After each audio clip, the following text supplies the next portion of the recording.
Sequence starts. 6, 5, 4, 3, 2, 1, 0. All engine running.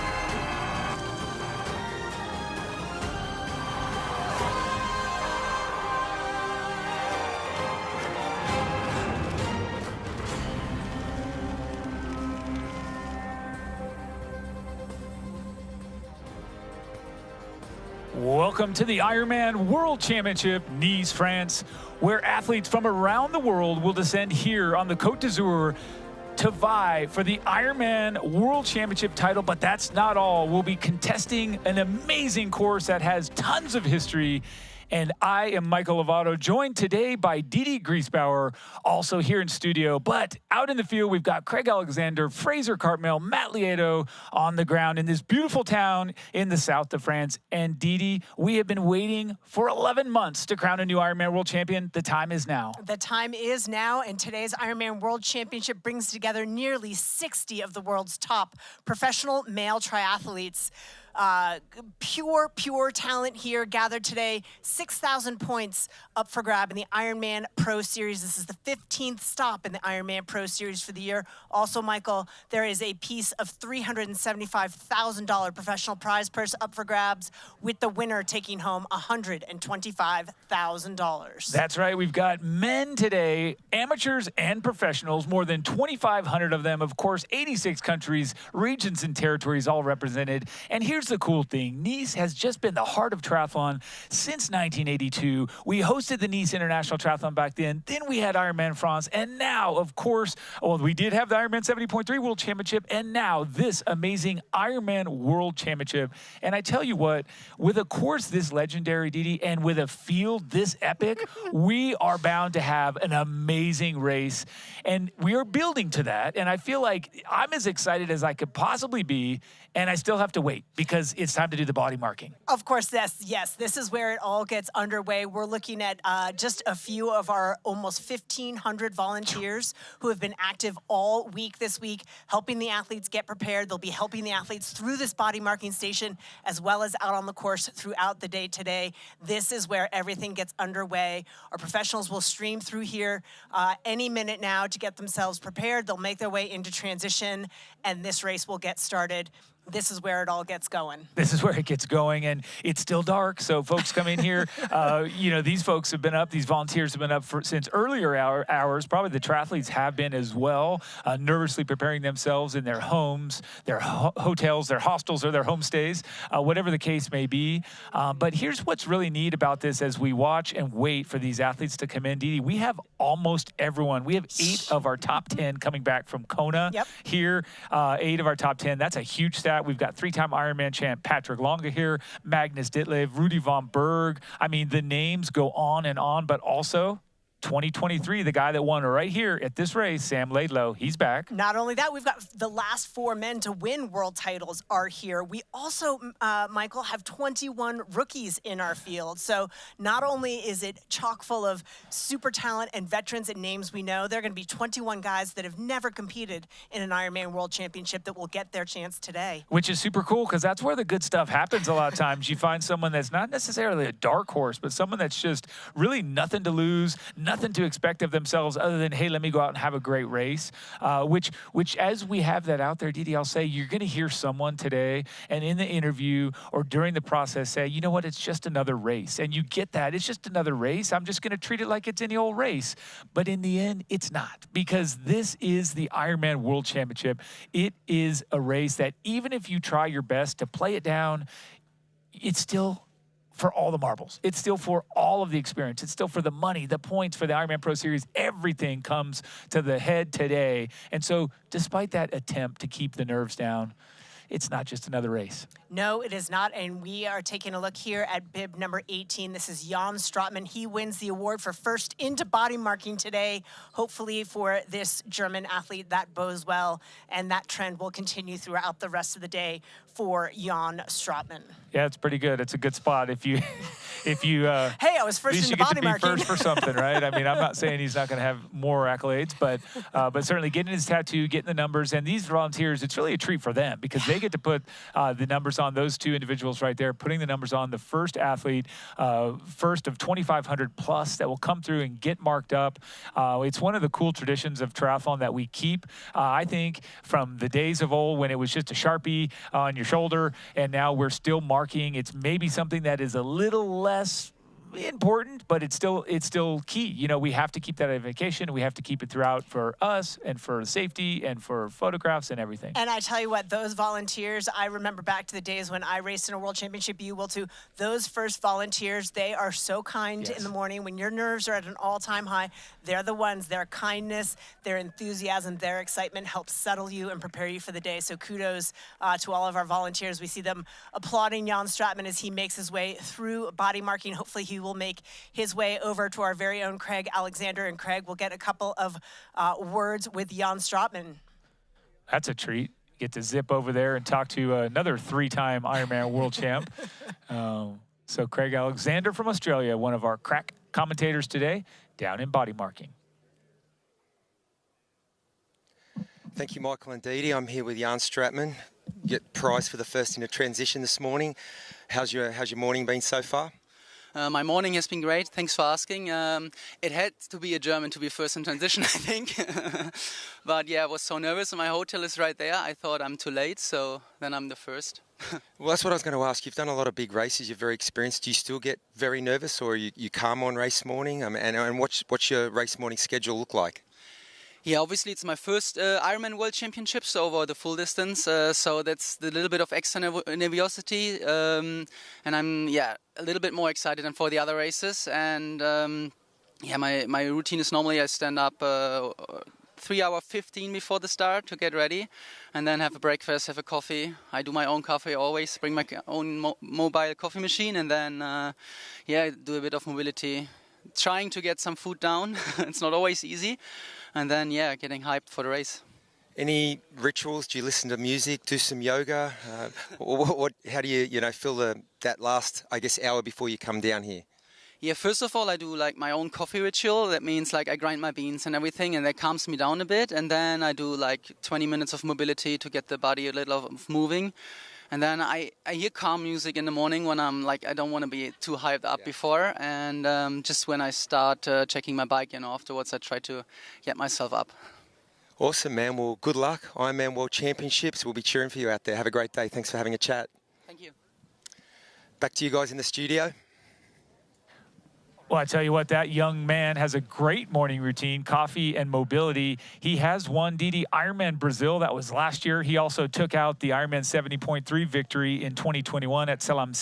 So an accomplished athlete around the board and has also won. But it's neat to see, and I really enjoy that, trying to keep the food down. So folks that are watching at home and they're thinking the pros have it dialed, hey, they're all the same, right? The same as top to bottom. We see these athletes getting nervous, struggling to have that morning breakfast, knowing it's important, but doing your best to do it. So I always feel like it's important to point that out because we do sometimes put these pros on a pedestal and think, that they're a lot more, prepared or different or like a untouchable animal or mythical beast, but they really aren't. They're just the same, a little bit faster though. All the same pre-race feels as we take a look here at bib number 15 from the United States of America. This is Dr. Matthew Marquardt, or soon to be Dr. Matthew Marquardt.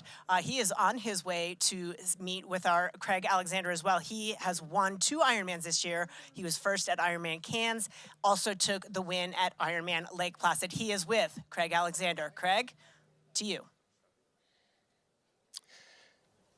Thank you, Didi. I'm here with Matthew Marquardt. Mate, great season so far. Thank you so much. It's been a fun one. quick question. Did you get a chance to do some Lego this morning? No. Still pretty early wake up even for me. We drove down from Valence, and so I've been up since like 3:45, but it's all good. And now you've been on the circuit racing well for a few years now. You look, from the outside, you look pretty calm and composed. I've seen you around town. Do you still get nervous for these races, or, I mean, is it just business as usual for you this morning? Oh, no. I mean, the nerves always come. I think the difference is that as I've gotten further and further into the sport, the nerves come a little bit later, but they're always still there. And, you know, it's just about balancing them and knowing that they're a natural part of the sport and not letting them get too out of control. Well, mate, thank you for taking a moment to have a chat with us this morning. We wish you well today. Have a great day out there. Thank you so much. I would say he is having a fantastic season. One of the guys that's really on a hot streak, 2 Ironman wins already, Lake Placid and Cairns. So those are 2 big victories to take out, Didi. And this is a guy that races so aggressively and so assertively. It's really fun to see because he gets after it. He's great at all 3 sports.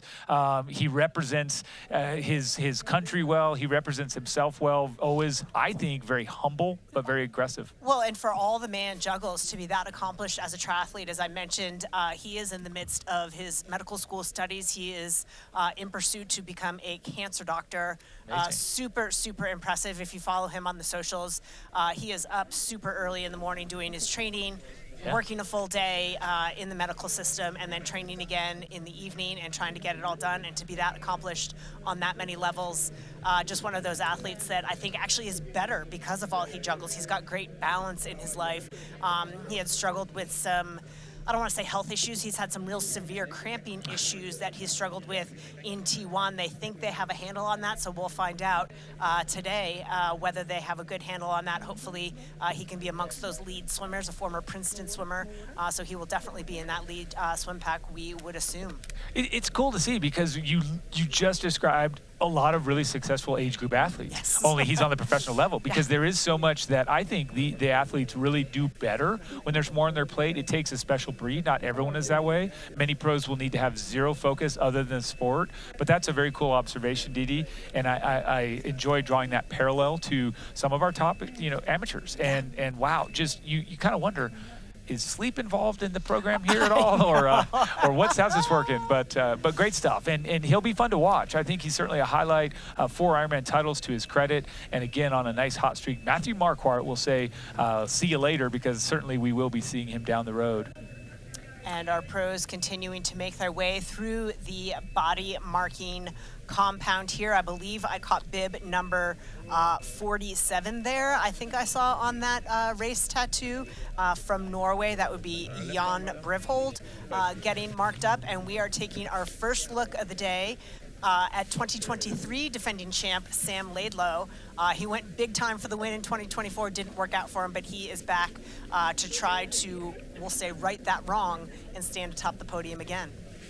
He, all I can remember is 3:57. It's the only thing I remember. He blew up, finished 18th last year in Kona, but he did a 3:57 on the bike. Yeah, it's like, come on, insane. it's so fast. Insane. And so he went big, and I applaud that because it's not easy, as I would imagine if I put myself out there, to defend an Ironman World title. And he came into Nice in 23.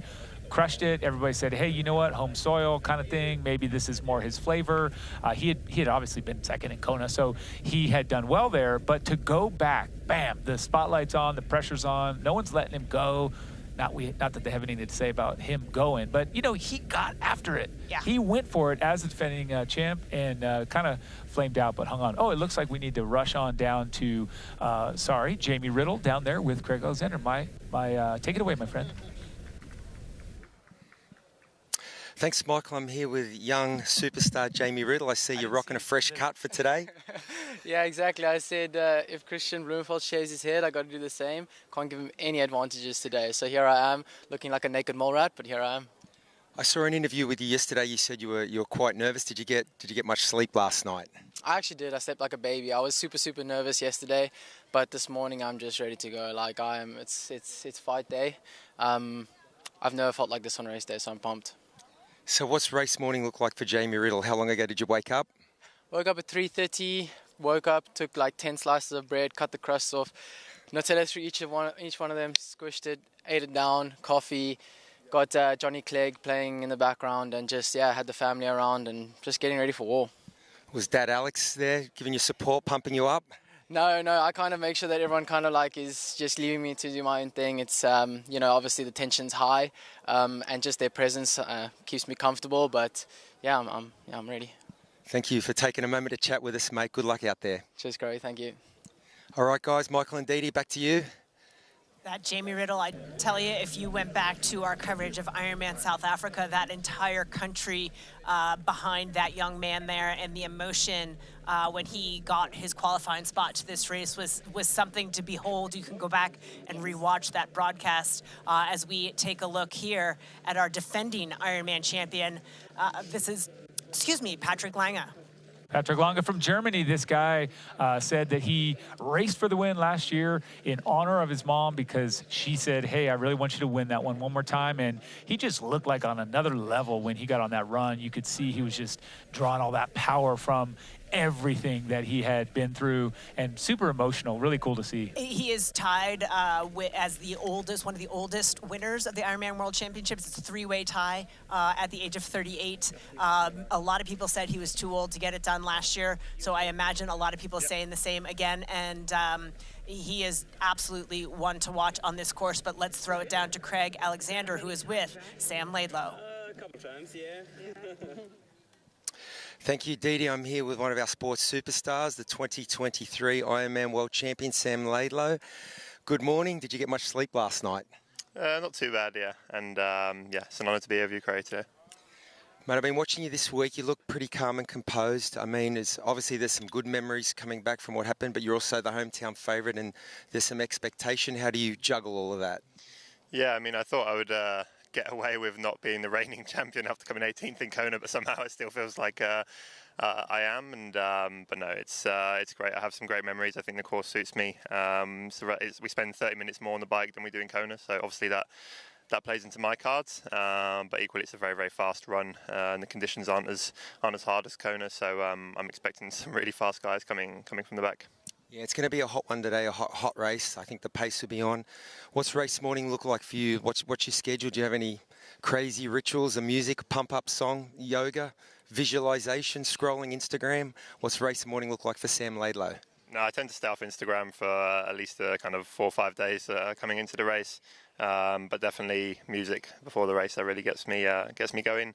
And then when I'm in transition, I just in my little bubble and a bit like Rafael Nadal style, just sprinting up and down the transition, trying to get in other people's heads. But no, it's no rituals really, just trying to enjoy it. And because at the end of the day, this is what I love to do. Well, mate, thanks for taking a moment in a busy morning. We wish you well. Have fun out there. Thank you, Corey. Cheers. Didi, Michael, I'm not going to throw back to you yet because we've also got another one of our former champions, Patrick Lange. Good morning. Legend. It's good to see you, legend. Hey. I'm very good, but more importantly, how are you? You tell me. You've been there a couple of times, especially you've been also one of the few persons who race for the third time with start number 1 on the arm, so definitely feels special. Race nervousness really kicking in now, but I feel good. Think this is a great race, and it's another chance, right? So, I mean, you're a guy who's raced it all, won it all. You look pretty calm. Do you still get nervous? Is the expectation for you more yourself, or is it more external? And I mean, how do you cope with all of that leading into a big day like today?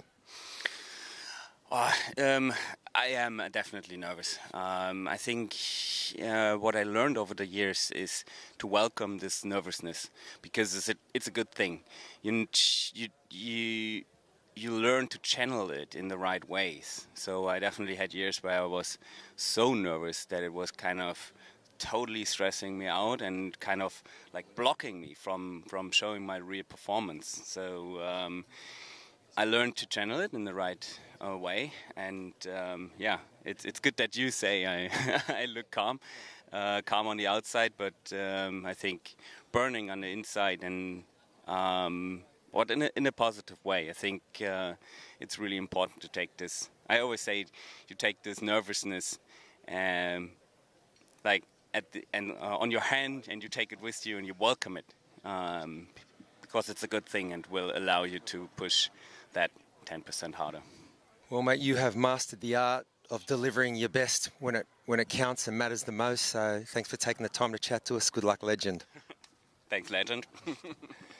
Guys, Michael and Didi, back to you in the studio. Well, there you go, Michael. You heard it. That pressure that he feels is a privilege. It's an honor to be able to come and defend this title and potentially be a 4-time Ironman world champion. He has that opportunity before him today, and how special would that be? He seemed a little nervous to me, just the body language, but who wouldn't be? So let's rush on down to Fraser Cartmel down with Jonas Schomburg. Fraser, take it away. Morning, Michael. Yeah, so I'm here in transition area with pros starting to trickle in. So first athlete here is Jonas Schomburg. So we were just chatting about how sleep has been. So how's your night's sleep been, Jonas? I didn't count the hours, but it was not much. So, but I'm nervous, kind of. But it's a big one. It's a big first time at Worlds. But I'm keen to go hard and have hopefully an honest hard race. So one other question I had for you is, you've been to the Olympic Games. How does this feel race morning to the Olympics? Pretty similar, actually. All the build-up in the last weeks, coming now to the big moment. But I've done that, so I know kind of what to expect, and I'm looking forward to race now. Super. Good luck, buddy. And then that is great, comparing this to the Olympics. Let's rush back down to Craig with another fantastic superstar. Take it away, Craig. Thank you, Michael. I'm here with my little Aussie mate, Nick Thompson. Nick, how are you feeling this morning? Yeah, really excited. I had a couple of my mates fly in the other night, so I just woke up to them, so it doesn't really feel like a World Champs race morning just yet, for sure. Did you get much sleep last night? Yeah, I had a really good sleep. Got up an hour ago and, yeah, feel more ready to go than usual, which is a great sign, I think. Mate, I'm interested to hear what race morning looks like for Nick Thompson. Any little rituals, yoga, pump-up songs, YouTube videos? Yeah, normally music, some doom scrolling on TikTok, and then once I've wasted 40 minutes, then rush everything. So, yeah, I was actually walking out the door and saw my bike shoes on the floor. So that was a lucky one. Yeah. Well, mate, you seem pretty relaxed. Thanks for taking the time to have a chat. Good luck out there. Cheers. I've also got Daniel Bakkegaard down here joining me. Daniel, welcome to Nice, mate. How's your morning been so far? Good. All the pre-race nerves kind of kicked in yesterday, and then trying to keep calm while still like stressing a bit in the head of like organizing everything. And but yeah, I think I have a pretty decent plan laid out, so it's just about committing to that and executing. I mean, you're experienced, you've been racing these big races for a while now. Do you get more or less nervous than you used to? Have you come up with any strategies to handle it? No. It's I think if it doesn't hit you, then you should find something else to do. So it actually just gets worse in some way, which is quite exciting. So yeah, it's part of the game, and it's also what keeps you working hard and in the normal life. So yeah, I think it's good. Well, thanks for taking the time to have a chat. Good luck. Have a great Ironman World Championships today, Daniel. Thanks a lot, mate. Good luck, man. I'm also joined by our 2022 Ironman World Champion, Gustav Eden, one of the pre-race favourites. Did you get much sleep last night? Okay with sleep, I would say. It's always hard to sleep on occasions like this. You wake up and check the watch and then hope that you didn't oversleep, and then you always have this classic nightmare that all triathletes have, that you come to transition and the bike is not there. It's like a universal experience for all triathletes, I think. Well, I heard it on good authority they had guard dogs and a lot of security down here last night, so I'm sure the bike will be there. And what's race morning look like for you? Do you have any special rituals, or what's your schedule look like this morning? My ritual is to get super nervous, can hardly eat anything, and then the gun goes off and every emotion goes away and I'm just ready to race. So I wouldn't call it like a good ritual, but that's what happens every time. So let's bring it. Well, you look pretty calm from the outside. Good luck. Have a fun day out there. Thank you. And let's keep them rolling here, Michael and Didi. I've got one of our greatest athletes, Christian Blumenfeld, joining me on race morning. Did you get much sleep last night? Yeah, I just checked my watch and it said like 7.5, which is pretty good for race morning. So, yeah, feeling good. 7.5, that's good for any day. I mean, I love the data check too. So I'm tipping you're a calm guy on race morning. Is that right? What do? Listen to music? Do you visualize the race, meditate, yoga? I never tend to listen to music on race morning. That's more like just soaking in the atmosphere and yeah, like being in the moment. Like we're all sort of nervous for the big day ahead, but yeah, that's also part of the. Mate, looking from the outside, you've had a good week, a busy week. I mean, I saw you strolling down Nice with your mum yesterday, stopping to chat to fans. You've also had a lot of shakeout rides and runs with other age group athletes here racing. You seem, I mean, you're a guy who's raced all the races in our sport and won all the races in our sport. Do you get nervous, or is this just another day in the office for KB? No, I think it will never be just another day in the office, like especially when it's a world championship. We all get nervous, and I think that's good, because that also means that it means something, like it's an important race. It's a one day that we've been training for since Kona last year. But at the same time, like I feel like I've done the preparation I can do. Now I just have to go out and execute, and without being afraid of failing, but just like giving it my best, and then we will see what it was enough for by the end of the day. Well, we appreciate you taking a few moments to have a chat with us. Good luck. Have fun out there, mate. Thank you so much. Michael and Didi, back to you. Thanks very much, Craig. It's so cool to see how many people are just really saying, look, I'm nervous. Gustav Eden, yeah, my pre-race ritual is to just get super nervous. I mean, that tells you right there, Didi, they are exactly like the rest of us. We all hit the start line or before nervous. Well, and what I loved hearing from Christian Blumenfeld is how much, like, at least by Crowe's report, how much he's engaged with a lot of the age group athletes this week. Shakeout rides, shakeout runs. You know, from the first time he did an Ironman back, I forget the year Ironman Cozumel, his very first Ironman, he was engaging with all of the amateur athletes, taking selfies at the finish line. A lot of times, you know, again, the age group athletes look at these pros like they're otherworldly, but they're just people, just like every other athlete out there. And to have that experience, I think, for an age group athlete to approach one of these pros and to have a real human connection, just to spend time and realize, okay, these are people just like me, I think is a real special opportunity. Yeah, you're spot on, and that was how it was from the outset. 2021, first Ironman, and he crushed it. Hey, big surprise. We're going to zip back to Fraser Cartmel, who is together with Kasper Stornes from Norway, another Norwegian superstar. Fraser, take it away. Yeah, thanks, Michael. So, yeah, we're here with one of the famous Norwegian trios. We've got Kasper here. So, it's interesting because Kasper was, I find it interesting, the very first Norwegian to win a World Triathlon World Series race. And yet this is his first time racing at World Championship. So how does this feel, do you think, to racing on the World Triathlon Series? Like how this is compared to World, longer, for sure. But I really enjoy it. So I hope I can do something special today, so that would be awesome. Now, you don't know this, but I was actually watching your first Ironman attempt in Frankfurt in 2021. I was on course, and you went out in that run like suicide pace. So have you dialed things back in a little bit, or is it still going to be suicide pace today? It would not be any suicide pace today, but for sure you need to, yeah, do something special to win this race.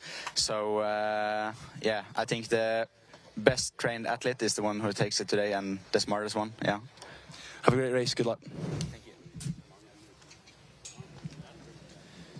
Well, there you go, right from Fraser, suicide pace. It is, I think, a way of saying you have to really be assertive, and Kasper said that. It's hopefully he doesn't die, hopefully he doesn't pull up, but he's going to go hard. Yeah, he absolutely is. He's one of our 21 rookies toeing the line today alongside other athletes stepping up from the Olympic distance, Martin Van Riel, Jonas Schomburg, who we spoke to earlier, making that pace adjustment from that Olympic distance to what feels so, I mean, these guys are running so fast, but it feels slow to them, and making that adjustment is no joke, in addition to, yeah, the sheer distance of it, and The fueling is completely different, but we will have the privilege of watching a lot of these rookies and a lot of these stars coming up from the shorter distances up to the Ironman distance make their debuts here today.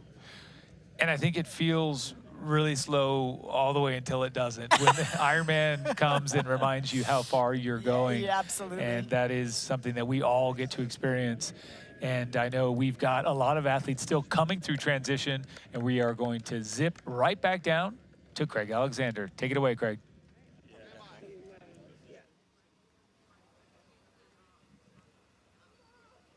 Thank you, Michael. I'm here with local favourite Leon Chevalier. How has your morning been so far?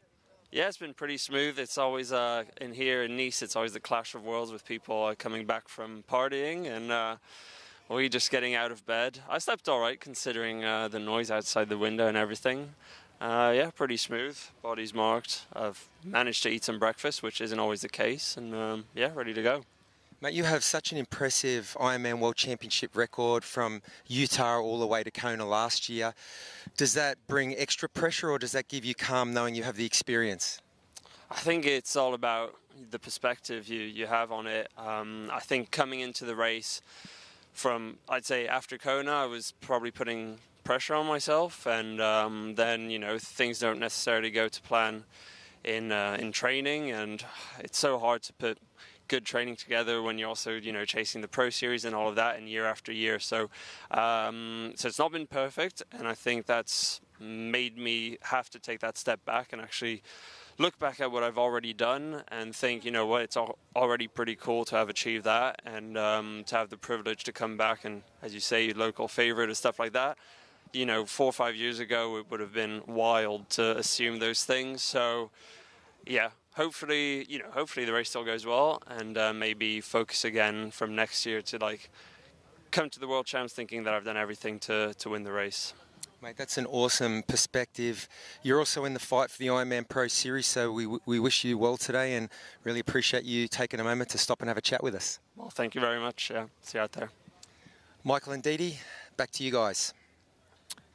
Thanks so much, Craig. And yes, he sits atop the standings right now in the Ironman Pro Series. And of course, it's unlikely he'll remain atop after this race because he's counted already 3 Ironmans. So he'll shuffle. He could shuffle a couple points in, swap out, I should say, not shuffle. But he is currently leading and a superstar of an athlete wearing big number 4. I mean, gosh, 3 in a row, top 10 at Ironman World Champs. So close to the podium a year ago in Kona.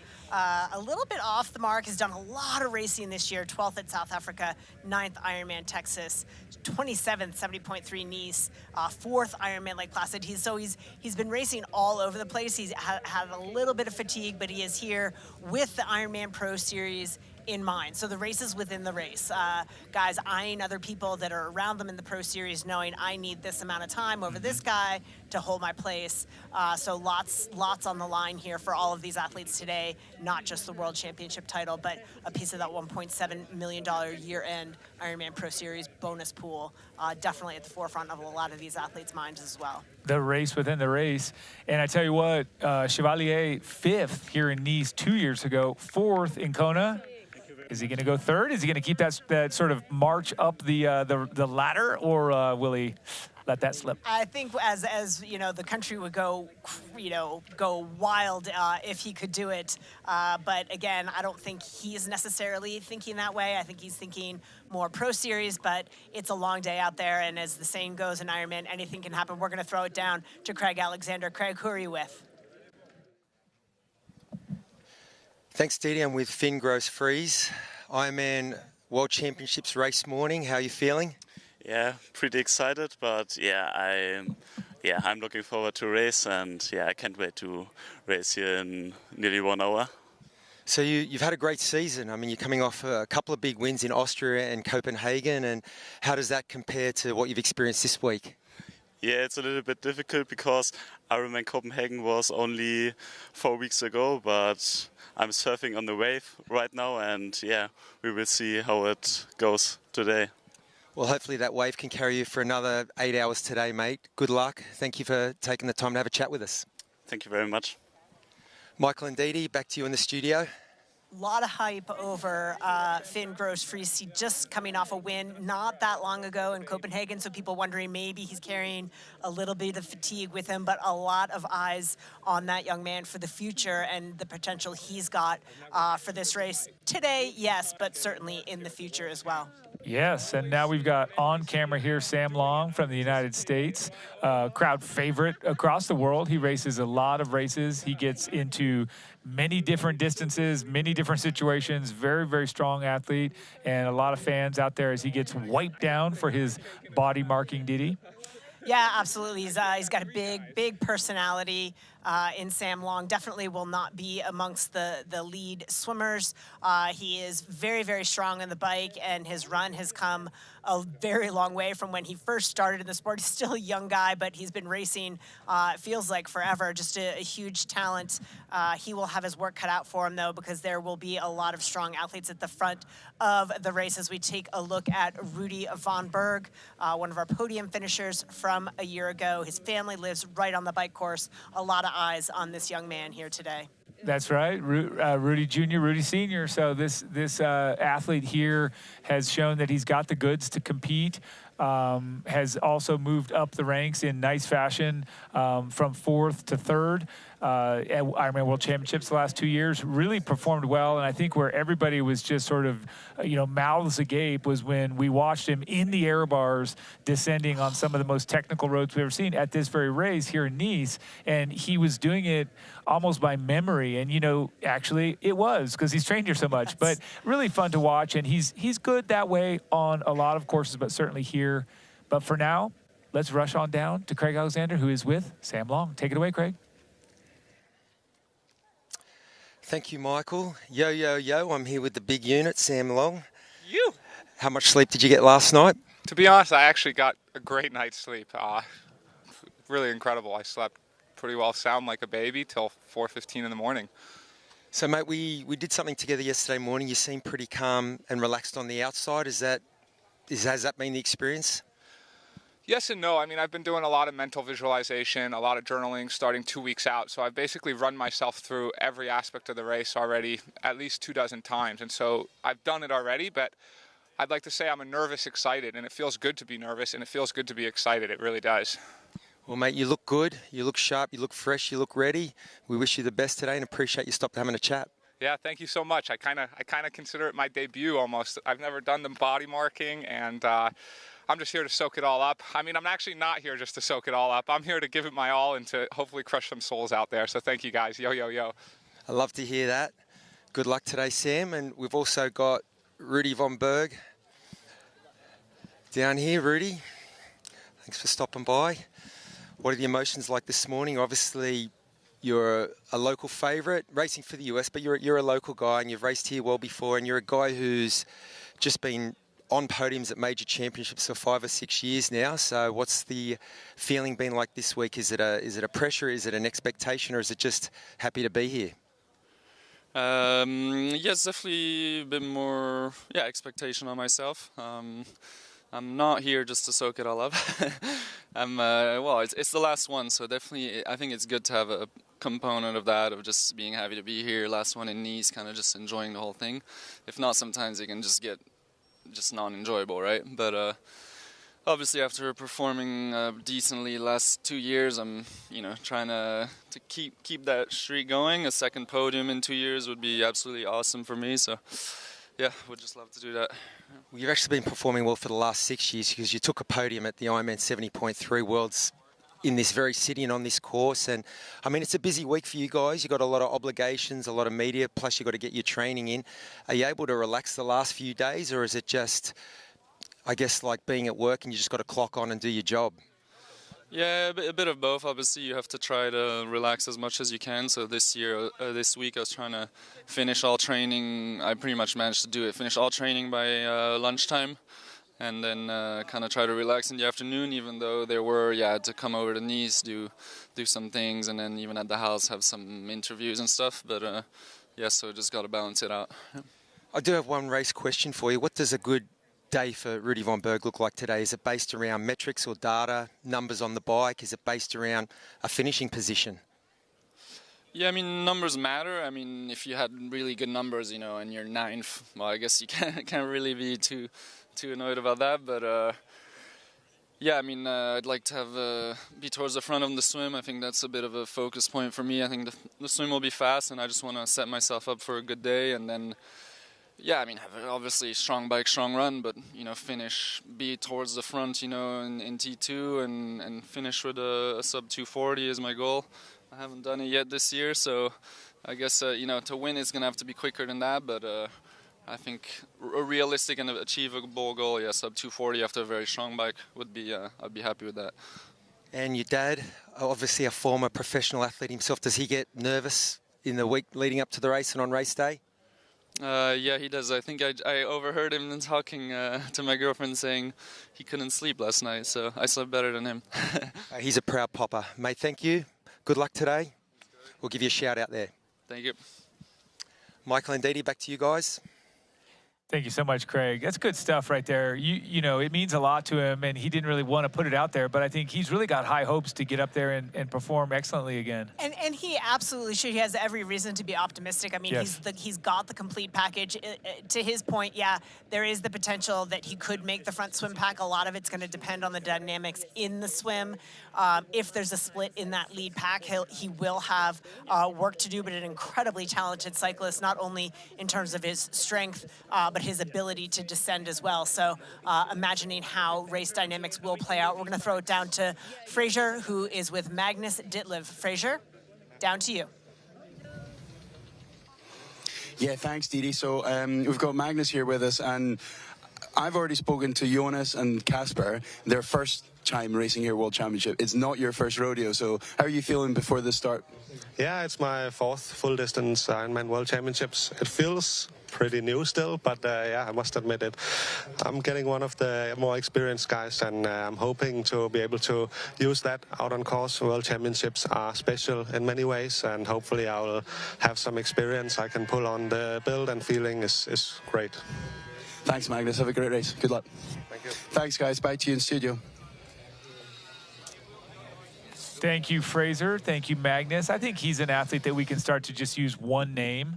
Not because, just because he has that imposing figure and he's so fun to watch. 4th one, I'm excited to see him, and it's cool that we're coming to him. End of our Body Market show, we get to see that superstar, Didi. Yeah, absolutely. I think a lot of people pulling for, I call him the gentle giant. He's such a soft-spoken guy, but such a fierce racer, and a lot on the line for him today, as there is for all of our athletes, as some of our latecomers coming now through the body marking compound, making their way into the transition zone, get the nutrition on the bike, get those tires pumped up, get about their morning business.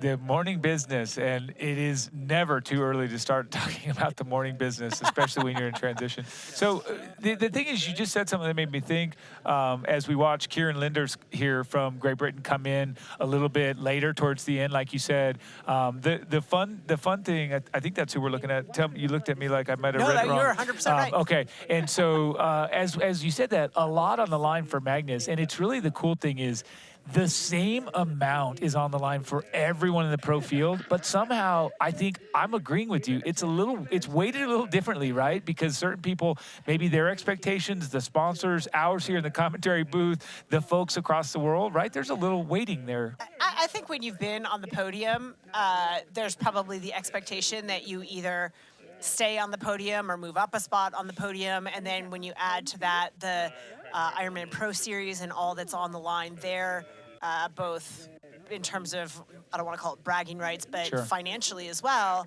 Yeah, I think if it's your first time and you're not featuring in the Pro Series, yeah, it's a little bit of a different situation, but certainly for a lot of our former champions, for our former podium finishers, it's a big day, but it's a big day for everyone from the top finisher down to the last person across the line. We want to remind everyone that's been with us that you're going to want to log off and, of course, rush on over to Outside for the race coverage that's coming up.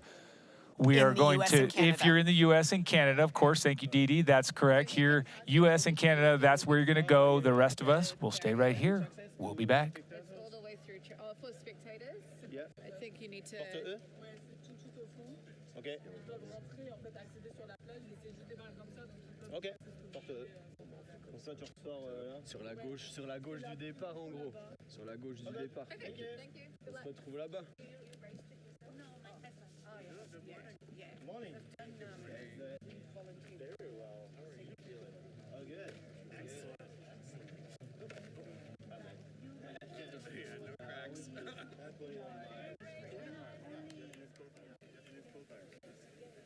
What is the... Oh, you got it.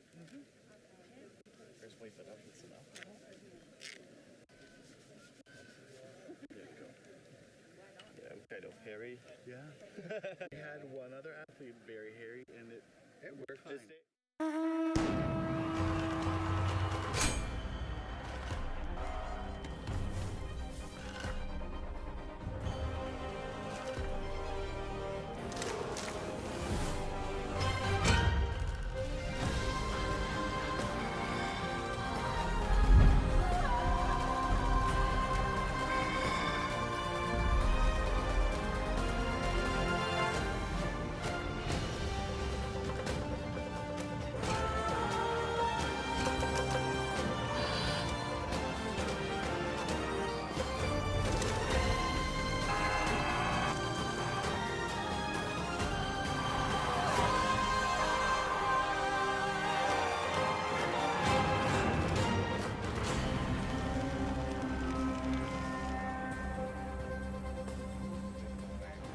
Welcome to the 2025 Ironman World Championship, Nice, France.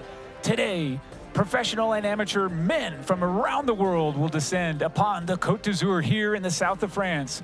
We are tackling a historic course and epic competition. I'm Michael Lovato, joined by Didi Griesbauer here in studio. Craig Alexander and Fraser Cartmel will be out in the field, as well as Matt Lieto. The team today, super excited to bring live Ironman World Championship racing after a long 11-month wait. Didi, I can't wait to get started. I can't wait to get started. It's been a great week here in Nice.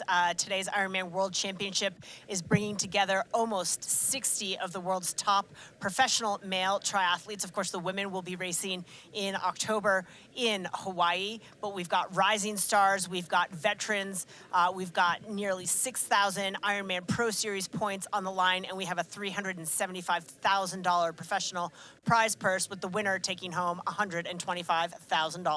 And take a look at that pro start list.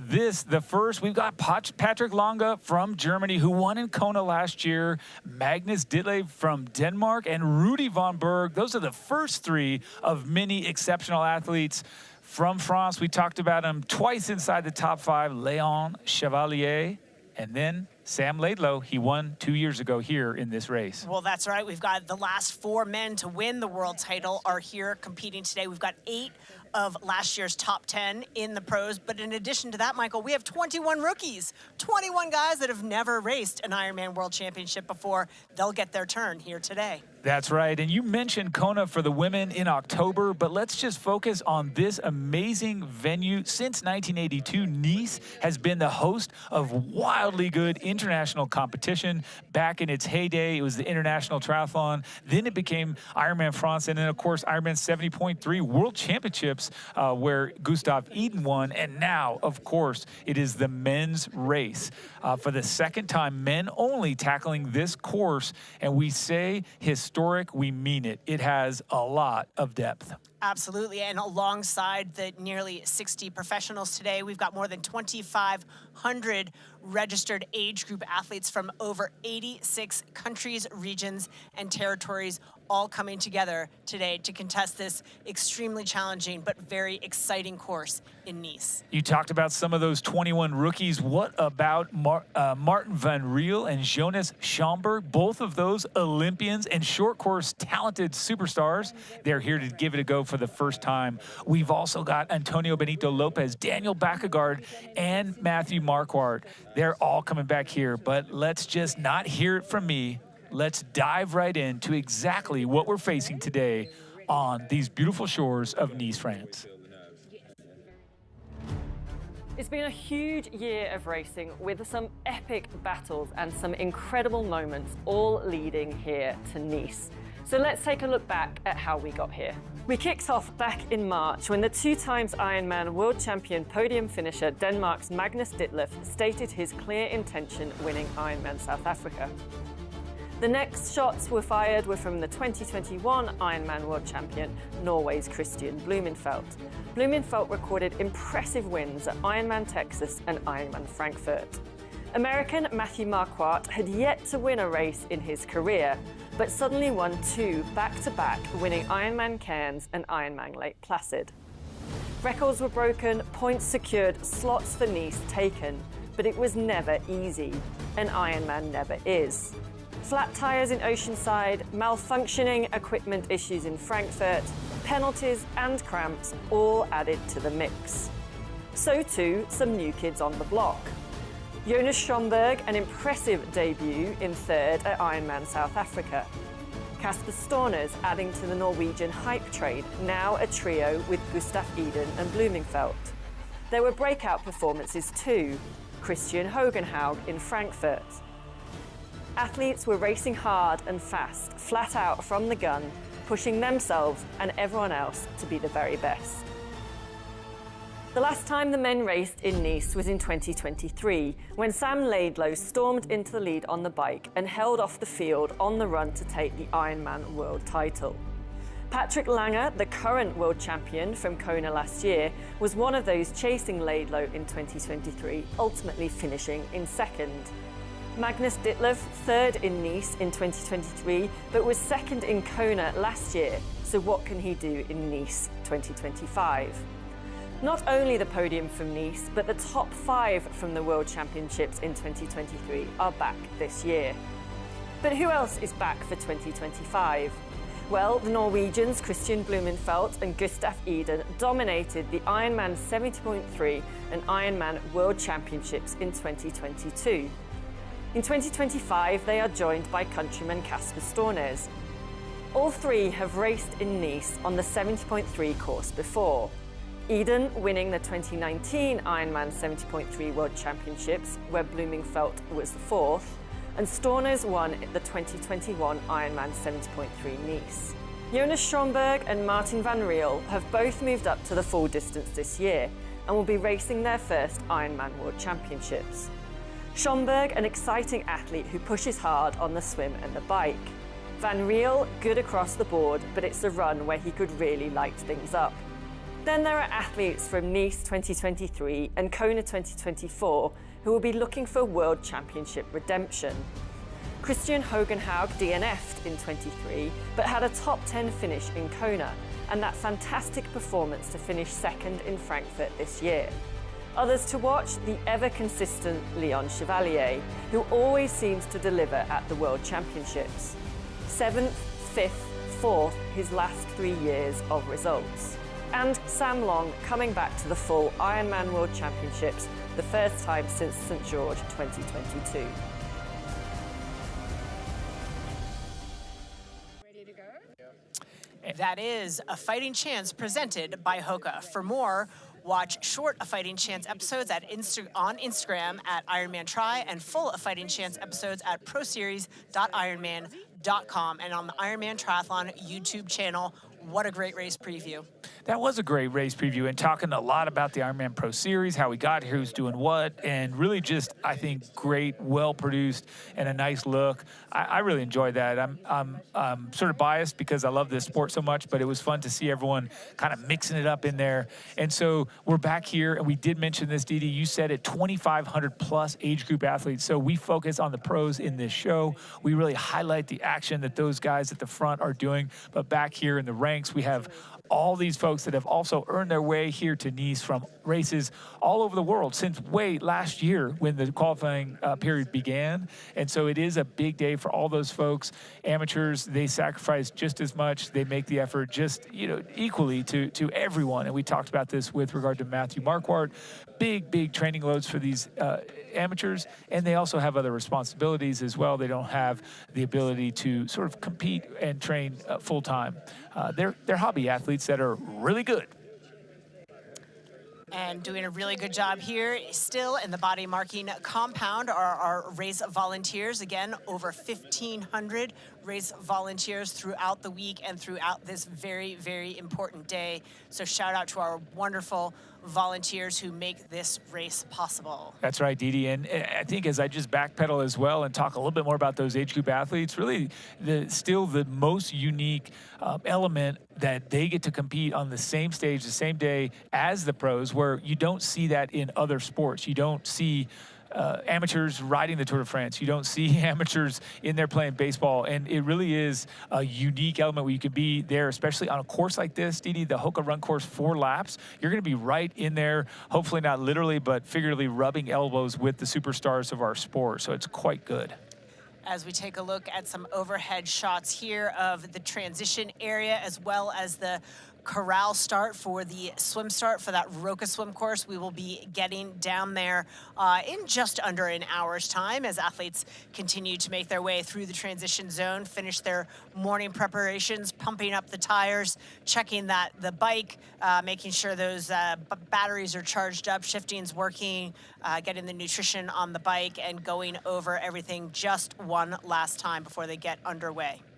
Yes, and thankfully it's well lit along the Promenade des Anglais, but soon the sun will come up and you see it well. Beautiful, beautiful venue here on the Mediterranean Sea and this Côte d'Azur. Really a fantastic spot. We talked about the history here, but the fact that we have such a nice environment, so well supported by the locals, and just really this town understands world-class events, world-class athletes, and it's not just triathlon, but certainly coming here for the Ironman World Championship. Didi, it's a great spot. We look forward to Kona next month, but really we are embracing every bit of this, and we encourage you guys to stick around because we have hours upon hours of exciting action ready to unfold. We'll be with you all day long. We're just gonna sneak off and prepare these athletes.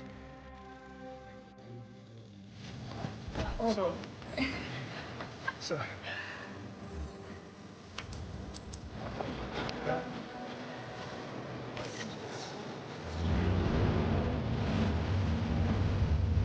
Yes, perfect. There's no limit to how far a dream can take you. Star in your own adventure now. Qatar Airways. You know, and we know. The thing about challenging yourself is, you're always looking for what's next.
And here we are in the south of France, Didi Griesbauer, and now I'm Michael Lovato, sitting in studio, anxiously awaiting the sun to come up and the action to begin here at the Ironman World Championship. Hey, and there's Joe Skipper, an 8-time Ironman winner from the UK, and he's been seen before the race saying, hey, you know what, I'd be really happy if I got in the top 10. A little bit different from what you saw with him, very, I'd say, confident, little brash attitude. He's a very likable guy, very good to talk to the cameras, but he was a little bit more modest this year, I think.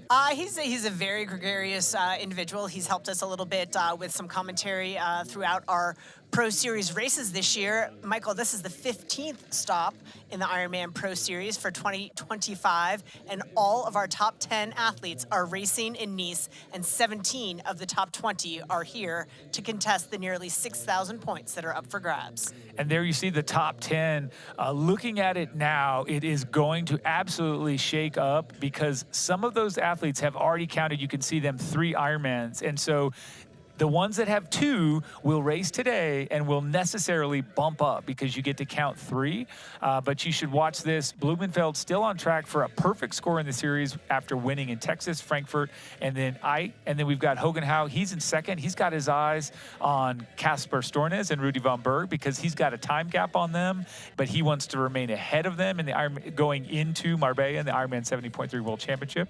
And then we've got an athlete like Matthew Marquardt, who is currently sitting in second place in the Pro Series, although of note, he is not currently qualified for 70.3 Worlds, so this will be his last race in the Ironman Pro Series, and you can see there, he's already got 3 full Ironmans scored, so he will get the benefit if he finishes close to the top. He could cancel out a lower score. As you know, once the winner collects their 6,000 points crossing the finish line, the time clock starts rolling and athletes will lose 1 point per second that they are behind the winner. So that is how the points tallies work. With 3 points on the board already, if Matthew scores a better score than his lowest score, he will get the benefit of today's score. And I just said score about 17 times in one sentence. That's because it's every second counts for that score. But others that we didn't mention as well is Nick Thompson, who is a dark horse to get into the top 5 because if he performs well today, boom, he's going to bump up. So watch him. Also, Henrik Gesch, you could see him launch up there. But kind of fun stuff. And then now we're just here quietly on camera with Christian Blumenfeld. What is he doing today? Well, great question. He's starting, as we all are, with this vicious swim. Let's take a look at the Roka swim course, which, of course, is going to be 3.8 kilometers, Didi. And that is going to be right here. Zip on down into those beautiful blue waters. It's 1 lap, 3.8 kilometers or 2.4 miles, Didi, and it is going to go through that blue-green, beautiful water. It's outbound before you take an inbound, make this big M shape, hit almost the beach, and go back and do it again. A lot of turns. And this one, very different to what we see at other races because of all those turns. That's the Roka swim course. That's right. Then athletes will run through a transition zone, grab their bikes, and mount to begin the Zoot bike course, which is 180.2 kilometers or 112-mile loop that is one of the most spectacular and challenging in the world. The course makes its way down along the promenade and up through the outskirts of Nice via the beautiful hillside villages. Athletes will enjoy the picturesque views on the Alps Maritime region on the ascent and then have the opportunity to take in the Cluse de Gréolière, I worked on that one, on the descent. While there will be some stunning coastline and mountain sceneries, this course features challenging climbs and super technical descents up to 2,400 meters of elevation before descending back down into the seaside village of Nice. And Didi, this course is so hard that describing it takes less time than actually completing it with the graphic. I'm not kidding. This is the part you said as you come out of those Maritime Alps, still climbing, still struggling. Ditlev said up on the plateau is the hard part, the good part for him, but the hard part for a lot of people. So much action. And then this is the part where you zip back down into town on the flats and back into transition. Such a tough 1-lap course. And then clearly as you wrap in here and you come into transition, fans will be screaming as you head out on the 4-lap Hoka run course. Everybody's favorite part of the day. It's lined with spectators from start to finish. It spans the iconic Promenade des Anglais. And I said it, 4 laps divided into 42.2 kilometers or 26.2 miles. It's a foot race like no other. It takes runners along that famous stretch of sand, the beach clubs, the blue chairs with the chaise blouse. I don't speak French very well, but I try. Back to the Mediterranean Sea as you have it there, always on the sidelines, Didi, and you U-turn a couple times. The far point is the airport. You get to go there, and then you come home, and you finish like a champion. A lot of talk this week about the nature of the 4-lap course. absolutely packed with fans along the way, but mentally really tough because when you make that turn back by the finish line, you might say to yourself, I just can't go out there and do it again. But you have to 4 laps before you can make your way to the finish line. As we take a look at all of our athletes, 2,500 age group athletes alongside our nearly 60 professionals getting ready to get underway today. As we take a look at some of our notables, including your Ironman defending champion, Patrick Lange, Magnus Ditlev, Rudy von Berg. That is your podium from last year. That's right. And then Leon Chevalier was 4th last year. Sam Laidlow 18th in Kona, but he won here 2 years ago. The Frenchman Sam Laidlow. Gustav Eden, he won here his first big race here in 2019 at the 70.3. And then Christian Blumenfeld. This man is really just on an incredible tear this season. He is everybody's favorite, although there's a lot of folks that could possibly knock him off that spot. There are, and Cameron Murph, a name we haven't mentioned yet this morning, an incredibly talented athlete from a variety of sports, has been a professional cyclist, has done a monster job in improving his swim and his run. He could feature today, of course, Kieran Linders and Christian Hogenhag as well, amongst our top 10 bib numbers here today. And we called this out because we did find this out, Didi, and it is something that does change the dynamic of the first element of this race. With water temperatures at 25.3 degrees Celsius or 77.5, they won't be wearing wetsuits. The professionals will not be in wetsuits.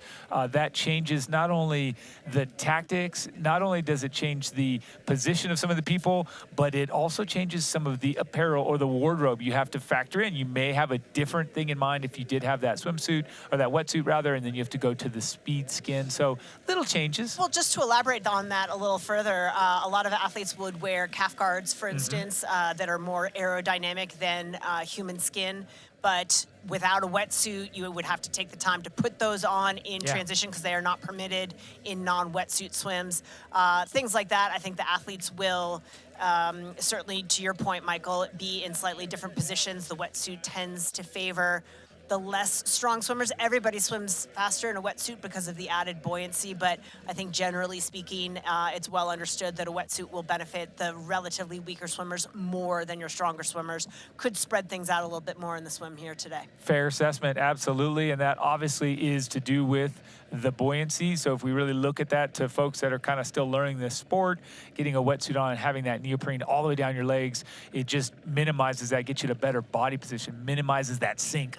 And also, you don't have to kick quite as much with the wetsuit, so that could help save your legs. But that's what we're facing, a non-wetsuit swim, as we still wait here for another about 40 minutes, 42 minutes before this race kicks off. It's still dark, headlamps being used, and folks getting everything dialed in. Here, as you're looking down on age group athlete, is just dialing the hydration system up front, racking the bike, has water or fluid in the back there, and then, of course, that straw. But Didi, it's going to be a pretty day today. It is. Let's take a look at our race weather presented by our friends at Roka. The current temperature, race weather, 65 degrees Fahrenheit. That's 18 degrees Celsius. We've got clear skies, UV index while the sun's not up yet. Humidity, pretty high at 71%.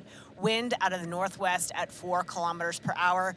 We will continue to check in with our weather as it evolves throughout the day today, courtesy of our friends at Roka. And they're thinking that's going to climb from 18 to 26, which would be all the way up to 79 degrees Fahrenheit. And with the humidity and with the high effort of competing across this course, that is going to feel hot. So pretty hot out there on this, in particular on the run. But really, it boils down to great racing weather. I mean, it is going to not be so extreme, maybe like Kona, and it's not going to be cold. So I think it's really great weather today for this amazing event. As we take a look there at our first look at Jason West, one of our 21 rookies in the field today, making his debut at the Ironman World Championship. He makes his home in Boulder, Colorado. Big day for him. He's really strong across the board. I think really known for his run strength, but not probably going to be a part of that big swim pack at the front. He's a strong swimmer, but will get the benefit of sort of racing his own race and could really run his way, I think, into the field. A great day for Jason would be if we could see him in the top 15 perhaps, which would be incredible on debut here at the Ironman World Championship. And this man, Jamie Riddle, a South African, who stated at the outset that he was is more nervous now for this race than he was when he competed in the Olympics. So that states it right there. He said, it's because it means more to me. And you saw also right on his shoulder that tattoo that said family. His dad, Alec, also a big triathlete that has been around for a long time racing and a big, big fan of the sport. South Africa is all rallying behind this man, Jamie Riddle, who is really kind of just in the zone. He's got the headphones on, and, you know, he's doing his pre-race ritual. He did speak with Craig Alexander earlier about his pre-race routine, which is full effect right now, and I'm sort of dumbfounded and actually just super curious. I want to know more about what's going on, and in order to find out what's going on, you're going to have to come back and see what Jamie Riddle's doing in just a minute.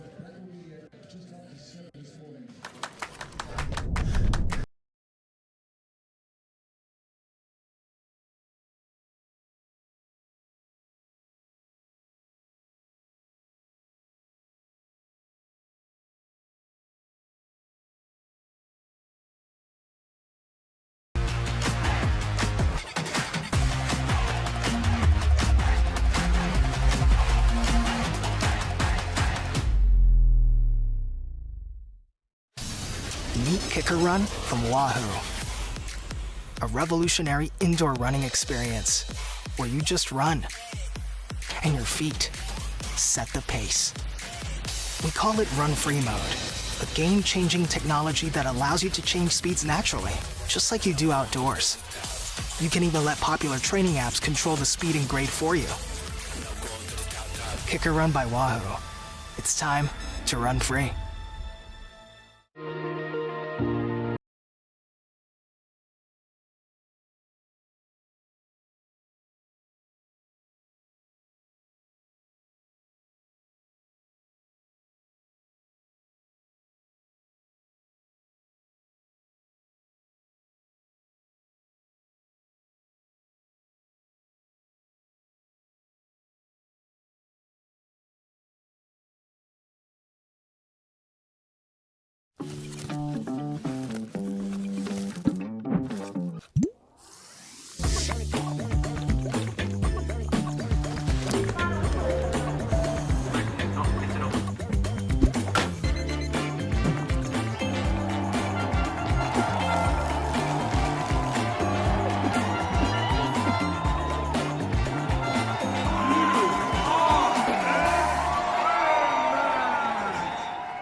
Welcome back to the Ironman World Championship. Find faster with Roka. And by Oman, beauty has an address, endurance has the destination. Experience Oman. Didi, here we are in the beautiful town of Nice, France, on the Côte d'Azur, and we're watching these athletes.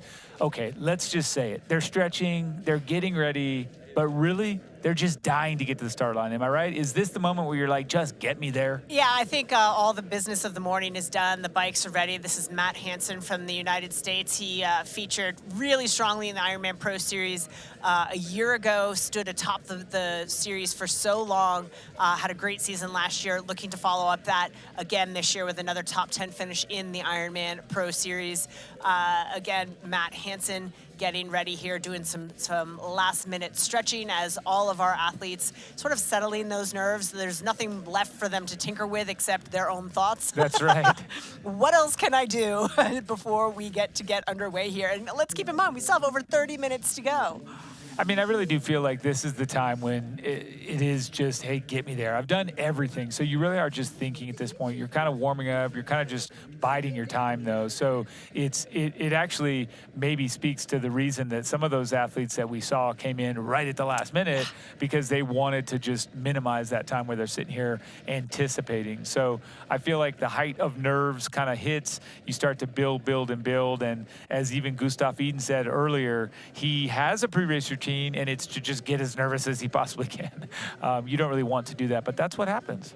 It absolutely is what happens, and some of our fans here have gathered as our athletes continue to get some of their last-minute touches. This is Harry Palmer from Great Britain, another one of our 21 rookies, sharing a little bit of time here with a family or loved one across the fence line there. A lot of athletes bringing great support teams with them as Jamie Riddle continues to meditate down on his knees here, gather himself for the day that is to come. Well, it's pretty good. I mean, I think if you could just be quiet like that inside and shut everything else out, right? There's going to be a lot of action coming from outside, a lot of feedback, and I think if you can really just focus and be in the moment, have that sort of mindful moment, you know, why not? I think it's hard to do. He's got his headphones on. Who knows what's on the inside, because there's still quite a bit going on the outside. This little pro zone, I mean, all you have is just that space. You're inside. You're kind of like a caged tiger in there.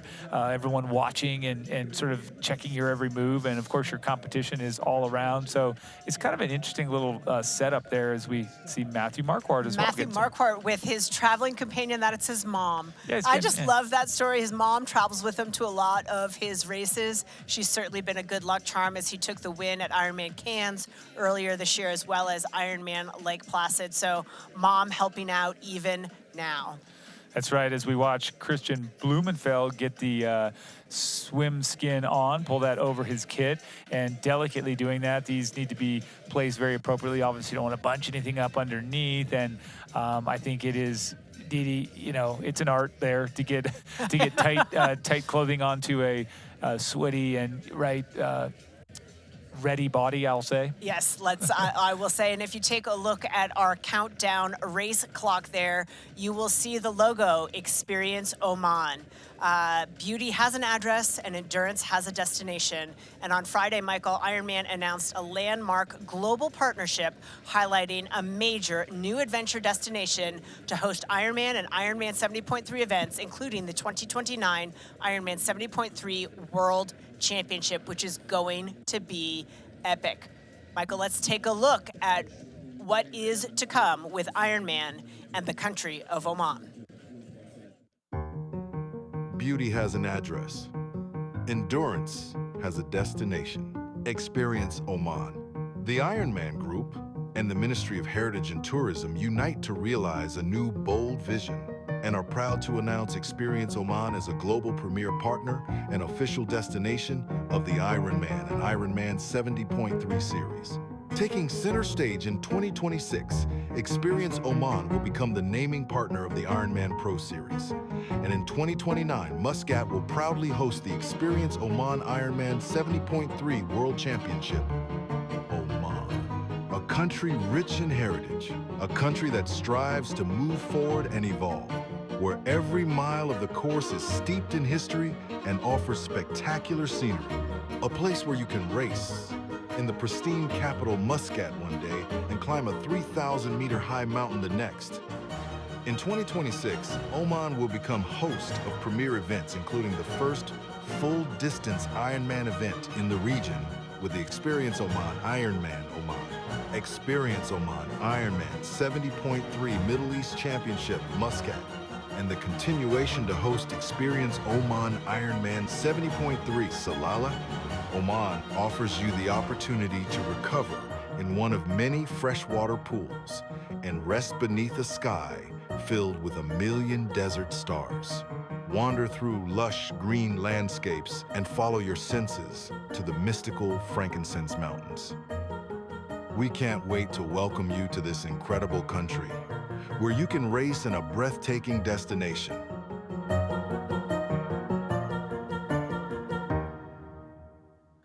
What an incredible destination for endurance athletes and adventurers. On the heels of the announcement of this landmark deal, Paul Kaye sat down with Ironman CEO Scott Deroux and His Excellency Hassan bin Qasim Al Busadi, Undersecretary of the Ministry of Heritage and Tourism, to get their thoughts on what this partnership means for the athletes and more broadly, sports tourism. Take a listen. It's a special day in a very, very special place. Here we are in Nice on the eve of the men's Ironman World Championship. With me, I have the CEO of the Ironman Group, Scott Deroux, and from the Sultanate of Oman, the Undersecretary of the Ministry of Tourism and Heritage, it is Hassan Qasim Al Busadi. Your Excellency, thank you so much for being with us. You're most welcome. We're going to chat first, Scott, about the significance of today, but the significance of what was born a year ago here in Nice. Can you just talk us through that? Yeah, Paul, it's an incredibly exciting day, and Your Excellency, thank you for being here. You're exactly right. 1 year ago today, our friends from Oman and our team sat in a room overlooking the promenade, dreaming up a vision built on a shared foundation of shared values and a vision for what we could do together, and really about inspiring a global community of Ironman athletes and fans and friends and family to establish Oman as the center of endurance in the Gulf region, to inspire sport, adventure tourism. We are incredibly honored, and I am really excited about not only today, but what's to come in the future. Thank you, Scott. And talking about Oman, Your Excellency, lovely to have you with us. Good morning. Thank you. Good morning. Just talk us through from your point of view how the Ironman brand ties in with your vision and your ambitions for Oman. I believe that we are aligned simply because of the fact that Oman currently is prioritizing adventure tourism as one of its key segments in tourism. There is plenty that Oman has to offer. The country is very rich in its heritage, in its traditions. The people of Oman are welcoming, they have always been welcoming. And what's happening today is simply a reflection of the true essence of the hospitality Oman has to offer. So here we are. We're in Nice, and Nice in 2019 hosted the world at the Ironman 70.3 World Championship. And 10 years from that time, Oman will be hosting the Experience Oman Ironman 70.3 World Championship. What about being here again inspires you for that day in 2029, that week in 2029? Well, I can't tell you how much I am excited about it personally. The team as well is very much looking forward to hosting Muscat. Once again, it's going to be the first time in Oman, the first time in the region. I think the Ironman community is going to be benefiting from discovering this new destination that's going to be part of the Ironman network. And not only that, I think Ironman will inspire the Omanis and the people in the region to swim, bike, run a little bit more as well. Definitely, yes. Such an exciting announcement. Thank you to Scott, Your Excellency. Shukran to you. Thank you so much. And to you, make sure you come and experience Oman.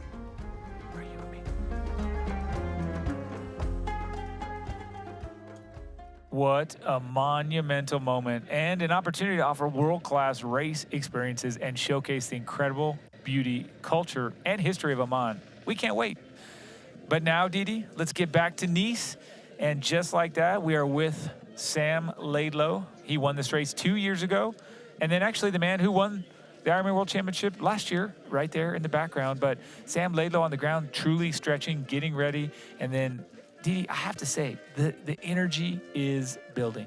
Oh, absolutely. I mean, it's been building all week, really. Sure, I mean, sure. it starts with sort of a rumble and builds to a roar as we get into these final moments, just over 27 minutes from the start of the Ironman World Championship here in Nice. And all of the athletes now, all of the spectators now, all of us here in the commentator booth, as well as down on the ground, excited for things to get underway. This really does sort of culminate a year. There's still more racing to go, but a year full of racing, of course, in the Ironman Pro Series. This is our 15th stop. We've got all of these points, 6,000 points up for grabs today. Monster prize purses. This course just does not end. It is going to throw challenges at the athletes all day long. It sure is. And right now, this kind of enjoyable atmosphere down on Plage Ponchette about to change, Didi, isn't it, when we get right into the heart of the race?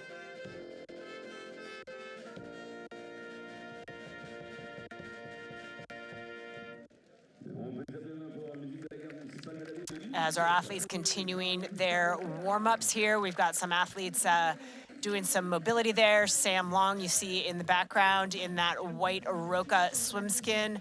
athlete in the foreground. Bent over there, so I can't see who that is, but working on that good early vertical forearm of that swim form, working on that catch with the stretch cords. That's good stuff. Getting that form locked in, that muscle activation. Some would say, hey, you got to swim 2.4 miles. 3.8K, isn't that enough? But doing exercises like this will activate those lats, get that feel for the water before the athletes get in and actually start the swim. Yeah, that's right, Didi. And this is just kind of cool because I saw someone doing stretch cords earlier, and I couldn't help but notice that that athlete was dropping the elbow. And I didn't say anything because I'm certain that that individual is probably going to swim incredibly well. But seeing that warm up compared to this one, yeah, definitely a little bit better form using that whole forearm and high elbow. But well, anyway. Talk about what might be going through the mind of Sam Laidlow right now. I mean, you're on top of the world, winning this event in 2023. Absolutely went for broke. For it in 2024. It didn't work out. Now we're back. Great question, Didi. And I think that I would speculate, and actually he alluded to this in body marking. Sam Laidlow got 18th last year. So by all accounts, the last race, he was not the guy to beat, right? He did not deliver. He tried. He did a great effort. But he was saying, how did I end up here again in 2025? Almost like the defending champion again. And I think the reason is because this course really suits him. He's got, as he said, 30 minutes more on the bike to exploit his strength. He's got time to hurt and weaken the legs of the better runners. And he's an exceptional runner. But as you start to rank, there are better runners that will be behind him.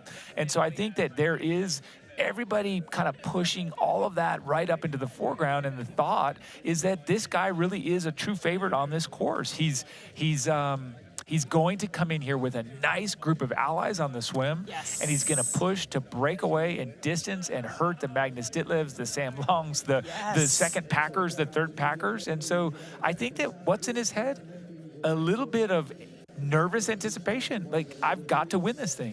And not only that, but I think he's got the opportunity. I mean, obviously, he's one of our 4 defending champions in the field. Obviously, he has the opportunity to win it. But I think when he looks not only at this course and how it suits his strengths, but as to how some of these race dynamics could play out, we've got some front pack aggressors in the swim that really could be huge allies for him on the bike. Of course, we'll get to that as the men exit the water. But first, Michael, let's take a look. We are just 23 and a half minutes away from the start of the swim, so let's take a deeper dive into what athletes will be experiencing on the first leg of today's race. Bienvenue to the 2025 Ironman World Championship here in Nice on the beautiful Côte d'Azur. Let's take a look at the Roca swim course. The Roca swim follows a 3.8 kilometer or 2.4 mile route in the stunning Mediterranean Sea. Athletes enter the water from the Pebble Beach at Plage des Ponchettes and swim a double rectangular course perpendicular to the promenade. Athletes get to experience the clear water of many shades of blue with the Alpes Maritimes as the backdrop. With its breathtaking scenery and pristine waters, the Roca Swim de la Baie des Anges offers athletes an unforgettable experience that perfectly blends challenge and beauty. Let's hear what one of the top pros had to say about this incredible swim venue. The swim course here at the Ironman World Championships in Nice is really beautiful, very nice, clear water, lovely temperature. For the age groupers, I think you have to be prepared for both a swim skin and a wetsuit swim, so bring both and get into the ocean a little bit to practice during race week. It's very salty, so if you have been in it and know how it feels like, it feels more familiar on race day, but that means also that it's very buoyant, so that's probably good for most age groupers. So I think it's gonna be a swim course where, a fast swim course actually, and can be some chop, but it looks on the forecast it's going to be pretty still, so I think it's going to be a nice day. And that's your Roca swim course.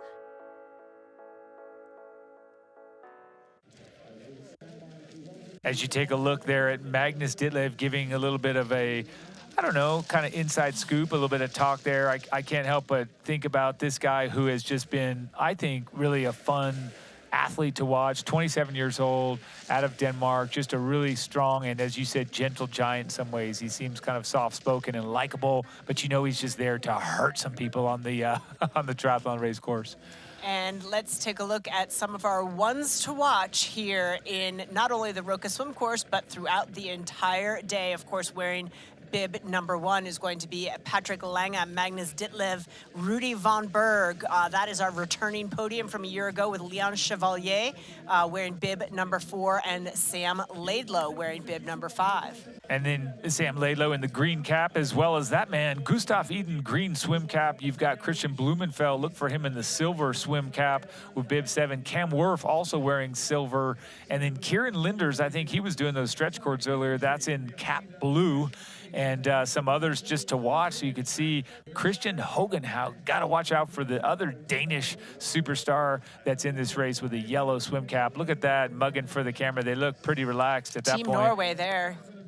There you go. And that's right. We've got to remember, as you kind of just scroll down some of our potential picks for that group, you started to go into it, and we've got all kinds of different color caps, but Jonas Schoenberg and Martin Van Riel, the rookies that came from the Olympics and the Olympic distance, should be lightened a little bit of a hot swim pace there at the beginning. Absolutely, as well as we haven't mentioned him yet, but Wilhelm Hirsch, he will be wearing a violet cap, also an extraordinary swimmer, and Finn Gross-Fries, who we did have an opportunity to chat with pre-race, he will be wearing a hot pink swim cap. So some of those color-coded caps help both us and you keep an eye on some of these ones to watch and some of the movers and shakers who could shape the early dynamics of this course as the athletes make their way. One of the notable things of this Roka swim course here is the rocky entrance to the water, so a lot of little tiptoeing going on for swim warm-ups for our pro men as we are 19 minutes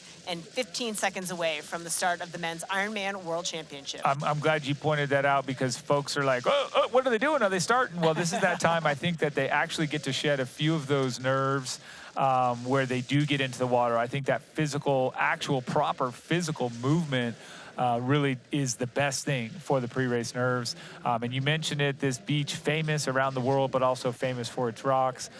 Plage Ponchette, that is where you get in and get going for this Roka swim course. Who will be the athlete that comes out first? You mentioned all those fast folks. You didn't mention Sam Laidlow. He could be one of them, but which of those athletes is going to get in first and get out first?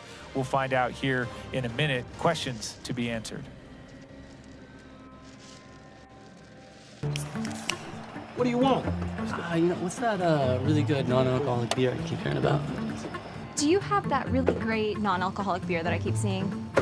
Do you have a non-alcoholic beer that actually tastes good? It's athletic. You're holding it. You mean athletic? You're looking at it. I think you mean athletic.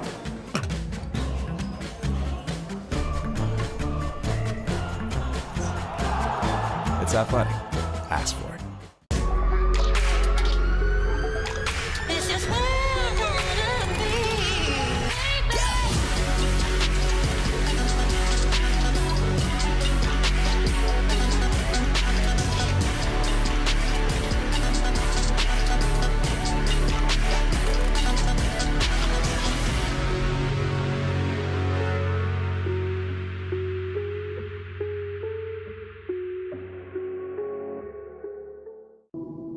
Endurance isn't just about medals, it's about showing up, even when your brain says go and your body says no. Showing up means taking care of yourself, skin and all, because when you train hard, your skin works hard too. That's where Bulldog comes in, with products packed with brilliant natural origin ingredients that help prepare, protect and recover your skin. No fuss, no nonsense. Bulldog Skincare is man's best friend. Official men's care products of Ironman Europe. Beyond the finish lines, our commitment goes the extra mile. We are the Ironman Foundation. We've given back more than $55 million to support our mission of leaving a positive impact throughout race communities. Without our amazing athletes, volunteers, and givers, we wouldn't be where we are today.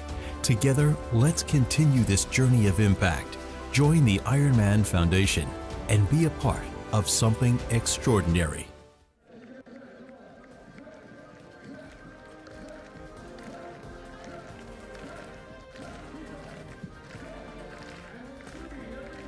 And And we are here back at the Ironman World Championship. Athletes are getting fired up with the help of our on-the-ground announcer staff. Paul Kay from South Africa, always willing to cut a rug while he's getting folks fired up. And we are seeing now the sun come up.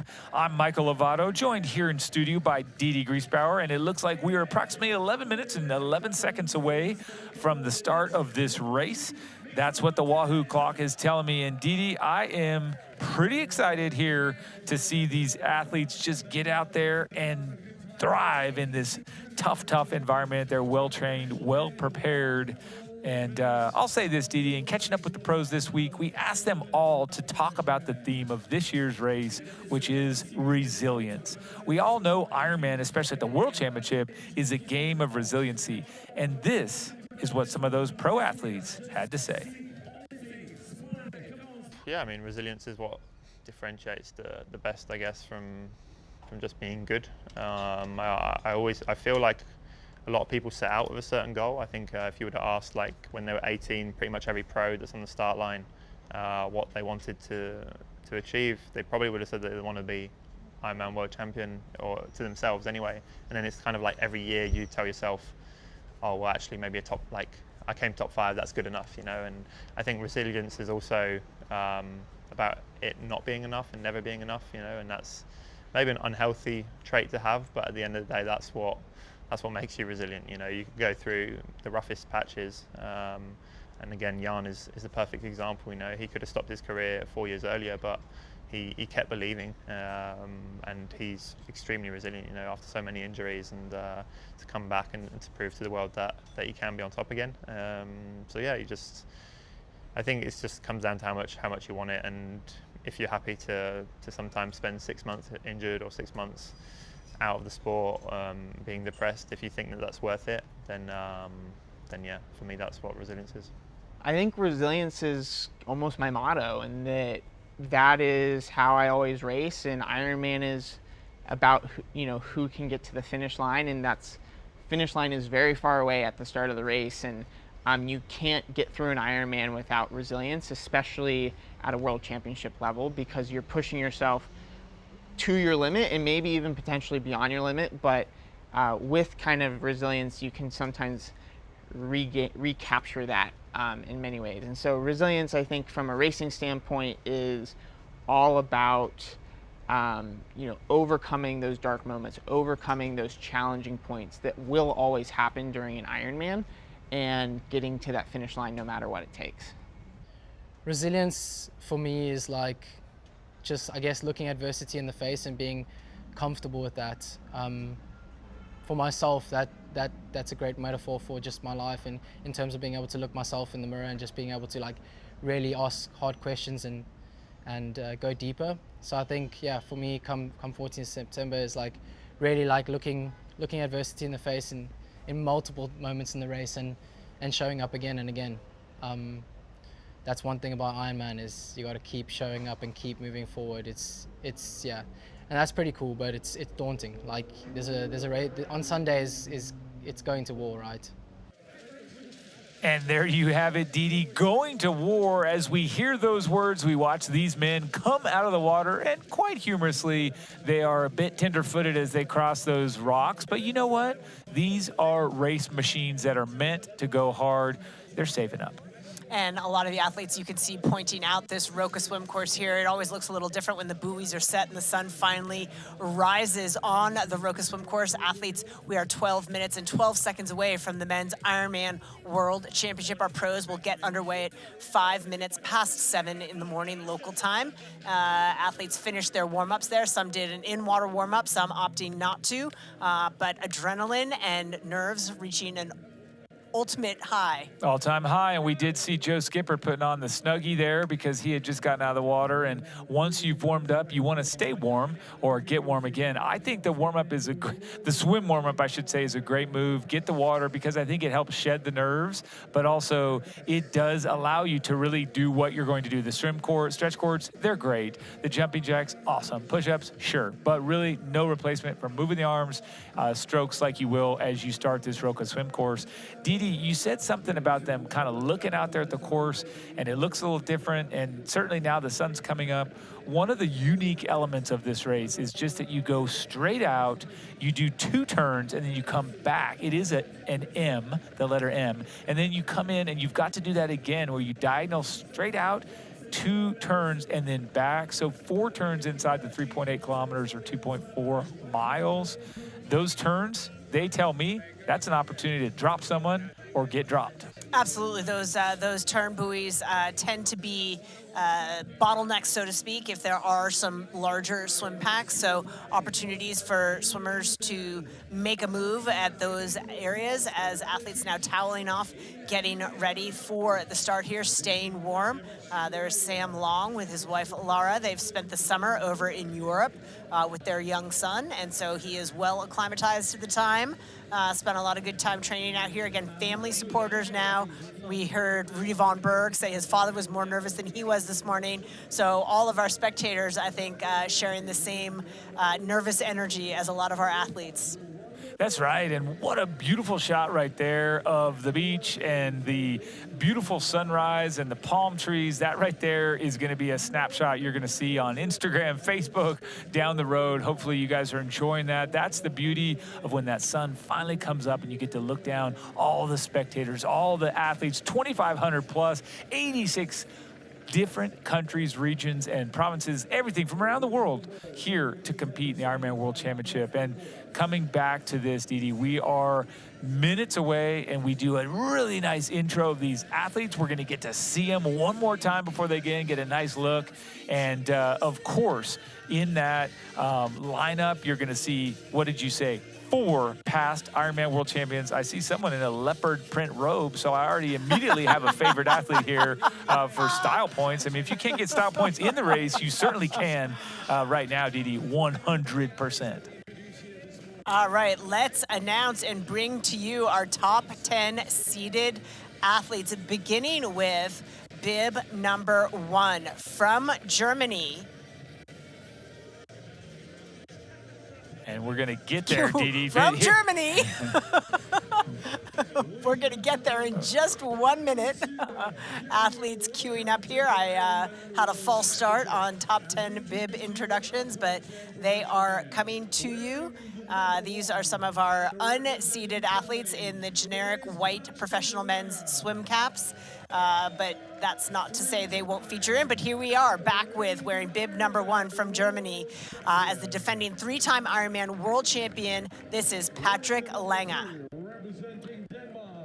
What a superstar there representing Germany. And here from Denmark, number 2, Magnus Ditlev, 2-time Ironman World Championship podium finisher and 2nd last year in Kona, 3rd in Nice 2 years ago. This man is one to watch.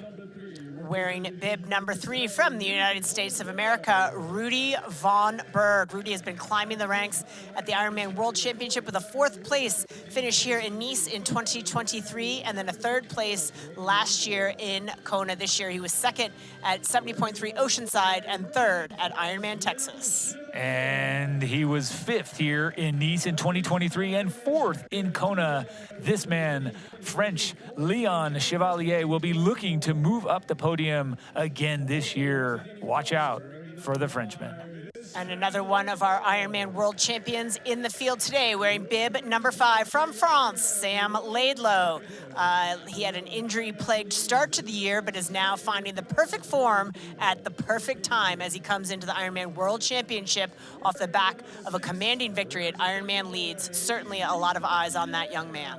Representing the strong country of Norway, the 2022 Ironman world champ, Gustav Iden. He's had a quiet progression this season, and he's now in full form. Watch out for this man. He's coming off a great 4th place at the Ironman World Championship in Frankfurt.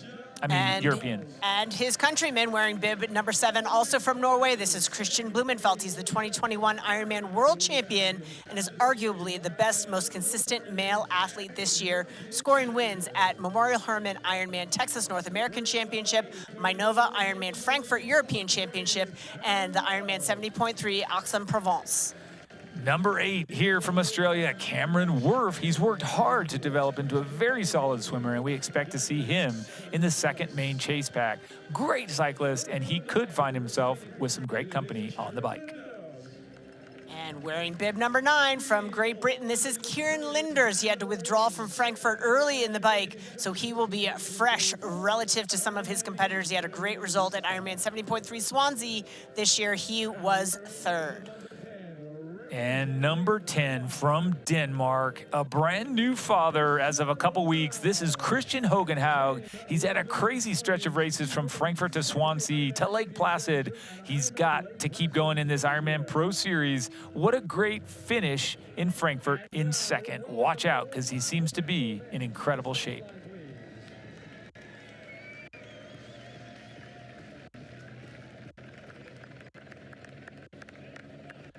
And of course, while those are our top 10 seeded athletes with bib numbers, there are so many other superstars as our professional men's field makes their way down to the start of the Roka swim course. Michael, it's all happening. It is almost time here. We've got still 5 minutes. 7:05 local time is when we fire the cannon, shoot the gun, and launch those athletes into the Roka swim. So now they've been introduced, they've warmed up, they've been marked, they've nervously pranced about. These athletes have done absolutely everything they can do before they kick off the 2025 Ironman World Championship. And today, Didi, we don't know who will be the first across the line, but we do know that fireworks will be in store for everyone that is participating and watching this race, because Didi, some newcomers, some veterans, some people with lots to prove, and some people with everything to lose, all out here trying to make something special happen. And let's remember some of our key players, ones to watch, potential front pack swimmers. Jonas Schomburg will be wearing an orange cap, Martin Van Riel in powder blue, Willem Hirsch in violet, Jamie Riddle in yellow, Sam Laidlow, look for him to get out fast on this Roka swim course. He will be wearing a green swim cap.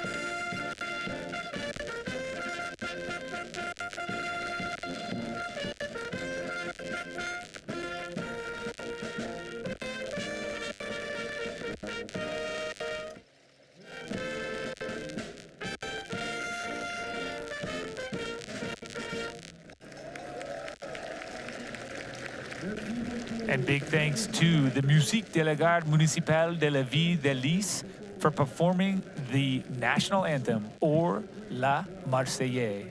There they go, folks. We are now on the start line for this great race. And you can see, Didi, those professional athletes flanked by all of the fans, the photographers, and the family members of these races. They've come from far and wide, Didi, as you and I have, just to watch this great race. And I'm super excited because, man, do we have a lot of contenders that can come in here and surprise us. Absolutely. I mean, everybody has this idea of who the favorites are and how this race might play out. And one thing we know for sure is that it never happens the way we think it's going to. As our professional men get lined up here, we will welcome our race starter, Jose Cobos. He is the city councilor responsible for sports and events in the host city of international sporting competitions. He will be our official race starter here as our athletes doing their final shakeouts there. You see Magnus Ditlev, the tall figure in the middle in that white Roka swim skin. Look for him. This swim is going to be critical for him. He will want to be a part of that lead pack and that'll be a challenge for him. He's going to need to try. And you were mentioning some of those front swimmers. We have to look again at some of these others. Patrick Longa maybe tagged to be in that group. He's in pearly gold. We're wondering if Christian Blumenfeld can hang on, and he's in pearly silver. But realistically, Didi, we've sort of had scenarios play out where it could be a nice break. If the break doesn't happen, it's going to be a massive pack of contenders. We've seen that before, and we shouldn't be surprised if it happens again. But folks, an in-water start for the Roka swim course here at the 2025 Ironman World Championship. They're getting into the water and swimming up to the start line. So we do this, of course, because we did mention the rocks that are on the beach here to give everyone a fair shot so nobody has to run in. You swim right up to those two Roka buoys, and we will hold steady there and wait for the gun to fire. And at this point, a lot of the athletes eyeing up the competitors, wanting to get on the shoulder of some of our superstar swimmers, Jonas Schomburg, Jamie Riddle. Where is Sam Laidlow? I want to be on his feet. So a lot of the athletes choosing their spot strategically for what will be a really important part of this Ironman World Championship. I mean, look at this as well, Didi, as you kind of come back here and see the men in the foreground, the background just peppered with spectators. This is live. These people are loving every minute already. They're on the road. They're here on the beach. Everybody is out to see this. And the perspective they have, not as good as we have here. So folks at home, don't wish too much that you were there, because you're going to get a great view of these athletes as they rip into that Mediterranean Sea and take off for this Roka swim course. Didi, oh my word, we are less than a minute away, and you can see the gun about to be fired, the air horn, and it will be on from the get-go.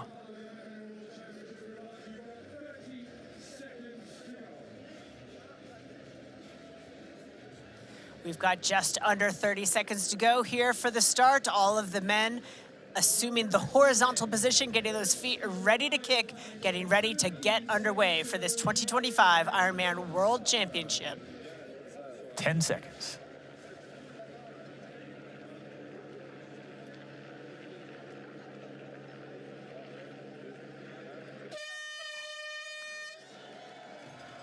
And like that, Didi, the 2025 Ironman World Championship is underway with an entire group of men strung out side to side from buoy to buoy. These men, it looked like whitewater, but that is what we came here to see.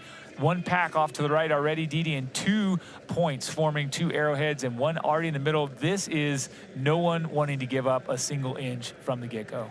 No, this swim going to be such an important part. Strategically, it's often said you're not going to win this race in the swim, but you certainly can lose it, and that will be the fact for a lot of our competitors today. I see the yellow cap. I'm assuming that is going to be Jamie Riddle.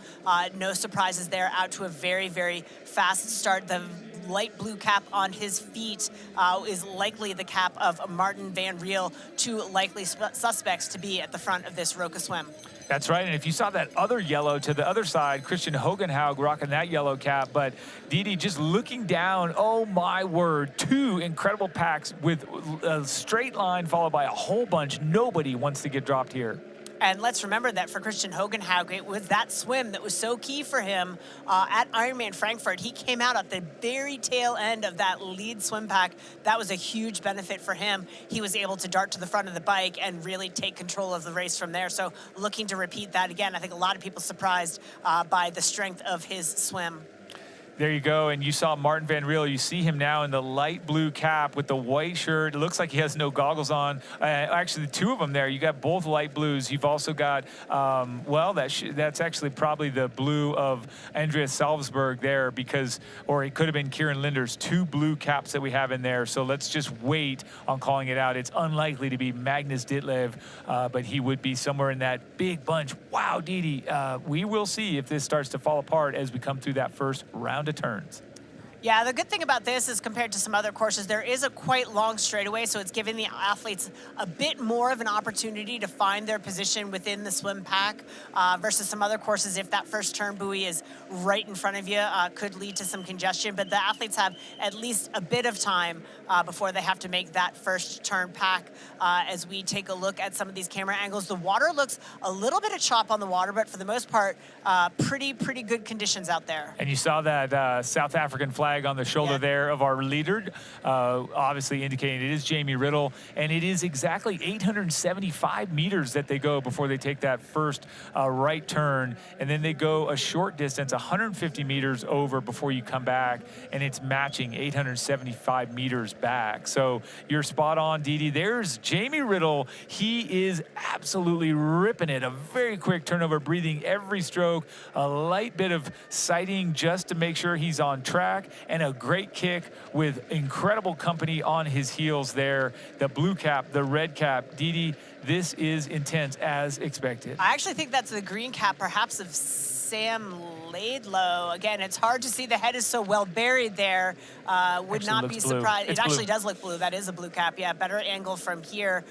Surprising, I do not see the green cap of Sam Laidlow then. That's right. And we've got, after that blue, we've got red and then white. So remembering that most of our athletes are going to be in that white cap. And so, Dee Dee, that is an incredible display of everyone trying to get out hard and stay with the likes of Jamie Riddle. And as we lift back up, you'll be able to see, because as we had stated, there were two distinct packs already forming very early. Once we get down and get some word from our spotters, our commentary crew down on the boat, Matt Laidlow, Fraser Cartmel, hoping to get some closer looks at these men. But for now, Dee Dee, the water, look, you can see a little curve. Look at that. That line is bending, indicating that they were kind of going a little bit too far to the right, and they're curving back to the left. You could see that from our first angle where the buoys were so much to their left. Remember, everybody, we only have to go around the one turn buoy. You don't have to go, the other ones are sight buoys. But we're going to zip on down. It's actually Craig Alexander and Fraser Cartmel on the boat. Craig, Fraser, help us out and take it away. Michael, yeah, we've got the best seat in the house down here in La Baie d'Ange. The conditions, I've got to say to start with, are spot on. There's not a lot of wind, a little bit of swell, but not a lot. I think it's fast conditions. And Fraser, there's been a lot of talk about the dynamics in this swim. What are you seeing so far? Yeah, you're right. We've heard an awful lot about a WhatsApp group about guys having some chat about how they can change the dynamics of this swim really soon, and Jamie Riddle's done what we knew he'd do. He's got the fastest speed of any of these guys. He's got takeout speed like nobody else, and he's used it. You know, we know he's got a 25-second 50-meter freestyle under his wings, and he's just, you know, he's moving. Yeah, Jamie was first off the line. He got clear. He's got Andreas Solversberg on his feet, Jonas Schomburg in third. We can see them. The front of the pack is single file, so that indicates that the pace is really on here. We can also see Martin Van Riel towards the front of the race. Initially, Sam Laidlow was up in contention in about 5th or 6th spot. He's drifted back into about 11th or 12th spot, right next to Willem Hirsch.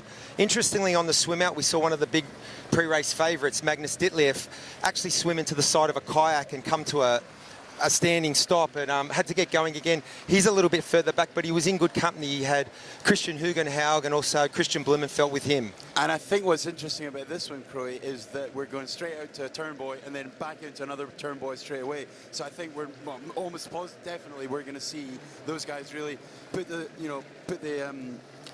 throttle on and see what damage they can do around those back-to-back buoys, because that's when separation can start. Yeah, we see a little bit of separation mid-pack here, but for me, what's interesting about the start of this swim is this single file. Normally you see a bunched up sort of arrowhead formation, which we're seeing further back in the field.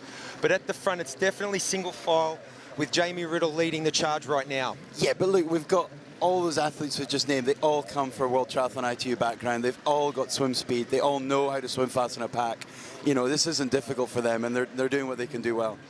Well, Michael and Dee Dee, so far so good down here. I think we can expect to see some fireworks though when we round this first turning buoy about 900 metres into the race, but for now, it's back to you guys in the studio. Thank you so much, Craig. Thank you, Fraser. Great stuff. And just to recap, that leader still Jamie Riddle representing South Africa in the green cap. And then he had right behind him our guy from Germany, Andreas Salvesberg, and then Jonas Schomburg in the orange. So those were our top three. And then everyone else, I think the key here is to notice, Dee Dee, that it is a long line of about 12 folks, and then your arrowhead. So I expect Craig's right. Once they hit that turn buoy at 875 meters, fireworks, more fireworks, I should say, will hit at that moment. I see the hot pink cap down there of Finn Gross-Fries, also of Germany. Also to recap, it sounds like Magnus Ditlev had a rough start, swam into the side of a kayak, which that line, those kayakers there to hold the start.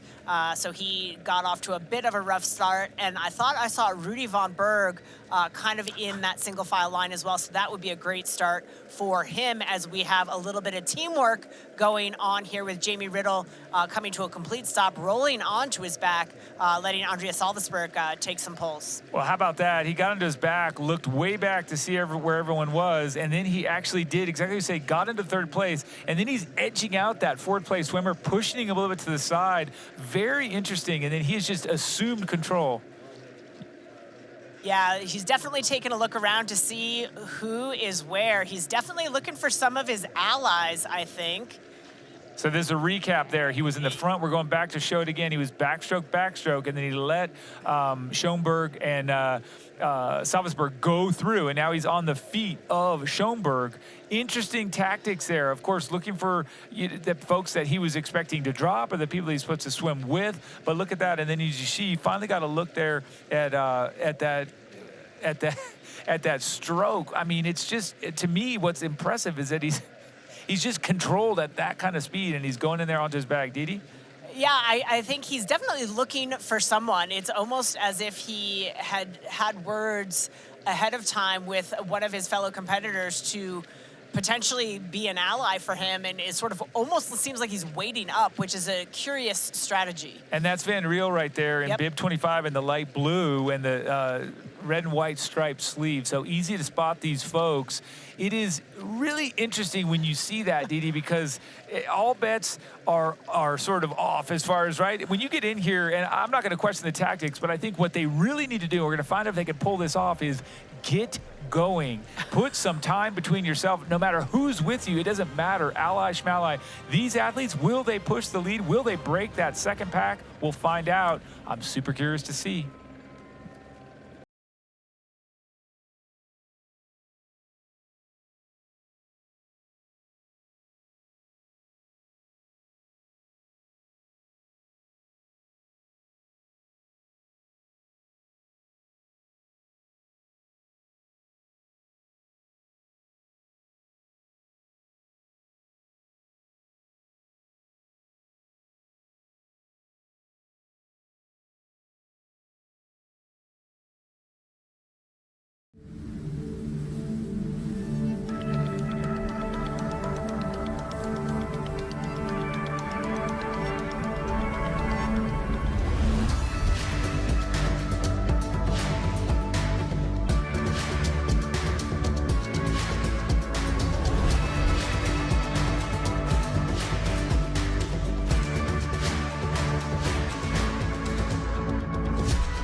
You know, and we know.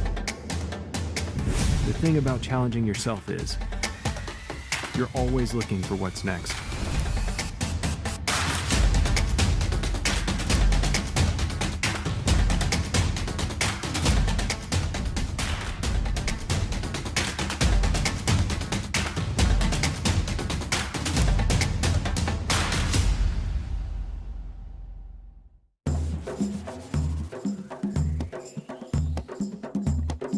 It's the beauty of Oman.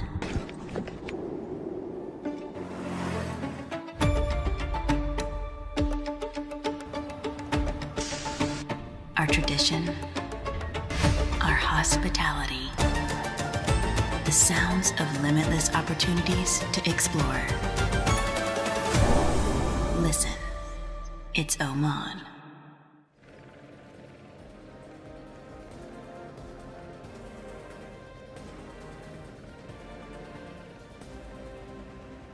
And we have just watched the professional men's pack round the first buoy, 875 meters of swimming done. Two distinct lines now breaking apart. Didi, this swim is fireworks beyond what we expected. It's been a really unusual start. We had Jamie Riddle drilling the front of the swim.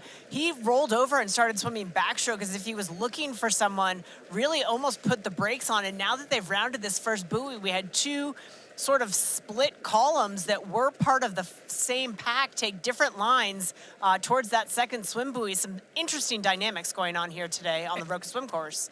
And Dee, we've seen in the lead up here that Sam Laidlow has been training with Jamie Riddle. Perhaps he's looking for that. He's looking for that ally. He's looking for the partnership, whatever it is. You said it before, and why not just say, you know what? They're training partners. They know one another. Perhaps they're wanting to be allies beyond in this race. So there's Jamie Riddle in yellow, Martin Van Riel with the red and white stripes, blue cap, and then, of course, Schoenberg in orange. These men are cranking it. That part I can tell for sure.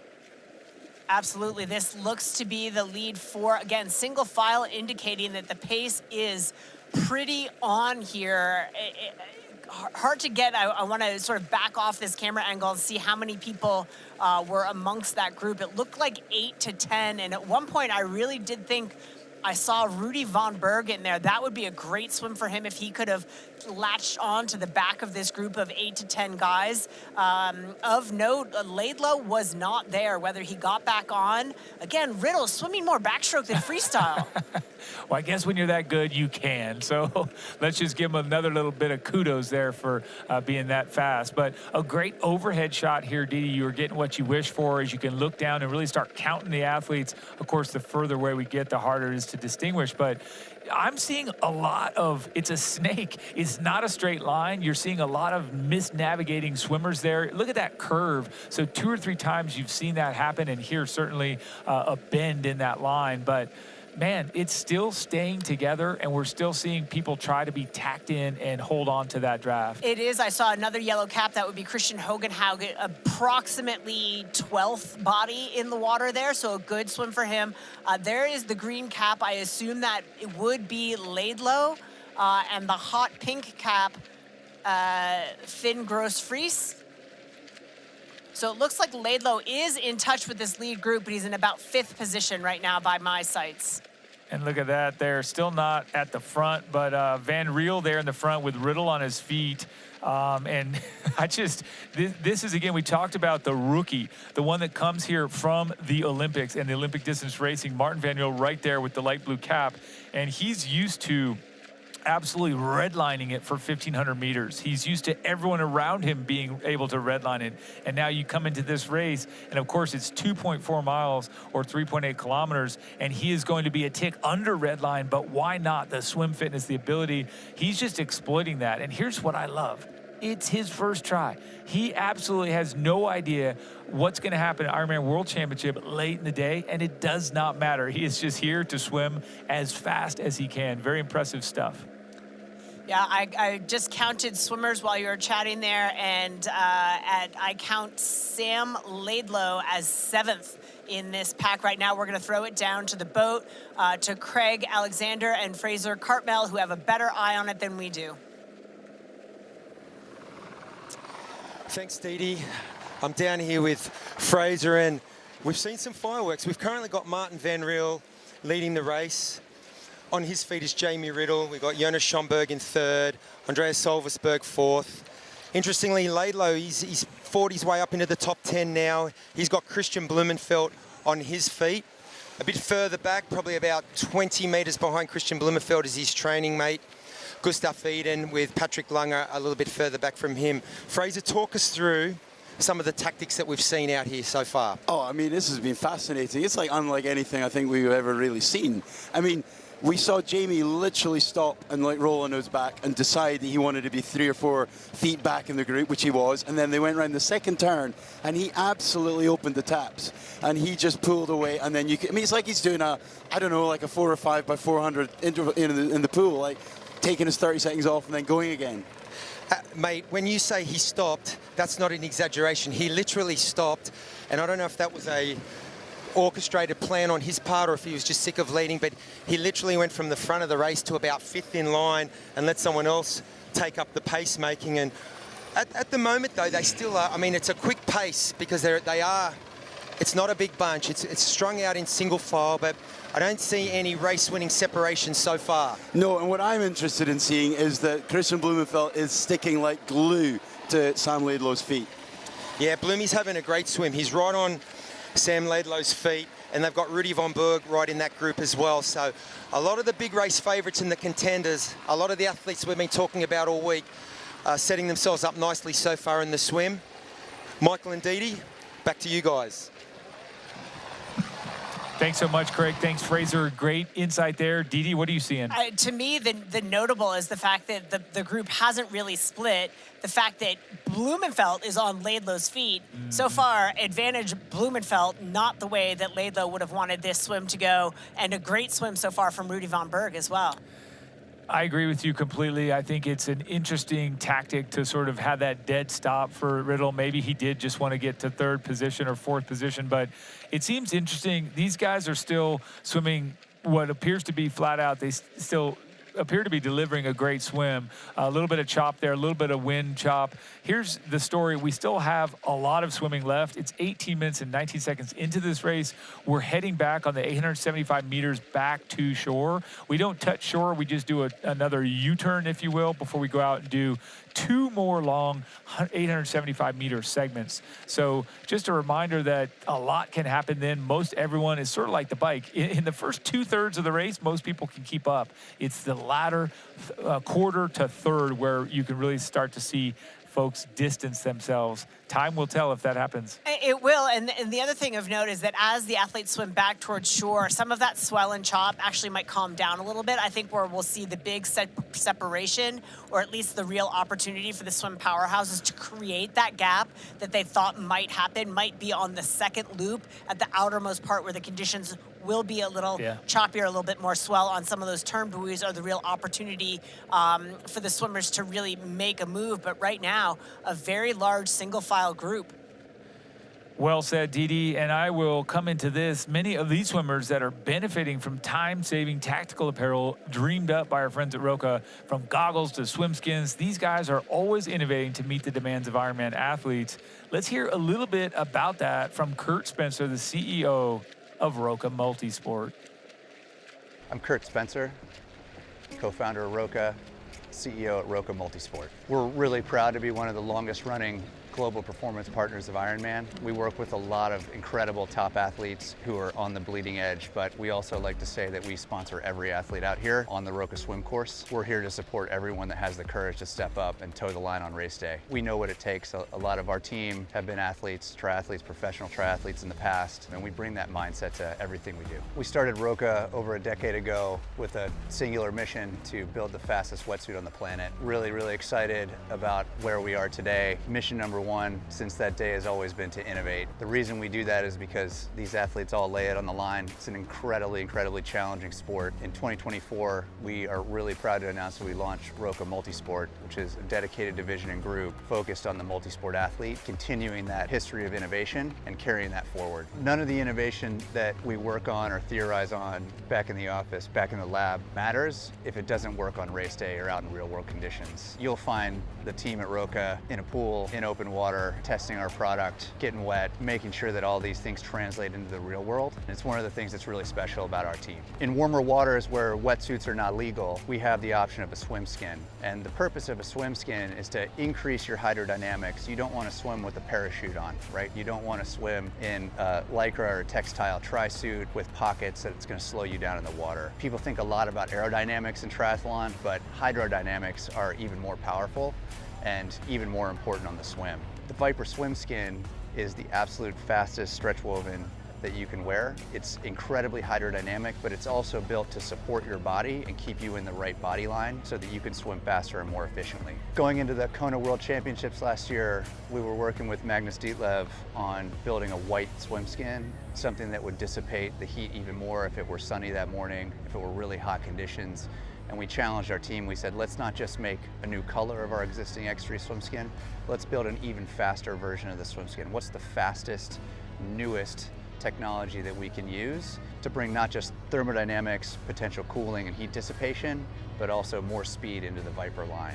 And so you'll see that in the Viper X3 Ghost, we call it. It's the white swim skin that you'll see out here in a lot of athletes' this year here in Nice. We're proud to release that here with Ironman. It's available to all the athletes here at the Ironman Expo. It's actually a brand new stretch woven textile that's tested to be faster than any swim skin we've ever made. We're really excited to bring all that innovation to the Ironman community, and we're looking forward to seeing the athletes race in Roka over the next several years. So Didi, we are seeing these athletes come into the final kind of turn into shore. They do the 2 turns and they head right back out. There you go, great perspective as they round that second buoy there on the left. They have another 875 meters outbound to what you said was going to be probably a little bit choppier, a little bit rougher conditions, closer in, a little flatter, further out, a little bumpy. So it looks like they're about a minute faster than we had predicted, Didi. So that really speaks to the effort. Yeah, absolutely. I mean, the pace is certainly aggressive, and you can tell that, again, by the single file nature of the swimmers here.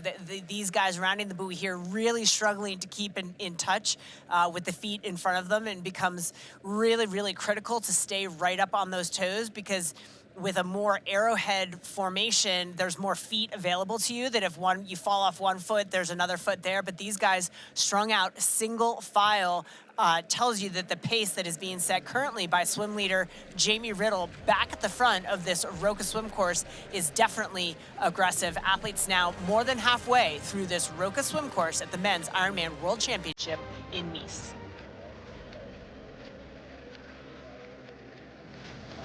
Oh. So.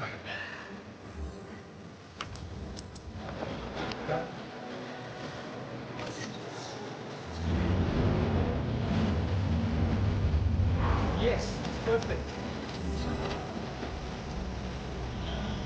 There's no limit to how far a dream can take you. Star in your own adventure now. Qatar Airways. I'm not here to sell you on this life. You already chose it. No shortcuts. No hype. Just work. Same as you. Built to outlast. Endure. 40 years in, and we're just getting warmed up. Welcome to the Ohana.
The Ironman World Championship is brought to you by Hoka, Fly Human Fly, and by Zoot, the original triathlon brand delivering comfort, speed, and performance since 1983.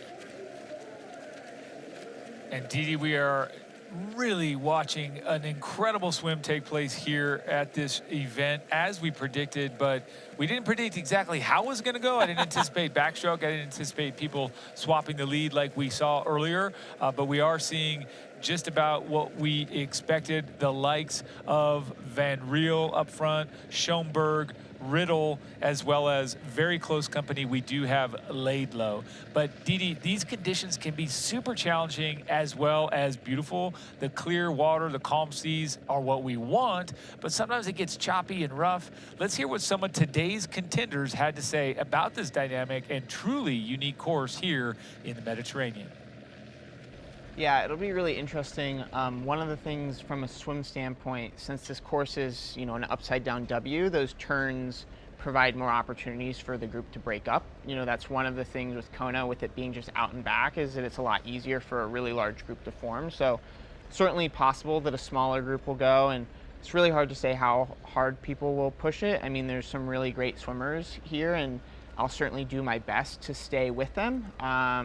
But again, you know, at the end of the day, you can never really win the race on the swim, but you can lose it. So there's a balance of, you know, making sure that you're putting in a good swim time, but also not overdoing it as well. And we'll just have to see what happens on race day. What's gonna be maybe potentially a kind of deciding factor is if there's gonna be a break in the swim, because there is a couple of like really strong swimmers that are also mostly new to Ironman, like Jonas Schomburg, Jamie Riddle, and obviously you have a Laidlow, who potentially, if we can break some of the bit less good swimmers, like a Magnus, like a Christian, that could really impact the race, because if we can be going with a couple of guys on the bike, then the differences might get really big.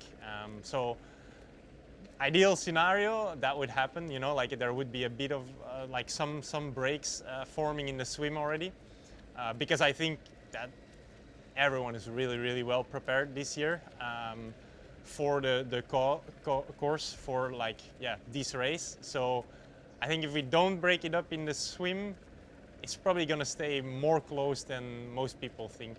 I'll be the first to say, like, I've sent Jonas a message. I've commented on Martin's Strava. I've obviously chatted to Sam. Like, I think it would be, and Andreas Solversberg is also one of my good mates, and I think that's kind of the five of us are the strongest swimmers.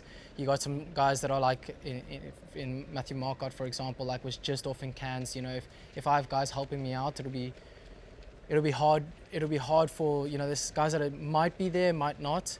I think it would be silly of us to not use that strength and get like 2-3 minutes on the main pack of guys. And I think for sure with, I know Jonas and Martin, we can do it.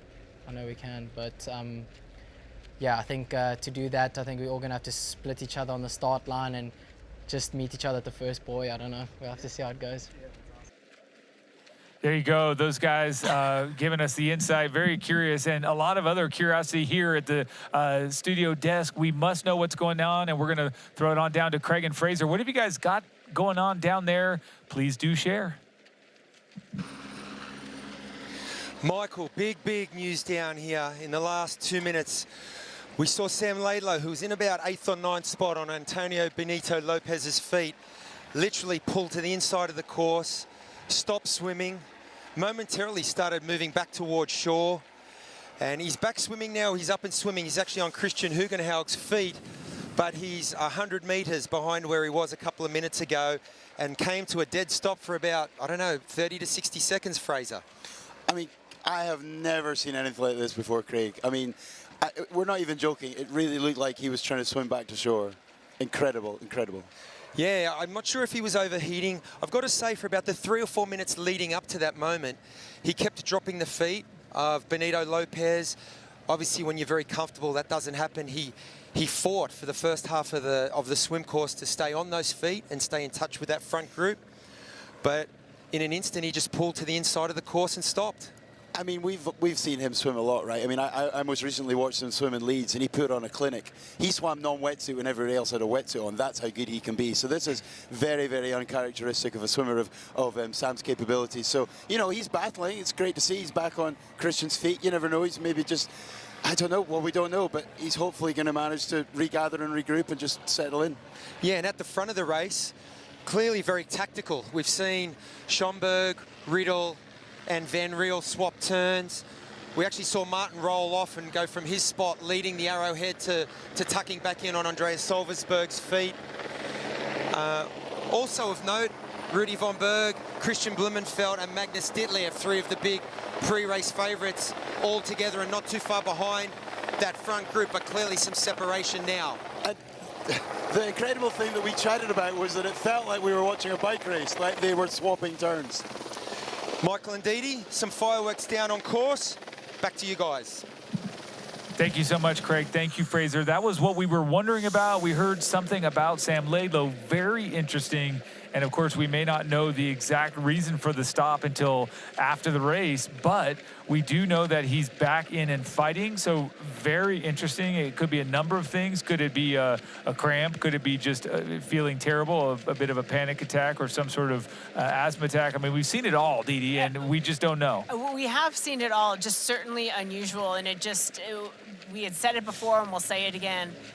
We thought we knew how this might play out, and we are 32 minutes and 33 seconds into this men's Ironman World Championship, and it is nothing like we expected. Certainly some notable names that we expected to be at the front: Jonas Schomburg, Jamie Riddle, Andreas Salvesberg, Martin Van Riel, but absent that group, obviously Sam Laidlow, and that changes a lot of the dynamics of this race, I think, especially knowing that we've got Rudy Von Berg and Christian Blumenfeld certainly in contention with that lead pack as well. So things already spicy.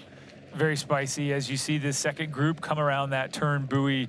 Remember, we have 150 meters across at the far end there, and then one more right turn, and you'll see them rip it on back, and that's the final stretch, 875 meters pulling all the way back. So I believe we are threatening the record here. It could be possible, Didi, if we look at about 47 minutes, if I remember correctly. That is within their capability, but you just never know. It's fun to throw that out there and just kind of wonder. And now we're looking down again on Jamie Riddle in yellow, in green, right behind. Just absolutely surprising no one, Didi. I didn't see this coming.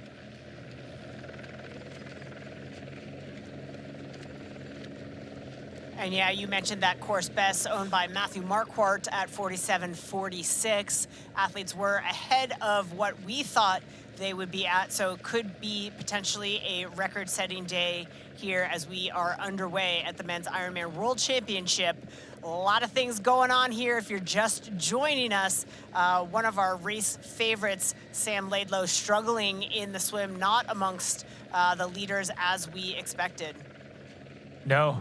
And we expected something to do with basically folks turning it on and dropping. Yeah. We didn't expect Sam Laidlow to be dropped. Yeah, we didn't. But here's the other thing is that Sam Laidlow, and this is probably isn't his mindset right now, but he's on the feet of Christian Hogenhaug, which is that's not a bad ally, right? The swim isn't going according to plan, but Hogenhaug and Sam Laidlow working together on the bike, not a tragedy, and they are far from out of this race. Well, Didi, this is the unique nature here. When you have this much talent, this many people that have excelled at Ironman, internationally speaking, you're going to have allies everywhere you look. Yeah. You can lose 2, 3, 4, 5 minutes, you're going to find allies. You can be up at the front, allies. Everywhere you go, you're going to have allies.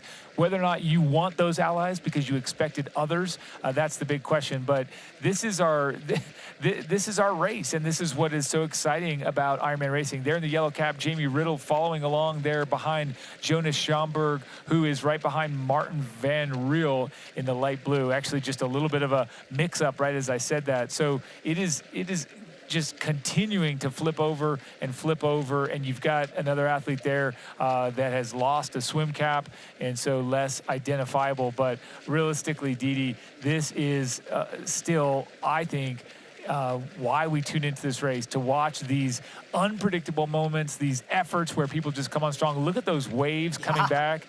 Solid bit of waves and swell rolling from behind, which I think is a challenging thing for a weaker swimmer or someone that's not as seaworthy. You get those bit of movement that is a little bit unsettling, and it kind of pulls you in an odd way, sort of breaks up the group. Yeah, a little bit of swell there. That may actually be from the boat, but now we definitely see that pack. It looks to be about maybe 10, 12 athletes. And then again, maybe a 30-second gap to that very, very large second chase pack of athletes as the men making their way now back in towards shore, passing one of those last remaining sight buoys. We're probably within about 10, 12 minutes of athletes coming to the conclusion of this Roka swim course and already a dramatic start to the day. And there is what we talked about, those 3 distinct groups, at least 3, probably a little bit more. You'll have some stragglers as well, but coming around that sight buoy that is toppled over due to the wind and the chop that's pushing in to shore.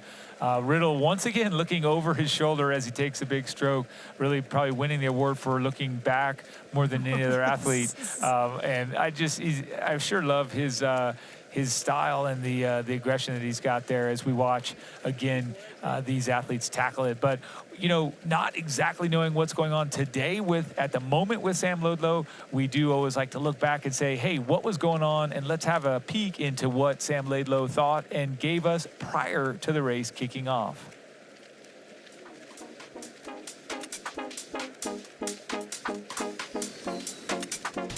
And then hopefully hold that lead till the end and win the Ironman World Championships.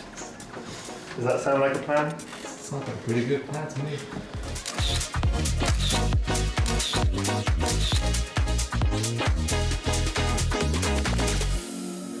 We are in Antibes with Scott Steenberg. My name is Scott Steenberg. You can call me Scotty T if you want. Scotty T. Yeah.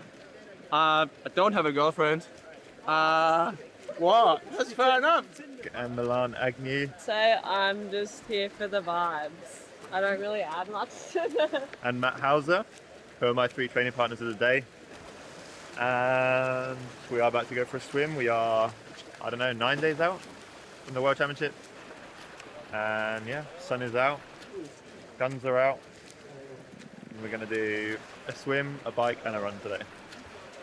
Everything's going nicely. First 4 or 5 days, everyone was a little bit tired with moving, getting everything sorted and the stress of being in a new place and that, but now we're back into a good routine. Training's going relatively correctly, shall we say. So no, quite happy. We've got a bike run to do today, and then we'll probably get another longer bike in over the weekend, focusing on the descents. What does it mean to race here in Nice? Brings back good memories. To be fair, I hadn't really thought about it until I hadn't been back here actually since Melbourne 2 years ago. So when I was driving along the promenade 10 days ago, it brought back some good memories. Do you feel more pressure now than in 23?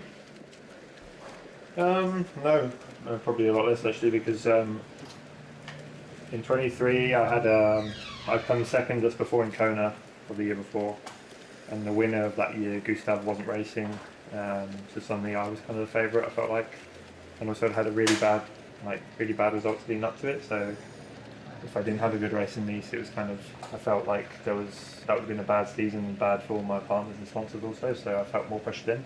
But now I feel like already this season I've proven that I'm half decent, and I don't think I'm the favourite either. So yeah, there's a lot of guys that want a world title.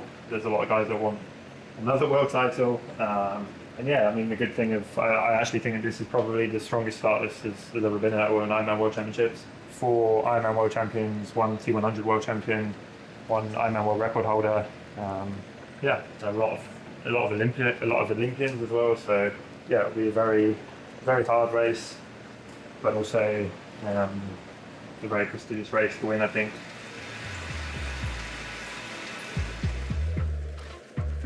Thank you to Sam Laidlow and A Fighting Chance presented by Hoka. For more, watch short A Fighting Chance episodes on Instagram at IronmanTry and full A Fighting Chance episodes on proseries.ironman.com and on our Ironman Triathlon YouTube channel. And of note, Michael, in his appearances at the Ironman World Championship, the furthest Sam Laidlow has been off the front is 4 seconds coming out of the water as we take a look at what athletes will tackle as they exit the Roka swim course. It's a pretty long run through transition here as they exit. They'll have an opportunity for those that are strung out single file, if you're a good runner, to make up and get yourself a little bit further up the field with these long transitions. And I feel like when you're in there, Didi, if you're really far back, you're in transition, you hear your name, you hear the announcer calling out, you can sort of feel a little bit closer. It's not out of sight, out of mind completely with a long transition like this. But it also can be very agonizing because you are still in that moment of elevated heart rate, probably the highest your heart rate would be all day coming out of the water, running through that very difficult, that sort of third sport or fourth sport if you want to count nutrition in there as well. But fourth or fifth, how many sports are there, Didi? Let's just get right back to it. We got 41 minutes and 58 seconds here into the Roka swim course. We're almost finished with it. We have some distinct packs, and this, the front pack, on camera now. Yep, that front pack, of course, again, just to repeat, course best 47.46 from Matthew Marquardt back in 2023. We'll see if the athletes can best that, but so far our swim leaders, Schomburg, Jamie Riddle, Andreas Salvesberg in there, Martin Van Riel in there as well. Notably absent is Sam Laidlow. That's right. Another great shot there. Shows this beautiful town of Nice as we look at these swimmers. And Didi, it's a fool's errand here to predict who's coming out, but are you calling Riddle, Schoenberg, Yes. Salvesberg? Yes. You're calling those three? They're going to come out together? I think, you know, the actual leader is almost irrelevant. It is the nature of that pack and who is amongst it and how that will shape the dynamics on the bike. And we will obviously we have some of those names from our spotters down on course. Obviously, Fraser Cartmel and Craig Alexander giving us some great insights from down on the water. But to see what the time gaps are and who is amongst this lead group of 12, all of the names in there. And then again, the time gaps to someone like Christian Blumenfeld. Where is Rudy von Berg in this group still? Where is Gustav Eden? And how far back then is Sam Laidlow? And what is the damage done?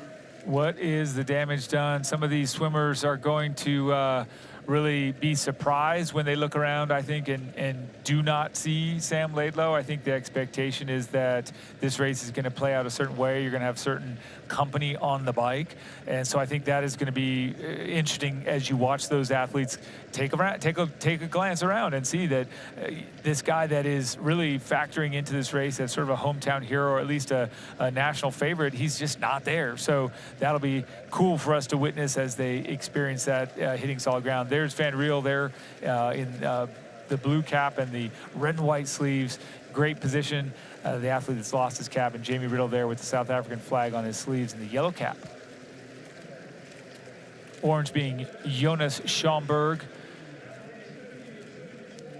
And Andreas Salvesberg at the front. And so Salvesberg appears he will be the leader out. Of course, they have to make their way up sort of that rocky beach. It has been carpeted to make it a little bit easier for the athletes, but right now appearing that Andreas Salvesberg will be our race leader out of the Roka swim course. And also appearing that we are nearly 3 minutes in front of the course record. Yes. That Marquardt also sort of shared with Braden Curry. Braden Curry came out of the water same time last year, 47.46, so that's impressive. These guys well below that, 2.5 minutes below that by the time they come under that Ironman arch, indicating the end of the Roka swim course. But here we go, solid ground for Salvesberg first, gingerly at first, and now powering up the hill, taking off the swim skin and stopping the clock there. We'll get official results, but note that a probable, obvious course record as they run into this long transition, Didi.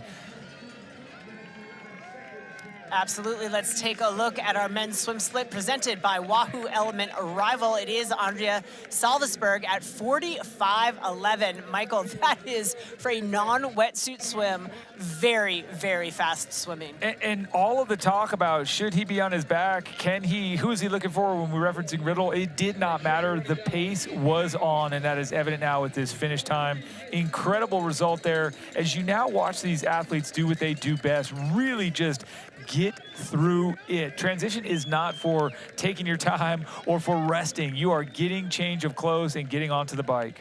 And if I had to bet, that is Jonas Schomburg, who's sprinting through transition. Andreas Salvesberg was second, but some of the other ones in that lead pack, Finn Grosch-Fries, Sven Thalmann, Jan Stratman in that group, Antonio Benito Lopez, Wilhelm Hirsch, Matthias Cicerelli, Casper Stornes with a very good swim, Kieran Linders amongst that group as well.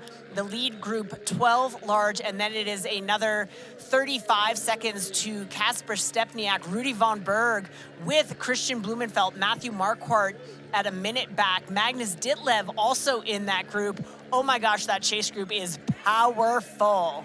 Well, it's really kind of incredible because that break after the first 12, realistically, only about 40 seconds, Stevie. So as you start to string it out, it does become that minute. But and how much of that can be made up in this really long transition area as well? Much of it, yeah, great question. And I do believe quite a bit of it can. So I think most of our contenders here, I don't think anyone has realized yet that they are missing Sam Laidlow. As we watch Christian Hogenhaug come out of the water there, that's who you're looking at on camera with pulled off that yellow cap. So at one point we had said Laidlow had fallen back to him. But let's just see, we're watching, I think that was Gustav Eden. I saw the green cap fly by, check your tracker, but that's who I'm seeing if I still reference these colored swim caps. And again, we look to the start of the bike for our next split, but yes, you can see Marquardt as well. We talked about him having the course record, 46:11. He's still under that time he did before. So really great effort and great swim conditions here as we watch. First, onto the bike, there is the rest of that second chase pack coming in. Rudy Von Berg, you can see him there. I see Jason West in that group as well. And there's Magnus Ditlev in the white jersey there, right on camera. Actually, everybody's wearing white in that shot. Yeah, I was going to say, these pro men in their white race kits with the black shorts, making it tough for us to ID some of them. But again, I'm looking at the swim exit. And again, the tracker's a little bit slow to update, but still don't know what that gap is to Sam Laidlow as we have our third pack coming through. Looks like 1 minute and 59 seconds for Sam Laidlow. Pre-race favorite, way off his pace. There's Gustav Eden on the left with the blue sleeve as you look at some of these other contenders. Patrick Longa in the gold cap right there, a few men back, and there is Sam Laidlow, way beyond where he would normally be. Look at Sam Laidlow's body language. I see absolutely no intent in him whatsoever. Well, yeah, he's dejected. You can see that he's, I mean, there it is. This is something happened to him where it wasn't just a bad swim. To stop and then regroup and get in it. I mean, he's going through the motions now, but he does not look determined, Didi. You know, and you hate to see that. You wonder if what plagued him in the swim is actually still plaguing him, if he is going to get beyond it. It's so early on for him to be battling whatever it is he's battling and have to get through the rest of this Ironman World Championship with the weight of that. But I would say his body language running through transition tells me whatever it is, it's not getting better. He seems sort of deflated. There goes Eden, there goes Longa, two Ironman World Champions heading out together, past champions leaving. So great to see those two. Another good little alliance, even though it's unspoken and not anything that will probably stick. But having that company, as you said before, is really useful. The folks still waiting, trying to figure out exactly where Sam Laidlow is. Athletes streaming out of T1 and onto this Zoot bike course. And I tell you what, here comes Sam Laidlow. Cameras on him. Everybody's saying, wow, that is a surprise. We're all equally surprised. Yeah, I was going to say, we are getting word from our spotters down the course that his issue is some cramping in his back. That is what sort of caused him to pull up so abruptly during the swim. He did leave T1. As you can see, he is on the bike. Whether or not that back issue is going to plague him on the bike, I mean, that's a tough one to get over when you're facing a bike course that's this challenging. Well, and interestingly enough, the referencing from our spotters that it was a lower back stretch that he did, so trying to loosen up. I mean, it can get us all, and I think that really one of the worst things, again, to speculate a little bit, when you start to have the taper and the body slows way down out of this massive load of training, and you sit around a lot more, it can be when stuff does happen, you start to tighten up. And let's take a look at who took advantage of that transition area as we take a look at our fastest T1 splits provided by our friends at Ruby. Our fastest three men: Cameron Main at 2:40, Sarzella at 2:41, and Jonas Hoffman at 2:43. Well, that's incredible. That's a long transition. Those are the fastest here at the Ironman World Championship, Nice, France. It is very, very interesting. Now we have one of our pre-race favorites already off the back. The question is, can he turn things around and get back where he belongs in this race? Is Sam Laidlow done, or will he rise to the front? We'll find out.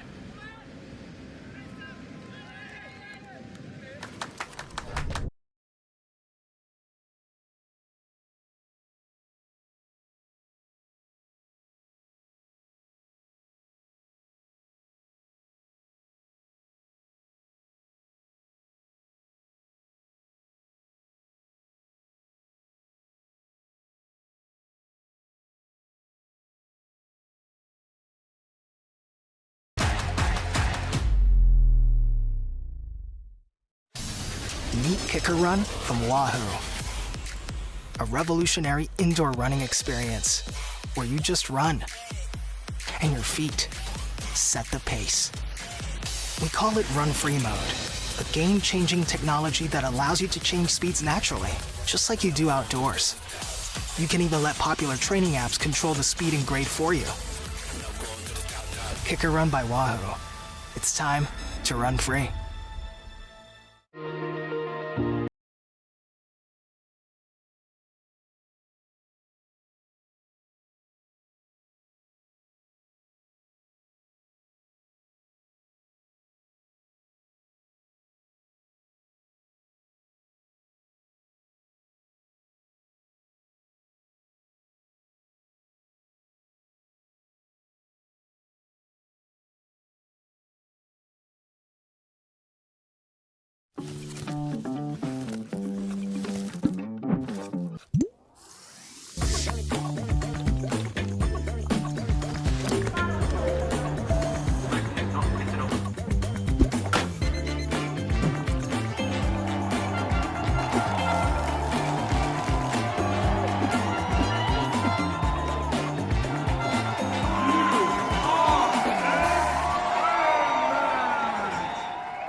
So as we watch Sam Long leap onto his bike exiting transition, you've also got Cam Wurf right there behind him. Two incredible cyclists. We saw in transition the likes of American Chris Leiferman. Wurf just lost a bottle. Wurf is going back for transition, so he's lost about 6 spots grabbing whatever it is fell off his bike there.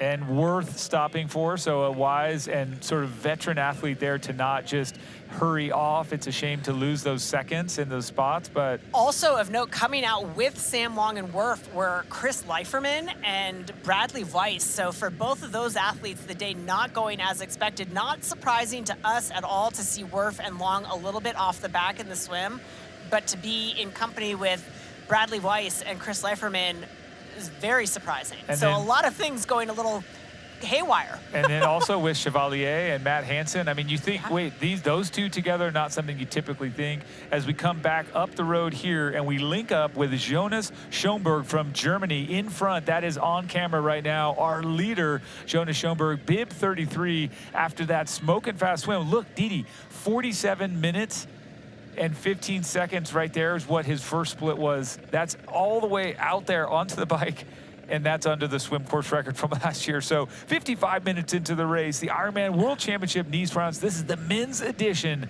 and as we promised, this is an unpredictably incredibly fast race already with Sam Laidlow so far back. Didi, here's the big question. Can someone like Sam Laidlow come back from 2 minutes down? Has he ever done that? Can he do it today? He's never done it. In fact, as we mentioned during the swim, the worst he's ever come out of the water is 4 seconds off the lead. So this is uncharted territory for Sam Laidlow. Now, he's so talented on the bike that, yeah, I don't think 2 minutes is insurmountable necessarily. But the question becomes, is the back cramp or whatever plagued him during the swim going to continue? Yeah. If it is something of the past, and if it was, you know, just a swim issue and he can get sort of his legs under him and get the power going, yeah, 2 minutes, it's a long day. You can come back from that. However, if it's not over and done, if the back is still a problem, then yeah, it's in this caliber of field, no, you don't come back from that. And no surprises to me to see Jonas Schoenberg absolutely drilling the front of this race. We saw him execute this exact same strategy in Frankfurt. Of course, he had a mechanical malfunction with his aero bars, forcing him to pull out of the race. But he is an athlete that absolutely, we knew this was gonna be his strategy. Swim absolutely as hard as you can, charge through transition, and get to the front as we take a look at, wow, Joe Skipper at 7:06 back in 50th position as those swim splits continue to scroll across the bottom of your screen there. And Schoenberg, our first athlete here on course, third place Ironman South Africa earlier this year, second place in Rote earlier in July, and now third, second. Does he go for that win? Well, he's a rookie to the Ironman World Championship. He's no rookie to this distance or to the caliber of racing that he's facing. No, and he sat in the lead of that Challenge Roth race for quite a bit of time, and I imagine we will see the same today. He is absolutely fearless in how he is going to attack this course, no doubt.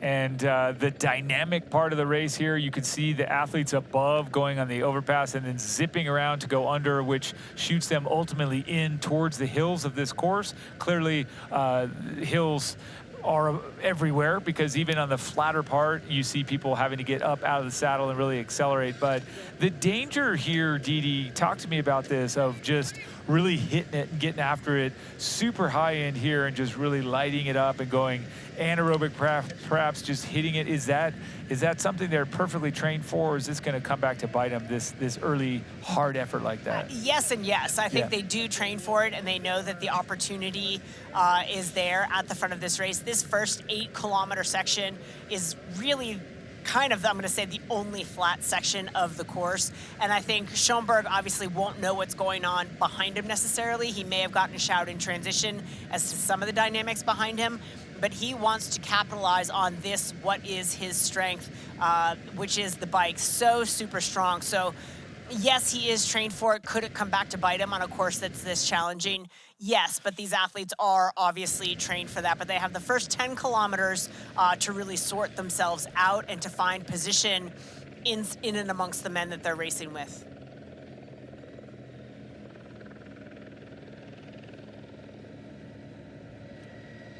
Looking around to try to find the allies that they're going to want to work with, whether they're in a position that they want to be in or not. You know, if you are Sam Laidlow, you're looking around to say, okay, can I get back to Hogan Hauk and work with him on the bike? There you go, and you can see the graphic there of the Zoop bike course at the bottom, and it shows all those profile changes, those ups and downs. Also, then, if you look at the real live overhead shot of them on beautiful tarmac, ripping it along in these early kilometers. They are about 8K in, have not hit the beginning of those climbs at 10K, and it does start to get very punchy. You can see right there at about just under 19 kilometers. So realistically, right about 11 miles for those of you out of the metric system. But it's also something that in this stage, in this early bit of the Zoop bike course, you have to keep your head up and watch those technical aspects, watch the cones, watch the roundabouts, just watch everything. Also, stay away from trouble. Don't get caught up too close to the athletes around you. You see these 10, 20, 30 people groups, those are when you start to run into trouble. Right, we've got Race Ranger, and if you're, sitting with your head down, looking at your, computer, or looking to grab a bit of nutrition to get that on board, you absolutely, this is an area where you can very easily get caught up in that draft zone. So definitely have to have presence of mind. There you go. And again, we're tight here with the German athlete, Jonas Schoenberg, number 33, just tucked in an arrow. He's not really getting that far away. You can see him up there at the top of the screen with the bike, and there's 3 athletes a little bit further back, really still with him, but he's not looking back to see that. He's just trying to get away. And I think this, Didi, probably nobody in this group realizes that Sam Laidlow is 2 minutes down. They're all expecting, when is he going to roll through? Why is he not here? Wow, it must be doing great. I'm holding him off. Those sorts of things start to go into your head, and you start to assess, these are the people I expected to see around me. It's a surprise when you see someone that isn't there. It's a surprise when you see someone that is there, often that was not on your radar. Well, this lead group of 5 right now, Schoenberg put in a little bit of a gap to the next 4 chasers, which include Martin Van Riel, Jamie Riddle, Andreas Salvesberg, and Jan Strotman. So that is the group, and then there's about a 30-second gap to Wilhelm Hirsch and Antonio Benito Lopez. So a little bit of separation. There will be some shuffling about in the positions here as some of the superstar swimmers who maybe aren't as strong on the bike yield to some of the stronger cyclists coming from behind, all looking to establish their position as they get to the first of what will be very, very many climbs. But these first couple of climbs are really, really punchy and put some sting into the legs for sure. There you go, and you can see that. Look at Jamie Riddle, and we watched Martin Van Riel come by with the Red Bull helmet and the red and white striped sleeves. Van Riel passing Riddle and then moving on to capture some more. But this is a punchy, steep climb, out of the saddle, really grinding it. And of course, as we take a look at today's Zoot bike course, today's course takes athletes along a technical loop into the mountains with over 2,400 meters of elevation gain. They're going to face extended climbs, sweeping descents, winding switchbacks, testing both their climbing power, which we're seeing now as we see them sort of grinding up these climbs here. It's going to test both their cycling power as well as their bike handling skills. And let's take a look at this legendary Zoot bike course. Bienvenue to the 2025 Ironman World Championship here in Nice on the beautiful Côte d'Azur. Let's take a look at the Zoot bike course. The Zoot bike course is a 180.2 kilometer or 112-mile loop and is one of the most spectacular and challenging on the Ironman circuit, making it worthy of the World Championship. The course makes its way out of town and up through the outskirts of Nice, touring beautiful hillside villages. Athletes will enjoy views of the Alpes-Maritimes region on the ascent and the Cluse de Gréolière on the descent. They will tackle challenging climbs and technical descents with an elevation gain of 1,700 feet or 2,400 meters. Athletes will need to manage their energy carefully as they navigate both long, steady climbs and sharp, twisting turns on the descent. The breathtaking scenery provides a good distraction, but the constant demand of the course guarantees a truly unique challenge. Let's hear what one of the top pros had to say about this incredible bike course.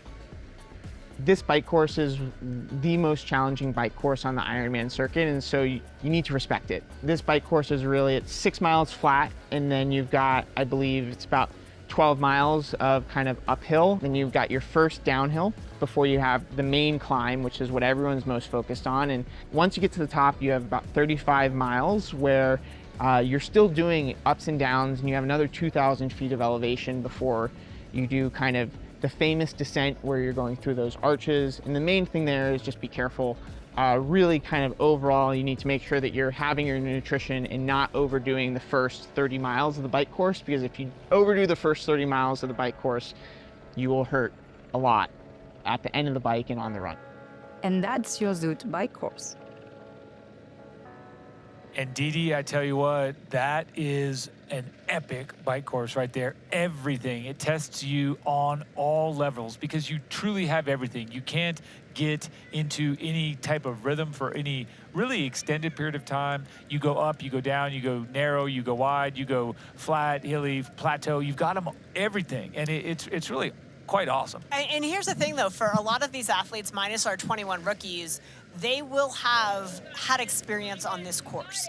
I think 2 years ago was a slightly different story in that it was new for everyone.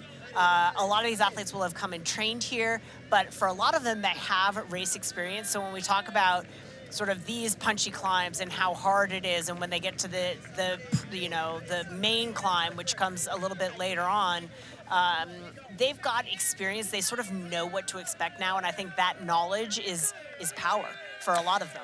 That well said, absolutely well said. As we come back here and we dial in and we just say, hey, right? That knowledge might not be good for poor Sam Laidlow right now. Yeah. Knowing what he's got ahead of him, knowing he's not feeling his best self, and having a real hard conversation with himself. Are you going to get yourself back into this race? Oof. And you don't win championships with throwing in the towel. It can't be part of your normal vernacular. And so, you know, if you're going to say, does he finish? Does he drop out? I mean, it's a tough call because he came here to win. But we'll see. I think if he turns it around, starts to see a glimmer of hope that the body's performing how it should, that really dictates everything as we come back up front here to Martin Van Riel from Belgium. He's just dancing on the pedals every time we hit a little spike. These athletes look great. Yeah, I mean, Martin Van Riel, again, another one of our Ironman rookies coming from the Olympics straight into this Ironman distance racing. He's putting a lot of bang into the swim and bike. He's sustained an ankle injury, a really bad ankle sprain. So he is not backing his run right now. So I think he's looking to make the proverbial hay while the sun is shining on the swim and bike and see if he can get himself far enough out in front so that a less than ideal run leg, which normally we would expect a strong run from him as well. But his run training, he was, I think, sat on the sidelines for over 4 weeks, unable to run, but looking to do what he can on the bike course to, hey, can I still make my way into the top 10 with a strong swim and bike? And Van Riel, so not backing his run, and this is coming from a guy that in his debut Ironman at Cozumel, he ran 2:39. Oh, yeah. And then in South Africa this year, 2:38. So when he's not injured, he's not laid up, whoa, you know, that's a run you definitely want to back. Solid athlete, even though he's a newbie. Yeah, super, super talented, just sort of coming in with a little bit of a handicap that might not, you know, yield the day he might be capable of otherwise, but we'll give him a different race experience, right? Like, hey, I know I can't run. Let me take some risks on the swim and bike and see where that puts me. Well, and just historically looking back at athletes that have performed extremely well with some sort of setback or some sort of issue heading into the Ironman World Championship, can't run, think you're going to be doomed, changes everything. You attack it, and suddenly you're a little fresher. You're not beat up. Maybe there's something else that just goes into it. So that je ne sais quoi, that gives you a little bit of an extra oomph and gets you to a breakthrough. You can think of these countless times, Didi, through the yearbooks here, but maybe that's Martin Van Riel today. Great shot from above. This is cool. This shows that distance. If you ever get down behind the cyclist, you feel like they are very close. You get up above and it's 25, 30 meters. So a decent, maybe that's 18 to 25 meters, but it's a decent chunk between each athlete as we get into this interesting terrain here, the foothills of the Maritime Alps. Yeah, this is the road to Saint-Genès. There are 3 really short and steep climbs here, maybe a sort of a minute each. You can see the athletes down on the bar, so they are between some of those 3 really punchy climbs. But each one of those climbs around 10% with, you know, we've got here this mixed flat to rolling segments between the punchy climbs. But guaranteed these short, really stingy climbs are going to help separate this field out a little bit. And there we go again, just popping right up out of the saddle. Again, just indicating exactly how tight it is. And then right back down to the air bars, bigger gear, and shooting down into some twisty, turny, curvy sections of this race. Really just so good. And folks, if you have not seen this race before, if you have not raced this course before, and you don't even know what we're talking about, please do stick around because you are going to want to see even more challenging and even more technical segments of this Zoot bike course coming up in a bit. Do you think we're going to see some breakaways? I believe we will. What do you want? You know, what's that really good non-alcoholic beer I keep hearing about? Do you have that really great non-alcoholic beer that I keep seeing? Do you have a non-alcoholic beer that actually tastes good? It's athletic. You're holding it. You mean athletic? You're looking at it. I think you mean athletic.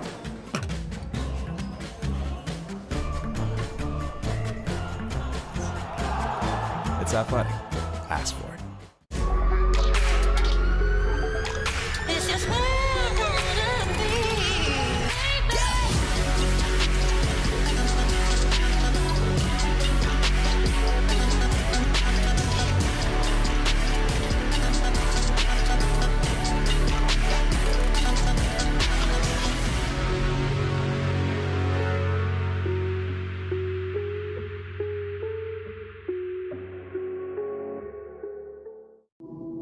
Endurance isn't just about medals, it's about showing up, even when your brain says go and your body says no. Showing up means taking care of yourself, skin and all, because when you train hard, your skin works hard too. That's where Bulldog comes in. with products packed with brilliant natural origin ingredients that help prepare, protect, and recover your skin. No fuss, no nonsense. Bulldog Skincare is man's best friend. Official men's care products of Ironman Europe.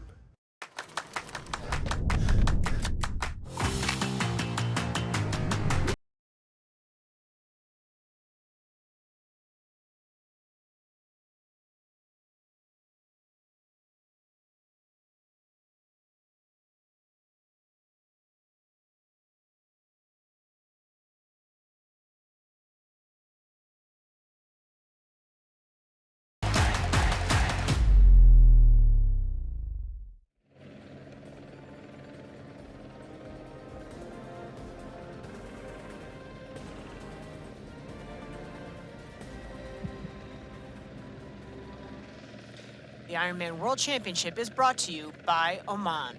Beauty has an address, endurance has a destination. Experience Oman. And by Ruvi, the indoor cycling experience.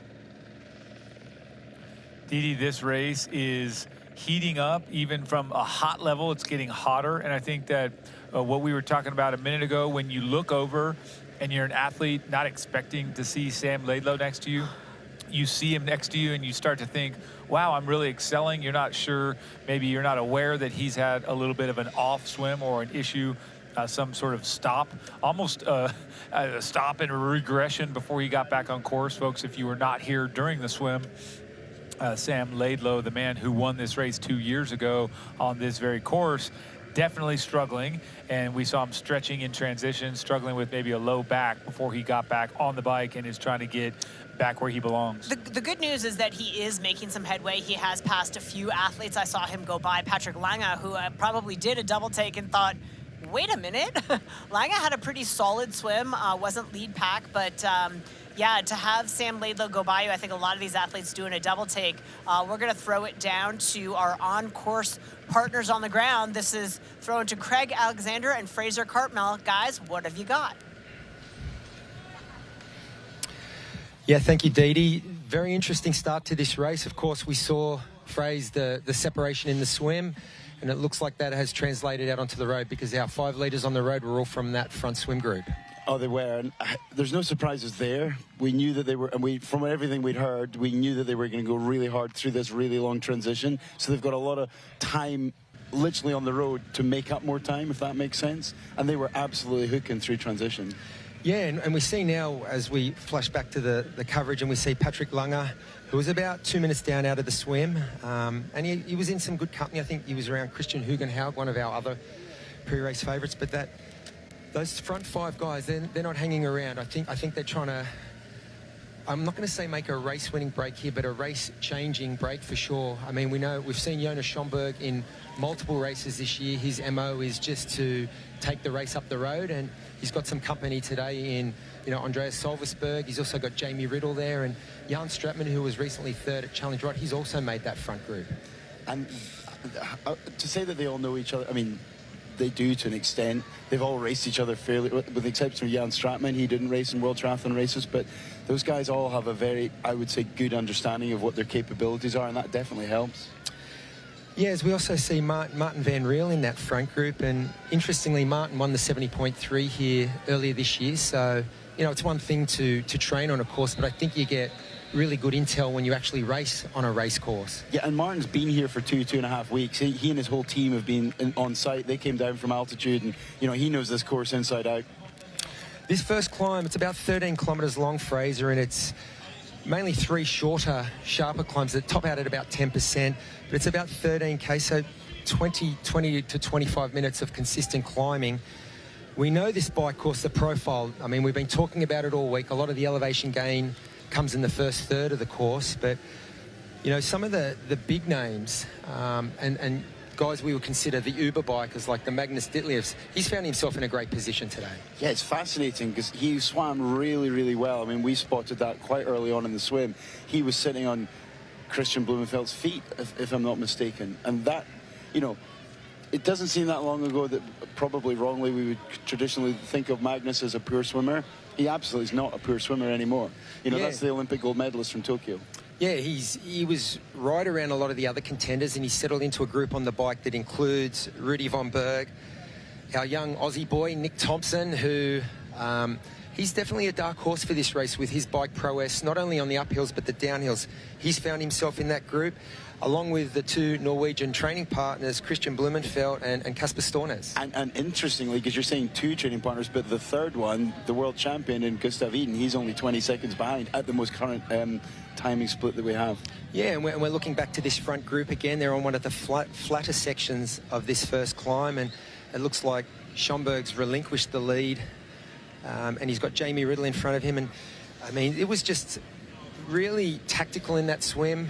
There was a lot of explosive accelerations, and you know, it's typically and traditionally not the way you do expend your energy, but I think it speaks to the aggressive nature that a lot of these younger athletes are bringing to Ironman racing, and I'm here for it. I'm loving it. Oh, I mean, they were clearly swimming with intent, weren't they? I mean, they knew what they were doing. It was obvious once we started figuring out what we were watching that there was a clear plan that they understood, and they were executing it. Yes, some storylines for us to keep an eye on here. It will be, as you mentioned, Gustav Iden was only 20 to 30 seconds behind the first chase back on the road, so we need to keep an eye on whether he can bridge that gap. Another, I think, great talking point was Matthew Marquardt, another guy, you know, we've been talking about, coming off 2 Ironman Pro Series wins this year in Ironman Cairns and Lake Placid.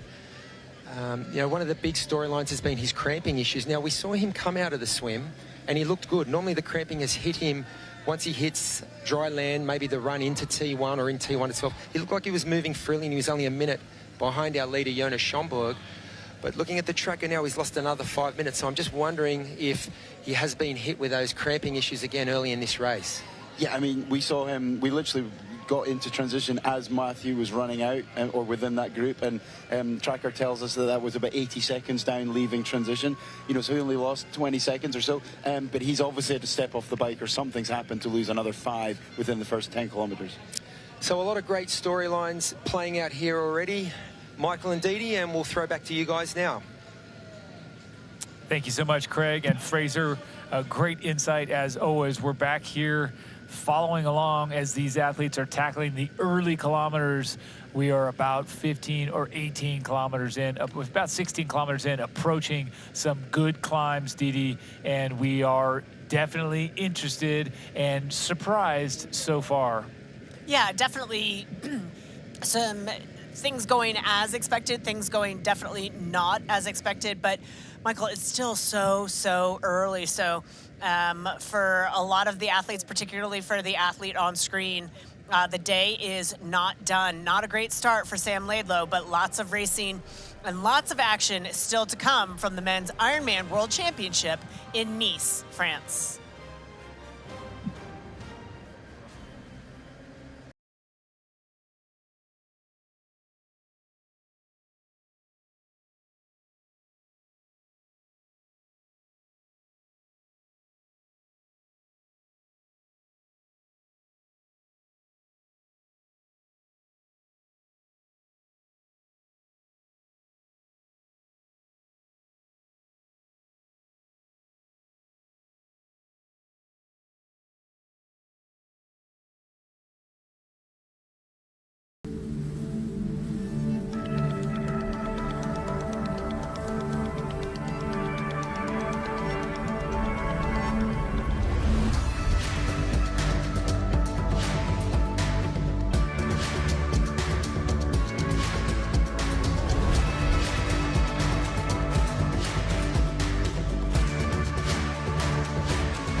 You know, and we know. The thing about challenging yourself is, you're always looking for what's next.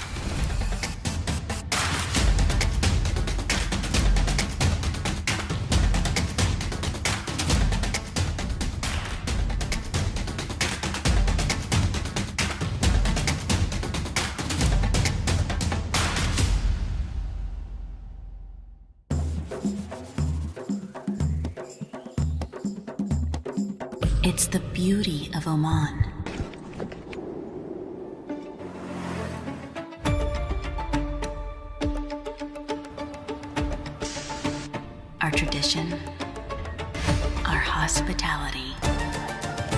The sounds of limitless opportunities to explore. Listen, it's Oman.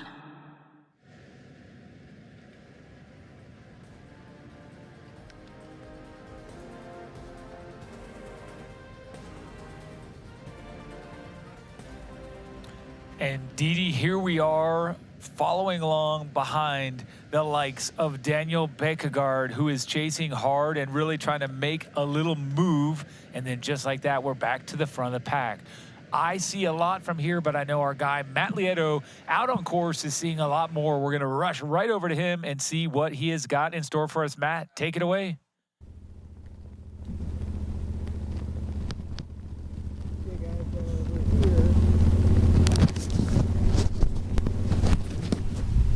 We are here in a chase group.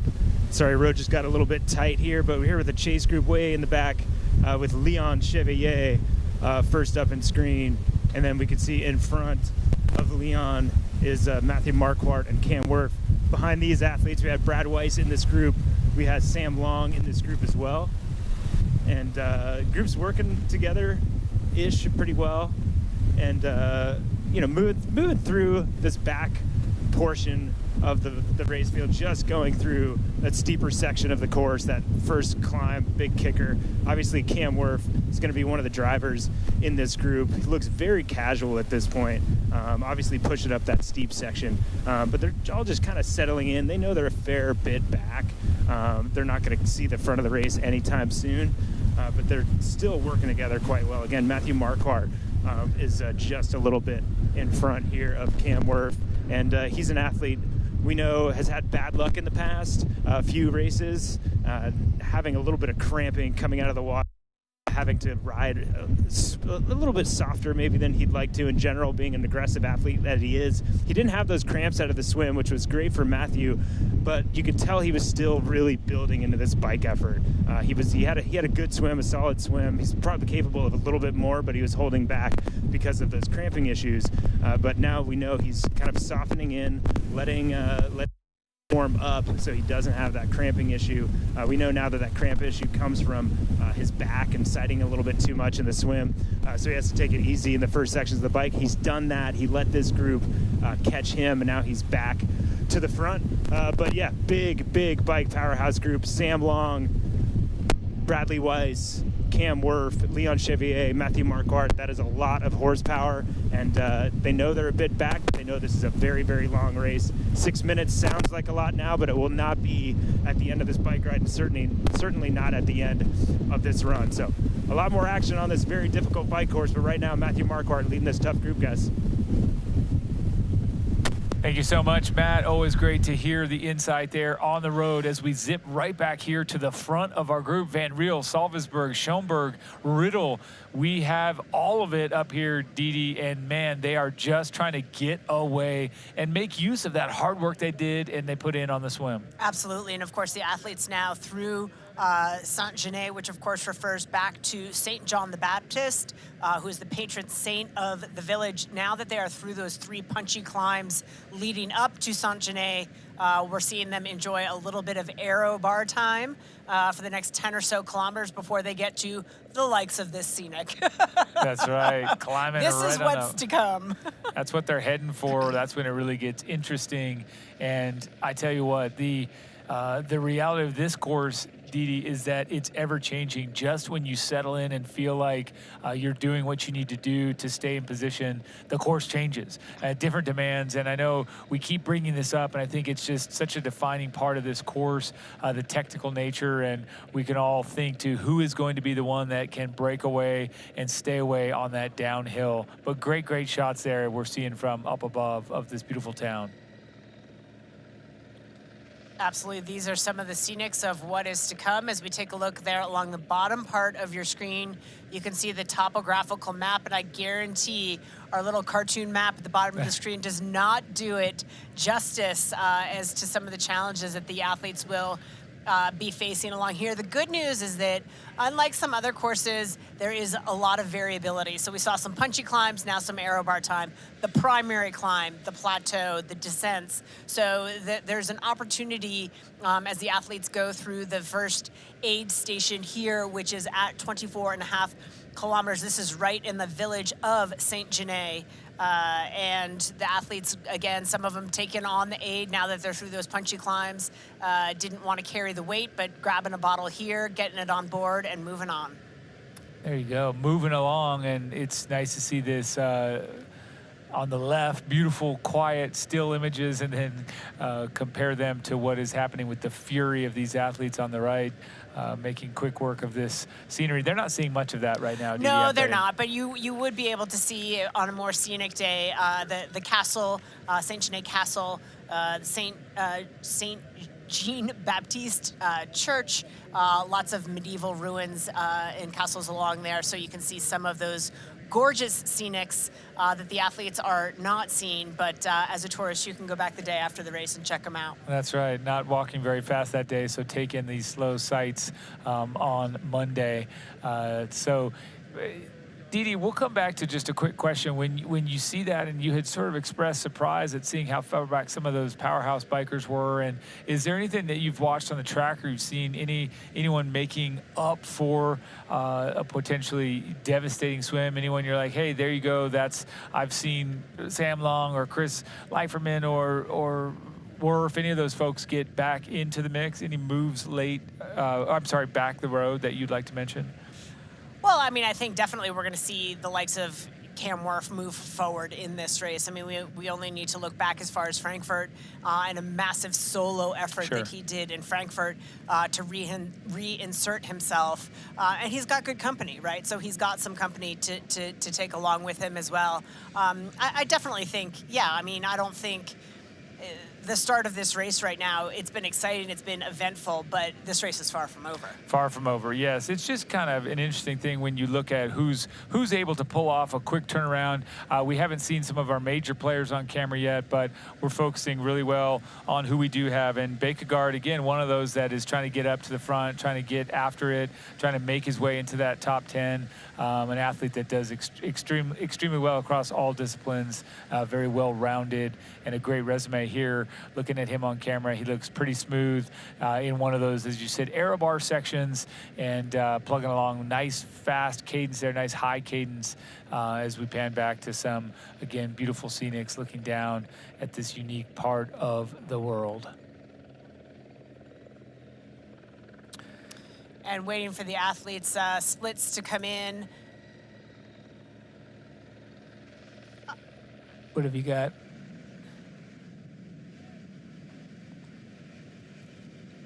And we're back here on just a tantalizingly narrow stretch here where you come up out of the air bars, really have to navigate and bend the bike around these turns to stay upright and not lose momentum, keep yourself going without hitting the brakes. And you're still seeing this really great execution here, out of the saddle when you need to, up on the bars, straight back to the air bars when possible, but also keeping your head up. These are the sections that really will cost you. Again, navigating this hard right, beyond a right turn to come around and then get right back into a climb, accelerating, trying to keep together these athletes are as they climb up yet another steep pitch. Yeah, I mean, we said it that this Zoot bike course is going to challenge not only your climbing ability, as we're seeing here, but your bike handling, as we see some of those sharp corners and turns here through the village of Saint-Genès. Some spectators coming out, maybe sort of curious onlookers. No doubt the Ironman World Championship is drawing people out, whether you're a fan of the sport or whether it's out of pure curiosity. Well, that's right, and these folks are used to it. I mean, they may come out, maybe not diehard Ironman fans, but they know the sport, they know it well, cycling, Ironman, everything. They've seen it. We talked about the history of the event, the Nice International Triathlon, all the way back to 1982, just so much time. So some of these folks folks are like, hey, you know what? The color of the outfits have changed. The bikes look a little different, but same deal. We love watching these athletes push themselves up these big climbs. And that's just what they are about to do. Referencing again something that we saw or we're going to see there, Didi, is that massive outcropping of rocks that just shoots up 800 feet above, or meters in height, and that is Bowl de Saint-Genet, a rocky outcrop there. It attracts hikers, climbers, overlooks that entire valley where the ruins of the ancient fortified sheepfold stands, and then that's just something that you see as you pan back. I'm very curious if these athletes will continue to work together. Stay with us to find out if a break is made or they stay in close company.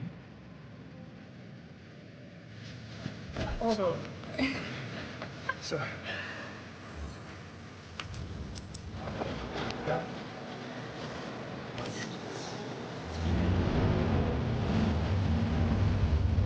Yes, perfect. There's no limit to how far a dream can take you. Star in your own adventure now. Qatar Airways. I'm not here to sell you on this life. You already chose it. No shortcuts. No hype. Just work. Same as you. Built to outlast. Endure. 40 years in, and we're just getting warmed up. Welcome to the Ohana.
Welcome back to the Men's Ironman World Championship. We are with our men's leaders, which consists of Martin Van Riel, Jamie Riddle, and Jonas Schomburg. Our leaders now well through the 26.7 kilometer marker in the town of Vence, and our chasers are also through that timing mat as well. There has been some separation. Our lead three are followed by Andrea Salvesberg, who has lost a little bit of time out of the swim, with Jan Strotman. And then at 2 minutes back, the group of Christian Blumenfeld, Nick Thompson, Kieran Linders, Antonio Benito Lopez, Rudy Von Berg in that group. They are making their way forward. They're about 2 minutes back at this point. So a couple of the strong swimmers fading back into the big chase group, which sits at 2 minutes back. Well, Didi, that group too also has Gustav Eden. Yep. It has Magnus Ditlev, Kasper Stornes. It has all of those folks. Really a solid group. And guess what? They've dropped Sam Laidlow. Well, but here's the other thing that I'm noticing, how large that chase group is. So that second chase group has, I'm going to just spitball here. I mean, it's 12 guys, 10 guys. And on these narrow streets, as I'm looking at the course topography, really hard to make passes on some of those tight turns in some of these tighter sort of village streets here through the town of Vence. So really hard for those guys to get organized, number one, with a group that's that large. Who's going to be the one sort of to do the work? And then do you have the ability to create separation, to make a move if you're fourth wheel in a group that has 12 guys in it? How do you pull round on streets like this and make that kind of aggressive move? It's tough, 100%, very tough. You have to be mindful too, narrower stretch, you can't cross that center line. You have to be very attentive. Didi said it very well. Watch the way these guys are also doing it very well, just staying in the air bars, ripping around those curves, anticipating and knowing what's coming.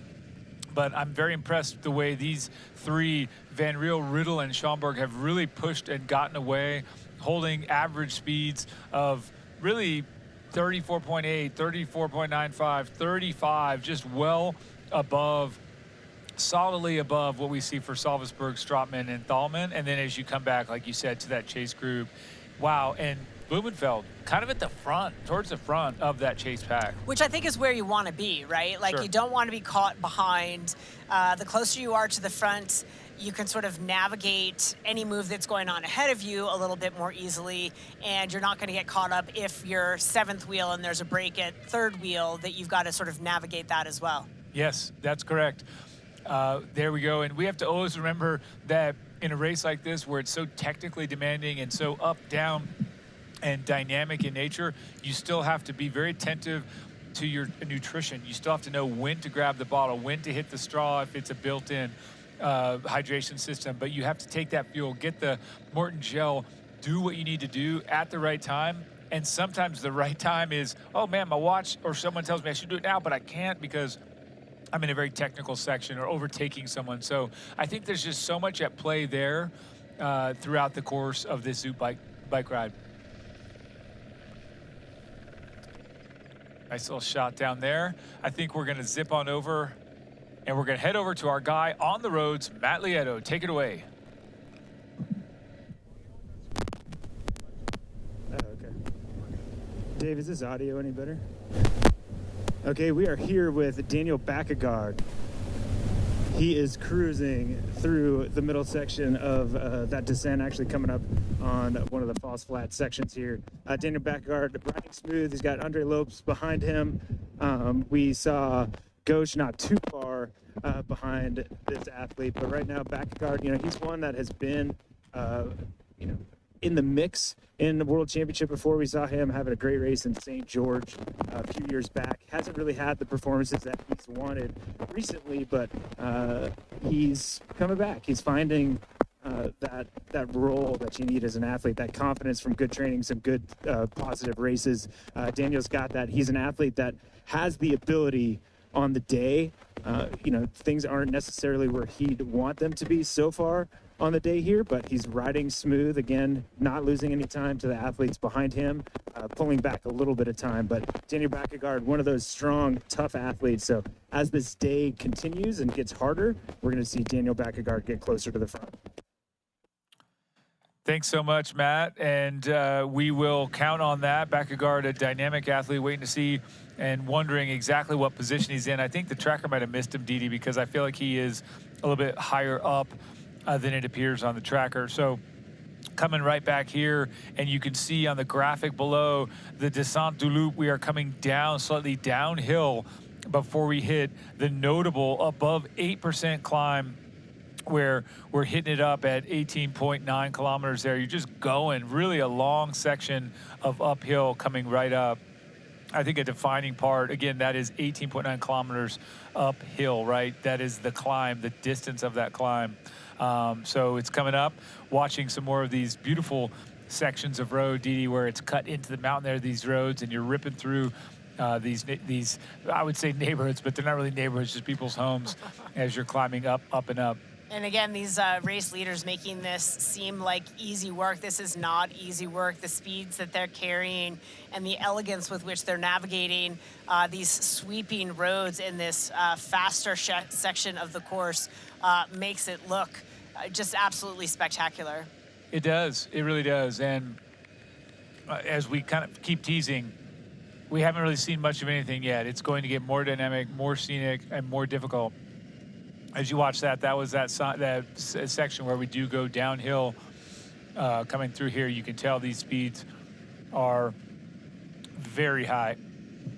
Yeah, again, we are going through this section of the course here. Again, forgive my French, Terrain sur Loup, which is derived from the word tour, meaning tower or fortress, likely referring to the ancient watchtower located up on the hill above the roadway here. Again, just some of the key landmarks on this spectacularly gorgeous Zoot bike course that we get to enjoy. That these athletes have to tackle today, but our lead group of 3 remains very well intact. Martin Van Riel, Jamie Riddle, and Jonas Schomburg. And it is a threesome that maybe we expected to see 2 or 3 others in there that were not. Still very curious to see how Sam Laidlow is progressing and how that lower back is treating him, or the issue that he experienced on the swim. Not to spend too much time on our former champion, but we did come in here talking a lot about the 4 athletes that have won the Ironman World Championship in the past, he being one of them. And so to see him fall by the wayside sort of this early, not in our scripted race kind of overview, I'll say. But Dee, gosh, you know what? Moving on, this is the talent. This is the people that came to us from the short course. Are they going to be able to stay away? I'm just not sure.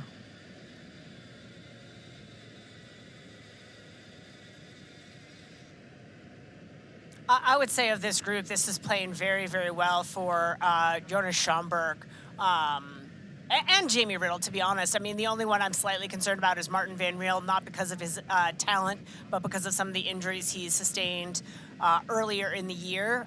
So no surprises necessarily that this group has remained intact because the talent is there to do so. But Jonas Schomburg, again, we were sort of robbed of the opportunity to see him and what he could have done at that Ironman Frankfurt race. He was racing in a similarly aggressive manner to what we are seeing here today.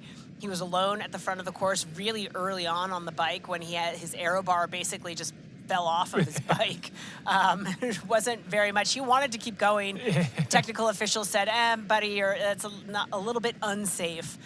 So he is well intact, mechanically put together as we come back to our defending champion here. This is Patrick Lange, who through that second time check there, Sam Laidlow had gone past Patrick. And scrolling back here to find where Patrick is, he's currently losing more time. He's in 33rd place. He's lost 4 spots between 9.8K and 26.7K. So things not going necessarily according to plan for Patrick. He had an okay swim, but he is not making inroads on the bike. I mean, he's a good climber. I think he's an underrated cyclist for a course like this. You can see he's known obviously for his absolutely just poisonous run and how great a runner he is, but he's a little guy, and you see him up out of the saddle. He is built for a course like this, and his climbing, his cycling has come a long way over the sort of the arc of his career, but right now not being able to put that sort of on display. That's right, about 5 minutes down, 5:10 down from the lead at this point, and having not been that far, only about a minute out of the water, behind out of the water, so lost 4 minutes over this early period and some big climbs coming up. But I'm with you, and I think that he came in here super nervous. You would, as a defending champion, as a 3-time Ironman world champion, expectations for himself are high, but across the board, he was second here 2 years ago. He knows he can do well. If he's within 5 to 15 minutes coming off his run, if they're talking 232, 230, or under 230, he's going to move up some ranks. He definitely is going to move up some ranks, but the further he moves back, the further he's got to climb on that run. The more people he needs to pass. Exactly. And that there is no one better at picking off athletes other than, Patrick Lange. His run prowess is well noted, and everybody is aware of what he can do on the run course, which I think is why a lot of these guys are being so aggressive on this bike, because they know how much time they need coming off this bike before they start running if you're going to beat someone like Patrick Lange. There you go. And what will be really cool is when we finally set eyes on Magnus Ditlev, who we see, Kasper Stornes as well, another one I'm kind of very curious to see, and also, of course, Christian Blumenfeld. But Ditlev in a really good position at the last timing check, just moving along very nicely. He was together with Eden and Stornes. They were just plugging along a little over 2 minutes down. Seems like almost nothing. They've also got Von Berg in there. And we really just talk about that pack. It's just some great heat as they come in. And I think it's going to be pretty soon, realistically, where we start to see the camera on them, because those climbs start to go up and up. And of note as well in that group, Gustav Eden, who was actually back a little bit out of the swim, has moved up. I mean, he's moved up 10 spots in the last timing segment, so he's one of the bigger movers on the course in terms of positioning. And directly in front of Ditlev at the last check, so that's a good spot to be in. And those guys, the three Norwegians that are there in that group, Stornes, Blumenfeld, and Eden, they all are so calculated in the way they race. I think Ditlev goes in that same category where you really think that they're racing primarily with their heads for so much of this race, really with the plan, with the numbers, really in the race from a strategy standpoint, where I think they get very hard on themselves if they don't execute the way they're supposed to, the way they've trained, the way they're capable of. Just a very different race strategy, I'll say, than some of the other athletes, where you go a little bit more by race the folks around you, go for it, go when you feel good, sort of, hey, take advantage of certain circumstances. I think this front group, Didi, is doing that. I think when you look at Van Riel, Schoenberg, and Riddle, they're more, because they are less experienced at the distance and certainly not experienced at the Ironman World Championship, when they come in here, they may not be trying to follow any numbers. They may be just three guys saying, let's get on with it. Let's go. What do we have to lose? We are young. We are fast. We are fit. Let's go for it. And again, if you look at the bottom portion of your screen there and where the athletes are, is that sort of highlighted in white section. They are in the Descente du Loop, the descent into Loop. That is the municipality, the Pont du Loop. Again, it's a small village destroyed during World War II, but more notably, it marks the start of really what is the primary climb on this course up the Col d'Isère. There you go. And as they hit that climb, you know it. You hit the climb, you know it. Yeah. You don't sort of say, hey, we're on the climb yet. Is this it? Are we here yet? Because for once and for final, you are on a sustained climb that is just going to really start sucking the legs out of you. Like, if you look at the time, we are just approaching 2 hours into this race. Everybody's still feeling pretty good. You're still feeling, I would say, pretty spicy. But when you hit that long climb, that's when you figure out, hey, are my legs, are they good? You know what? This is a little bit different, right? You're sitting in a long 6, 7, 8 miles of going up, and up. It's just unforgiving. And that's where you're going to find out if the taper was right, if the efforts were too hot, if the fueling is on. It starts to get serious about that point. Well, it's 19 kilometers in length. Total. And it's made up of sort of 3 distinct climbs. This is the first of them. Where it's about a 6% grade to a 7% max grade. And then they get a bit of relief before going up the next 2 climbs. But it's probably about 40 minutes of climbing for these guys. That's significant. And we're still doing the fun sections here where you get those downhills and those bits. And these fellas all look very well in sync. All 4 of them now as they come around, and you see just bending the bike around each of those corners, holding a great line, and not a wide road. And you do have to be cognizant of that center line. And this is a topic in every race, realistically around the world, but certainly in the European venues like this, where it's a tighter, narrower, and sometimes non-existent center line. You have to be very clearly staying safe, and they don't want you going to the far left side, and you also have to not be taking a competitive advantage to cross that center line. So I think if you're just in there abiding by that protocol, you should be fine.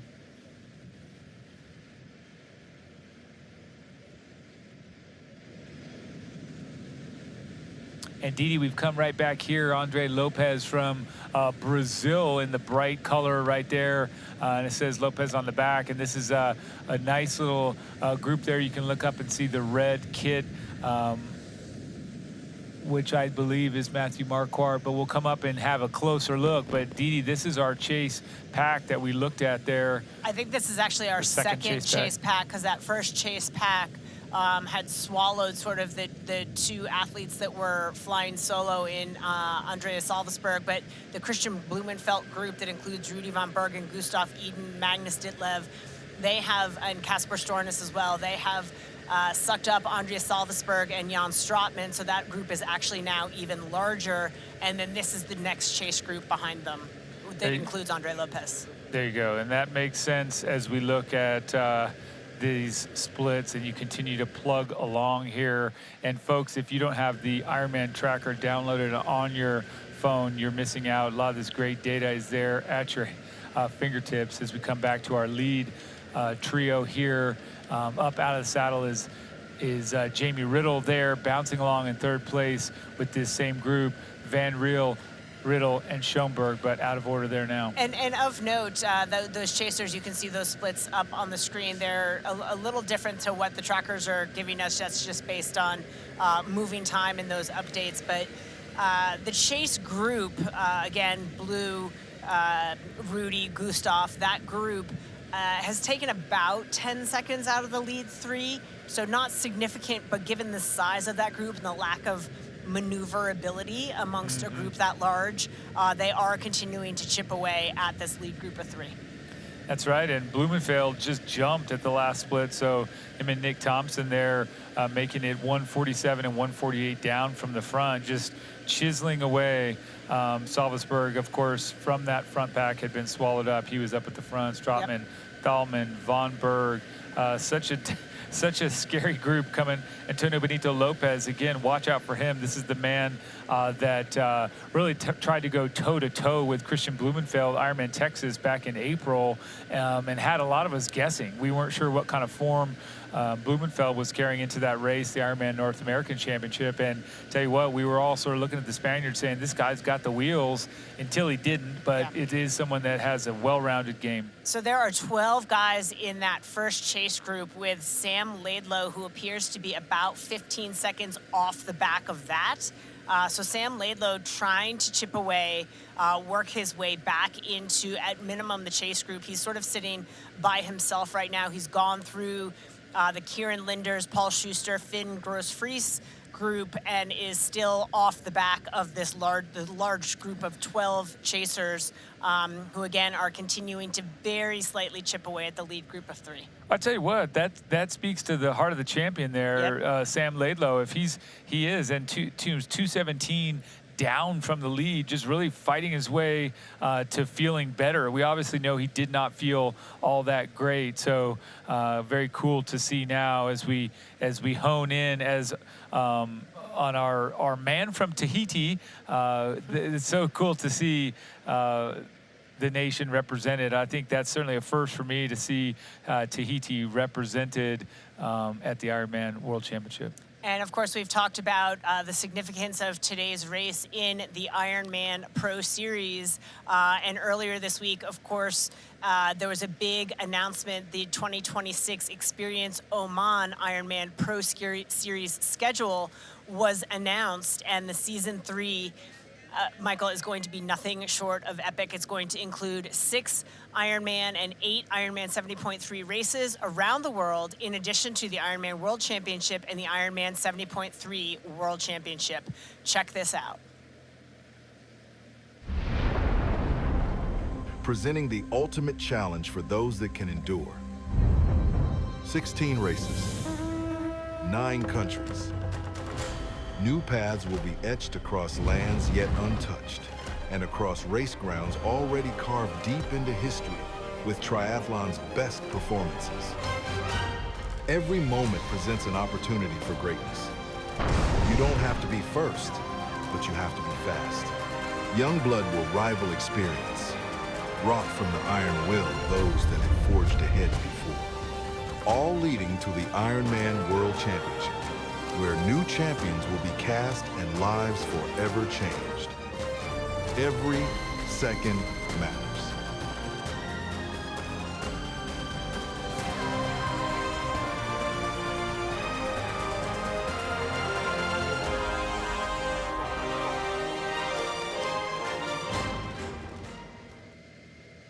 We can't wait for the kickoff to that series in March with the Ansco Foods Ironman New Zealand. Such a stunning and historic location and sure to have a jam-packed pro field.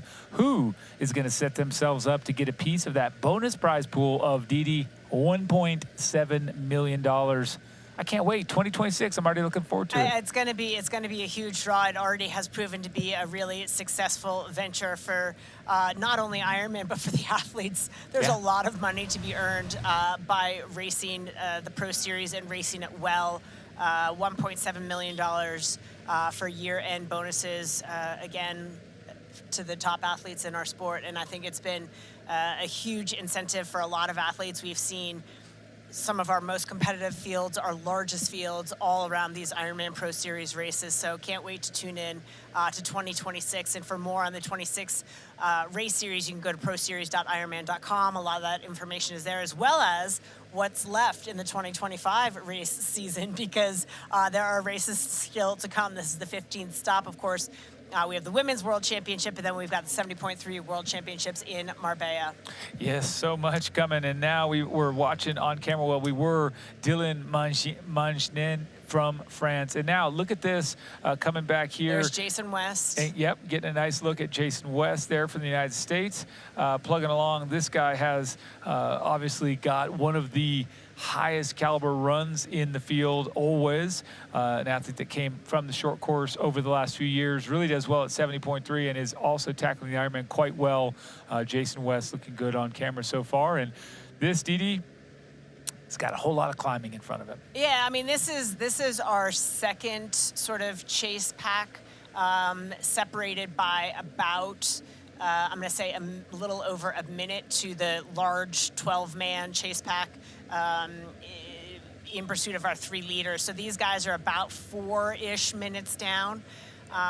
Not the cycling powerhouses that are amongst the first group of chasers, but guys that if you are steady and are able to execute your own race, there's Kasper Stepniak, could feature in and run their way in if you pace a smart race. There you go. If that's always the big question. Can you do it? And you know, time will tell here as we come through one of these beautiful tunnels as you're climbing up, several on the downhill as well. But back with Patrick Lange here, 3-time Ironman world champion. He said to Craig early this morning, hey, you know what? It's kind of special to be at the Ironman World Championships and have bib number 1. That hasn't happened that often. Our 3-time plus winners, few and far between. And Patrick Lange, one of them, certainly, I think, in a lot of ways, surprised some people coming back and winning Kona last year in 2024 after winning the first time back in 17. That's a big spread. Yeah, it is a big spread. And right now he can see the chase pack up the road. He is losing time, but we're going to check in our Fighting Chance presented by Hoka is our Race Week series that takes you into the inner everyday lives of our elite athletes for an under-the-hood look at the athlete's journey this week. We certainly caught up with our defending champion, Patrick Lange, and here's what he had to say in a Fighting Chance.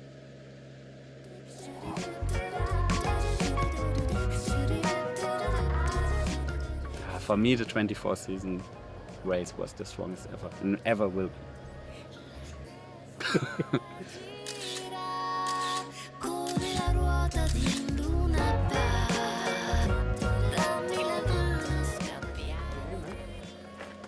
It's been a minute.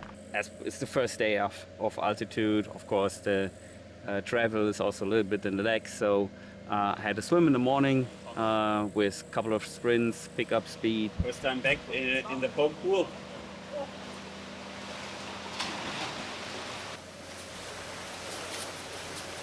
And now we go for a run, 1 hour 15 with 2 times 10 minutes at Ironman pace, which will be around 3:30 per K. So how are you feeling about your run? A couple of weeks out of Nice. I think pretty comfortable and confident. I had some really solid sessions at altitude. In and around, great pace. So yeah, I think everything's on target. Is there anyone you've got your eye on? Have you got a? I mean, you can't discount Laidlow and the Blumenfeld. Yeah, I mean, obviously there are a lot. You cannot count Christian out. He had an amazing season all year long, super consistent. Sam is definitely on good form. He showed it in the UK, but we also have a couple of really interesting young athletes on the start line who definitely will have a big impact on the race. So yeah, a lot of names. You know, there are, I think, 5-6 athletes that are in the mix for winning the race. But I think there are at least 30 male athletes that are able to go in the top 10. So it's stacked, and it's definitely going to be a very interesting race to watch.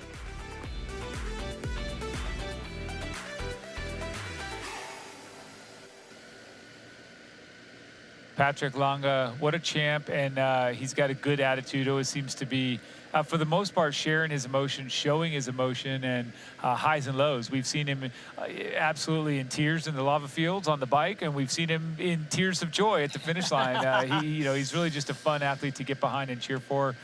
Today, he's getting past a couple times now on the bike, so maybe that's part of the plan. Maybe that's what he expected, but would be nice to see him kind of push through and stay in contact so he can unleash that devastating run a little bit later today. Yeah, it just seems right now that pack after pack is sort of biking through Patrick Lange, so but lots of time to turn it around as we come back to our race leaders. This is Martin Van Riel. He's riding with Jamie Riddle and Jonas Schomburg.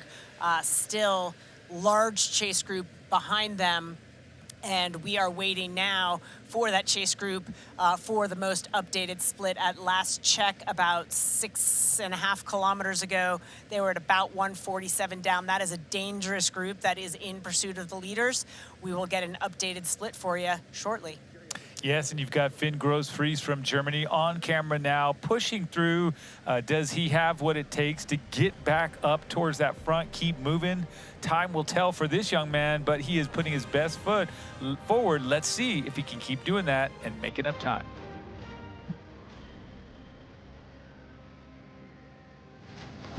Hold on. Sorry.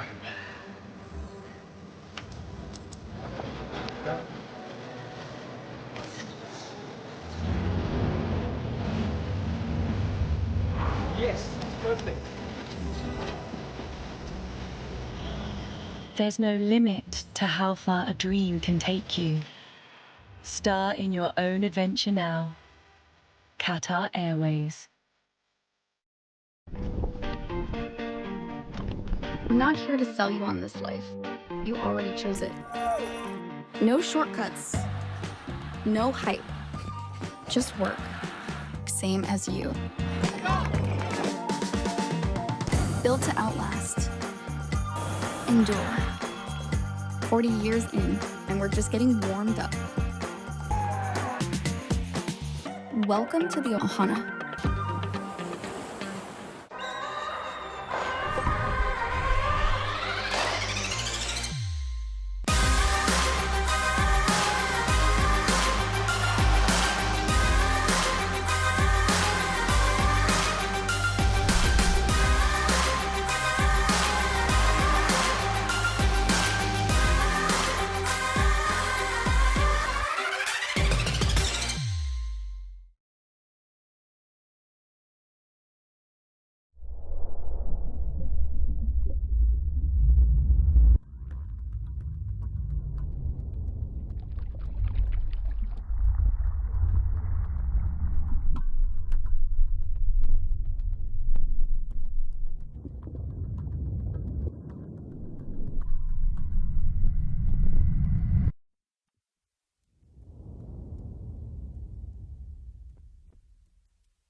Well, holy Stromboli, Michael, or whatever the French equivalent is, we have had Sam Laidlow with the resurrection of the race thus far.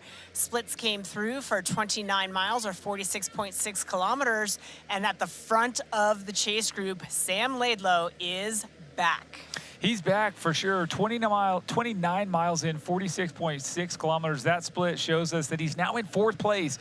He moved up a shocking 13 positions in that move. So he went from pretty much, is he going to stay in the race? Can he be competitive to, I'm in 4th place. So if he continues that, then watch out. Just behind him, Casper Stornes also moved up 10 spaces, and then Blumenfeld went down, but he stayed with. So Blumenfeld was already up the road, but really the big statement is, wow. Yeah. Ditlev also moved up 4 spots in that massive move, but the players are playing now, Didi, and this is exactly what we call it, championship racing, as we get the camera on the Italian athlete, Marco Ceccarelli. And he is with Christian Hogenhaug, who is in an unfamiliar position back in 21st place. Again, Christian Hogenhaug has had an amazing season thus far. We've seen some great performances from him. He became a dad just a few weeks ago, and I think his preparations, if you follow his socials, he's actually got a fun little sort of tongue-in-cheek attitude about his final preparations for this race. He is fully engaged as a dad and enjoying every moment of that, and it's had a little bit of a dent on his impact, so he finds himself a little bit further back. But wow, the move from Sam Laidlow, and actually that move has sort of separated that group a little bit by about 10 seconds between Laidlow, Stornes, Blumenfeld, Sven Thalmann, and then there's a 10-second gap to Magnus Ditlev and Gustav Eden, etc. After that. So quite a move by Sam Laidlow, and he's back. He is back, and it kind of makes you wonder a big what if. Had he done the swim we know he's capable of, would that move have put him now in front of these guys 2-3 minutes or with them? But nonetheless, you're watching a cool image there of Jamie Riddle from South Africa, Ironman World Championship rookie today, as we come back to another great shot of the high-tech bikes these athletes are pushing down the road, disc brakes. There was a time when you had to really be sort of mindful of the rim, the braking surface you had at a race like this due to the nature of the descents and the braking requirements. But now these bikes with the disc brakes and incredible aerodynamics, obviously this has been a nice evolution in our sport, driven by some of the brands like Ventum and others that have really been the cutting edge and pushing folks forward as you come in here. And we've talked about this athlete, Kieran Linders from Great Britain, just often throughout the day, he keeps surfacing, this young man. Yeah, he is currently sitting in 19th place. He is in that second chase group, not amongst the lead chase group, but hanging steady there within the top 20. Yes, sir. And then we've got, I didn't call you sir, just yes, sir, generally speaking. Sorry about that. Yes, sir. As we come back, yes, sir. As we come back to watching a rubber band there close up, it's always fun to see. Patrick Lang obviously used that. For those of you that aren't dialed on this equipment maneuver, he had the shoes strapped to the bike and the rubber bands which snap off the frame. They keep the pedals, the shoes upright on the pedals there so you can get in and do a nice transition. Nice hard turn there, getting yourselves going up that switchback. Didi, this is proper mountain riding here at its finest in the hills of the Maritime Alps. Absolutely, and here is that chase group. There's Andre Lopez now with Patrick Lange. This group is about nearly 8 minutes back from our leaders, but just scrolling through Patrick Lange, Andre Lopez. We've got Toldoy also from Brazil in this group. Zorgnati, you had mentioned and acknowledged prior to the break there, along with Felipe Acevedo and Daniel Backegard up at the front of this group with Harry Palmer as well. That's right, the acknowledgement of the Haitian athlete there. Not saying we've never seen him in the entire field, but certainly in the professional ranks, it's a first for me. And so very cool to see. But another great shot here, looking down on this beautiful setting here where these mountains just majestically meet with the sea. And it is such a perfect spot for an Ironman race. And I still think probably most of the athletes believe that. They're still pretty much in that, wouldn't you say, Didi? Only 2.5 hour or 2:09 in. Everybody still believes this is a great race. You know, I think for some of them, they're probably thinking this isn't quite going the way that I thought. As I look a little bit further back, we've got Matthew Marquardt down in 37th place at 8:17 back. Yeah. That's not a familiar spot for him. I think he, off the strength of his ability as a swimmer, even if he was sort of pacing this conservatively due to the cramping issues, I think he finds himself in a position he's not super thrilled with. Leon Chevalier hasn't really made the moves we would expect from him, so he's having a bit of bother right now. We're sort of still waiting for Cameron Wurf to make his move. He's down in 36th place, not really the aggressor in the way that we thought he would be / could be on the bike. Yeah, so a lot of athletes, I think, not having their best day. Bradley Weiss, another athlete for whom this course is sort of suited for as a smaller stature athlete, a great climber, very good technical rider as well, finds himself not in a great place. So, and Sam Long not making any moves either. So yeah, I think, you know, it's a great course, but I think a lot of athletes not having a great day on this great course. How about that? Feeling that's it. That's the answer. And you know, I mean, Bradley Weiss, we thought he was 7th here 2 years ago. I mean, he was the race of his career. Yeah, and we just really felt like, I mean, he's done great in Kona as well. He's a tenacious athlete. He races very, very assertively, but this year he's not feeling it right away or isn't displaying it right away.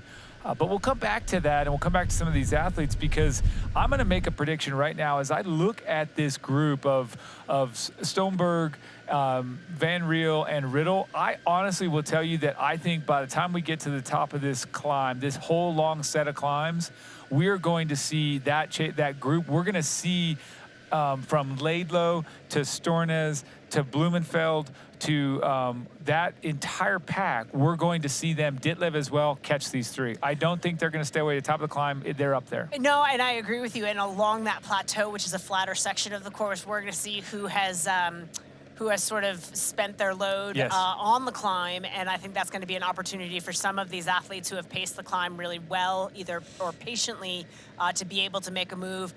The road sort of more favors aggressive moves because it is a flatter, wider section of course as well. So I don't disagree with you, Michael. You don't. I appreciate that. And you know, often it's more fun for us to disagree, but in this case, we are lockstep agreement. And I think that when you said that about that top section, we looked at Ditlev, and some of his comments ahead of time was that he would find his way to that plateau rather, and he would power and make a move there. So to me, that's what works for him. Here we are seeing Rudy von Berg. He knows this land like it's his own backyard because he spent plenty of summers here learning how and perfecting his bike riding. But the man, the Colorado Buffalo, the Boulder resident, the aggressive young man that rides so well is on camera. And I think that what we see is he's a very well-rounded swim, bike, and runner, and extremely capable on the downhills, very technical in nature. I mean, that is where I remember sort of watching his descent at the 70.3 World Championship a couple of years ago with one eye shut,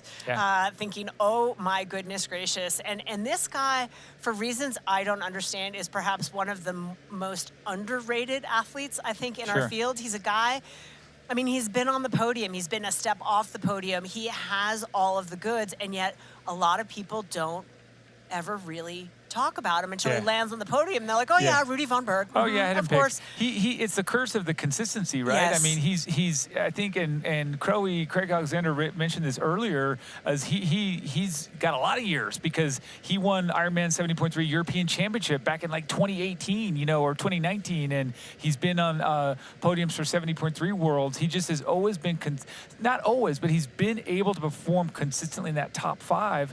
And yes, 4th place 2 years ago in Nice, and 3rd in Kona, and you're just going to be kind of like, oh, overlook. I think it's a mistake. He's going to perform well, and I think that we will have to check in with our guy. Didi, what do you think? Matt, are you there? Can you bring us some good news? What have you got?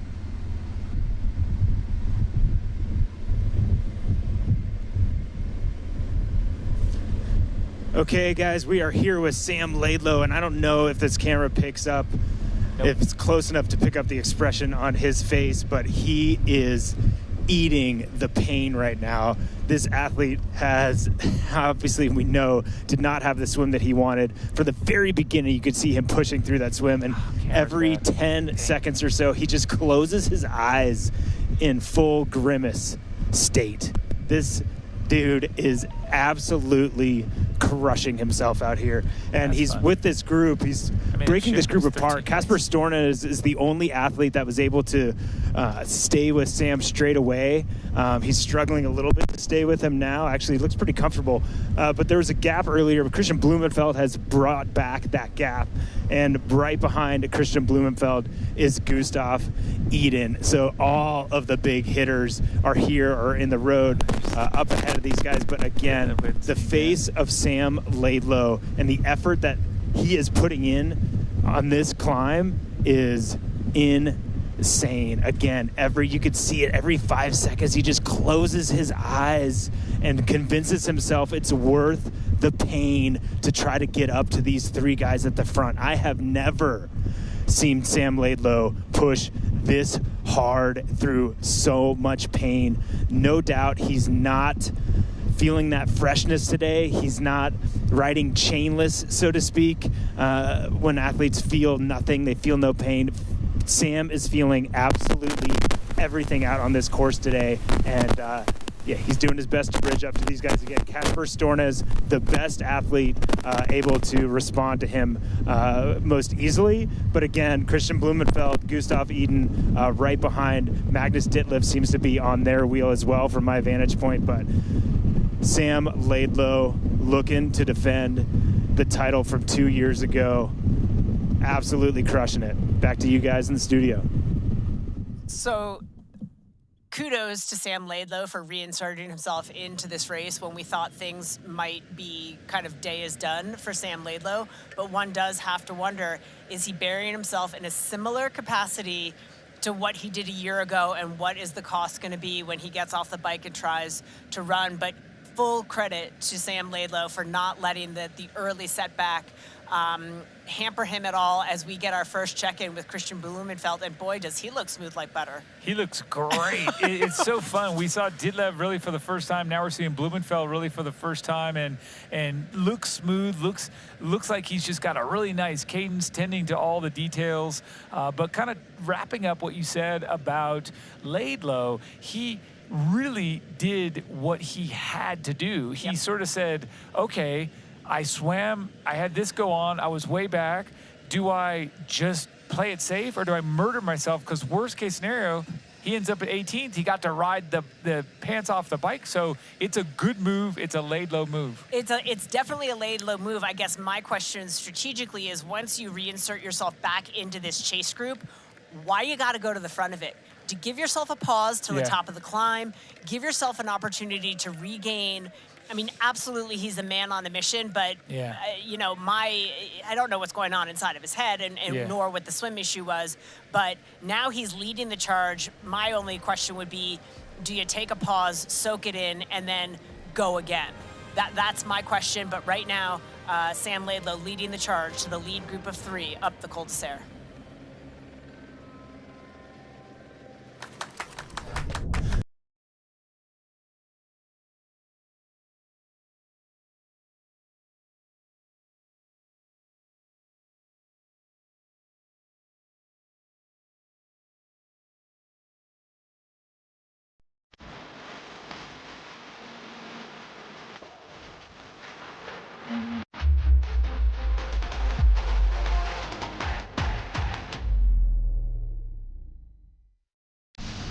Meet Kicker Run from Wahoo, a revolutionary indoor running experience where you just run and your feet set the pace. We call it Run Free Mode, a game-changing technology that allows you to change speeds naturally, just like you do outdoors. You can even let popular training apps control the speed and grade for you. Kicker Run by Wahoo. It's time to run free.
The Ironman World Championship is brought to you by Qatar Airways, going places together, and by Bulldog, man's best friend.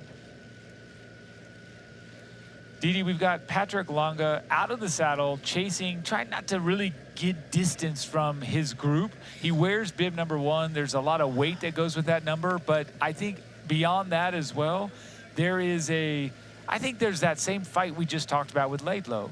How did he get 13 spots and continue to push? Why did he get 13 spots and continue to push? Well, because he's won the Ironman World Championship. When you've done that before, you have a whole depth, I think, of not just ability, but confidence.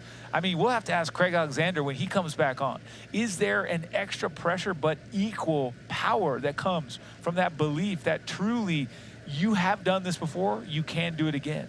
Most everyone else in the field is like, hey, I know I can do it. These guys have done it, and there's something that goes with that, I think, and you're seeing that with certainly with Laidlow and hopefully here a little bit with Patrick. Yeah, I mean, I think for Patrick, you know, we've seen him in and amongst groups, but those groups seem to be coming and then going away from Patrick Lange. So right now, not all is well in the life of Patrick Lange as he remains alone, kind of getting past right, left, and center. Things not going according to plan. I mean, if I could run like him, I'm not calling him out of this race by any means. We've seen some heroic moves today, namely by Sam Laidlow, who is in pursuit. And now, again, that gap to the lead 3, I think you're exactly right, Michael, keeps chipping away. They're at 140 down now. That's another 10 to 15 seconds over the last timing check.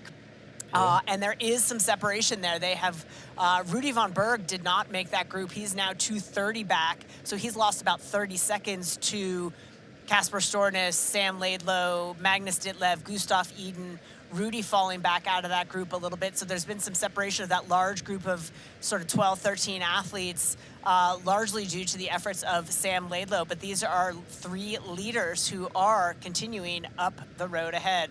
I tell you what, Didi, that comes right back in the face of what I said earlier, and I still hold to it, but I'm going to give a little bit of credit here. Schoenberg, Riddle, and Van Riel, they're all still at the same average speed as Sam Laidlow. 26.8, 26.6, 26.6, just barely. Laidlow barely has an edge on them, as does Stornes and Blumenfeld and Ditlev. But really, actually, now that I just said that, Ditlev is the one that has the 27.38, so bigger speed average there for Ditlev. Let's just watch, because I honestly believe if you talk about, Didi, if you really talk about who is sort of, Laidlow is doing kind of a makeup plan, right? He didn't expect to be 2 minutes down. He's doing the makeup plan. But if you look at Stornes and Eden and Blumenfeld, and then you jump back and you look at Ditlev, those guys are so calculated. Yep. It is numbers, numbers, numbers, strategy, strategy, strategy. And I think we're going to see him at the top. Go for it. And for them, the day so far has pretty much gone according to plan, Correct. right? Laidlow's Correct. had to go to plan B because plan A didn't work out so good halfway through the swim. So I think that, you know, each athlete is in a very different position. Those for whom the script has gone according to plan, those for whom the script hasn't gone according to plan. And then there was that quick shot again of Patrick Lange, who's gotten passed by another 2 athletes. So according to plan, not according to plan. Yeah. According to plan, not according to plan. But for these 3 at the front, things going very, very well. And I think they probably planned this as well. Yes. I just think that their idea, I think they probably thought, this is our group. We would have probably had Laidlow, and we may be matching him a little bit instead of us setting the tempo. But they're doing an exceptional job of really just commanding the race and holding those speeds. Well, and rewinding back to the swim where we saw Riddle doing so much backstroke, I think he was looking for Sam Laidlow. I think that was the plan all along. Like, hey, let's do this, and this is our plan together. And now they're like, well, we don't have Laidlow, but let's go according to plan. Keep it going, yeah. And there's power to that as well. Over the years, we see various training partners like that, where you have the apprentice, if you will, and the accomplished. So we had Riddle training with Laidlow. They know one another. And when you're Riddle, you think, well, I need that. I want that. I know I can train with him, so I want to race with him. There's just not just a comfort there, but there's a power. There's a Will I say it again? I shouldn't say quoi that goes with Je ne it. sais I'm really quoi. sorry I said that. It's just appropriate. No, you're not. But there is something that goes along with it when you train with these people that have done exactly the best. They've won the World Championship. So back to the matter at hand. Great shot there, Didi, of these three men out of the saddle, rolling up the hill. That is beautiful.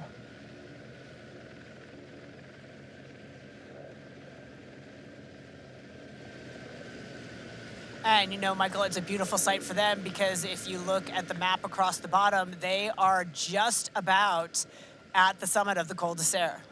And that probably feels pretty good. Probably little anything other than up for a while, but yeah. And it's we have to look at it as well when you're on these sustained climbs, these efforts that they're obviously maintaining a solid power output.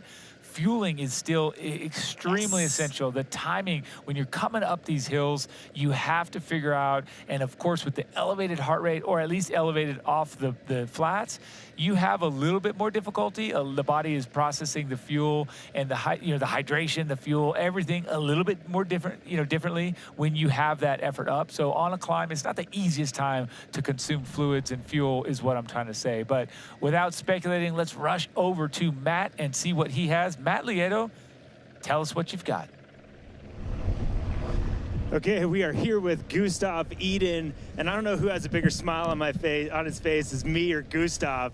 I'm seeing Gustav smile, and that's making me happy. He just said, we're doing good so far, pretty good so far. He knows, he can see now that group of three in front of him up the left side of this road on this switchback. So he knows he's in a group of four, group of three ahead, about a minute and a half back, and he looks comfortable. Again, the biggest thing that I noticed this week in talking to these athletes was Gustav Iden.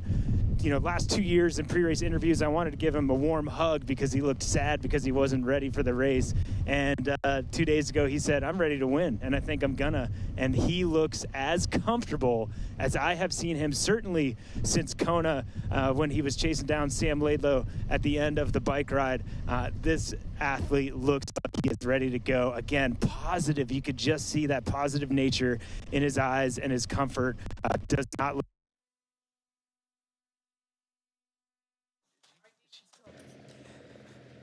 Again, we saw looking behind him to see how many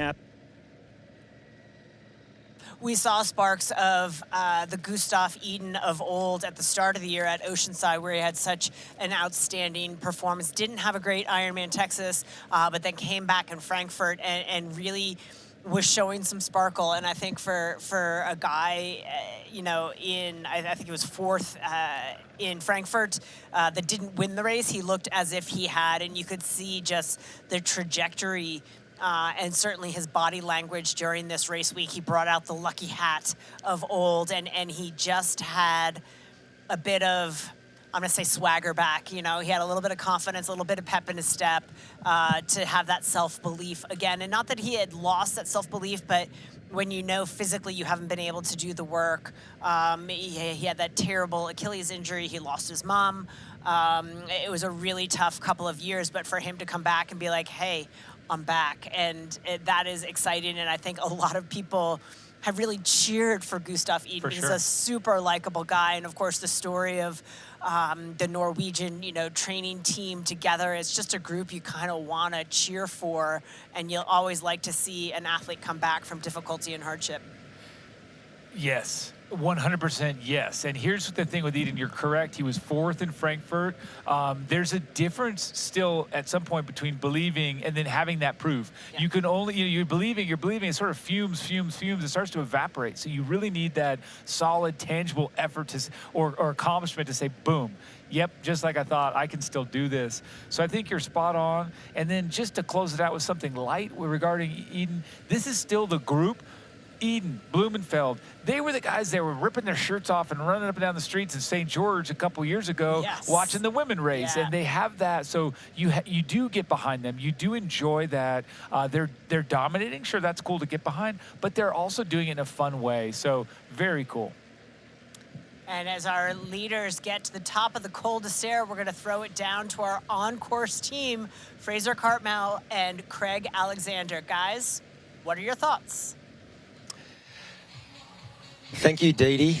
Yeah, this race is certainly hotting up, Fraser. We've been talking storylines all week. We're getting to a crucial part in the race. They're almost through the first third of the bike ride, so they're almost to the top of the Col de Lec. And I guess the big story so far, well, there's two big stories in my mind.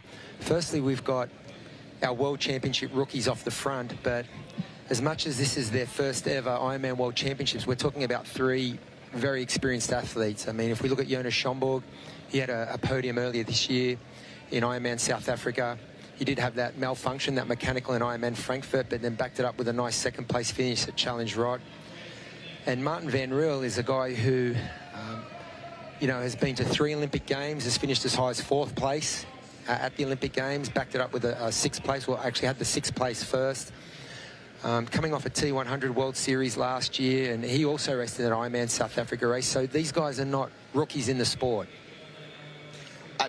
I couldn't agree more. And this is, we're talking about swim, bike, run. Yeah, I know this is Ironman, and this is a long way, and they've done little, well, some of them have done little, certainly at this level, but my word, they know how to race a triathlon. And that is very evident from what we're seeing now, as far as I'm aware. And look, between the three of them, I mean, you said it there. I mean, how many Olympic Games have they got? They've all been to the Olympic Games at least once. You know, we've got Martin 3 times, and that's just one aspect of the racing that they can call upon. So they are not surprised by how to deal with changing dynamics within a race and things, for example. So it doesn't surprise me that they're coping so well with this.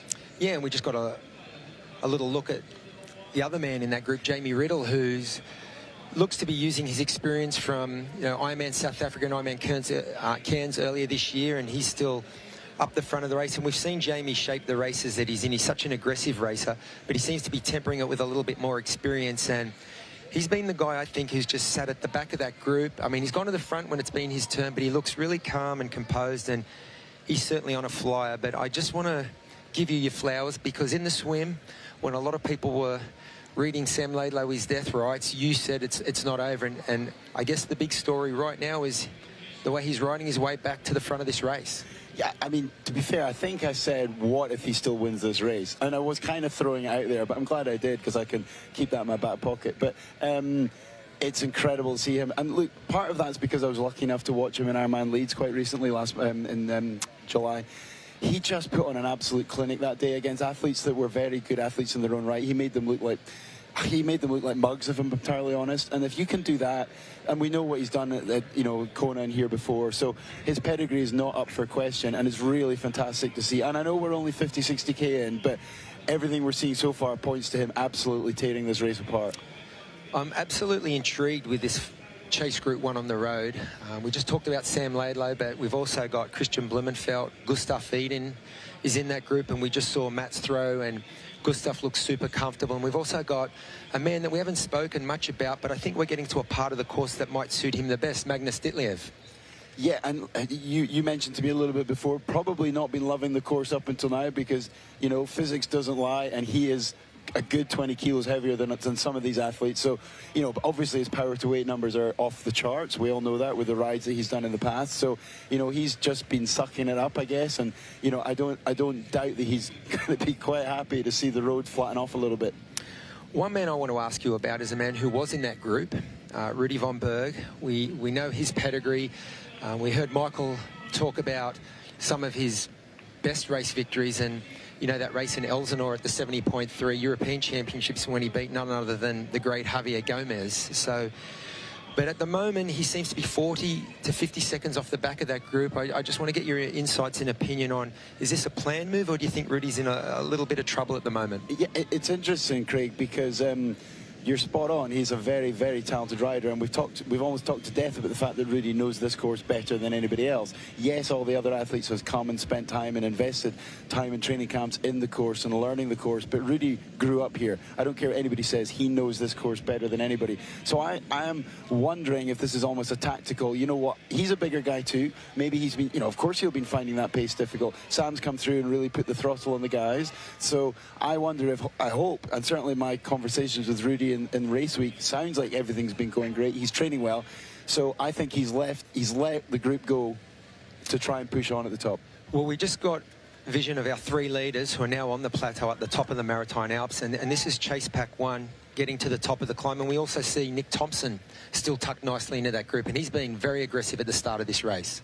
And we're so excited to see Nick in and amongst the, you know, getting really in amongst it, because, you know, I listened to a really interesting podcast that Matt did with him earlier in the week, and he talked about, you know, if he could have his day of days, top 5 would be an incredible life-changing event, as he put it, for him. And the reason he's talking about that is because he's such a talented bike rider. We saw what he did at Cairns. He came off the bike with, remind me how many minutes lead, you know, a substantial lead. So he knows this course suits him way better than, say, Kona will suit him. He can do damage, and we know that he can ride downhill like an absolute demon. Yeah, he's absolutely in great company and setting his day up nicely here.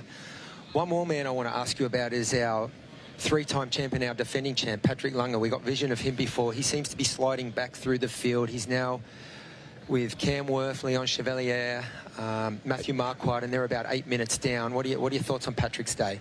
Well, actually, unfortunately, he's no longer with them at all. The last checker, he's even lost more time to them. So he's hemorrhaging time, unfortunately. I'd love to say that it was salvageable, but we're only at 50, 60K, and he's already 9.5 minutes down. I mean, let's hope he can pull a really good run out of this. But in terms of competing, I think it's safe to say he's not in the mix anymore.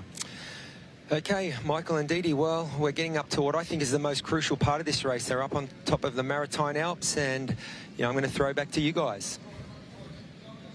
Thank you so much, Craig. Thank you, Fraser. Great insight, as expected, and we love it. It's great. I wish we were all sitting shoulder to shoulder to shoulder, have a 4-way conversation, but it's fun to bounce back and forth. Just so much knowledge packed into those two brains. So great stuff. As we come back to the man, Martin Van Riel, he gives a little wave through. He said, how about you take a pull, get some action up here up front. And I think, here's the thing, Didi. Craig's totally right. This is where it gets serious. This is where that pack may or may not come up. This is where you've really got to get a little interesting here. 2.5 hours, 2:37 into the race, and it's going to get a little bit toasty. Yeah, it is. And again, this is just an opportunity for some of the other athletes that have sort of been maybe a little patient through the climb. It's a little wider section of road. Opportunity to perhaps make some moves along what the athletes refer to as the plateau section of this course. That's right, and we were talking about Eden and how much fun we've seen him have, and how it's just really easy to root for him, and all of those accolades that he's kind of stacking back up. But let's not just talk about it. Let's go to the video here that we got to share and catch up with Gustav himself. Have a look right now. Gustav, good to see you. You've been with AG1 for a while now. What's your personal experience been with it so far? One of the worst things of being an athlete is doing too many choices, you know. I do swim, bike and run every day. And on the outside, it kind of looks like it's the same thing day in, day out. But for me, like, I see the evolution every single training session and also throughout the season and stuff. So to be able to have something that's like there every single day with AG1 that I just know is good for me. It's yeah, I think that's the best part of it. Yeah. And how do you normally fit it into your daily routine? When do you tend to take it? It's basically the same. At home it's definitely the same, because then I have 6:40 wake up and then coffee, some bread and AG1, and then yeah, routine life, but I really like it that way. Nice. And have you noticed any impacts on your performance or recovery? I'm really getting back into it, and I'm sitting here now really thinking that I can win this race.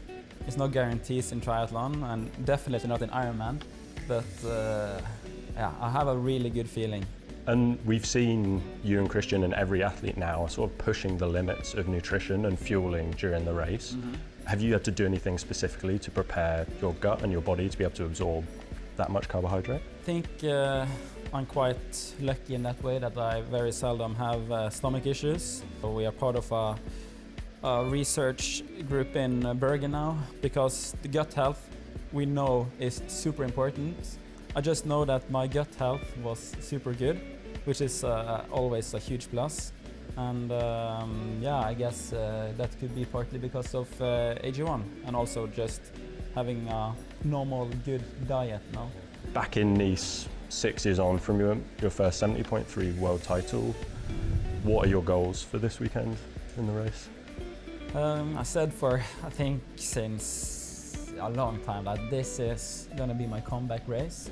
And I had like 4th place in Frankfurt, was a good performance. And a 3rd in Oceanside was a good start of the year, but then Christian had a flat and I was kind of 4th, but then 3rd. So yeah, I had some decent races this year, but after winning Kona and winning 2 70.3 championships, then a 4th place isn't that cool anymore, you know? You have to really win to make it 100% comeback, so that's my ambition for this one. Well, thanks so much, Gustav. Great to chat and find out a bit more about your routine and what your goals for race are. I hope you have a great weekend and I'll see you out there. Thank you. Awesome. That came right from Gustav Eden from Norway. What a champ, and it's fun to see him sit down and chat about comeback races and the like. I mean, he's just such a guy that is, as we said, hard not to root for, and so good to see as we come back and watch Sam Laidlow on camera, just still drilling it. And looking pretty good. That gap now to the lead group, just 1:12, driven largely by the efforts of Sam Laidlow. And of course, now we are up top of what the athletes refer to as the plateau of the course. Of course, after the Col de Serre, this section of the course, Cossel, I may be pronouncing that incorrectly. This plateau is 1,400 meters above sea level. It's a great location for astronomical observation. It's known for the bright skies above the mountain's tops there. Yeah, so the athletes getting an opportunity, maybe not Patrick Lange because he's not quite there yet, but getting the opportunity to use the big gear. And a lot of the athletes I expect are going to make some pretty significant moves across this section of the course. And we had a good look earlier before we jumped on the spot here with Patrick Lange. We did see Casper Stornes, who's currently in 5th place. Got a nice look at him on the bike. He looked very strong. And I think it's just a nice tight group here, Didi. If you look at 4th place on the road, Sam Laidlow, 112 back at the last time check, 114 for Stornes. Blumenfeld 118, Gustav Eden 120, and then the Aussie Nick Thompson there 121 back. Ditlev just kind of hanging 128 back, but 4th through 9th, I think they're just gradually moving up, and we're at this spot where we're not even, gosh, we're 37, 38 miles into this race. There's I still think going to be some lead changes and some oh, definitely. Yeah, coming together here pretty soon as you look, and this better be a pass pretty quick because as you can see right there, that you're not allowed to stay that close to one another for too terribly long there. Yeah, there is a moto right there too. We've obviously got Race Ranger. That looked to be a little bit close there, but again, with Race Ranger on board, we know everyone is in a fair fight up here. For sure, and we will want to see exactly what happens with this 3, if they can keep themselves away from that chase group or if they'll get swallowed up. We'll find out very soon. What do you want? What's that really good non-alcoholic beer I keep hearing about? Do you have that really great non-alcoholic beer that I keep seeing? Do you have a non-alcoholic beer that actually tastes good? It's athletic. You're holding it. You mean athletic? You're looking at it. I think you mean athletic.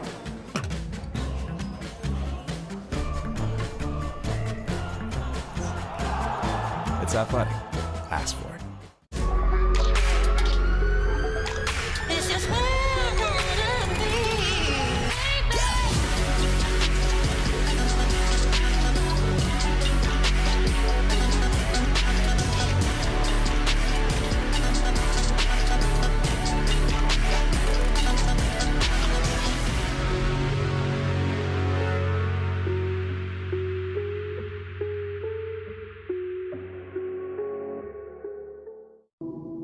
Endurance isn't just about medals, it's about showing up, even when your brain says go and your body says no. Showing up means taking care of yourself, skin and all, because when you train hard, your skin works hard too. That's where Bulldog comes in, with products packed with brilliant natural origin ingredients that help prepare, protect, and recover your skin. No fuss, no nonsense. Bulldog Skincare is man's best friend. Official men's care products of Ironman Europe.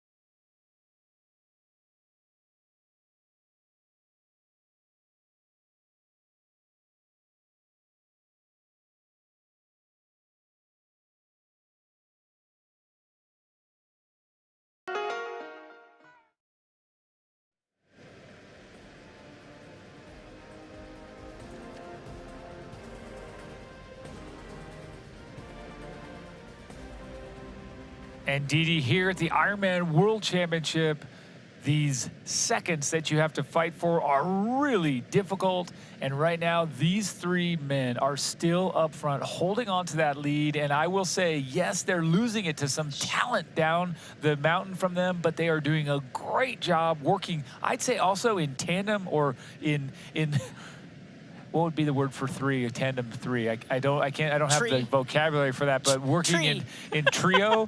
Either way, when you look at this group, they've not been stuck in the same order. No. You've seen them waving one another through. Yep. You've seen them fairly getting across and taking those pulls, if you will, at the front. But really a nice little balanced approach there as we then bounce back to the chase pack. Yeah, there's the chase back there, and it's Casper Stornes at the front with Nick Thompson, Sam Laidlow, Christian Blumenfeld, and Gustav Eden. So, and Magnus Ditlev still hanging just that couple of seconds off the back of that group. But they are now just over a minute back. And, you know, here's three kilometers. They took 5 or 8 seconds. They're not taking massive time, but that's the way it's been all along. It's just nip and tuck, nip and tuck. It's just gradually pulling back time, and I think that again on the downhills, your guess is as good as mine. I feel like they're going to really take back the time on those power sections, those longer sections of the plateau, if you will, or that top part. You can see it coming. Let's just say when they're at 81 kilometers or approaching that 81K and beyond before the first big descent, that's where I think some damage can be done. Well, and it's hard to look at this group and it's hours from now, and it's a ridiculous statement that I probably shouldn't be making, but it's hard to imagine that our podium isn't amongst this group in the top 10 right here, just given the talent and the power and the ability of that group. But in my head is the question, how much damage did Sam Laidlow do to himself to bridge back up to this group and do a lot of the I was going to say the chasing up a majority of the climb. I mean, this is the first time we've seen him sort of in the mix of that group as opposed to at the front of that group. And what's that going to do to him? But when you look at a lot of our pre-race favorites, Laidlow, Blumenfeld, Gustav Eden, Magnus Ditlev, all in that group, notably Rudy von Berg, absent from that group. He was a little bit further back, but now that time gap to Rudy von Berg has opened up pretty considerably as well. It has, and I think he's the one name that I'd pull outside of the top 10 that could make that top 5 or top 3. Yep. It's still based on the descent or based on the run? I think based on the second half of the bike, the descent, and his sort of savvy race approach, and then also you put we know he can run well off a hard bike. Yes. And so I think but he's the only one, and all of that, I still believe that the top 9 right now has our podium. Yes. To what you said, yeah. 100%, because which is a crazy thing to say because it's still so early and so much can happen. But I just look at those names and I'm like, yeah, our podium's got to be there. Right, because who of that group, if 5 of them blow up, which one blows that badly that they go beyond? So I think it's really a safe bet. This is Ironman, and if the bets that were safe were always, something you took to the bank, well, that'd be a different story. We wouldn't be interested in this event, but stuff happens, and it always happens late here, late half of the bike, late of the run. So a lot of that is upcoming. And just as you said that, there is Rudy von Berg. He is with Antonio Benito Lopez, who, by the way, another guy who, can run. Antonio Benito Lopez sitting in 10th place at 3:55 back with Rudy von Berg. It's the two of them together. They appear to be solo in 10th and 11th place. Yeah, there you go. And they're good. And they're probably not coming into this with a lot of familiarity about them. They don't race together, they don't know each other's strengths as well on course. On paper, certainly they've seen it. Yeah. But nonetheless, when you're in a race like this and you're just kind of looking around trying to get all those elements of motivation wherever you can. I mean, you take what you can get as we zip right on back up here to Jamie Riddle at the front, and he's just cornering like a beast. Really, I think back to Fraser's point, these guys have triathlon experience in spades. They've raced at the highest of levels for a long time. And so they're completely at home right now in this event as we watch the chase pack rolling through, and what a bunch of firepower that we have in here. We'll get to roll through as Ditlev at the back of this on camera now. Number 2, Magnus Ditlev representing Denmark. I mean, so smooth. And you have to bet he's just still got a whole lot in the tank. He's just holding back. Well, and that's the thing is, did Magnus Ditlev learn the lessons of a year ago where he was the one that was working so hard to chase down Sam Laidlow and went through a real rough patch at the end of the bike and the beginning of the run? We saw the resurrection and he landed on the podium. Is he executing a more patient race? And cheers, cheers, cheers to Gustav Eden, who is back in the mix and looking good and in a position to be on the podium once again. For sure, cheers, absolutely, you're spot on. And it's really just it's a great group. I'd love to see, and I know this is sort of the rules of the road, but to see our camera roll through that group and see everyone. Yeah. We've seen bits and pieces of them all. I'd like to see a little more Casper Stornes. I'd like to see a little more Blumenfeld. Yeah. And just see how they look. And it'd be great to get a couple of shots of that grimace that Lieto was talking about with Sam Laidlow. I tell you what, that would be that'll be fun to see when we finally get them on camera. And again, A Fighting Chance presented by Hoka is our Race Week series that pulls back the curtain and gives you a behind-the-scenes look at the everyday lives of elite triathletes around the world. In this episode, we take a look at the Norwegian trio in A Fighting Chance by Hoka.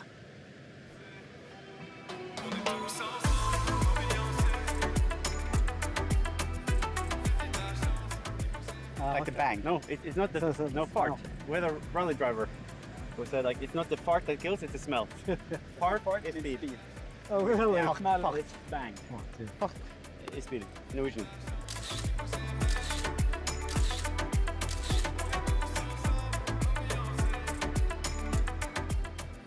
Arriving in style.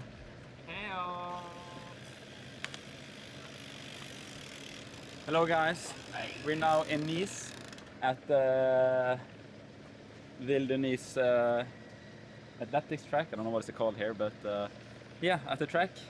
10 days out from the race, and we're gonna do threshold set 10 and 14 times 1K. So yeah, pretty simple set, not pushing the pace today. So Casper and Gustav, you've done the 70.3 course. 2019, right? No, 2019, the world champ. But he just didn't finish on the podium, so no one remembers. So that's why no one remembers. Do you think that's gonna give you an advantage on race day? I think it's more an advantage that we've been here 5 weeks in the winter and now almost 2 weeks here. So but it gives you a little bit confidence when you know you have been performing before. Yeah. Okay. 4, 2, and. So Christian, will we see 3 Norwegians on the podium on Sunday? I wouldn't be surprised. So yeah, it's a long day. A lot can happen, but I think we're all well prepared. We're looking at the stats. The Norwegians are always a podium. Third in the countries represented. Oh, yeah, 5 Norwegians. Yeah. And even we got Marius Brexit qualified for next year's Kona. So we might even be 6 guys there. So that's pretty cool. Casper, what do you think it's gonna take to be up there on Sunday? I feel comfortable or confident that I can run 2:30 or faster. So yeah, in the start I will probably just be smart and then try to run fast in the end. But it's always something you say that is going to be smart in the start and run fast in the end, but everyone runs slow in the end. So it's more about who wants it the most over time takes in the end, I think.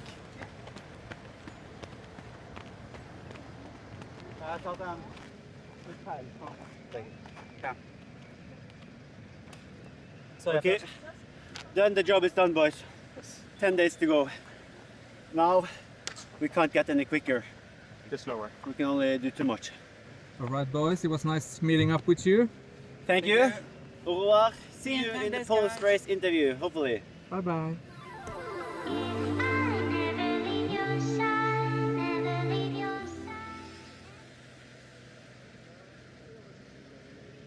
Well, thank you, Team Norway, and thank you, Hoka, for a fighting chance. For more, watch AFC episodes on Instagram at IronmanTry and full AFC episodes at proseries.ironman.com.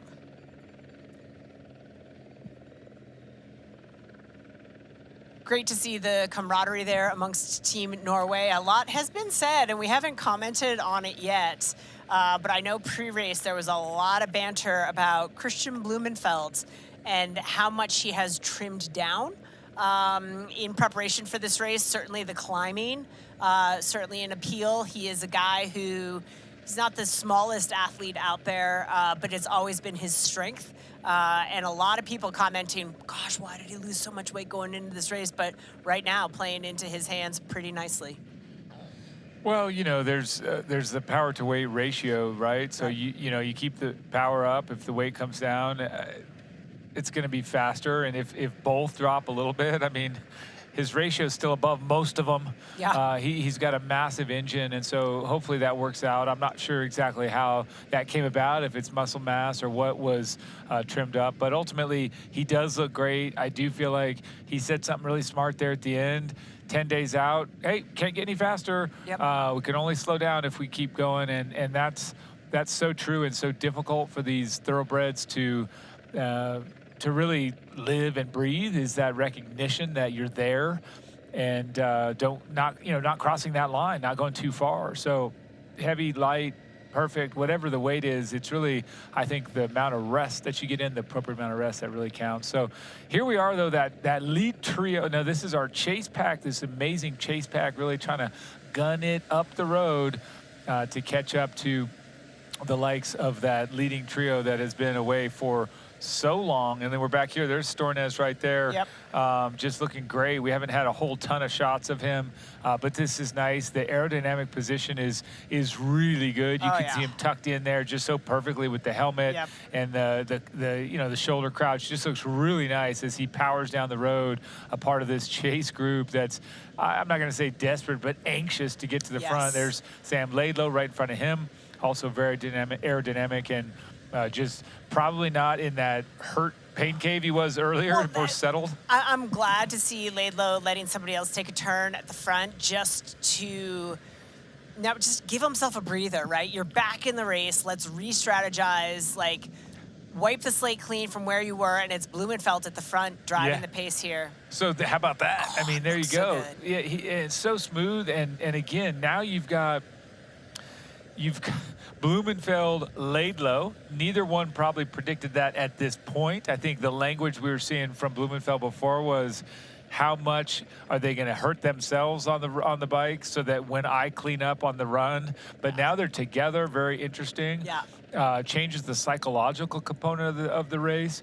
And then you look back and behind, you've still got Eden, and you've still got Casper Stornes, who I think is really, again, when you talked about Rudy Van Berg being so underrated, I think Stornes is one of these that we're just ripe to see this guy explode and pull out, like he said, a 230, even if it's a 230 just a bit over. That guy has done it. He was the first Norwegian I saw in the long course scene to come in and just crush it in one of our Ironman 70.3s. And then there's Ditlev, just like you said, the silent assassin.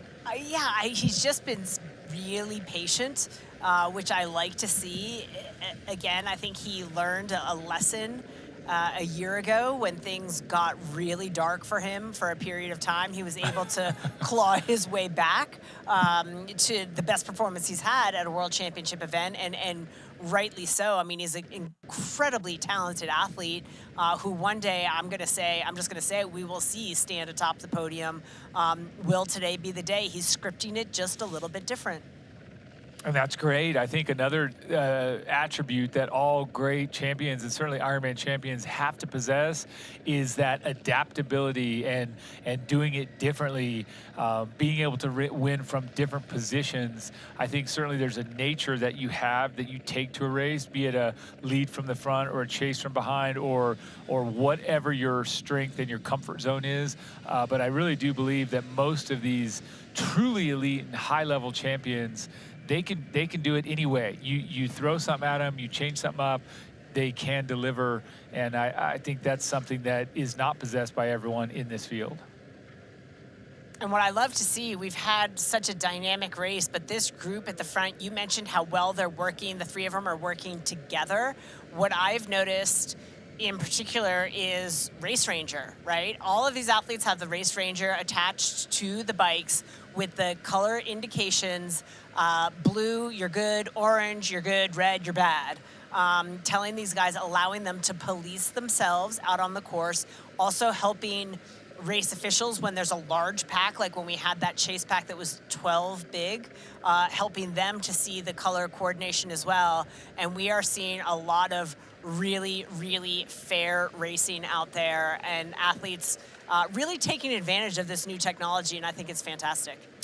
Absolutely fantastic. What a bit of technology. And I think this is something that I've observed for years when you watch the professional men's, you're not going to call it a peloton because it's a draft illegal race. But what's super cool is that these athletes have always, I think, done a pretty good job policing themselves and one another. That doesn't mean that limits don't get pushed and penalties aren't handed out. But what's super cool is with that Race Ranger and with people really not being afraid to yell at one another if they're doing something wrong, I think it's a brilliant combination of technology and accountability.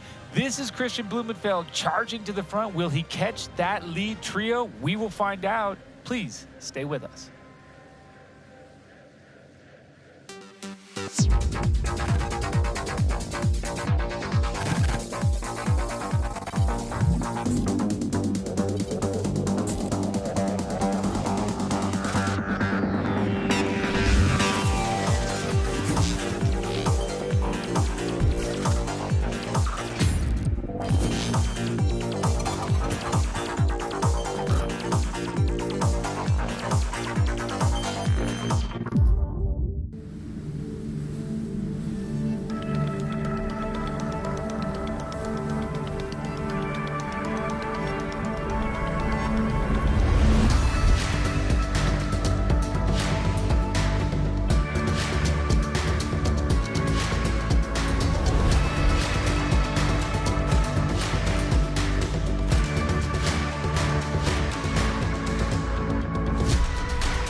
You know, and we know.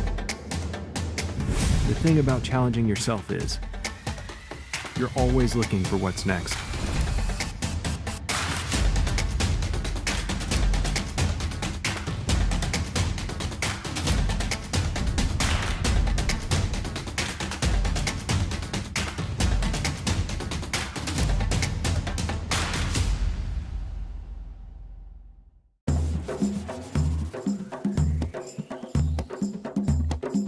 It's the beauty of Oman.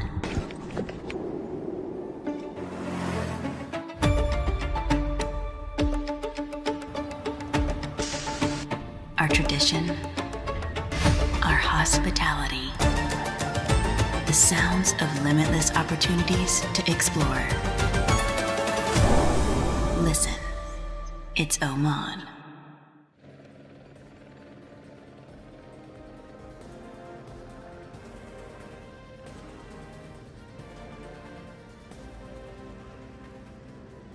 And we are back here, DD, at the Ironman World Championship, and we are watching a little bit more of the same action. This, the Aussie, Nick Thompson, really an assertive and aggressive racer, not just the guy with probably the sweetest stash you'll ever see. This guy, really impressive because he's in the mix with all these European athletes that we've talked about that have come in with sort of high hopes and high sort of success predictability. Nick Thompson just really mixing it up well and just not getting dropped. No, not at all. And whether or not it pans out for him, and it may well by the end of the day, gaining valuable experience for what's to come for Nick Thompson. And a quick update just from the commentary booth we're hearing down on the course. For fans of Kieran Linders, we don't know the circumstances for which he has pulled, but Kieran Linders has withdrawn from the race, no longer competing here at the Ironman World Championship. So best of luck to him. Sorry to see him not have the day for whatever reason. And if we get any other updates as to the reason, we certainly will let you know. But to let you know, Kieran Linders no longer competing in the Ironman World Championship. Shame to see he was an athlete that, we had a lot of high hopes for and seemed to be doing well, but we'll find out more on that later. As we come back here, that's Nick Thompson and get the back, and then you've got this next athlete, Magnus Ditlev. Of course, that chase group next in line as we roll through. I'm sorry, that's Sam Laidlow, so my mistake. Seated there, pushing a nice, solid, a little bit lower cadence on this climb, staying seated, but up out of the aero bars. And then, naturally we are interested, I am anyway, in which athlete has which style, seated, standing, cadence high, cadence low. But DD, this is Sam Laidlow. And of course, Michael, this bike course here in Nice offers pure Riviera drama, perched villages, cliffs that drop down to the sea, and panoramic views that remind us why this region is a cycling mecca. Let's hear what some of the top pros competing here today had to say about this epic course. It has everything you need in the perfect bike course, let's say, It's not overly on one side of anything. It's not, a super mountainous mountain pass, only climbing and downhill. It just has the perfect mix of everything. Flats, downhills, technical, steeper ups, steady, longer uphills, and still quite a bit of time trialing as a normal Ironman triathlon. So it's just a perfect mix, and then also just being kind of on the Mediterranean and then going up in the foothills.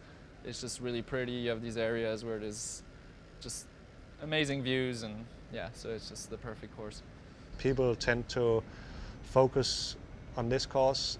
It's just the first part and the long climb, but I remember from 23 that after doing that long climb and having to TT for 60 kilometers, after that was actually and also a small hill actually at 120 Ks, that was the toughest part, and also that's where Sam made up the most time in 23, was on like the plateau part. So that's something I think is going to be valuable about pacing on Sunday. I actually quickly forget and need to remind myself that so when I came second in Kona and when I won in Nice, I was still with someone at the halfway point on the bike. So at the turnaround, when I came second, I was still with the Norwegians and with Magnus, and Clement was with me in Nice last time. So I really think my strength is the second half of the bike. You know what I really love about that is that he sort of says, I was thinking back, I was actually really surprised someone was actually with me for the halfway point. So that just speaks to his dominance on the bike and his way of winning, and now totally different. So not only is there someone with him, he has 7, 8 other riders with him, and he has 3 riders up the road. And so this is this is straight unique territory for this Sam Laidlow to be racing. And I think it's kind of cool because he's also a great runner. So let's not forget that. If he's pushing an adequate power output now in his middle miles, he could have a best run. Well, and let's not forget, I mean, Sam Laidlow, when he won this race 2 years ago, was the youngest Ironman world champion ever. He's got a long future ahead of him, and I think when a race like this doesn't go according to plan, it's off script, it's a new race opportunity for him, that experience is only going to help him. If it always goes the way he's expecting it to. If he's always the guy that swims really hard and then bikes his brains out and tries to hold on for the run, okay, great, but you're not that you're still a world champion, but you're kind of a one-trick pony, and I think this is stretching his abilities and capabilities as an athlete, and this experience off script, we'll call it, is going to help him again in future races. And we don't even, it still may turn out exactly the way he planned, just a different route to the same destination.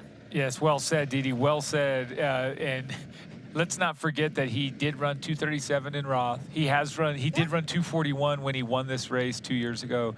I love it. Great points as we watch our lead trio roll through an aid station and really do their best to grab the fluids that they need, the fuel that they need. Very important. We saw some misses there as you watch these characters run through. Van Riel there at the back of that group looked like he did the best at grabbing, but it's an important part. You can't slow down dramatically, but you have to make sure that you're at an appropriate speed to be able to grab those bottles, or you run the risk of not getting it. And if that is a big part of your plan, could be trouble. Wow, with our lead group and now chase group through 81.2 kilometers, that lead was down to just over a minute. It has ballooned back to 1:56. Yeah. So tough to tell here if this lead group has sort of reignited itself or if the chase group has stalled a little bit. Great point. They've lost 50 seconds, we'll say, in 8 miles. So it's enough. It's a notable. They're no longer about to swallow them up. They're really kind of turning what I said around backwards, saying in this spot they will catch them. They still have notable parts of this entire sort of plateau area, but I also, I do find that fascinating. There goes Van Riel, a great shot of him rolling through to take the lead. And Didi, I think you're right. I think they've reignited. I don't think that chase pack has slowed by any stretch, but I think this group of 3 men has really reignited their fury. They're going for it. I think this is the cool part, is these are the 3 Ironman world champ rookies. So watch them go.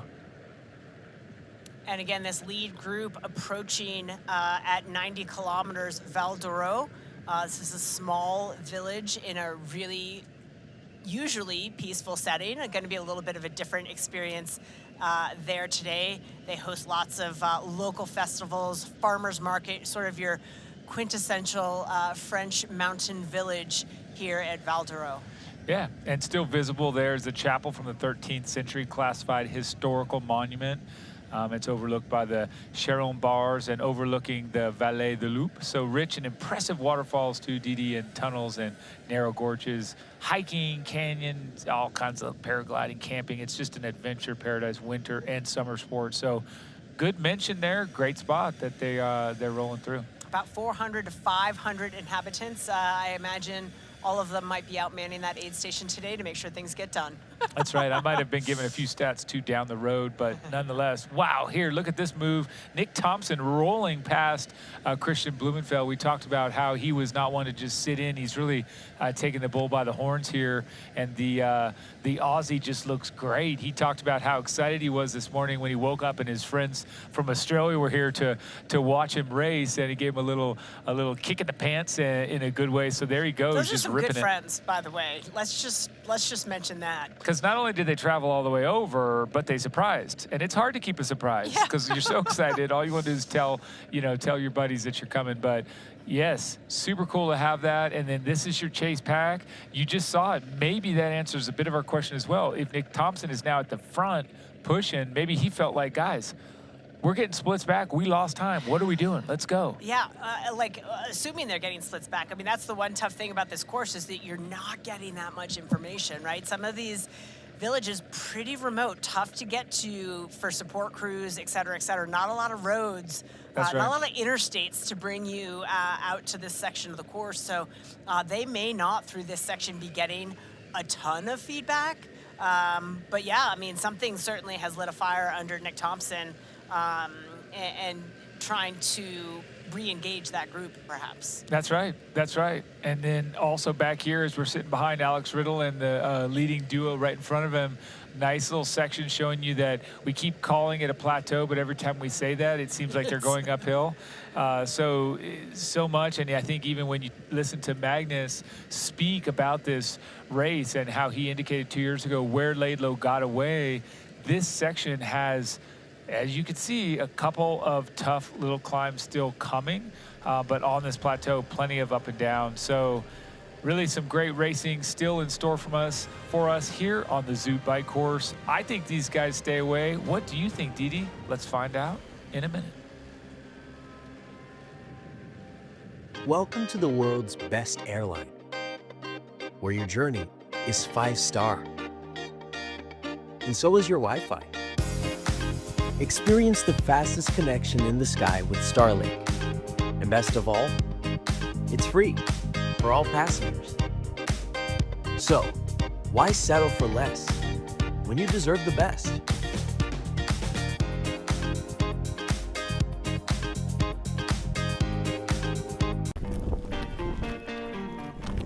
We're not here to sell you on this life. You already chose it. No shortcuts. No hype. Just work. Same as you. Built to outlast. Endure. 40 years in, and we're just getting warmed up. Welcome to the Ohana.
The Ironman World Championship is brought to you by AG1. Better finishes start with AG1. And by Oman. Beauty has an address. Endurance has a destination. Experience Oman. And that, my friends, is Jamie Riddle off the course, but back on immediately. Around that bend, you saw him fly off course and immediately get back on. So you see someone that needs to sort of doesn't overcorrect, goes flying off course, loses, and then is that fast to get back. He had to put a huge effort in, but already now seeing that twice, I still can't quite believe how quickly he was able to get off course and come back on. But folks, I can't even tell. He's giving you a little display of relief. But right now, what I want to do is I want to run right over to Fraser and Craig. Craig Alexander, Fraser Cartmel, you guys have a great perspective, and I can't wait to hear it. Please tell me what you thought about that near miss and everything else that's going on.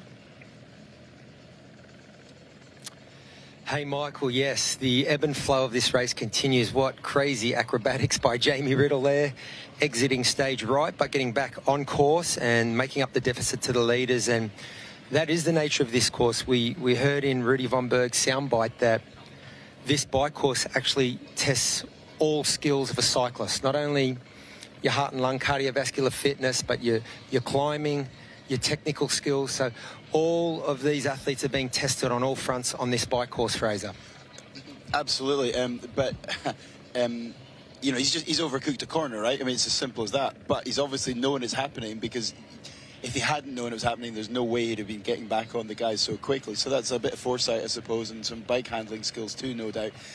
But, you know, the most incredible thing is, I think, now, we were getting really excited last time check about Sam and the guys closing. It's like, oh, how much how much time is it going to take for them all to come together? Next time check, bang, we're a minute back out again. So they're now 2 minutes, a further minute rather, should I say. So these three at the front are really riding fast. Yeah, the race dynamic it's so interesting because I guess there was a lot of talk that once we got up into the middle third of this bike course that the dynamics might change, it might favour the chase group, but that hasn't been the case. And it was just so funny watching Jamie get back on course and give a little sigh of relief to the cameraman. I know his dad Alex in town and watching at a bar somewhere, so no doubt he sweated a few bullets there. But yeah, it's all good for this front three as we now get pictures back to Nick Thompson, who I think Fraser's been kind of one of the stories of the first half of this bike course. It's absolutely brilliant to see, and we're absolutely here for it. He, he did a really interesting podcast interview with Matt earlier in the week, and he talked about, and I know alluded to this earlier in the broadcast, but he alluded to this being a game-changing, life-changing rather, opportunity for him because of the technical aspect of the course, and obviously Kona doesn't provide that same opportunity to really utilise his strength, and this is what we're seeing. And here he is, putting himself on the front foot, getting to the front of that group, and just using all those strengths that he has. As an Aussie tri fan, I'm super excited by Nick Thompson's progression the last couple of years in this sport. I think he's a superstar in waiting. He's already getting on podiums at big races. He's getting himself to the pointy end of World Championship events. We heard Michael talk about his friends who had made the trek out. We know Aussies don't mind to travel, and he's got a huge support network back home in Perth, Western Australia. The Ogging Squad, his training group, and they're a very vocal and very supportive group, and every athlete needs that level of support, and Nick's experiencing that now. And I'm just completely impressed by this front three. I think it's probably obvious to say, but they've given this more than just a little thought about how not only the swim, like everyone's been talking, and we were talking about it in the press conference about, what's this power group in the swim going to do? Are they going to try and shake things up? Are they going to turn the race on its head early? But, once you get out of the swim and hit dry land, you've still got 180 kilometres and a full marathon to do. And the composure and the pacing so far, and you alluded to it before, this gap's gone out another 50 seconds, and these guys look pretty comfortable. Yeah, absolutely. And it's not just... The damage that they're inflicting is not just to the chase group, it's rippling right back through this entire race. So Rudy von Berg, for example, who we kept talking about because he knows these roads so well, and he's an incredible bike rider in his own right, third in Kona last year, fourth here in Nice before that. He's now lost another minute. So he, with Antonio Benito Lopez, they're now nearly 5 minutes behind, but still the same time gap to Christian, Gustav, and the guys in front of him. So they're still 10th and 11th on the road. They're just losing time. Yeah, intriguing storylines unfolding here. I mean, we did see Antonio Benito Lopez get a second at the Ironman North American Champs in Texas, a race that Rudy was also at and finished third. So those two know each other's strengths, and I think they'll take some comfort in being together on the road and not losing time to that first chase group. But yeah, the damage being inflicted down through the rest of the field is just incredible. We've got Cam Worth just over 9 minutes back, and I mean, he's recognised as one of the best, if not the best, cyclist in our sport. Leon Chevalier, a man who was one of the pre-race favourites, and rightly so, who's coming off a fourth place finish in Kona last year at the Ironman World Championships and a fifth place here 2 years ago. He's even further back with Sam Long at just over 10 minutes. So you're right, this pace at the front is relentless, it's unrelenting, and it's having a ripple effect right throughout our men's professional field. But I think what's really interesting is we are only just over 80 kilometres into this bike ride, which these time gaps are really starting to blow my mind, because these riders are all, or these athletes rather, are all exceptional riders and athletes. This is the World Championships. And that's why I'm not actually, yes, of course, those are huge numbers, but Cam, Sam, Leon, they'll all keep pushing, they'll all keep working hard, they can all back end a bike ride, they know how to work hard. So I don't doubt that they might still start losing time, but they'll keep creeping. Other riders will fall apart, and they can all run too. So, okay, they're not having the day they might want, but they're still going to be within this race, I reckon. Yeah, absolutely, no doubt. And a defending champion, Patrick Lange from Germany, he's with Daniel Backegar on the road, 12 minutes down, so still some work to do for Patrick. And we're seeing visions now of Christian Blumenfeld taking some time on the front of, this first chase pack on the road. And I've loved the Race Ranger technology, coming up the climb, we saw, a lot of orange light, which means the athletes are at 14 to 17 metres, and also no light at all. So the athletes keeping it clean out there. also, yeah, it's just really good to see, and great technology coming into our sport. But I think it's great for us and for the viewers at home to have that visual reference as well. Oh, 100%. And these amazing helicopter shots that we were getting, and the way the light was working, there was a, just sort of 10, 15 minutes ago and there we go. Now we're seeing an incredible helicopter shot. That's a bit too far away to see the lights on the tracker, but earlier on we could really clearly see, well, actually the lack of lights, because none of them were within 17 meters of each other. So that to me speaks volumes that these guys are out there, they're racing hard, but they're racing really fair. Yeah, absolutely racing fair, as we get another visual of Gustav Eden, who, yeah, he's just really in a great position in this race. You and I had the good fortune to be out on a boat in the swim, and he looked like he was drifting back from the other contenders, but great T1, great early part of this bike ride. He's got himself into this selection on the road, and he looks comfortable. He does, and I agree. We were a little bit concerned because obviously in the structure of that swim this morning, he was definitely towards the back, and nobody really wants to be at the back. You don't want to look behind and see that there's nobody else behind you. But, he's stuck in there. He had, as you say, really smooth, efficient T1. And look, everything he said before this race, he brought out his lucky cap. He's, I know we can joke about it, but he obviously knows he's in shape. So, all three of them are in shape, the Norwegians. So they can still impact this race tremendously. Oh, all three of them are in shape, and all three of them are in A1 position.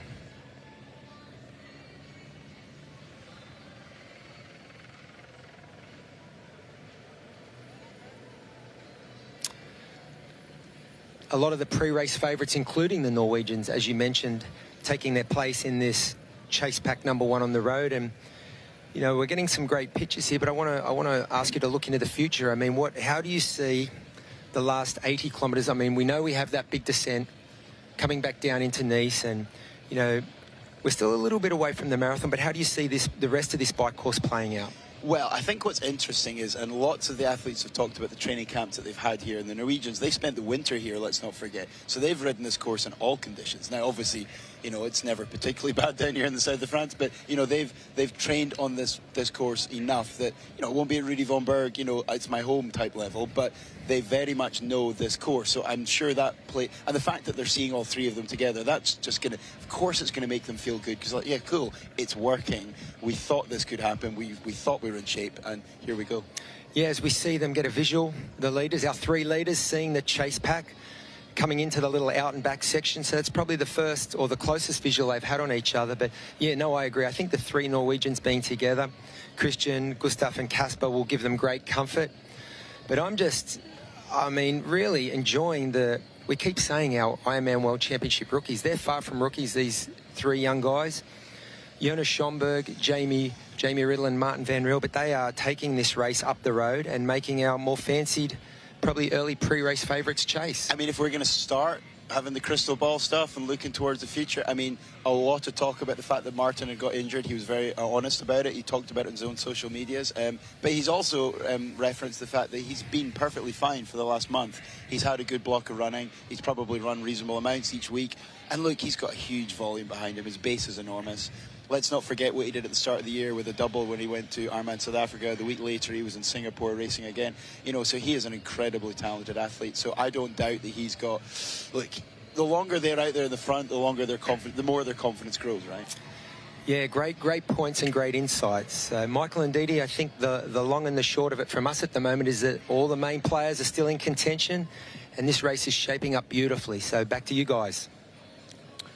Thank you so much, Craig. Thank you, Fraser. Great insight, and we are taking that all to the bank while we sit here and, for me anyway, anxiously await to see this next split, because we saw it go 50 seconds wider. We want to see if it closes or grows. I mean, ask and ye shall receive. Share it with me, Didi. It's still hovering around 2 minutes. So it shrunk down to just over a minute, then blew up back over to just over 2 minutes, and still sits at just over 2 minutes. So that is at 94.6 kilometers or 58.8 miles. This section of the course, again, the town of Val d'Arur, that is located in the Loop Valley, surrounded by wooded hills and large fields. You can see it's a spectacularly gorgeous section of the course, nestled against a beautiful rocky cliff and sheltered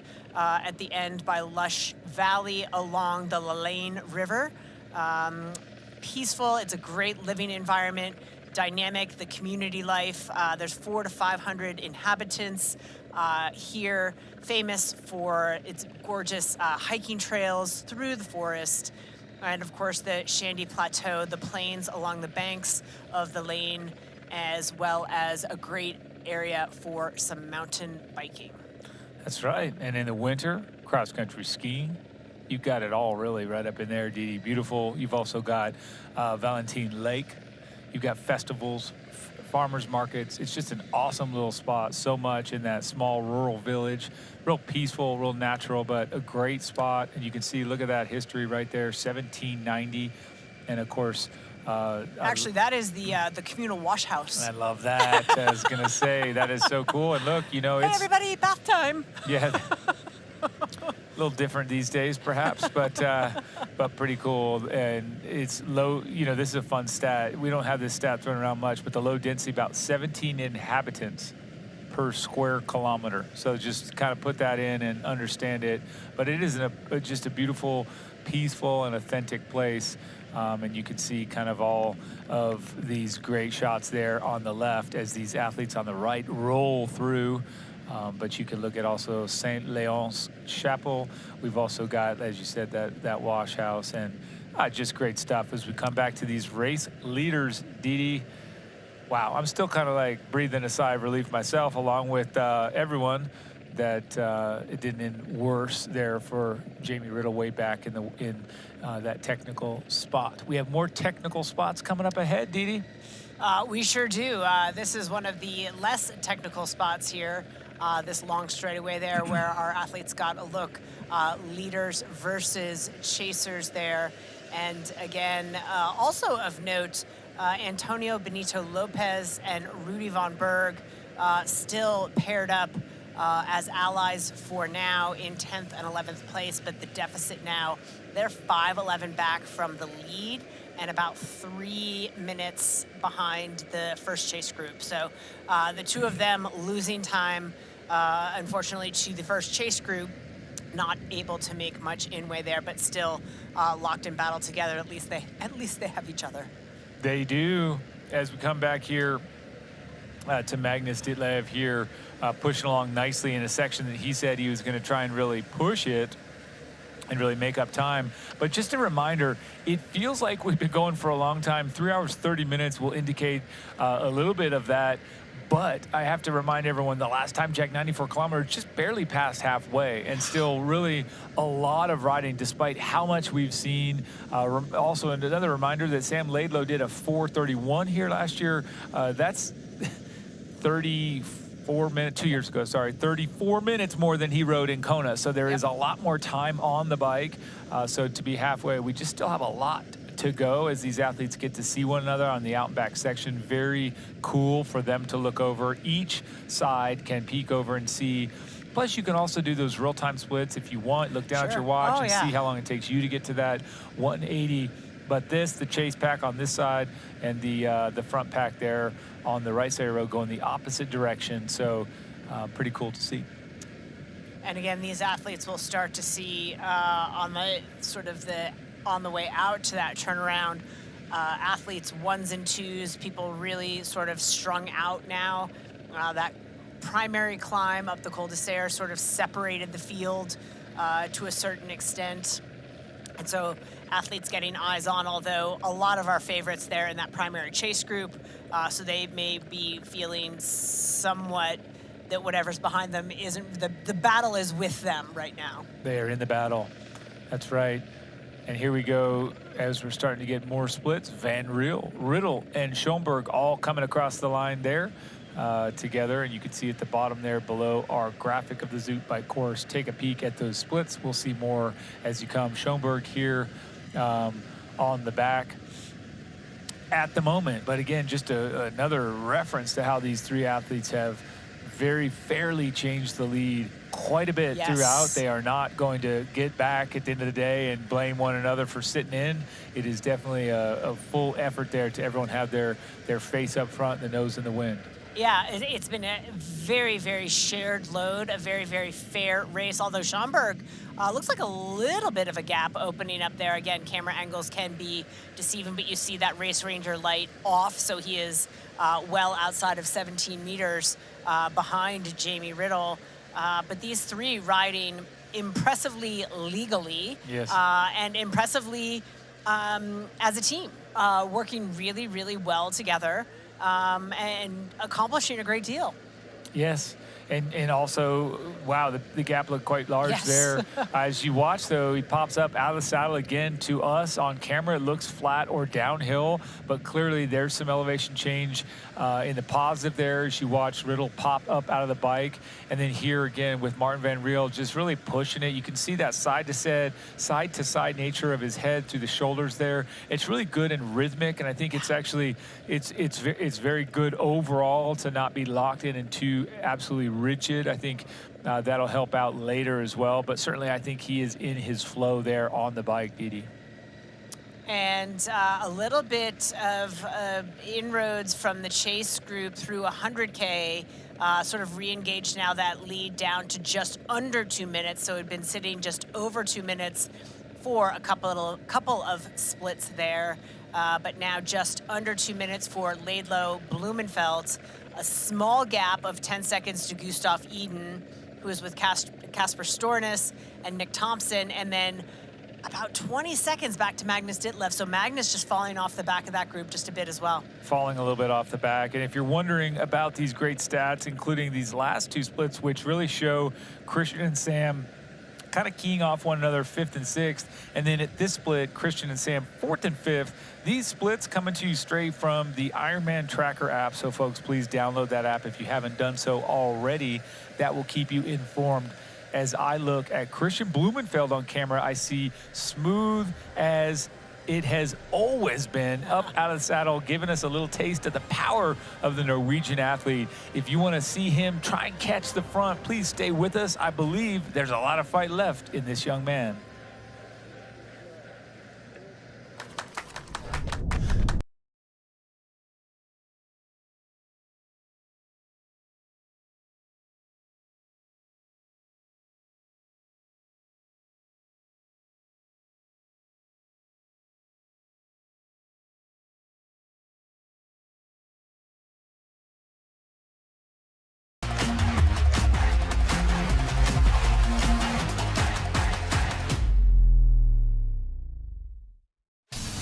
Meet Kicker Run from Wahoo, a revolutionary indoor running experience where you just run and your feet set the pace. We call it Run Free Mode, a game-changing technology that allows you to change speeds naturally, just like you do outdoors. You can even let popular training apps control the speed and grade for you. Kicker Run by Wahoo. It's time to run free.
The Ironman World Championship is full and underway. DD, 3 hours and 38 minutes of competition under our belt.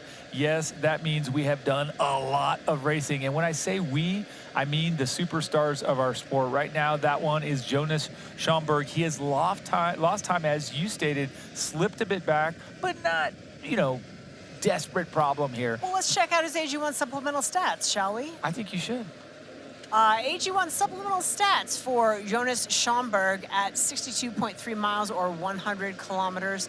The average speed through that last split, 45.71 kilometers per hour. His estimated time at the next time split, 3:48.04. And just as a reference point, you had said lost a little bit of time. That supplemental stat of 45.71 kilometers per hour is just off the mark of the guys riding in front of him, which is why just a couple of meters gap has opened up there. A couple of meters. Extra. Extra. And then that means that what you see is Martin Van Riel on the front there, driving it and pushing forward. And then you saw Jamie Riddle and, of course, Schomburg in that third position. We are very intently watching this chase group where there's just so much talent. And the question starts to be asked, can one of these three men that are in front right now win this race? It's hard to say no, it's impossible. These guys are all great runners. They're all newer. And I think when you're newer to Ironman World Championship racing, yes, they've raced at the top of the sport, but when you're newer to what it feels like in the World Championship, Didi, to close out that final 12K, that is something that it's good and bad. It's a double-edged sword. So you say ignorance is bliss. Yes. In this one, ignorance is a little bit more of a, well, throw caution to the wind. You don't know. You're not holding back at 30K or at 25K anticipating what it feels like on the final 5K. When you've raced this, for good and bad, when you're in that marathon, you know what's coming. You know what's coming. And sometimes you're kind of like, when is it coming? I don't know that. But either way, those three men that sort of, and of course they've done the distance, but it's a little different when you're in the pressure cooker of the World Championship. Oh, it's entirely different. And again, that's where the not knowing is sometimes a blessing. But I think when you're looking at a race of this magnitude, just given the distance that you have to cover, the caliber of athlete, this is the one day where no one has any excuses. Everyone shows up at this race fit, ready to go. It's not like, oh, I'm just training through this one. Yeah, no one trains through. I'm just training through the Ironman World Championship. So you know a little bit about how like the level of competition is just such that I think knowing is actually kind of helpful. I think you're right. I think you're absolutely right. I think you also know and this is why you see Patrick Lange come in and win for the third time in Kona. There's just an extra bit of, it goes beyond confidence, it goes beyond belief, it goes to a true, deeply rooted knowledge that of what's coming and what you could do. And you've got tricks in your bag for when you show up and something starts to hurt. I think, Didi, we talk about this as well.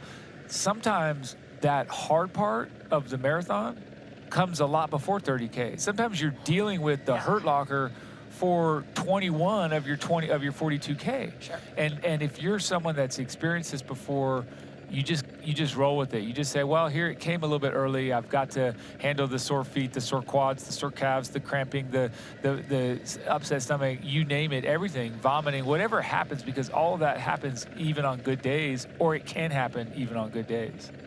And looking at our Ironman tracker back at 100K, we have our chasers that we have covered well. Behind that still Antonio Benito Lopez and Rudy Bonverg at 5.5 minutes back. And then it's a very large, I'll call it 1, 2, 3, fourth chase group at 8:20 back with Jan Stratman, Nathan Gruber, Sven Thalman, Paul Schuster, Federico Scarabino, Christian Hogenhaug in that group, Mark Quart in that group, and Cameron Worf another minute back in 19th place solo at Cam Worf at 19th. Some big names missing, some good names, some folks I really want to see missing from that group still. Can't wait to see them all show up a little bit later. We talked about them earlier, but Jason West, Chevalier, Sam Long, Skipper, Gross Freeze is going backwards, but coming back a little bit. Patrick Lange way back in 37th. Worth mentioning that Patrick Lange now 14, well, at the last time check, 14.5 minutes down. But we've also got Bradley Weiss from South Africa really slipping off the curve. Others that we've mentioned, Daniel Bakkegaard well back with that penalty. Have still not seen the American Chris Leiferman. 5-time Ironman winner. We're kind of anticipating that he has at least some sort of turnaround or hopeful of that. But anyway, that's a good recap, Didi, of everyone back in arrears of us now. And here we are with this chase or this lead group again, looking pretty fiery. Yeah, they are. The leaders and the chasers continue to be very, very engaged and relatively unchanged. Again, we saw that gap come down to a minute, balloon back out, Laidlow back at the front. Maybe not a coincidence there that with Sam Laidlow back at the front, continuing to hammer into that just around 2-minute lead. Yeah, through 100K, lots of action still to come. And again, we had a test of the athlete's ability to climb. On the backside of this course, we're going to have a big test of the athlete's ability for bike handling, descending, cornering, etc. Yeah, absolutely.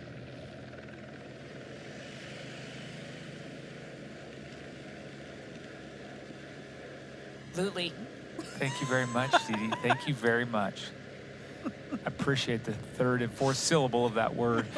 Second, third. Here we are with the leaders, and it looks like Riddle is now up front with Van Riel and Showman. We haven't seen him pushing up to the front for a little while. Yeah, it's sort of surprising with Schoenberg because just knowing what a cycling powerhouse he is, whether he's going through a bit of a rough patch in that would not surprise me in the slightest.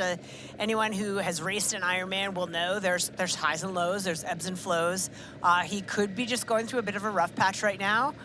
He's hanging on. At one point, we thought that gap might be growing just a little bit, but he's playing it very safe, very fair. Jonas Schoenberg at the back of this lead group of 3, but Riddle and Van Riel continuing to turn poles at the front. And the kind of crazy thing, like the painful thing about this race is what you just said, bad patches, right? Yeah. They're not going to happen, even as in sync as that trio up front has been, and in sync as this group of chasers has been. You never know when you're going to have your bad patch. It's less controlled, so there's always going to be some sort of bad patch. I don't think I've still yet to hear of any of the professional or really any Ironman athlete getting through start to finish without some sort of bad patch. Bad patches come to you. You want to eliminate them, determine what caused it if you can, and get through it, get rid of it as quickly as possible. But that maddening element, right, Didi, is that you could be just plugging along great, and with the 2 guys up front, and the next thing you know, the legs just don't work like they should. You just have that slight downgrade in percentage output. You're just wishing for, right, to feel better. And that's where experience comes into play. And we used to think that, well, Ironman is just this experienced athlete's game, right? And we've seen so many young kids come in with absolutely no knowledge, no experience, and just crush it. But to a certain extent, having that knowledge and that experience to know these rough patches, they do pass, right? And having that confidence to let the mental skills kick in when the physical ones start to waver just a little bit, and stay strong mentally and know this is going to pass. When's the last time I ate? When's the last time I drank? Maybe I just need to back off. Maybe you put a timer on it. I'm gonna take 10 watts off for 5 minutes and see if I can get it back. That's right. And speaking of youngsters that just sort of seemed to have it dialed, Sam Laidlow, well, he was on camera, and I just kind of looked down for a second. We're back with Showman. But ultimately, as you were watching Sam Laidlow a minute ago, he does bring up that exact thing where he came in super young and had to really already understood that, where sometimes you have ups and downs. And oh my goodness gracious, speaking of the young Sam Laidlow, at 110 kilometers, Laidlow has really made the move with Blumenfeld in tow. That lead group, now some separation. It's Laidlow with Blumenfeld at 115 back. So Laidlow being very, very aggressive. The other 3 chasers, Nick Thompson, Gustav Eden, and Kasper Stornes, still sit at just under 2 minutes, but Sam Laidlow making the move and Christian Blumenfeld answering the call.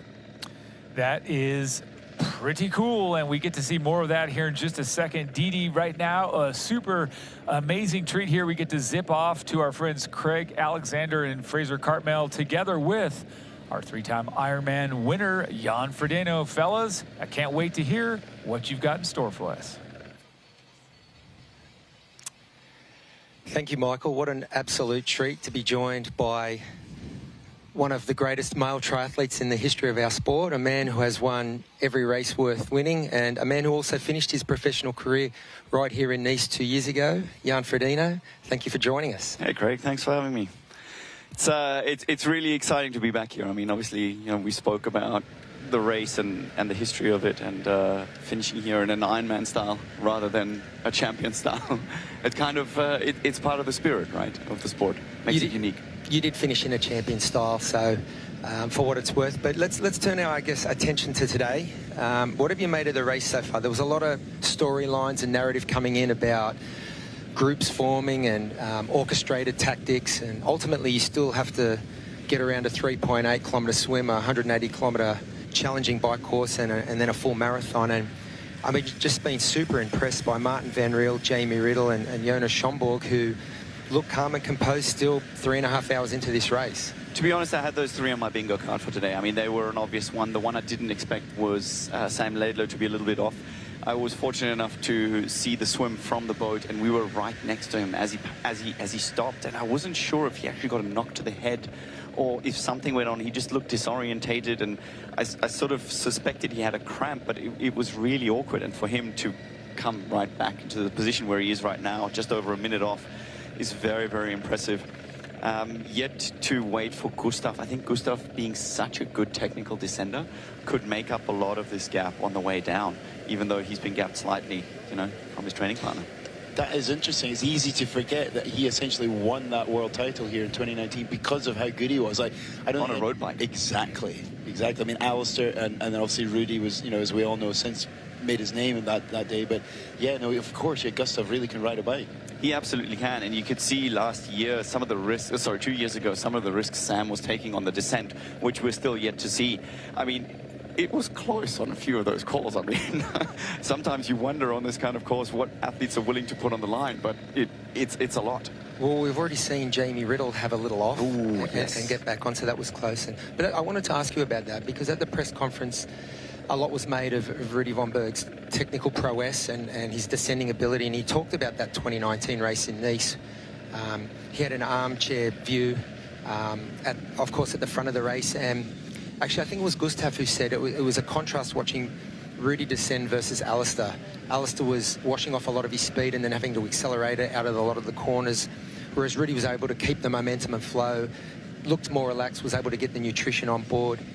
I remember one of your World Championship victories, I think it was Zalamsi, the descent into town, you were able to close the gap back up to Andreas Driedz. And so it's going to be an important part of this race, this descent from Corsica back down into Nice. Definitely, and on paper it looks like it's just a descent, but there is some pedaling involved. It's not just a straight roll down the hill, there's some tight corners.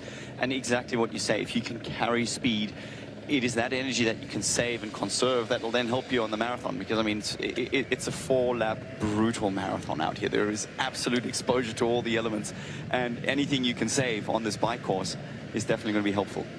And I think that's really interesting that you picked up on that. Maybe you heard the same interview that I heard with Rudy, but he talked about that quite recently. I forget when it was this week, where he said he doesn't think he'll be able to ride as fast as he did in 2019. Maybe because he's got a bit older and a bit wiser, but also because he said that he doesn't believe that he could. And he said it's a different bike setup now, but just alluding to the fact that he could really ride aero through a lot of those corners back then, whereas now I don't think he's willing to take quite so many risks. So I guess those are little nuances that matter at this level, right? Absolutely. I was a little bit surprised when I saw him on screen. His setup looked very compressed. He looked very tight, old school in the sense that nowadays the athletes all sit much further out the front and much more stretched out. And he literally looked like we did 10 years ago. He looked very, very compact.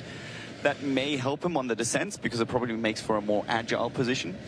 But surprising that he says it already ahead of the race that he's not going to be quite as aggressive.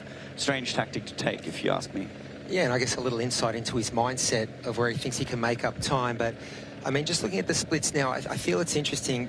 We always talked about this bike course being thirds. You've got the climbing in the beginning, which everyone talks about. This middle third is such a crucial section of the course. You can really set your race up, and then we talked about the descent, but we're now seeing Sam Laidlow continue this sort of renaissance in the race with Christian Blumenfeld, and they've taken another 50 seconds out of our leaders, and seem to be intent on getting towards the front of this race by the marathon. So what we see here is actually a little, it's a very fast section that leads us through the course. Again, it's considered much of a rolling course, but they are about to hit the second climb, and that second climb is much longer than it looks on paper. It's quite brutal. It's late on in the race course. And I mean, on that climb last year, 2 years ago, sorry, is when Patrick Lange made up a lot of time. That's where he set himself up for the podium, and he really came around chasing. And that's going to be interesting to see, because also here we saw Sam take some incredible risks 2 years ago. He knows this course inside out. That's the one advantage someone like Rudy has. You know, he's from the area, he's around, and he knows this like the palm of his hand. I've noticed, maybe you guys have too, that he's been quite, I don't know whether he feels it's over-talked now, the fact that he's from here and he lives here and the house is close to the course. And he says, you know, but everyone else has come here for training camps, which they have. I mean, the Norwegians were here in the winter. So Eight weeks they've been. So I think he feels that, you know what, yes, I know it, but look, we all know how well we know our home roads. Even if we haven't ridden them in a long time, we can go home and ride them well. So I don't doubt for a minute he can ride this course well. Well, that's the thing, and you got to remember pre-race nerves and what athletes say at a press conference and what they actually do. I mean, to be very frank, can we just go back to my personal favorite moment so far this morning? Please. Patrick showing up in a leotard bathrobe, and it literally made me think of an accountant walking in to a 50 Cent song. I mean, it was so far out of character, and it really shows, it exposes the nerves, trying to be there, trying to, you know, flex the muscles, but everybody could just see right through it. It's incredible, isn't it? I mean, our words say one thing, but our actions really speak volumes. And that kind of a bathrobe, the leopard print, I would have expected maybe a Jamie Riddle or a Nick Thompson to roll into T1 with that on. And yeah, I mean, we did speak to Patrick pre-race. He seemed very, very nervous.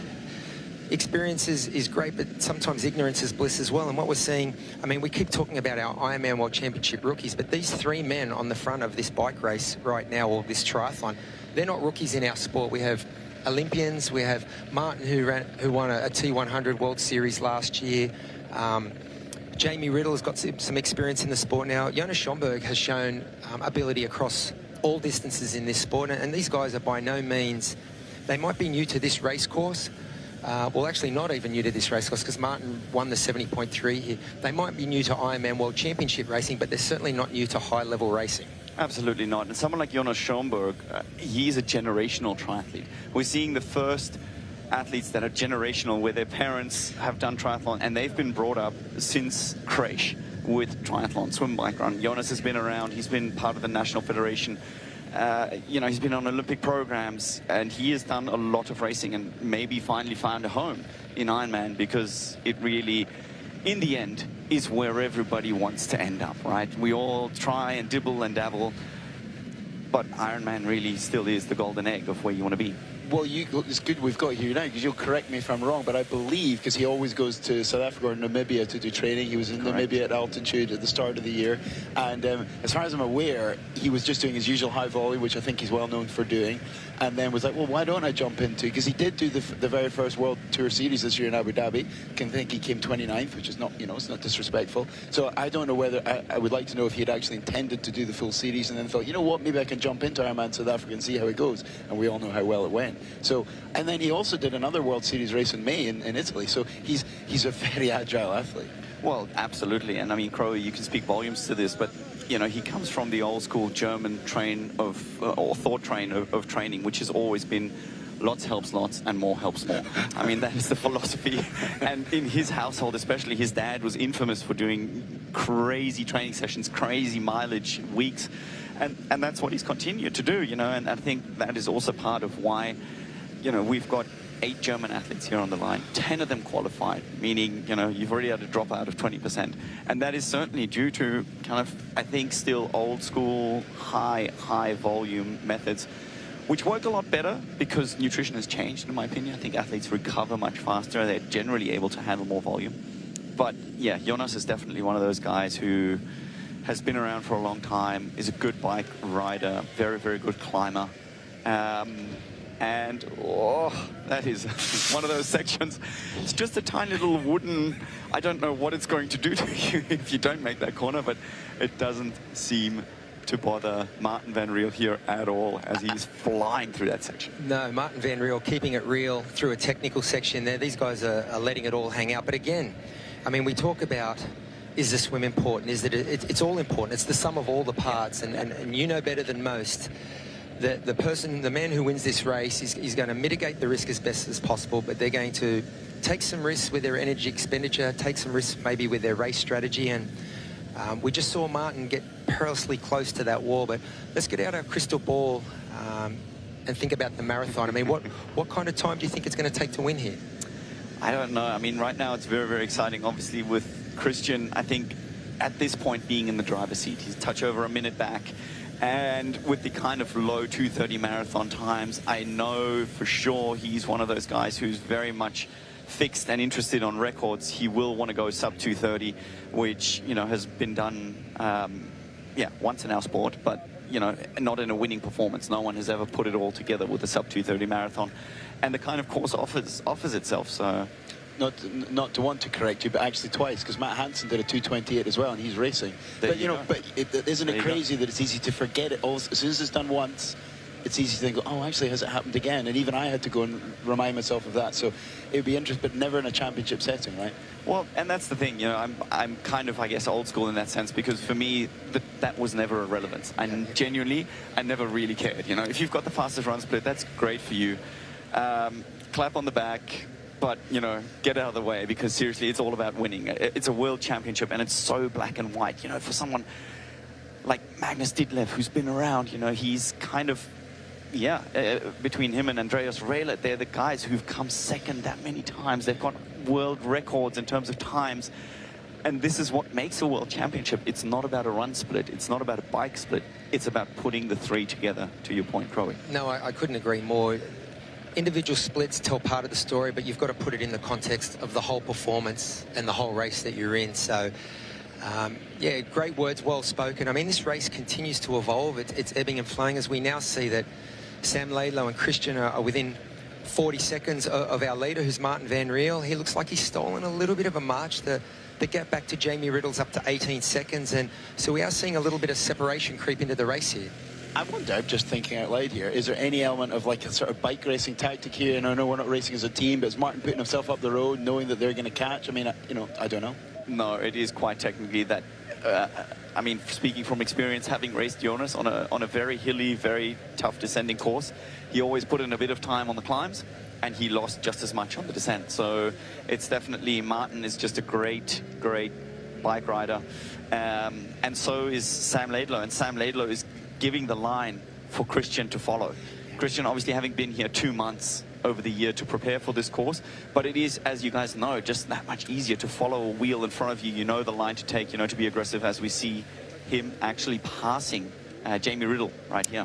This is just an incredible little partnership that's formed between Laidlow and Bloomy, two of our big favourites. And I've just really loved Sam's resilience. I mean, it's easy, but I think, you know, when you've been in the position and you're the hometown favourite, there's a lot at stake, and he's just a champion athlete, so he's not going to disappear without a fight. But can I just say, mate, what a real treat.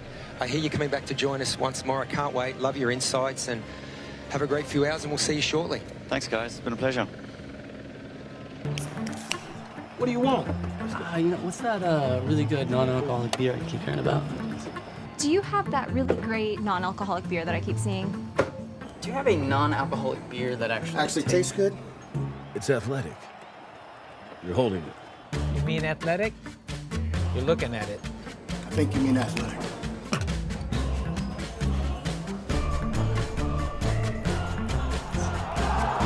It's athletic.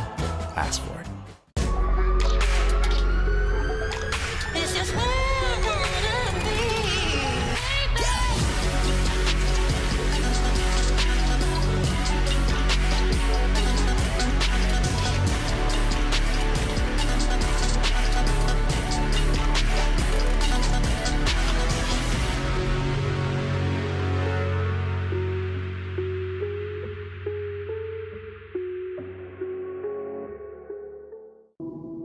Endurance isn't just about medals, it's about showing up, even when your brain says go and your body says no. Showing up means taking care of yourself, skin and all, Because when you train hard, your skin works hard too. That's where Bulldog comes in, with products packed with brilliant natural origin ingredients that help prepare, protect, and recover your skin. No fuss, no nonsense. Bulldog Skincare is man's best friend. Official men's care products of Ironman Europe. Beyond the finish lines, our commitment goes the extra mile. We are the Ironman Foundation. We've given back more than $55 million to support our mission of leaving a positive impact throughout race communities. Without our amazing athletes, volunteers, and givers, we wouldn't be where we are today. Together, let's continue this journey of impact. Join the Ironman Foundation and be a part of something extraordinary.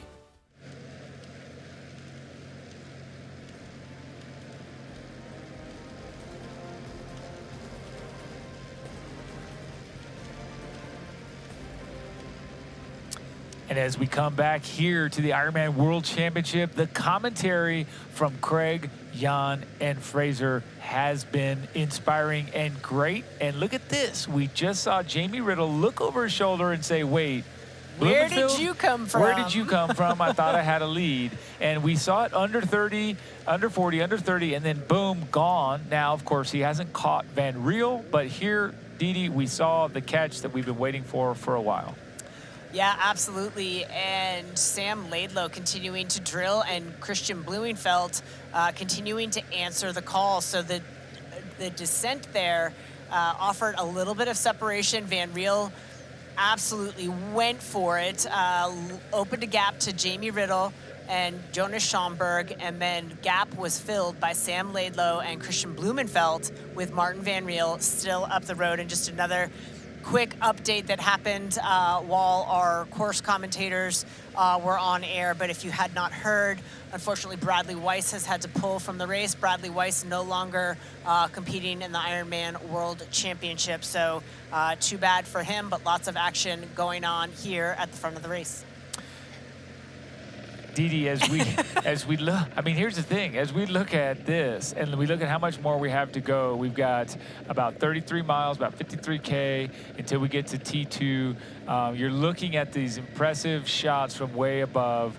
We have what we talked about in the final. Once you hit around about mile 80, you've got a whole shakeup that can happen, and you're starting to see it. And whether or not, and I like what Curry said, sometimes ignorance is bliss in that you really don't know when that shoe's going to drop.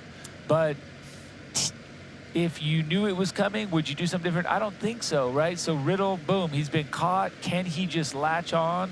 Van Riel is gone. He's also the one that we're saying maybe he doesn't feel that confident about his run. So he's also able to just address that and say, you know what, I don't care. Why don't I come off in first place and see what I can do? But I'm real curious to see here when we talk about this section of the course. This is a 9-kilometer long climb, and I think what athletes have said almost universally about this section of the course is that people don't give this climb enough credit.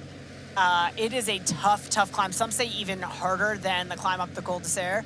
That this climb is really underrated in terms of its difficulty, and I think we're going to see now who has been overbiking. I think this climb here is going to tell a lot of truths. I think you're right. I think it's already happening. Nick Thompson just rolling past Schoenberg there as he's sitting into and sort of leaning into this climb, popping up out of the saddle. But again, getting passed here now by Gustav Eden. And I think Schoenberg, who was probably feeling pretty invincible all the way through the last couple of Ks when he got dropped, now really feeling the reality of, I don't know if it's overbiked, but getting to the end of your rope for a minute, and we saw him fading, and now here comes that group. We're about to get another pass from probably Stornes here or whoever's behind.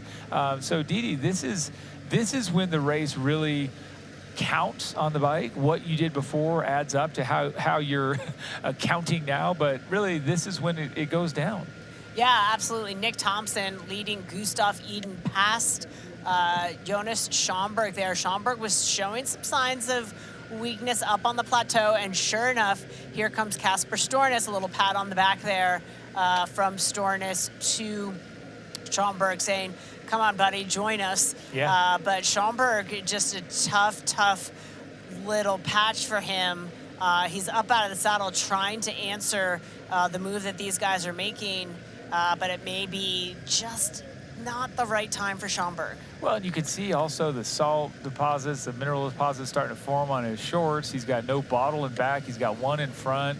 You have to kind of also question, hey, is fueling on point now? Has it been on point?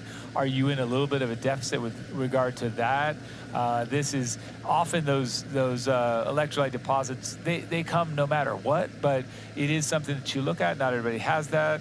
Sometimes when they disappear, it's because you're cooling, you're pouring fluid. All of these things are missing, and they just kind of add up. So back at the front with Van Riel, I mean, I'm not seeing a whole lot of slowdown here. Definitely not. I mean, certainly from his body language, he looks to be in good order. We don't, of course, know what the power meter numbers are telling him right now in comparison to the earlier climb. He is grabbing all he can out of that aid station, definitely getting some water on the body to cool himself off. That tells us the temperatures are starting to rise, not surprisingly. And getting all of that fuel on board, it's the right call. He has the liberty to take a little bit of extra time through the aid station. He's got a bit of a gap on the chasers, can get what he needs at his leisure, but here come the chasers. Oh boy. It isn't even a question anymore. No. We've now got Laidlow and Blumenfeld in the aid station. We just watched Van Riel pass through, grabbing the same aid from the same volunteers. So the gap is really down to seconds here, a handful of seconds. So Didi, the catch, the pass, we will see, but now we can again start to shift a little bit of focus back toward this allegiance here, where we have Blumenfeld and Laidlow. I was going to say, just the most curious allegiance, and you know, and it's again, the Ironman World Championship. Again, maybe if you even step back and say, have we gone too far in calling it allegiance? It's a partnership that may be sort of loosely and precariously held, right, by virtue Or of it could proximity. just, honestly, it could just be Christian Blumenfeld stalking Sam Laidlow. Yeah. I think on paper, right, I think Christian Blumenfeld has had the fastest run split, I think. 4 times this year. Yeah, 4 exactly. times this year, yeah. And I think on paper, I think Christian backs himself in a foot race against Sam Laidlow. So he's just saying, I just need to keep him in my sights, and once we start running, this is all mine. Didi, I think you're right. He's done 2 107s this year, and one of them was off a flat tire where he had pretty much zero incentive to get anywhere, and he did it as fast as anyone could. 2 107s at 2:34. I mean, he's and then when he won Texas, it was hot, it was humid, Kona-like conditions, and just rolling along. So I think to back you, Didi, he'll back himself against any runner. I mean, I don't think there's a runner out there that he... Patrick Lange, but he's 14 minutes off the back, so... and even then, I feel like, yes, you come in here and it's still swim, bike, run. It's still balance the equation when you get to the finish line. But nonetheless, we don't really get to see that. What we see here is a close-up of Schomburg, really, I'm going to say regrouping as we come right back up to a little bit of that grimace that Matt said.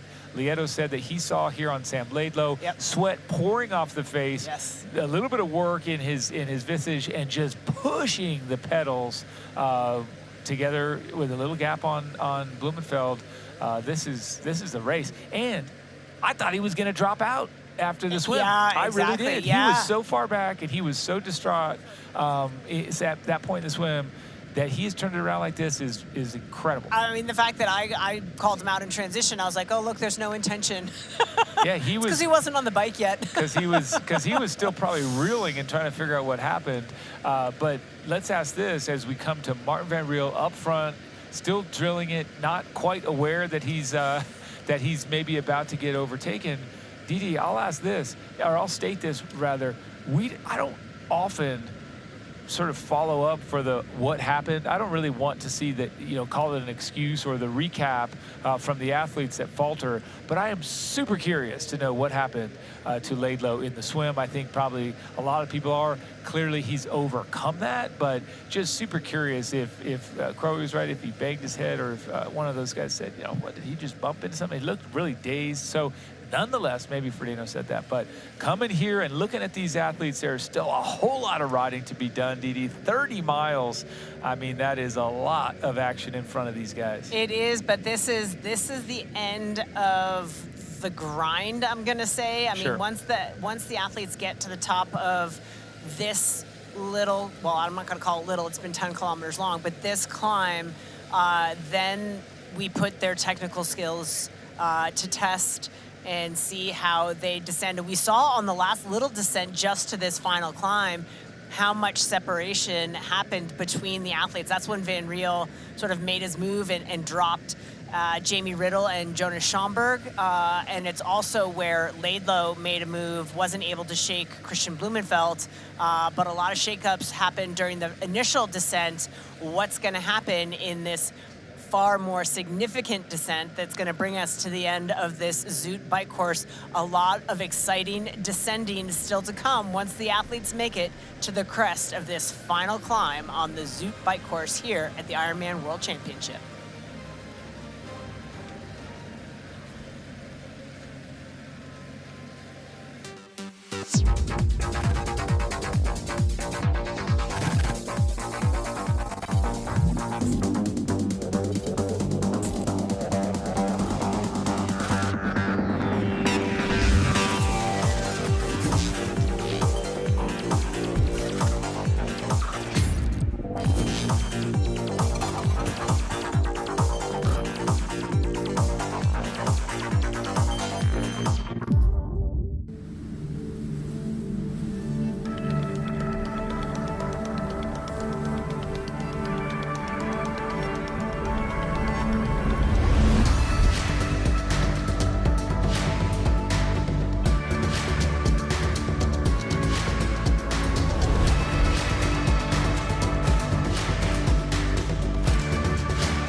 You know, and we know. The thing about challenging yourself is, you're always looking for what's next.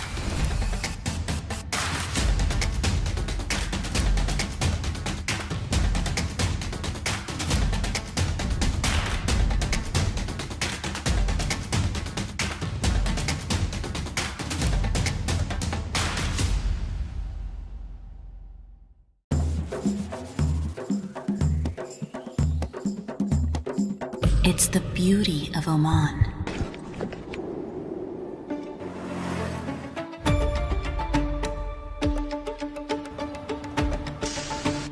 Our tradition, our hospitality, the sounds of limitless opportunities to explore. Listen, it's Oman.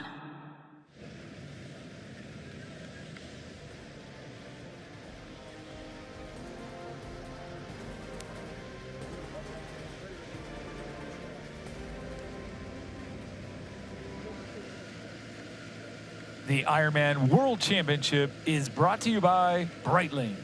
Aspire for the ultimate finish line reward. And by Precision Hydration. Personalize your race hydration with precision fuel and hydration.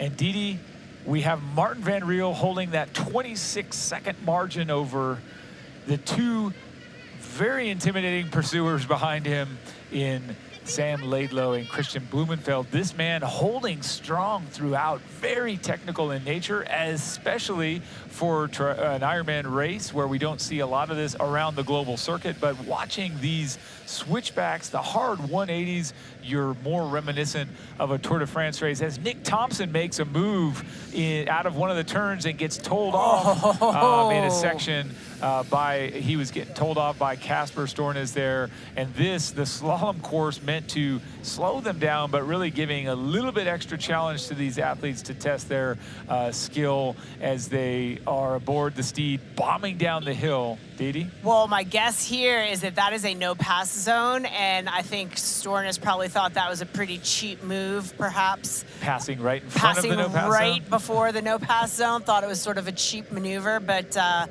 yeah, athletes making their way. Obviously, that slalom meant to slow the athletes down before that sweeping, sharp left-hand turn there across that narrow bridge section. So yeah, a little words exchanged, temper starting to flare in the later stages of this Zoot bike course here. Martin Van Riel continuing at the front, but to your point, Michael, across that last timing mat, only about 30 seconds back at 129K. That's a little bit old data between him, Sam Laidlow, and Christian Blumenfeld. And there, what you're seeing too is at the tippy top of the Coursegoul climb, and then the little dip, a little bit more climb, and then you bomb down the other side of Coursegoul. And folks, it is serious at this point. Martin Van Riel still holding that lead out of the saddle and managing really well. I still see in or out of the saddle, in or out of the air bars, that rhythm in the upper body still there. Martin Van Riel really impressive today, just now spending so much time at the front, of course being there early the bulk of the day with his then riding partners, but now solo. Didi just really owning it at the front, and it's been impressive to watch. So kudos as we watch Blumenfeld try and eliminate that gap. Laidlow as well. These two guys, what a story here. Something we didn't anticipate. I don't think either of they did either. We never, ever do. Just another update from the course at that bib number 38, Ben Hill. He is out of the race, had a bit of a crash at the Arches at Gregolier. So no longer able to compete. He will make his way back down to town. Our understanding is that he's fine, but not able to continue. So Ben Hill out of the race as well. Shame, both athletes. We hate to see people drop. Certainly a couple of tenacious athletes, and Weiss having been 7th here the last time we raced this venue. I had high hopes for him, but not to be today, and live to fight another day. If you're off, if it's not feeling good, you just got to roll with it. And now back with Van Riel, just again super impressive with 28.9 miles to go, and you can see now just on that last little section of uphill, moderate uphill before a long descent as you come back in, and it can be a bit of a grind. I mean, this is a section that could easily have sort of an onshore breeze straight in your face, where it may be downhill, but it may be pushing you, and you may still need to really kind of get the effort and head down there, Didi, as you come back to the shore, back to the Promenade des Anglais, eventually there along the coast. So took a little peek over his shoulder there for a half a second. It's almost like he knows what's coming, and here is what is coming. It is Sam Laidlow and Christian Blumenfeld, and I'm telling you, it's like KB just sort of playing with Laidlow like a cat in a ball of yarn. Just kept him in his sights from the time that Laidlow sort of caught that chase group. Blumenfeld hasn't let him out of his sights, and this to me just screams strategy from Christian Blumenfeld. I think you're right, and there's also, as these top athletes will often do, there's also a little bit of that, look, I'm not going to be so close that I'm there and that you think I sat in, right? I'll be 25 meters back just to make sure that everybody on camera and that I was putting off a solid effort, because I think there's always that component where an athlete that's second wheel or second position sort of gets shunned and says, oh, well, you were sitting in. Well, not in this case. Christian Blumenfeld putting an honest effort there several meters outside of the draft zone. So what I really want to know now as we start to make our way towards the descent, Martin Van Riel, all the talk ahead of time was that, yeah, he's going to swim lightning fast. Yeah, he's going to really hammer the bike because he's had this ankle sprain that he sort of sidelined his running. He was out for nearly 4 weeks without running. So a lot of people, including I think himself, have downplayed his running, but this guy can run. Yeah, 238, right? So if he's got that training in his back pocket, and to your point earlier, maybe just coming in a little fresher, having not hammered his legs quite so hard in run training leading into this, what's he going to be able to show once we get to the run course?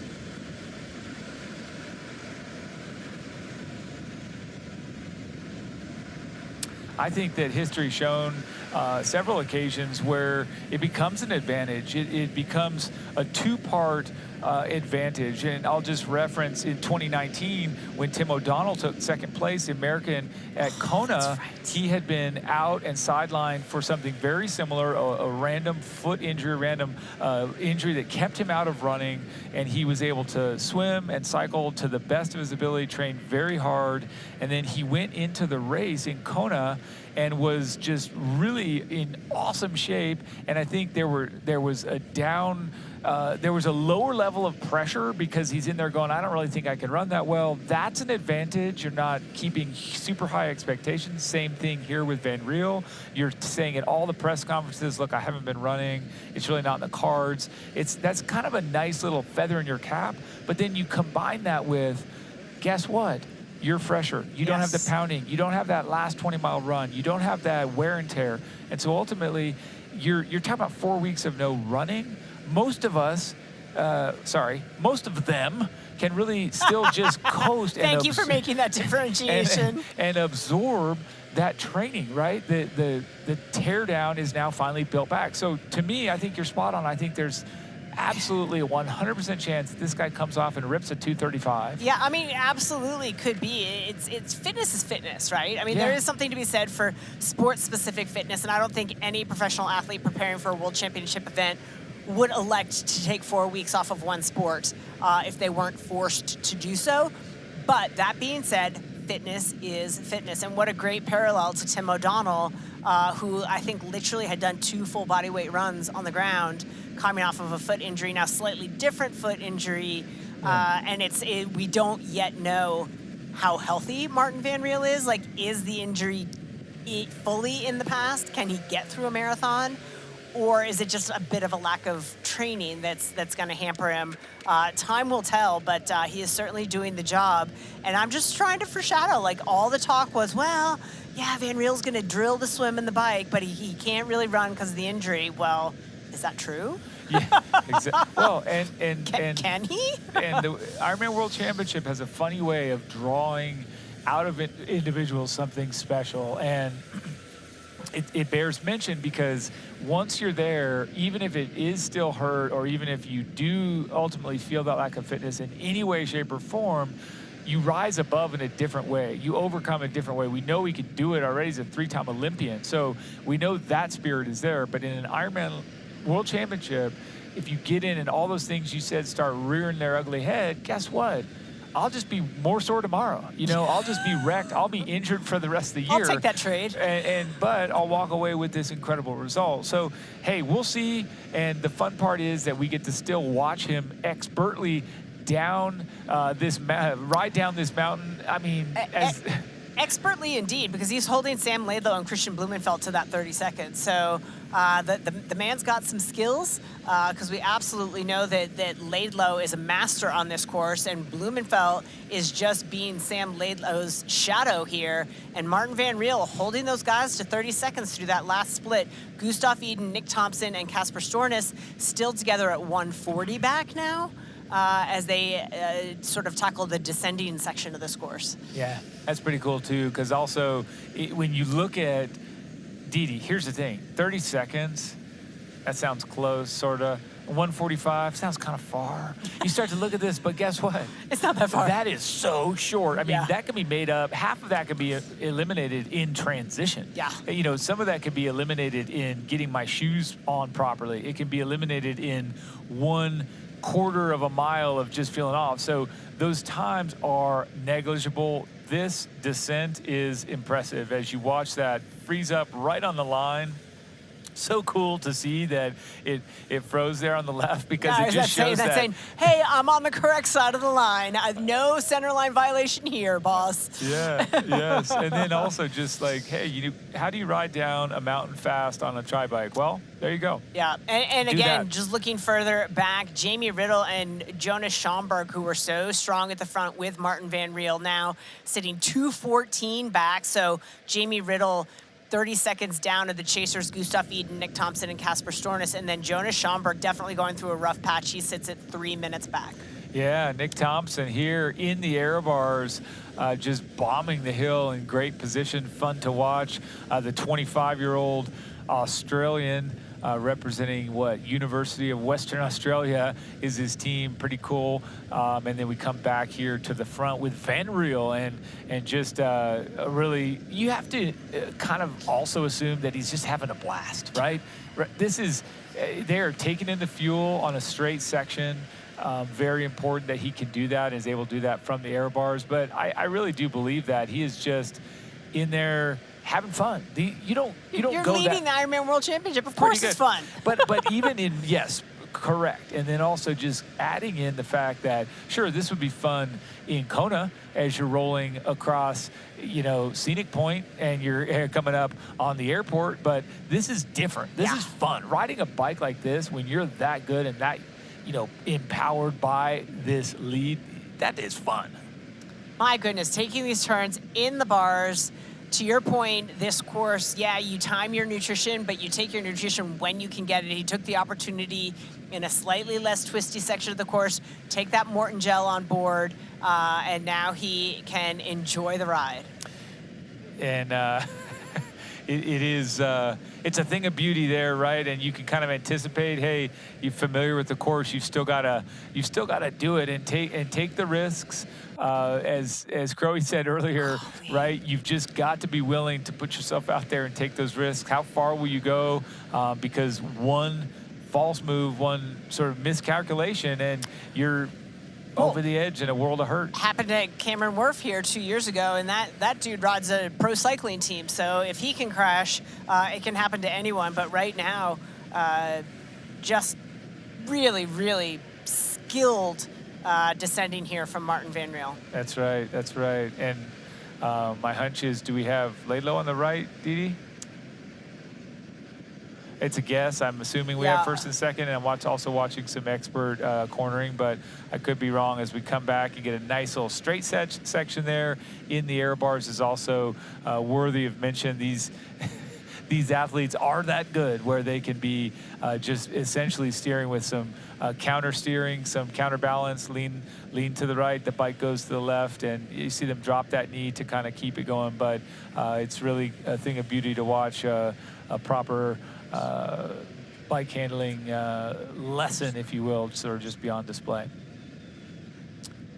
Up out of the air bars now on the bullhorns, and clearly that's where you've got your brakes, but you've also got a little bit of a slowing effect just by decreasing those aerodynamics, so you can kind of temper the speed a bit there as you roll up out of the air bars, and certainly on the more tighter turns, you will need to be up out of the air bars, but you've seen him do it a few times there, and he's pretty well aware when it's important to get down into the air bar cups, when it's important to pop up. Well, as we watch these athletes and their expert descending skills, I'm watching with one eye shut because it makes me nervous. Talking about this section of the course goal. It is located on a rocky promontory. It offers a wonderful panoramic view of the Loop Valley. There is, of course, like many aspects of this course, a medieval village situated here, and it is named one of the most beautiful villages in all of France. Mm-hmm. Yep, and then of course you'll look to see Sainte-Marie-Madeleine, the church there. That's from the 12th century, so that's pretty cool. Another communal wash house, as well as a beautiful village square and a wayside cross. So Didi, so much culture, so much history in this area. Incredible, yeah. I mean, they're 1,000 meters above sea level, but dropping a meter as we speak. Yeah. Again, another one of these small villages of 500 inhabitants. It's an old Roman city that's surrounded by ramparts since the Middle Ages. That's right. Wow, beautiful. And you can see there a nice look. And what you're seeing, of course, a small town that have your traditional medieval alleys, stone houses, and picturesque architecture. It's reflecting, of course, that rich heritage. And about 500 inhabitants in this area. The village offers a peaceful setting, perfect, again, for those same pastimes, hiking, mountain biking, or just enjoying being in the authentic Provençal village. What a beautiful spot. There you go. I mean, That's exactly as I Just picture steeped in the history. area. Exactly. The stone stairs. Little cafe. Yeah, exactly. I mean, it's beautiful. The stone houses just adjacent to shutters. All of this is exactly sort of quintessential southern France village life. So seems to me a pretty great spot to spend a few days after the race and go in there, and you can see a lot of great art in this area on the walls of the cafes, and you could just really experience all that. I mean, to go into a building from the 12th century. I was going to say, I mean, you think to the U.S. where we think things are old, sort of on the East Coast, but nothing is medieval. Right. I mean, if it's 100 years old here, Yeah. you know, here in France, it's probably brand new. It's probably modern. That's exactly So, right. nonetheless, back in front here with Van Riel as he's ripping it, aero bars on, and again, not so much of the rhythm here with his upper body, but still an impressive show. And as we watch more and more of this race unfold, I'm more and more grateful to be sitting in the commentary booth. And I'll say this, Dee Dee. You can say that again. I don't think I need to. I'm glad to be here. Watching this man rip down the mountain. Can he hold the lead or will he get caught? We will find out. Welcome to the world's best airline, where your journey is 5-star. And so is your Wi-Fi. Experience the fastest connection in the sky with Starlink. And best of all, it's free for all passengers. So, why settle for less when you deserve the best?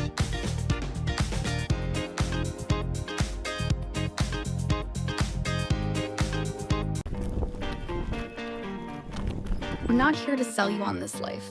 You already chose it. No shortcuts. No hype. Just work. Same as you. Built to outlast. Endure. 40 years in, and we're just getting warmed up. Welcome to the Ohana.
And we are here with Martin Van Riel representing the front of the race in fine fashion, Dee Dee. He just continues to hold that 30-ish, well now 18 to 22 second lead right now over Sam Laidlow and Christian Blumenfeld. See how I keep shrinking it down, but I say he's maintaining it. The truth is this guy is really just matching these two powerhouses behind him.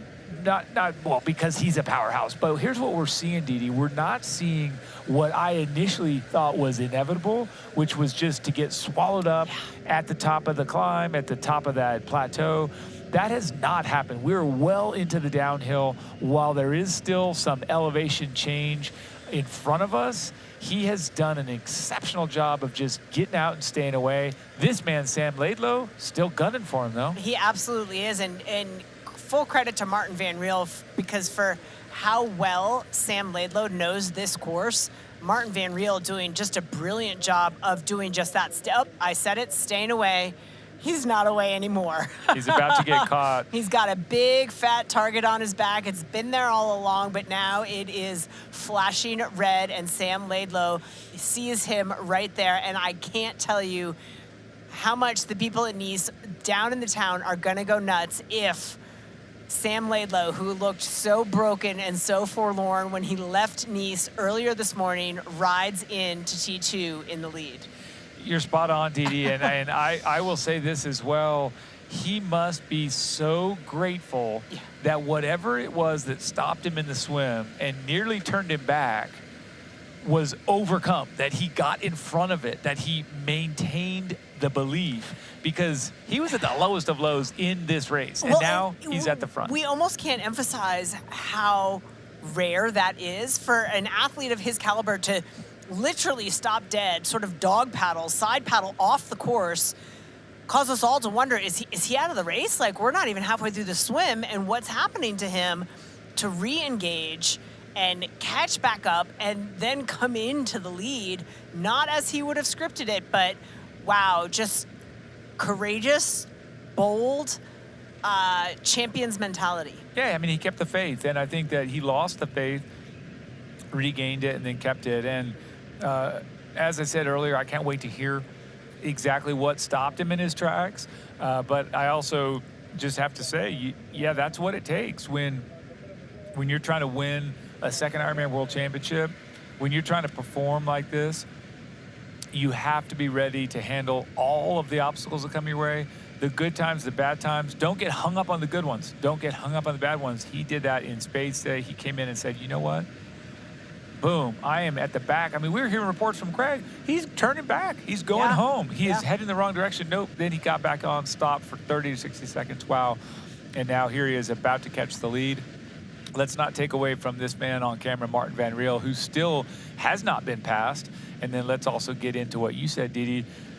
It's going to be a little bit tense if on this section there's a pass, because I feel like there's barely enough room for one. Well, yeah, I mean, we're cheering for it, but I'm also sort of wincing at the possibility.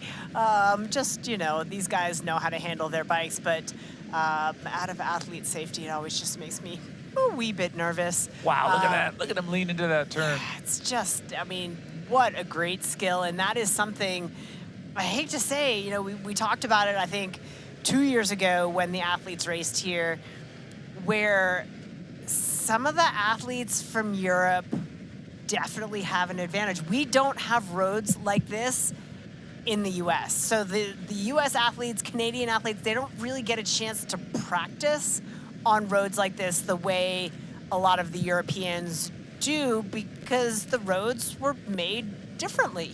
Yeah, it was a different time. It's a smaller area. It's a smaller space. You're Medieval doing more. roads just aren't as wide. No, they're not as wide. and even to the credit of Europe, you know, Europe is a large continent, right? And if you look at all the countries, even I would say Norway, you don't have this in your backyard. You probably have a couple hard climbs, descents. Imagine there are technical and challenging rides, but even they spent the time here. They, being the Norwegian team, a lot of time here to be able to get on this. And again, that's a lot more doable to be sort of in that time zone. Come over here, make that happen. But Dee, you're spot on. This is definitely catering to a European style racer, someone that has the familiarity of these roads, but also just overall skill set. The skill set, right? You know, we've seen this time and time again. We'll take some. We have some rare and unique, like Rudy, American athletes that have the ability to push it. He does that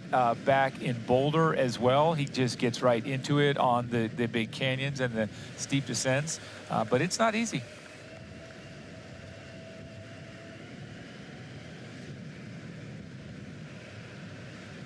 Well, I am, of course, starting to project down to the second transition and what may transpire once these athletes get a run in. Christian Blumenfeld, on paper, strongest run resume of our three leaders. Pretty fair fight between Martin Van Riel and Sam Laidlow. That being said, we have a lot more data points on Sam Laidlow across the full marathon than we do, obviously, Martin Van Riel. And knowing that Martin Van Riel may have a small chink in the armor in the form of an ankle sprain. We don't know the health of that foot or how much running he's been able to do. But what I'm basically saying is that this is going to be one heck of a fight once we get down to the marathon. It's going to continue to be one heck of a fight, and just on foot. You're spot on, Didi. And looking at that, we mentioned that Van Riel was able to pull off a 2:38 to take second to Magnus Ditlev in Ironman South Africa. Speaking of which, I just said his name. Where is Magnus Ditlev, and does he have sort of that proximity to come in and still factor once we hit the run? An exceptional runner himself. How far back? You know, I hadn't checked in on Magnus since sort of this very start. It might have been the very end of the plateau section where he was about 2.5 minutes back. The last timing segment, he's at 3.5 minutes back.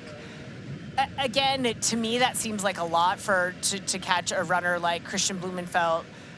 But that being said, you know, they're different conditions to what we see in Kona. Kona, the conditions cause these massive explosions.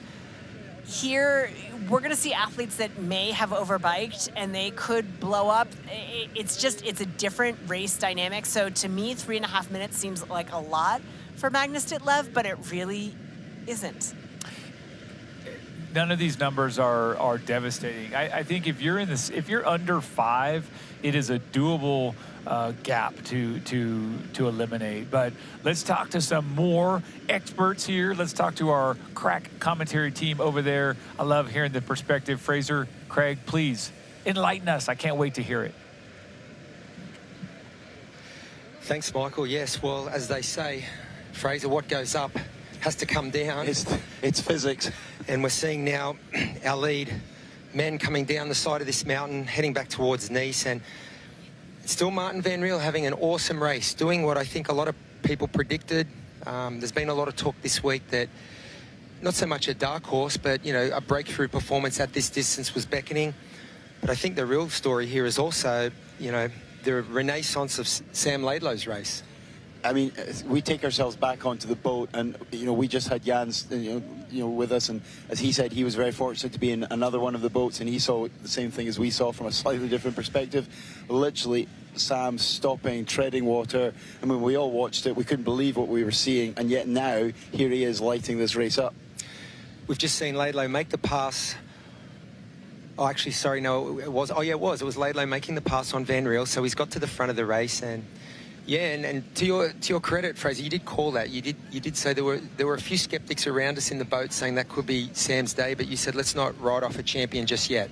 Yeah, and I keep saying it. I was very lucky to see him in Leeds, and he did that off the back of Challenge Roth. So, you know, it takes a very special athlete to do that sort of stuff off the back of no racing earlier in the year because of his much talked about health troubles that he had. So, you know, he's just a class apart.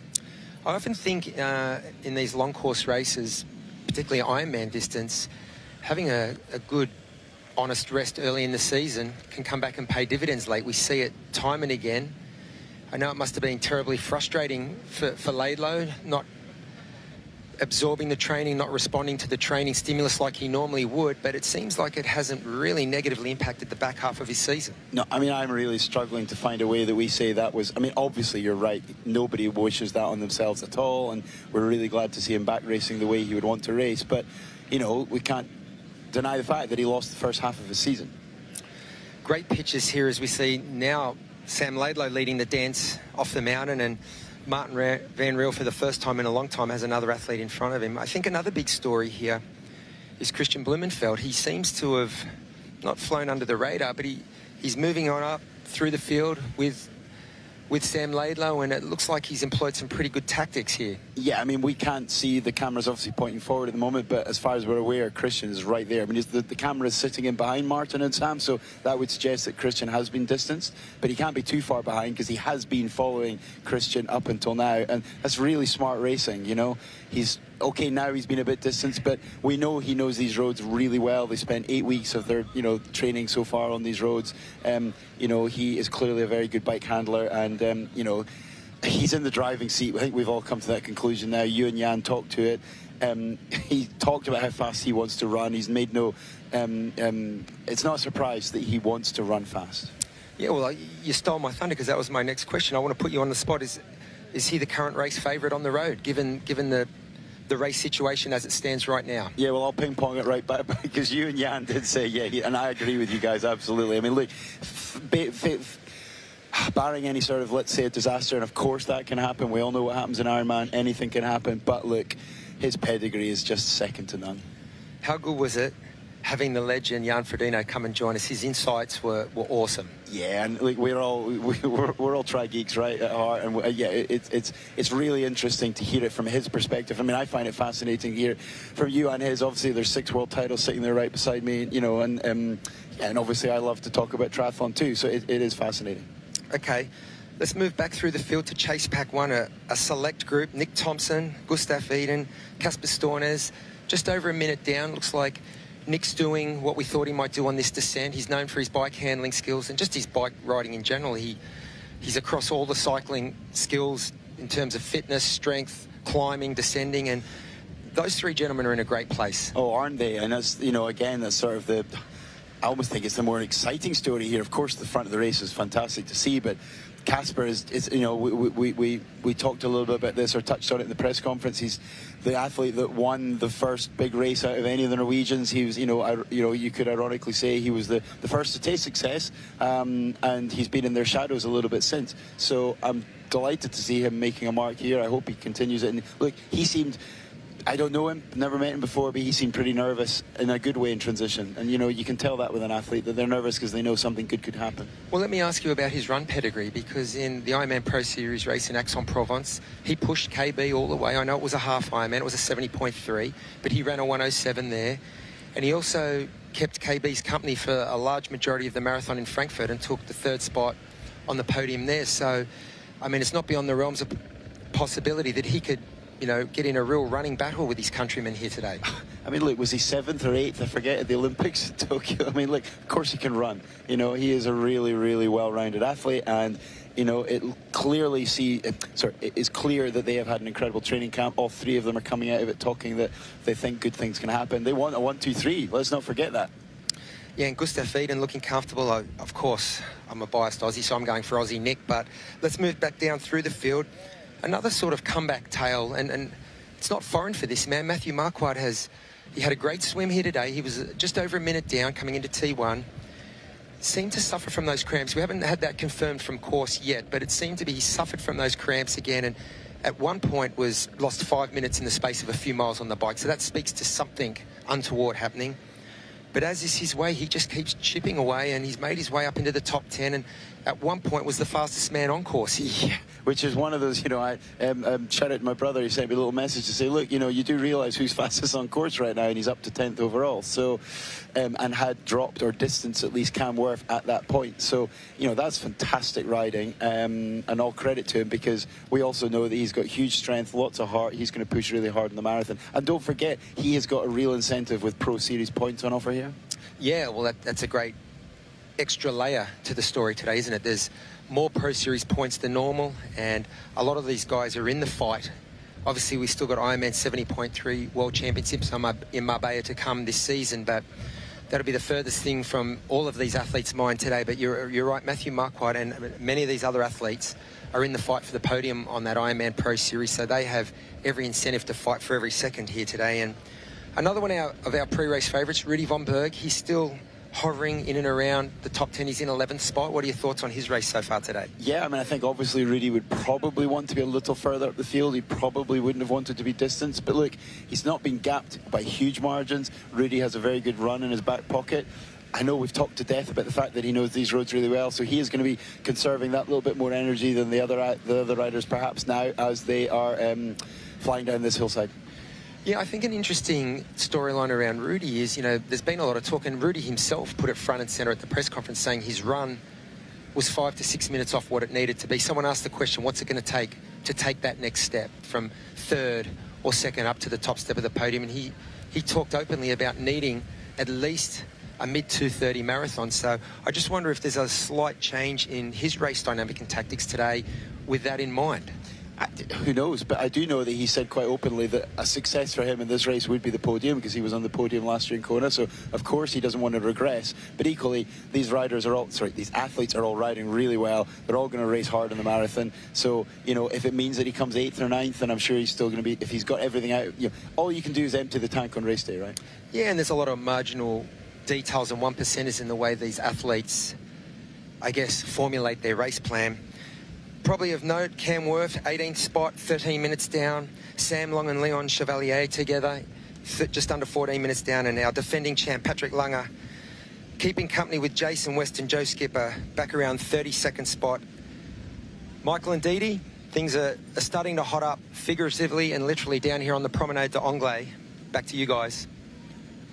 Thank you so much, Craig. Thank you, Fraser. Yeah, the heat, we can feel it. We can see it. We're excited to watch these athletes mix it up on the run. And you guys are awesome. I mean, it's very clear that you're fans and you know the sport. I love the insight. And so thank you.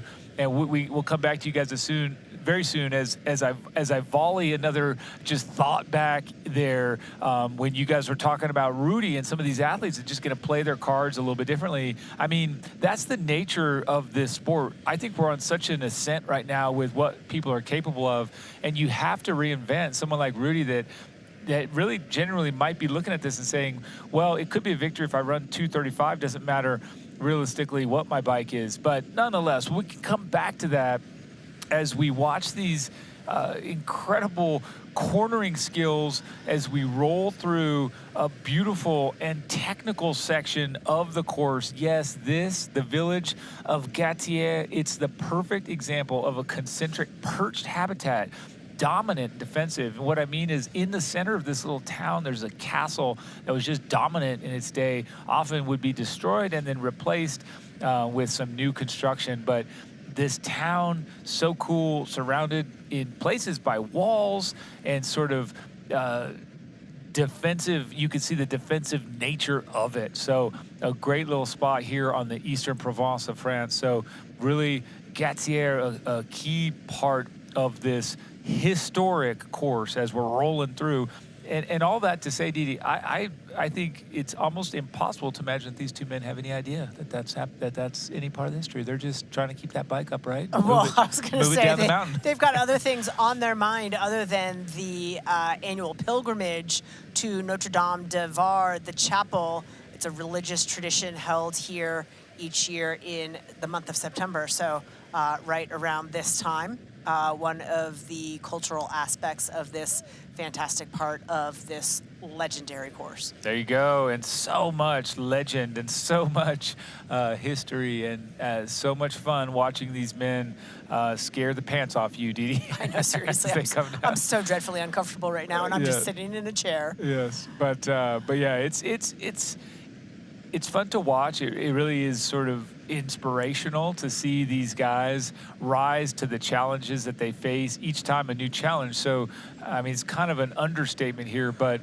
the Ironman is offering so much and so many lead changes and so much. They've dispatched Blumenfeld a little bit, but guess what? We talked about that. Well, 5 seconds, and as we roll through 160 kilometers, the top 6 are now all within a minute of each other. So Gustav Eden, Nick Thompson, and Casper Stornes have done a monster job on this descent and brought back this group that had been about 1:40, I think, at one point, now down to a minute. So all of these guys, and here we go, another pass back from Van Riel back into the lead of the race on Sam Laidlow. Christian Blumenfeld sitting just 5 seconds. You can see him, yeah. the right-hand side of your screen. That is Christian Blumenfeld. You can see the other 2 riders right in front of him. But all the top 6 riders, all within a minute. And let's not forget we have that flat section as we roll back into transition. So, I mean, to have 6 guys roll in together on a course like this, I think is really something. Given the dynamics that have happened, everyone in town's like, oh, wow, yeah, they went up the mountain and they came back and nothing really changed. So much changed. Well, we are approaching these final kilometers, 10 miles to go, 16.8 kilometers until we're at the Ruvi T2. And we get to jump on to that third and final element, the Hoka run course. Will these 2 men stay away? Will the top 6 remain within a minute of one another? We'll find out very soon.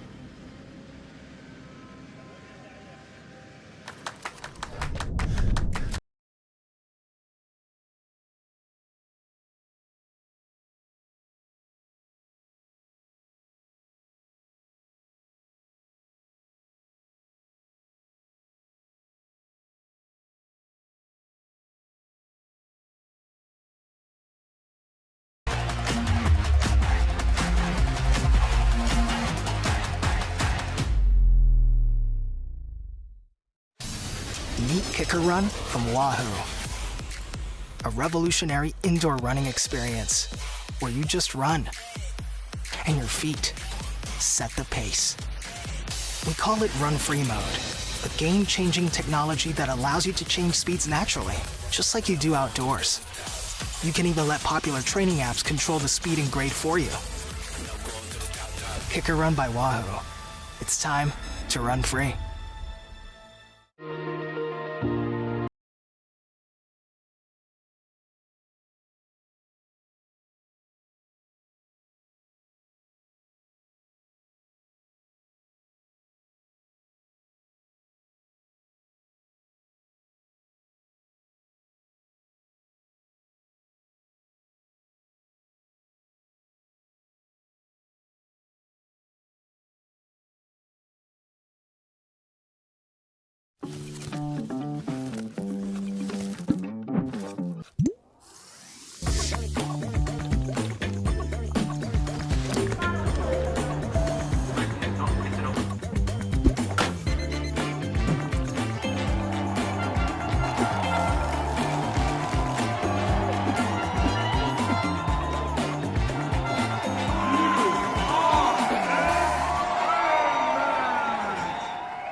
And we are back at the Ironman World Championship. I'm Michael Lovato here with Didi Griesbauer in studio watching the top three men right there in front of us. Martin Van Riel, Sam Laidlow, and Christian Blumenfeld. That's the order of events right now on the road. And then as you pointed out, Didi, Eden, Thompson, Stornis, all within a minute of first place. This is one heated battle. When they hit T2 and when they start that Hoka run course, Didi, it's pretty much going to be a group of men all together. It absolutely is, and not far back from that, we've got Magnus Ditlev, who has swept up and gone past Jamie Riddle, and then Jonas Schomburg, who continues to sort of bleed time out the back, still riding in the top 10, but he is now nearly 6 minutes back. So Jonas Schomburg going through a bit of a rough patch, certainly on the descent, and Matthew Marquardt hanging into the top 10 at 7:51 back. Boy, Sam Laidlow does look smooth when you get that nice side shot of him just tucked into the arrow position and pushing a nice cadence. Also, this man, very smooth on the bike, Christian Blumenfeld. It's a thing of beauty here to watch these men at the top of their game just really excelling and doing what they came here to do.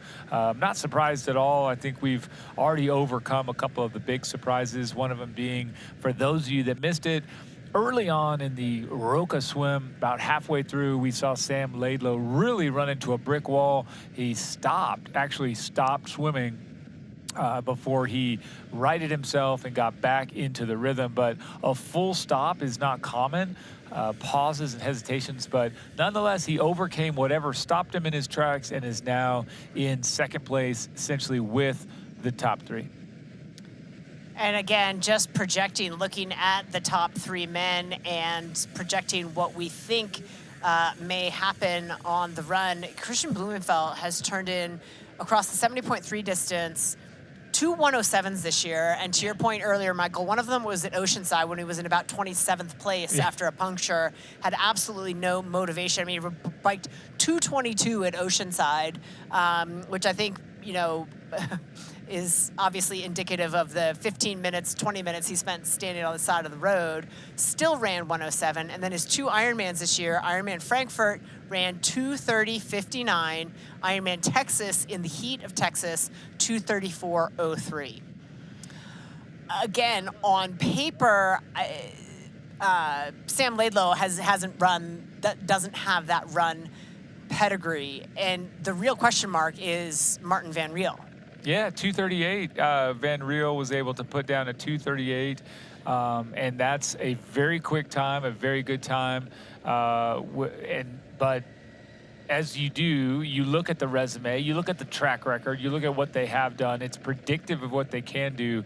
But the beauty of Ironman is it really doesn't care about what you have done. Right. It cares about what you've got today. And I think everyone's talking about these barriers. Could 2:30 be broken here by these winners, by these champions today? or just low 230s. The funny thing is that the guys that are gunning for the win don't care what the time is. They just want to win the race. I think Craig said that as well. Chasing a record is great. Stats are cool, but realistically, all that matters is first place. Exactly. And they're all going for it. And so, and if I can do that in 2:29, bully for me. or if it's too, I mean, I really believe that. I think if any athlete really thinks back after the career is over and you say, what were your best results? The first thing that comes up isn't the time, it's the place. And so if history is spitting that back, then that obviously is what we're focused on now. And take that a step further. These guys still have races left to do this year, right? We've got 70.3 Worlds. The Ironman Pro Series is not over after the end of today. So their goal would be to run as slow as possible and still win the race, to preserve whatever racing is left for the rest of the season. Yeah, keep that recovery up. As we come back to Magnus Ditlev, of course, 7th place at the last timing check, looks still quite smooth, and we are used to seeing him further up the numbers and closer to the front. But he's certainly not so far back that there's real big cause for concern. I think that there are, as we said before, great examples of athletes that shift and change their expectations. And so if you are expecting to be in first or second or third place with X number of minutes lead and you don't have that, a champion like Ditlev can then turn around and say, hey, no problem, let me just deal with this set of cards I've been dealt. And as he did in Kona when he had that bad patch and came back, he can still come back and deliver possibly even a podium finish here today. Well, and one has to wonder, is this not part of the plan, according to Magnus Ditlev, or was his plan to bike a little bit more conservatively so that he didn't have to go into survival mode in the marathon? We just don't know. But for me, the thing that is bringing such a big smile to my face is Gustav Iden sitting in 4th place. Again, not to play favorites, but when you've seen an athlete go through the kind of struggles that Gustav has, to see him back in contention to potentially be on the podium is just super exciting. Potentially 3 Norwegians on the podium as well. We'll see what happens. What do you want? What's that really good non-alcoholic beer I keep hearing about? Do you have that really great non-alcoholic beer that I keep seeing? Do you have a non-alcoholic beer that actually tastes good? It's athletic. You're holding it. You mean athletic? You're looking at it. I think you mean athletic.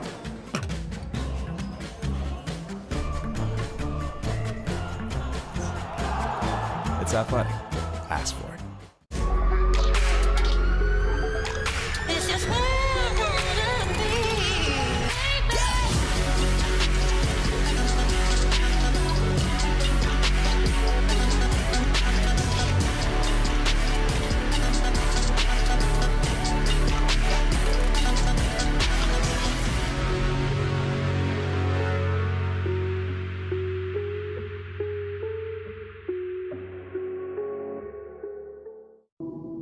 Endurance isn't just about medals, it's about showing up, even when your brain says go and your body says no. Showing up means taking care of yourself, skin and all, because when you train hard, your skin works hard too. That's where Bulldog comes in, with products packed with brilliant natural origin ingredients that help prepare, protect and recover your skin. No fuss, no nonsense. Bulldog skincare is man's best friend. Official men's care products of Ironman Europe.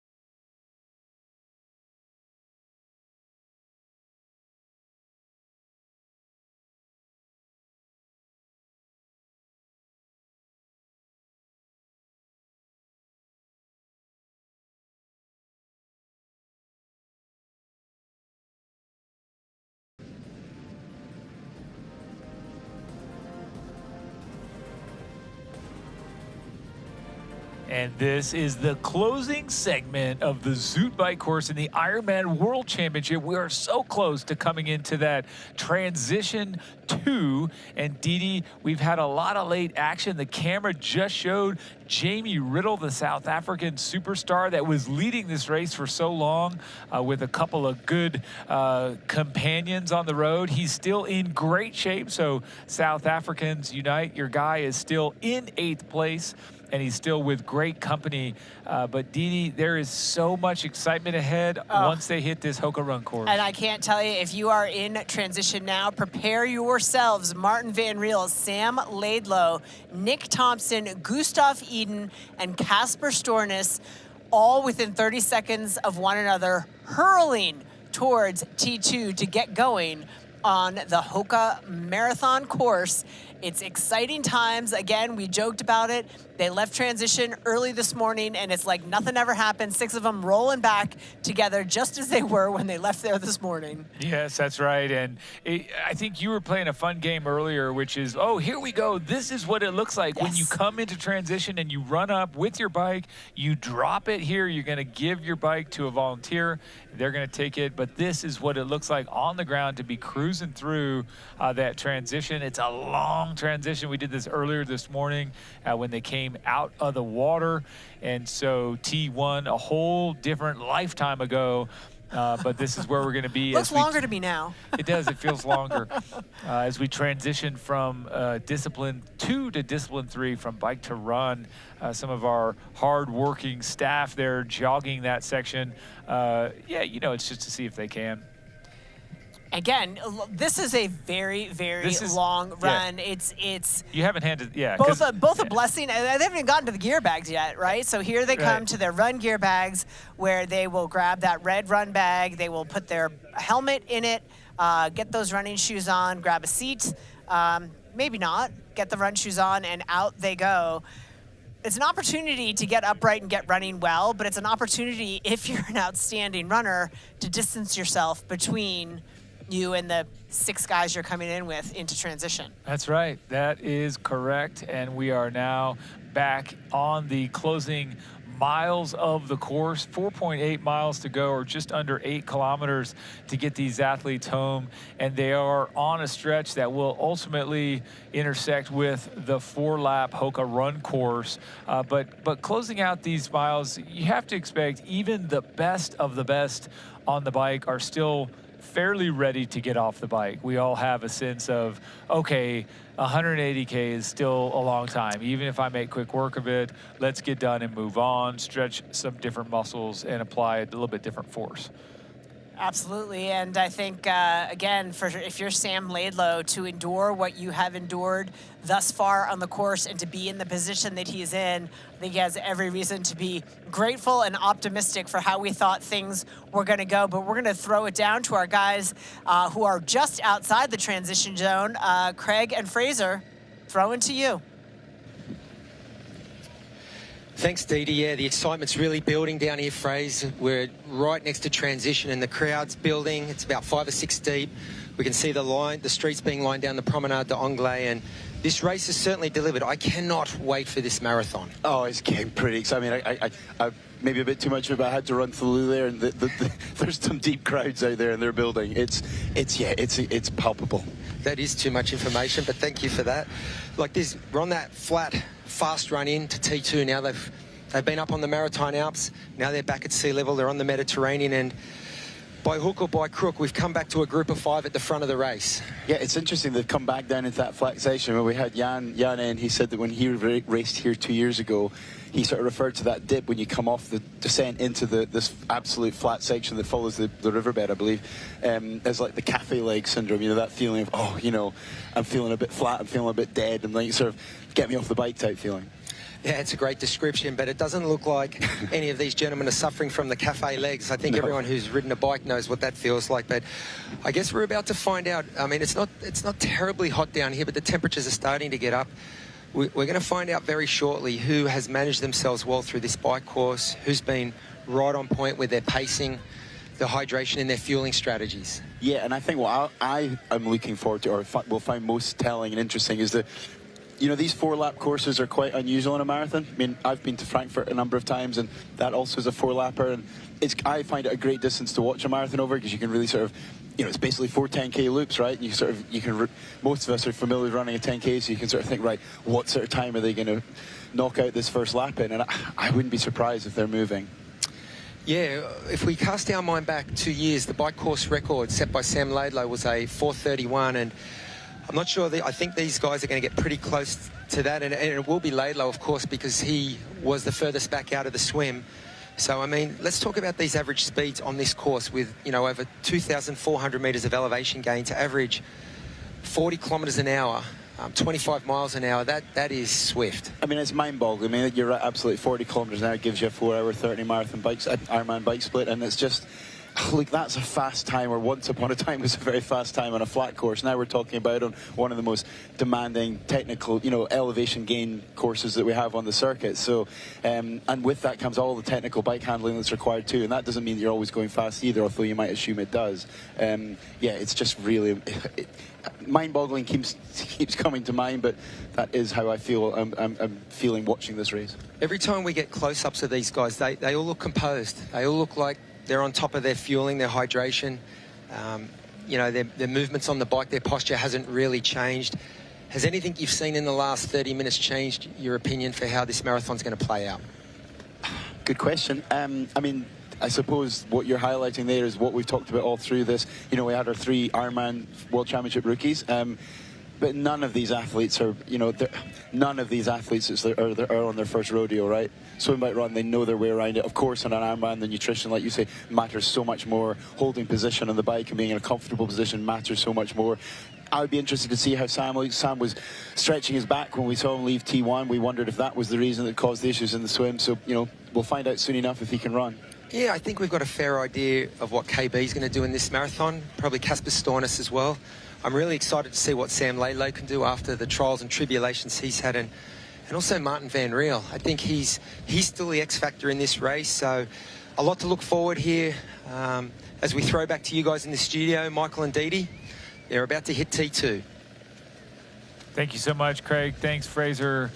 Great stuff as always. Didi, an overhead shot of these athletes as they finish this Zoot bike course, and it really is staggering that 40 kilometers an hour is something that is within the realm of many of these athletes, really close to it. And Martin van Riel at the front of the group trying to come in here and be the first off the bike.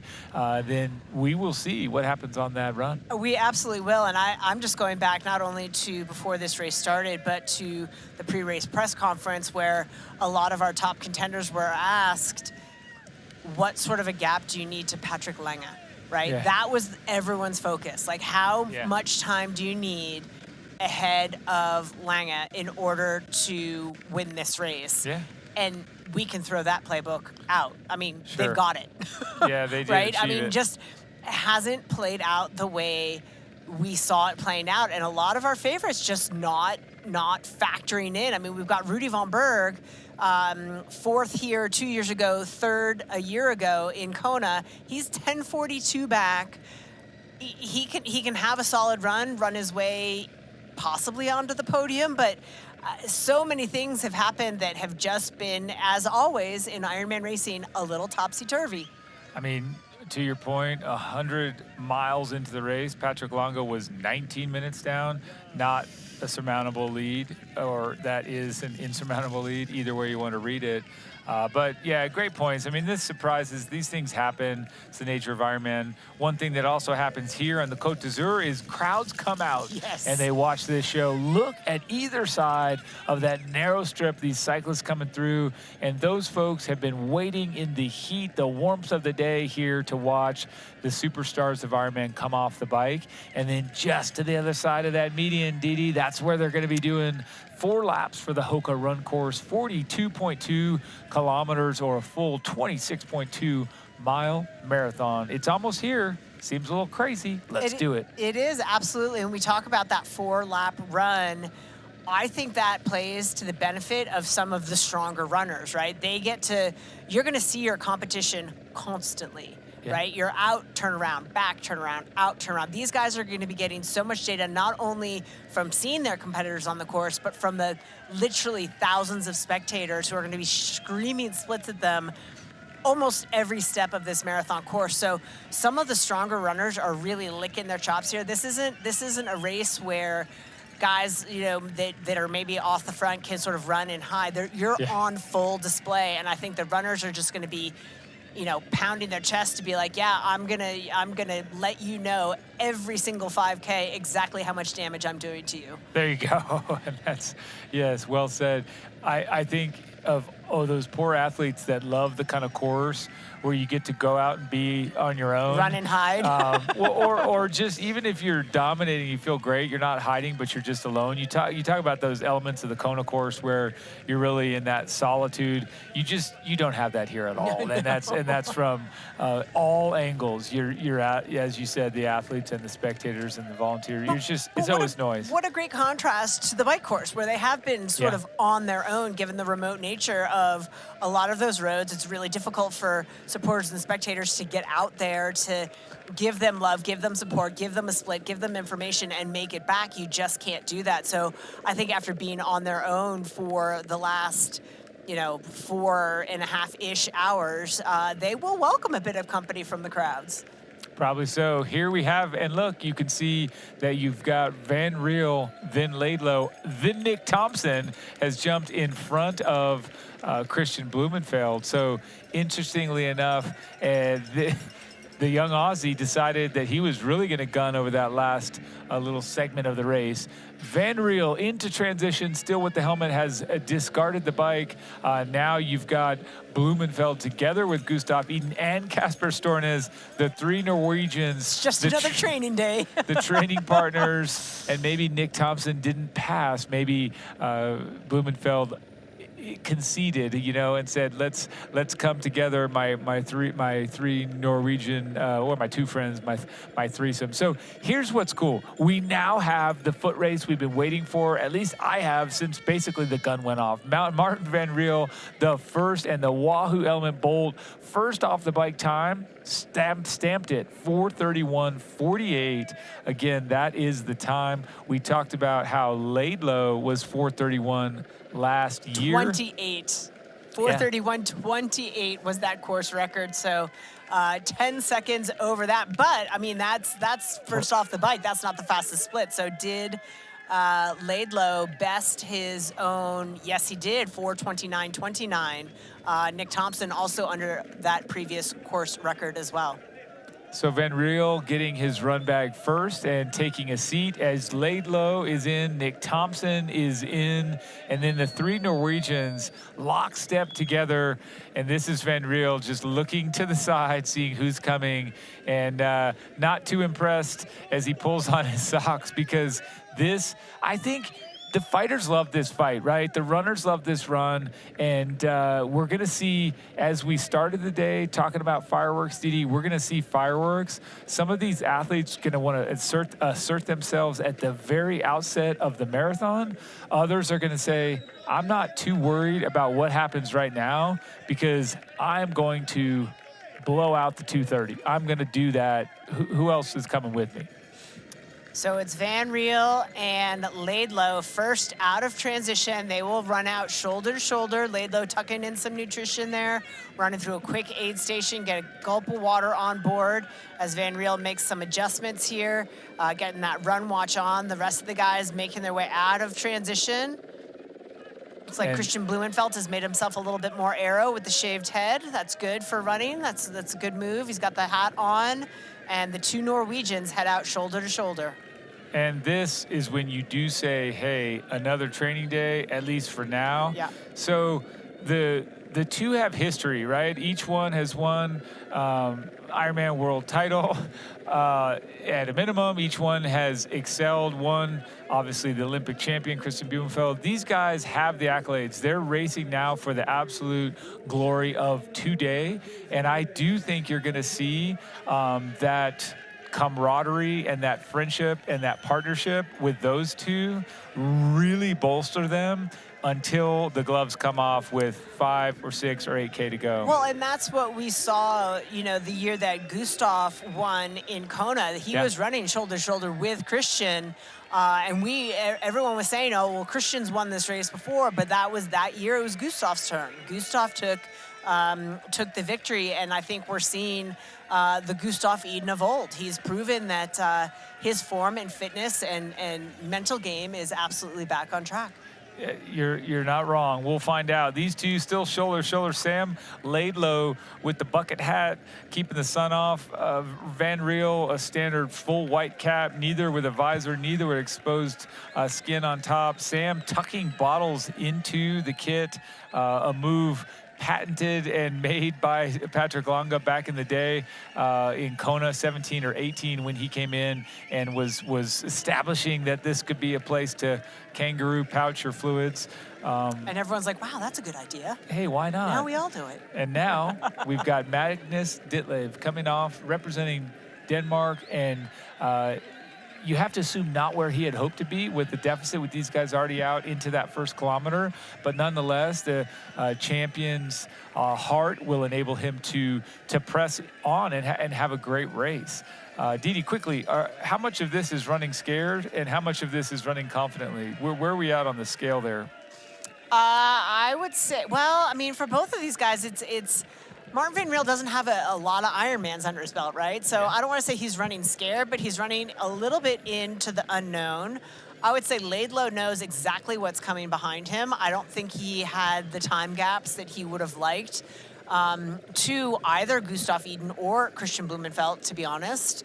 So I don't want to say he's scared. He is not an athlete that backs down from a fight. But yeah, I would say if I had to pick one, he's running more scared than running confident when you've got Christian Blumenfeld, who's had the put up the run splits that he has. Those are not splits that we've seen out of Sam Laidlow ever. And Martin Van Riel, again, the question mark as we check in with our race weather presented by our friends at Roka. Air temperature now at 80 degrees Fahrenheit. That's 27 degrees Celsius. It says overcast clouds, easy for me to say.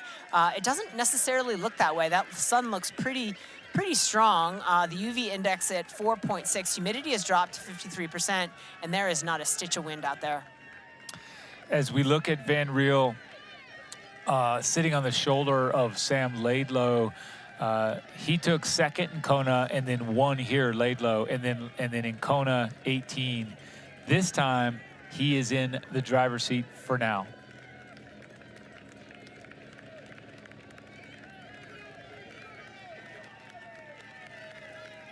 As the Norwegians head out, I don't want to say shoulder to shoulder, but Gustav Eden doing the pace setting of the two right now. They are only a handful of seconds behind, and I think Nick Thompson is somewhere in that mix as well. Actually, no, Gustav and Christian have gone past Nick Thompson as we have Riddle coming in here with Magnus Ditlev. They are into transition now together, the two of them.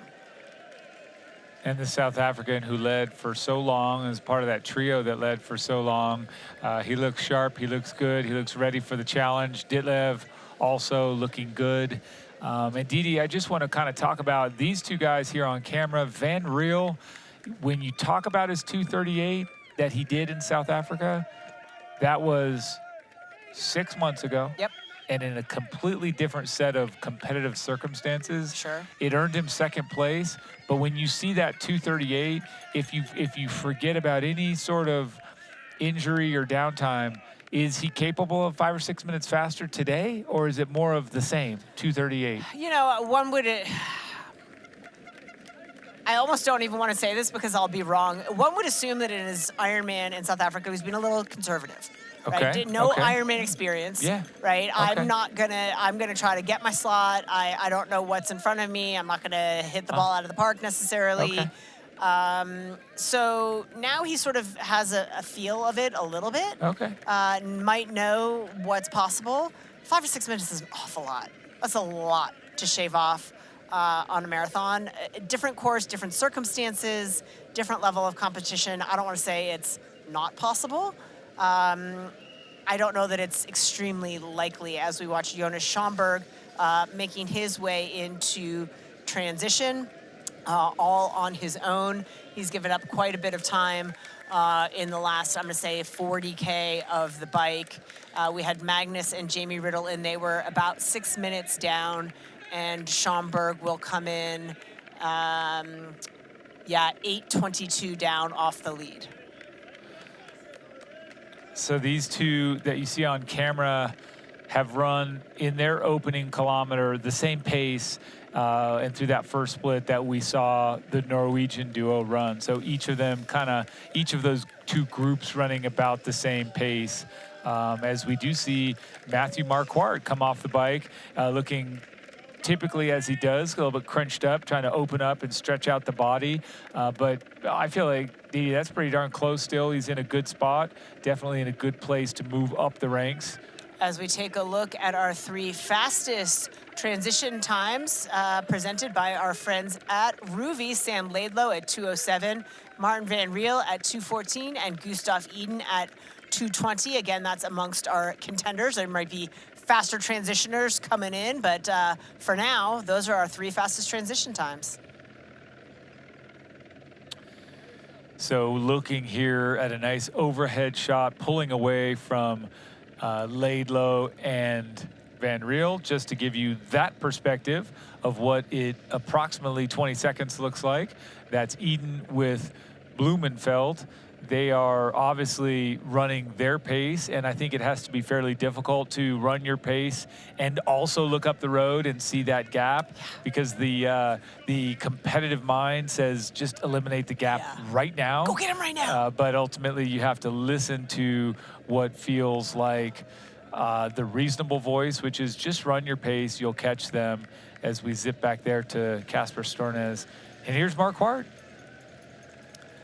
Yeah, he's a little bit of a wince in the face, but not necessarily surprising. The leg's probably feeling a little beat up for a lot of these athletes. It'll take, a K or 2 to find that rhythm, find that groove. But a couple of winces on the face of Marquardt, but it's certainly not the debilitating cramps we've seen him with coming out of the swim. So again, he'll hopefully shake those off.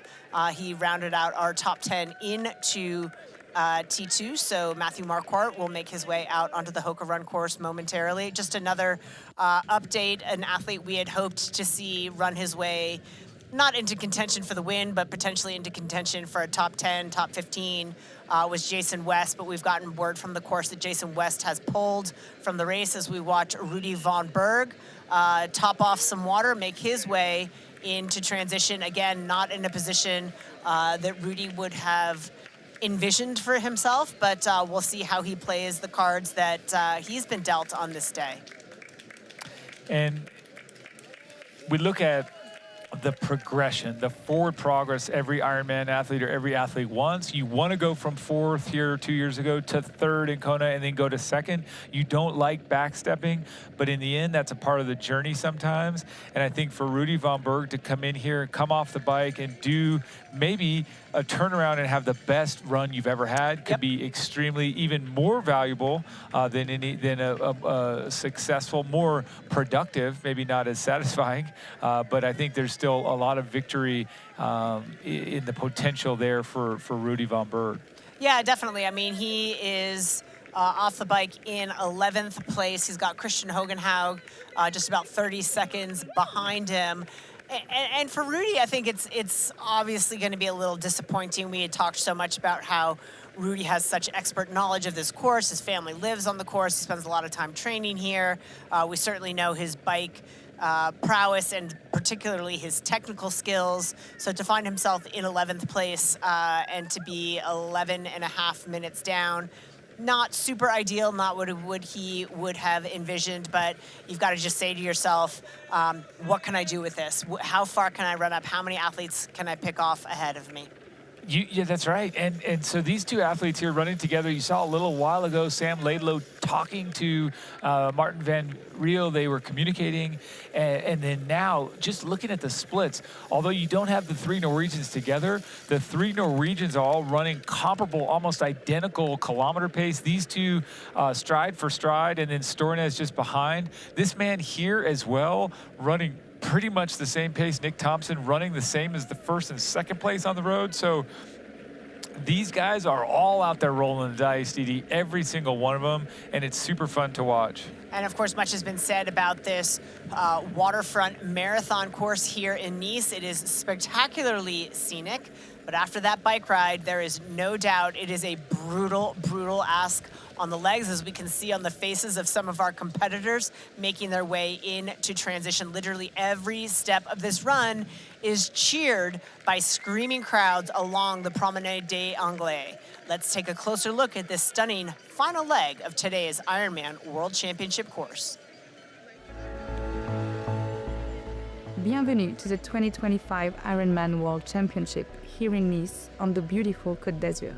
Let's take a look at the Hoka Run course. Get ready for a flat and fast marathon, lined with cheering spectators from start to finish, as the Hoka Run course spans the iconic Promenade des Anglais. This four-loop, 42.2 km or 26.2 mile, run tours the famous beach clubs and the Chaise Bleue of the French Riviera. In each loop, athletes will make a U-turn at the Nice International Airport and have a chance to check in on the competition multiple times. Pros and age groupers alike will get an extra boost from fans and supporters packing the sidelines. Let's hear what one of the top pros had to say about this special run course.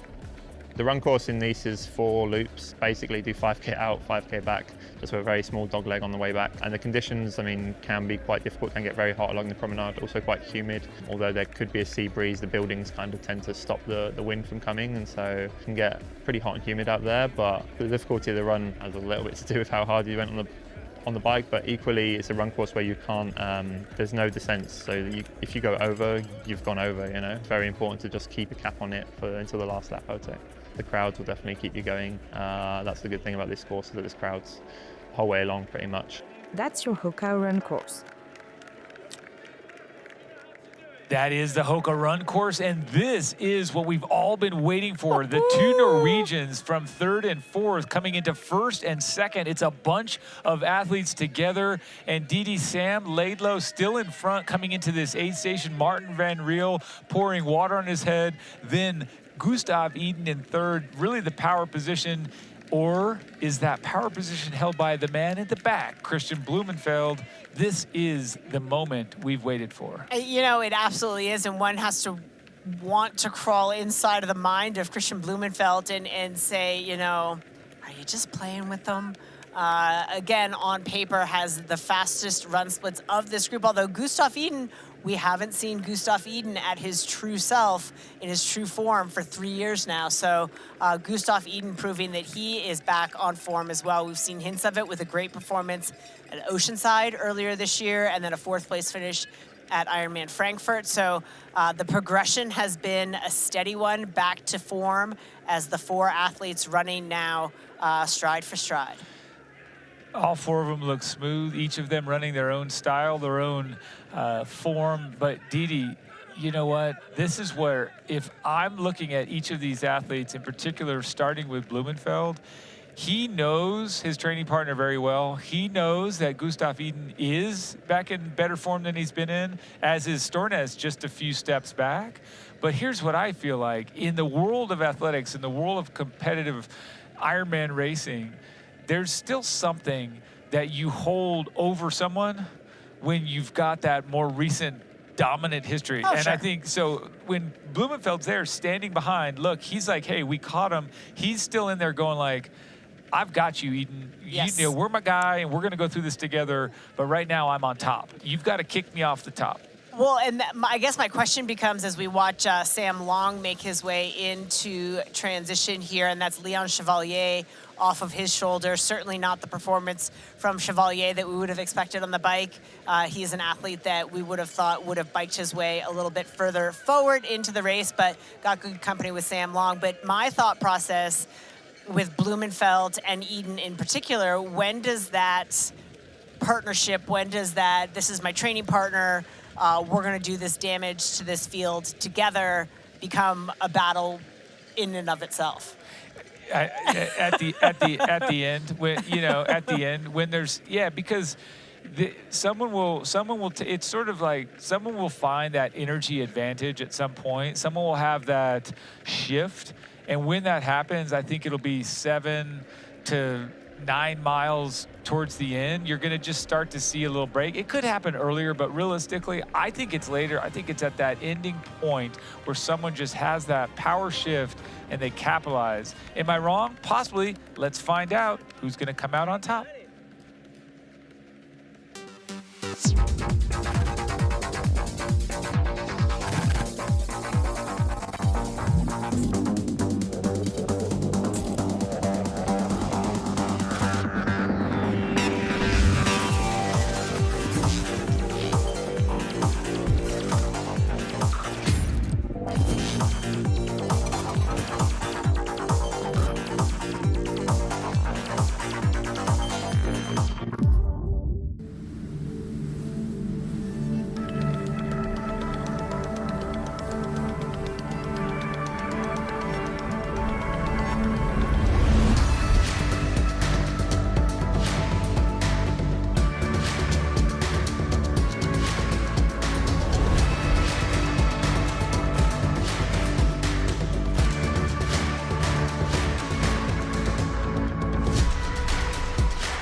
You know, and we know.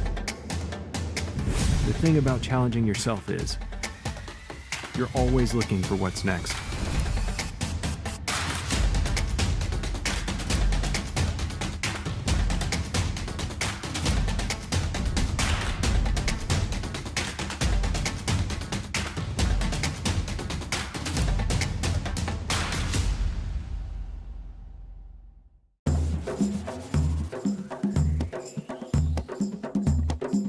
It's the beauty of Oman.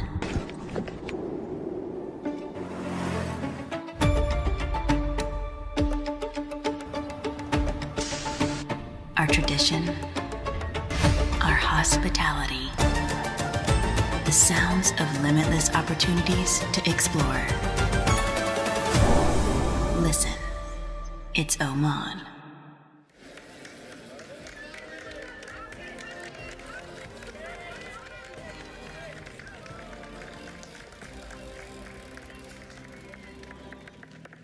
The Ironman World Championship is brought to you by Oman. Beauty has an address, endurance has a destination. Experience Oman. And by Morton. Get used to it. Didi, we've got 4 runners here at the front of the race. The 2 Norwegians, Gustav Eden and Kristen Blumenfeld, did a solid effort, just a subtle but solid effort to catch back up, and that's just where they paused. So again, tactically, when you were talking about Laidlow on the bike, why didn't he just take a breather when he caught up? Well, that's exactly what these 2 appear to be doing, is they make that first turn and head back to the start of this loop. They've done just over 5K, and it appears that they're doing that, just kind of not necessarily regrouping, because I don't think they overextended, but really just biding their time. And I think, again, the 2 up front, when you look at Laidlow and Van Riel, they're just doing, what do? You're just doing what you did. You're just staying with the pace and not trying to panic. Yeah, I think, again, I am no Sam Laidlow, but if I'm Sam Laidlow, I'm sweating it a little bit. I'm like, well, if you're gonna run by me, just run by me. Don't play with me like that. As we look at Patrick Lange make his way into transition in 33rd place. He is 20 minutes and 44 seconds back. So not the day for Patrick Lange, but no doubt he's going to get so much support out there, and he is going to do everything in his power to run absolutely as far up in the standings as he can. Yeah, and this could be a case where you're out so much out of it that then you whip off that run that does give you a time that maybe softens the blow of losing your title defense. Yeah. But you never know. I mean, everyone has to draw upon a motivation at some point or another. These four up front sure look fantastic. And this guy, Kasper Stornes, he kind of got left behind, but he's not getting left behind, right? He's it's just a bit of time in transition, and now he's just running incredibly.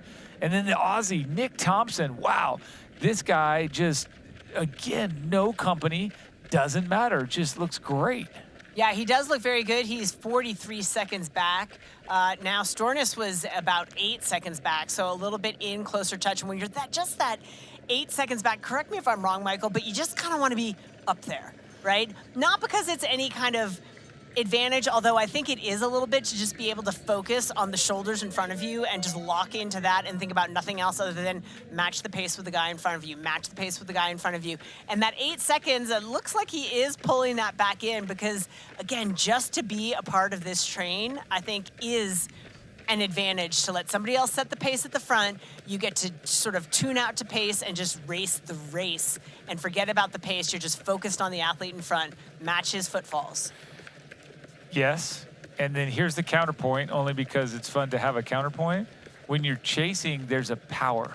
And I think for a lot of runners, some none, there's no power. But this man right here, he gets to focus and see what they're doing. He gets to be chasing. There's a carrot, there's a rabbit. All that to say, you know, when he catches up, he probably will feel a little bit less burden.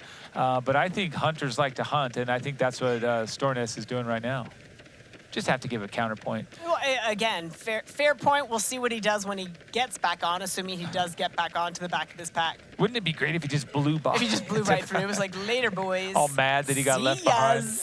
But yeah, so Sam Laidlow in front, Martin Van Riel in second, just off the left shoulder. We have Gustav Eden, and then just off Eden's right shoulder is Christian Blumenfeld. Stornes just picking up those couple strides and catching on, latching on, proving that you're right, Didi. He needs that momentum. And then realistically, the cameraman, I'd say probably struggling to keep the wheels turning over to stay up with And how these great guys. is that? The Norwegian flag there on the side of the course with 3 Norwegians in the top 5 guys here at the Ironman World Championship. That's pretty thrilling. Yeah, easy stuff. If you're from Norway. He just got, he's like, look, I've got good odds of finding some people if I have this flag at the front of the race. Nick Thompson here, a little bit solo, but a little bit impressive, just running kind of head down and floating. Looks pretty good. I'd say even looks great as he manages these opening Ks. Remember, folks, we're 5 hours and 44 minutes into the Ironman World Championship here in Nice. The men, competitive men, professional and amateur from all over the world are duking it out here on this historic and legendary course. Didi, it's been about what we promised. Fireworks start to finish. This is what we all wanted. We all love a good shoulder-to-shoulder, head-to-head, mano-a-mano, toe-to-toe race. And you know what? That's what's happening. Yeah, we've got toe to toe to toe to toe to toe. And now we're actually going to throw it down to our guy, Fraser, who's out on the course. Fraser, where are you, and when are those guys going to get to you? Oh, thank you, Didi. Well, I think I'm about 3/4 of a mile. We didn't quite have the GPS on when we walked out, but roughly 3/4 of a mile according to the tracker. That makes sense. I have just seen Patrick Lange literally run past me, so that gives you an idea of how many athletes have run past. But my word, it's really, the crowds are building. It's actually really quite windy out here. They're going to get a real stiff headwind now on their run back in towards the finish of the lap. They're getting a pretty nice handy push on the way out, so it'll be interesting to start to see the differential and splits on those out and backs. Well, now we've got Nick Thompson again, solo, looking down, ticking the legs over pretty well, I will say, Didi. And this man, again, it comes back to that question that you asked. Does he need the company? Would he do better with the company? Is he better chasing? He's all alone. Well, to that point, and Fraser can certainly confirm this on the way back into town, if the headwind is a factor, probably part of the reason that Stornes wanted so badly to get on the back of this group, and why we may not see any lead changes until they head back out again. Just let Laidlow sit in the front and do the work into the headwind section. Yeah, fair enough. I mean, that's definitely a thing. I personally kind of also value on a warmer day, the breeze hitting you, cooling you a bit, but certainly drafting on the run, breaking that wind is a thing. You can see them now, and the palm trees indicate that. The wind's in their face, and they're sort of echeloned out there, but to either side. It looks awesome, though. I mean, I cannot count that many races where in an Ironman at any point I have 5 true contenders together, and this is 3 of our 4 Ironman World Championship title holders right there, Didi. We're only missing Patrick Longa. So that's telling you that there's contenders. Then we've got our 3-time Olympian, and we've got Casper Stornes. So realistically, this is a dream come true for those of us that like to watch a big battle and like to watch a race play out. I'm tickled to see it, and there's still 3.5 laps, folks. To those of you that are watching here along with, at the bottom of your screen, you'll see that Hoka Run Course graphic. You'll see that we're approaching the turnaround that begins lap 2, but we do have 3 identical 10K plus, a little over 10K laps. Look at how smart these guys are. You can see the Echelon. angle of the wind, and they're angling it to protect themselves from the wind. So smart, so thoughtful, conserving every ounce of energy that they can. And now we've got Van Riel going to the front, and Sam Laidlow saying, hey, I'm not going to do the work. I'm going to tuck in as well. So the wind definitely a factor down there, and these guys are playing to that and trying to tuck in behind one another to escape from it. That's right, with the breeze there coming offshore, and yes, a true echelon, as though it were a bike race, finding that gutter, if you will, getting in. And I think what Van Riel has actually done very smartly is he's moved all the way to the left. He's minimized that draft. Did you notice now, Didi, it's straight line? If these were cycling tactics, he did exactly what you're supposed to do. You push those guys into the gutter and say, sorry, your draft is going to be as small as I can make it. But each of these men looks great now with Sam Laidlow in the back of that 5, and then the lone soldier here plugging along in blue. Also, kudos again to this man. We talked about his mustache. Okay, I talked about his mustache, but I also want to say he's the guy that's not in the triathlon camouflage. Full blue, easy to find, easy to spot. Thank you. That mustache is one that would make even our own Matt Lieto blush a little bit. So, yeah, credit to him, although leaking a couple of seconds. He went from 45 just to 53, so not significant, but just bleeding a little bit on his own, a little bit out of sight, out of mind, perhaps locking into his own pace, fighting the wind on his own. Matt never blushes. And then also aerodynamics, maybe that's where he lost those 2 seconds. The mustache could have other implications. But no, this is, I think it's not, we're not at the end of the race, right? We're still completing lap 1. But I will say that when we talked about, does Martin Van Riel still have signs and pain of that injury from the ankle? It sure doesn't look like it. No. There's no lilt, there's no limp, there's no hitch in the giddy up. He looks great, very smooth. He's forward on the forefoot, a very quick turnover. I mean, I think he looks better than everyone else at this point. I mean, he certainly doesn't look worse. No, he doesn't. He looks great. Yeah, if there were any question, absolutely no hitch in his giddy up whatsoever. No indication that he is struggling or suffering at all. So now the question becomes, later into the marathon, do those missed miles start to leave a mark? But at this point, no, agree 100%.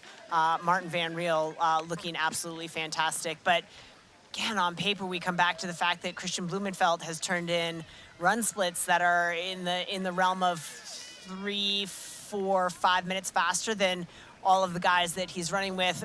You know, again, minus Gustav, because he's been a bit of a question mark these past few years. So is Christian Blumenfeld just biding his time? One would have to think kind of yes.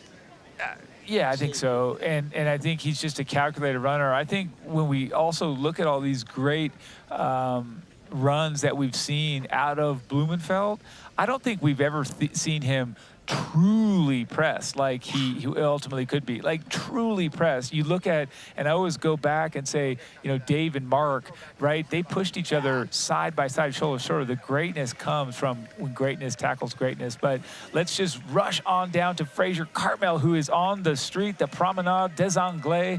Fraser, share it with us. Take it away.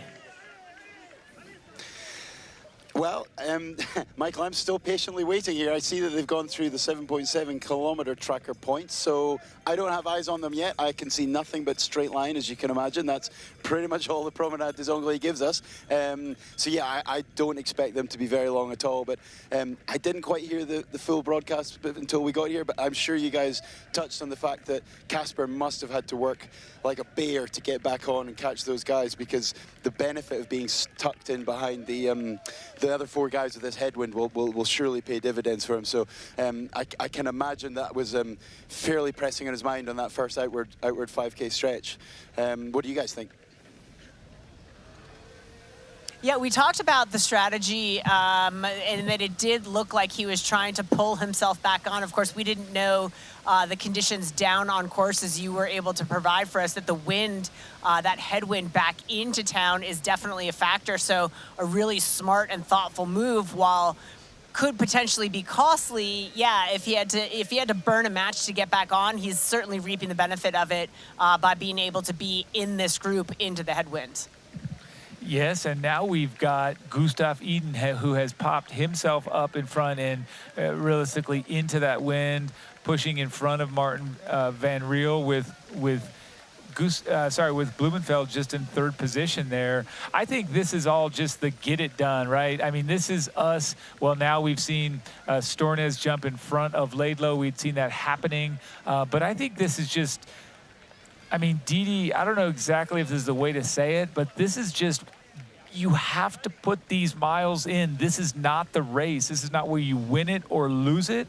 This is where you just are trying to advance the pieces down the road. You're pushing the pieces around the chessboard, trying not to lose a queen, realistically trying to keep all the firepower for the end. And it's not at all to belittle it, but it really is just something where you have to bide your time, take your fuel, keep the pacing, don't get carried away and makes a stupid mistake. I think the Norwegians have even said it before. I will kick myself forever if I screw up the strategy. Yeah. Because the fitness is there. So yeah. I can't screw up the strategy.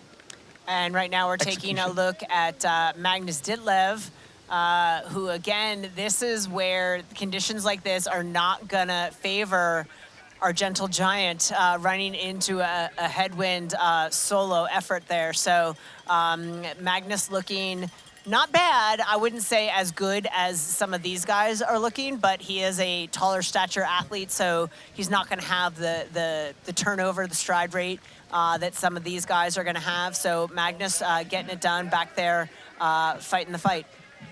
He's such a beautiful runner, though, in that way you don't really expect. He's just got the slow and low leg turnover that just looks so smooth, I believe. But we are preparing ourselves to get, yeah, you can see the athletes going the other way, right? Didi, you can see our men here that we're with heading back into town, and Stornes just getting that gap again, but we're going to zip over to Fraser and be ready for him to give us the action on the street. So Fraser, maybe now's the time. You can see him or you can't see him, but prep us for us and give it all you got. Well, we can't quite see them, but we can see some headlights of the moto, so you know that gets exciting. They're not far. 300-400 meters, they're coming. I mean, obviously they're coming. Yeah, maybe not quite as quick as they're going to be going in the other direction, because I know I keep saying it. It's a strong wind. It's definitely gonna be an attritional marathon for sure. Yeah, you guys are going to. Yeah, there we go. Sorry, I was just definitely can see the moto coming, and I can see the.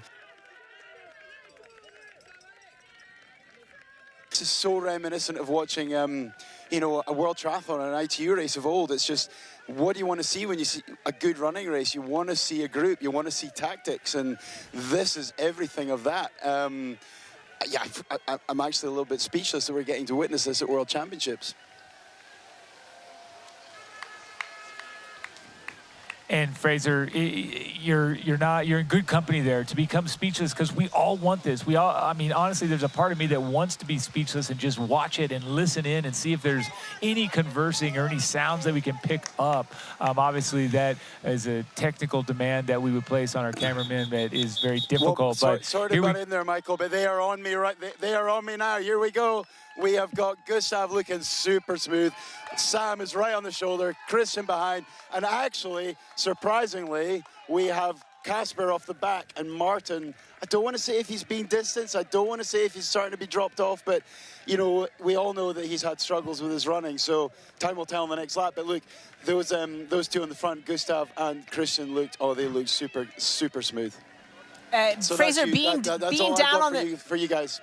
Being down on the street level, Fraser, is there anything you saw in their eyes? Like you get a look into their faces as they came by. Anybody looking more worn than anybody else, or anybody really with that, I hate to use the expression, eye of the tiger, that you get a little tickle in your belly that, wow, this one's on to something? Oh, sure, Didi. No, I know exactly what you mean. And you know what? That was just sort of steely focus on all of them. Maybe a little bit there. It was hard to gas as they came past, because they did come past so quick. They're moving. Maybe Casper looked a little bit more gassed, but he's just had to put that effort in. But no, Gustav and Christian, super smooth. Martin maybe just being a little bit more observational, a little bit more aware of his surroundings, which, you know, to be fair, could be a good thing. So, yeah, time will tell. Back to you guys.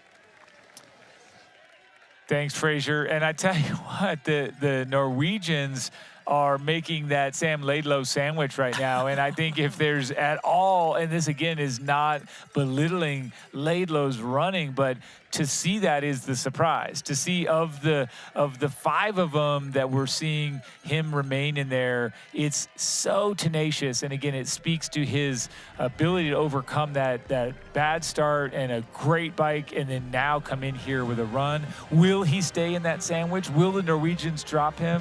We will find out. Please don't go away. Welcome to the world's best airline, where your journey is 5-star. And so is your Wi-Fi. Experience the fastest connection in the sky with Starlink. And best of all, it's free for all passengers. So, why settle for less when you deserve the best?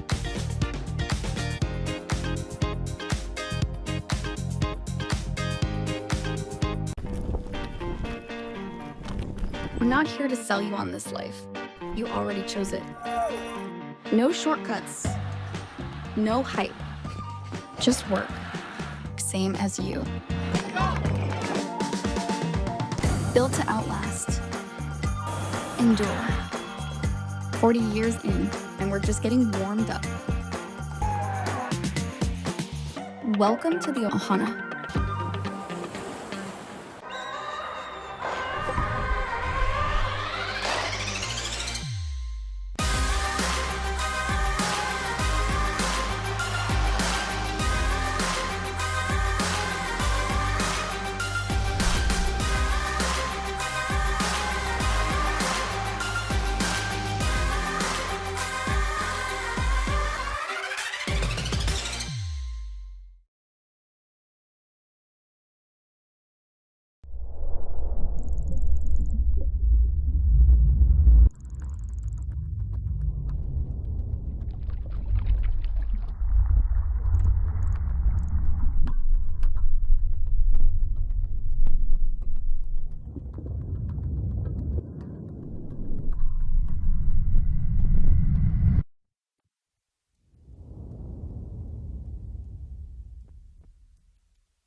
right here on the Promenade des Anglais. We have the action that we've been waiting for. We have those breaks. Martin Van Riel finally showing a little bit of a chink in the armor, getting dispatched.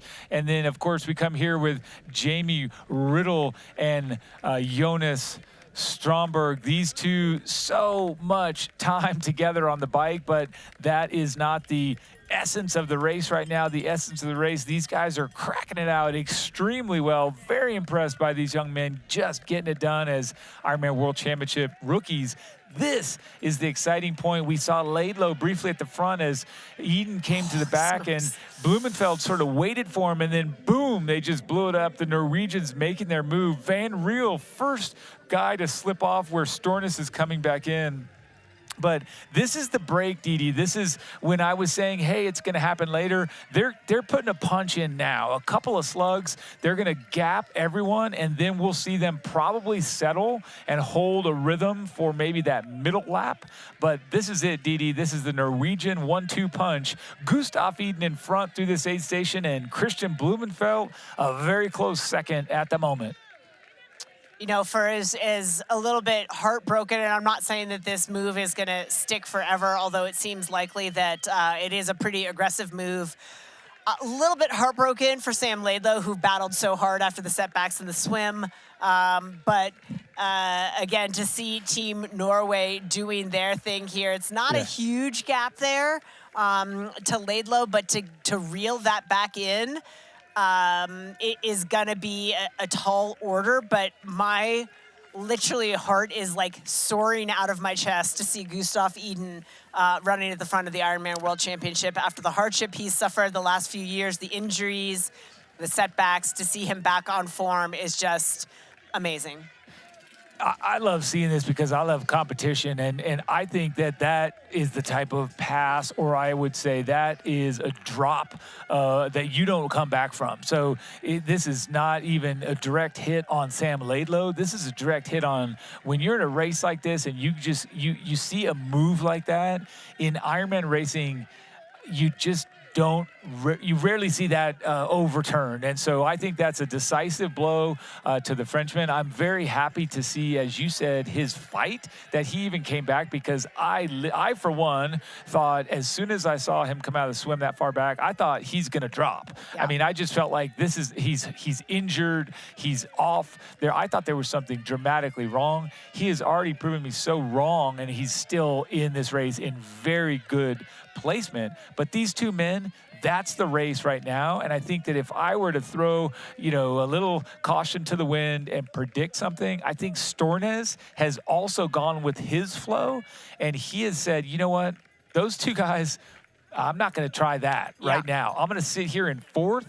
I'm going to stay right where I am and then see what I have later. Look at this gap now. I mean, what was just a couple of seconds through that aid station just 90 seconds ago. Yeah. That's a lot of daylight there. It's massive. That's it. That's done. That's massive. Here's your race right here. Barring disaster or major meltdown, this is your race right here. Norway versus Norway. Training partner versus training partner. Ironman World Champion versus Ironman World Champion. That's right, Didi. And if you look at these splits on a kilometer average pace, these two fellows dropped into the low 320s from the low 330s. So if we're talking 8 to 10 seconds per kilometer, they literally just up the ante. I mean, they said, good night. It doesn't even have to stick for long. All they have to do is make that break. They can then settle back to the 330s if they want to.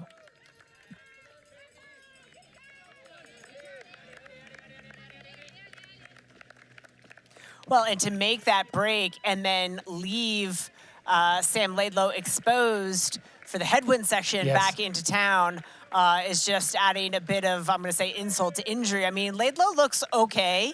I'm going to say he does not look nearly as good as Gustav or Christian at this point. But he's not looking terrible. No, he's not. He's definitely not. And I think if you really, it's hard to compare these athletes.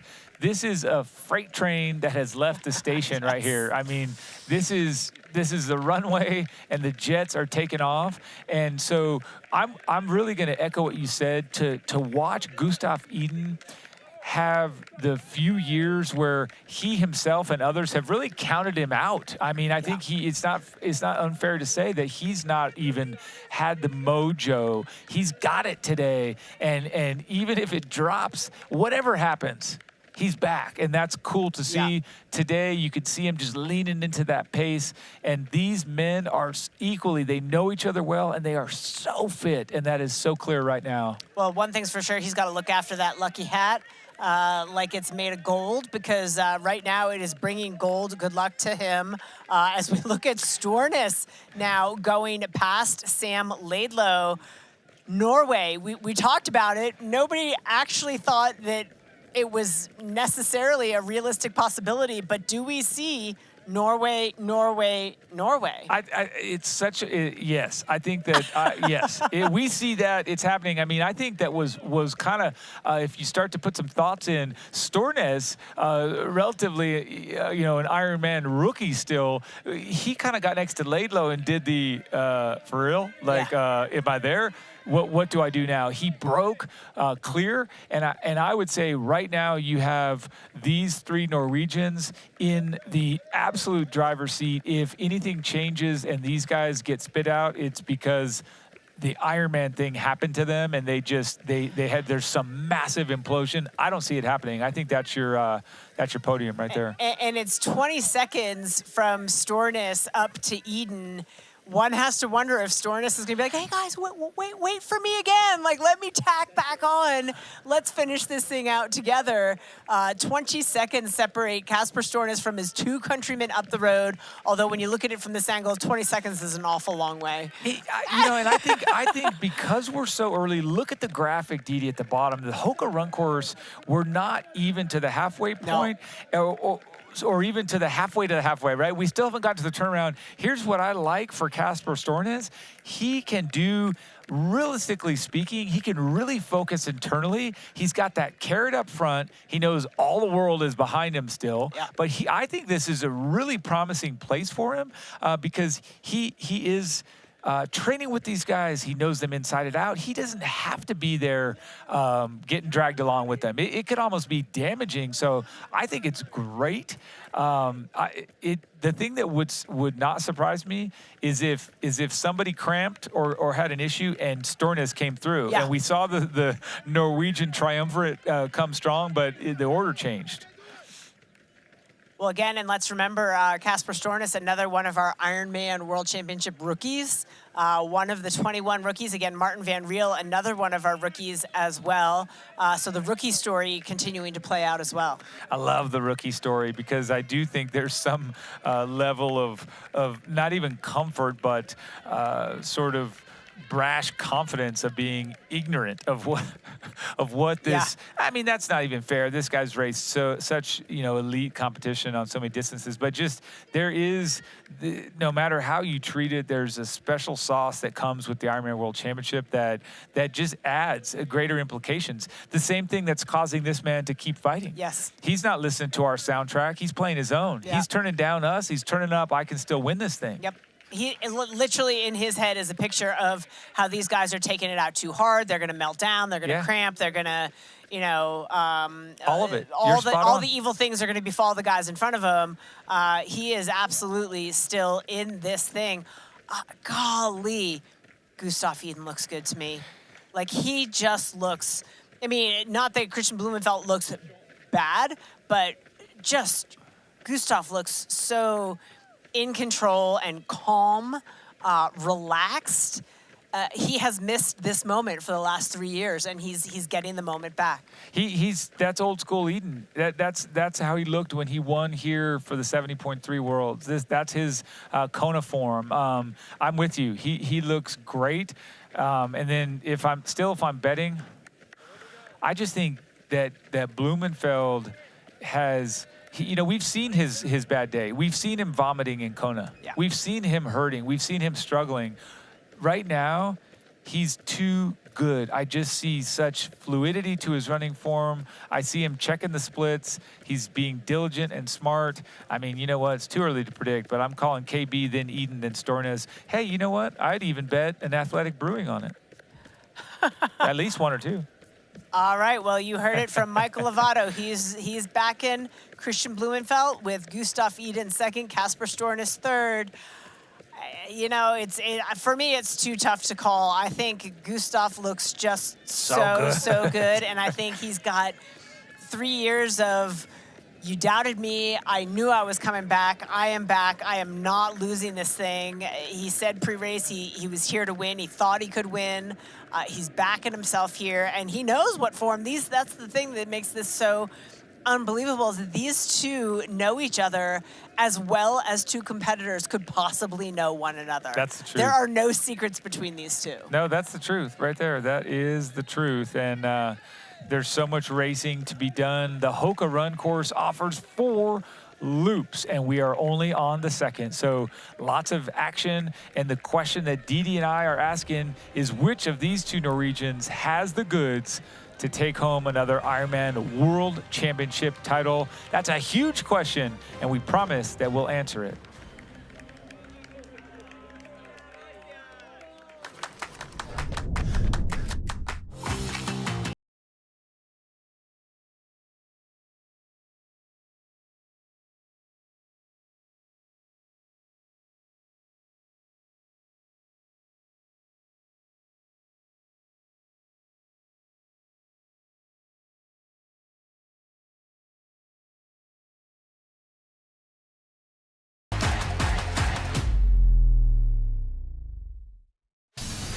Meet Kicker Run from Wahoo, a revolutionary indoor running experience where you just run and your feet set the pace.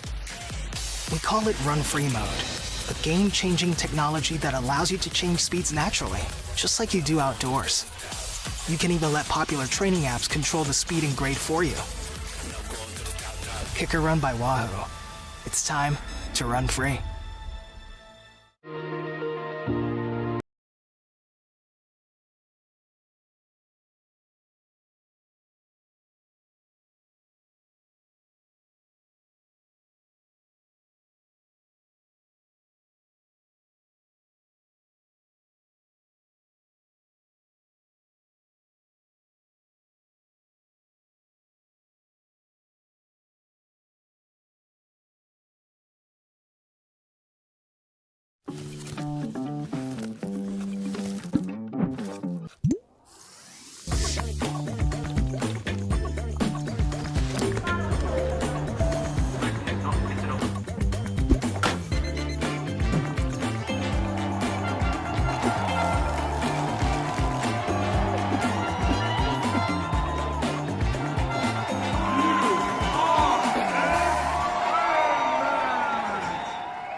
The Ironman World Championship is brought to you by Athletic Brewing. Brew without compromise. And by Hyper Ice. Keep moving, better than ever. Didi, we are watching poetry in motion here. 2 Norwegian athletes tackling this 4-lap run course in style and just assertively, but also controlled. Nothing about this picture makes me feel like they are out of control, and it just is what we wanted, the shoulder-to-shoulder battle on this flat and fast course, which tempts these athletes to just push the pace. But after 180 kilometers on the bike, this is where the mind and the body do start to fatigue.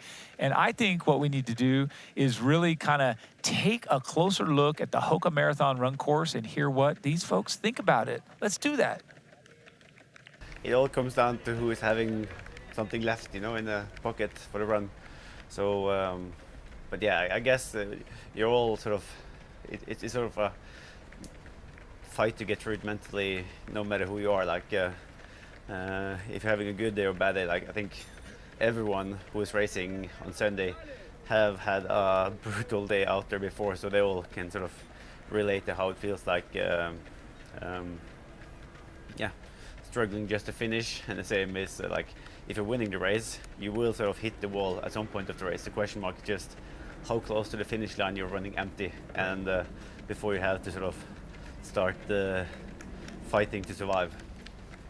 To run after a bike ride like here in Nice is going to be, I think, especially at the World Championships, some of the most challenging you're ever going to go through. Because on paper and also in reality, it's completely flat.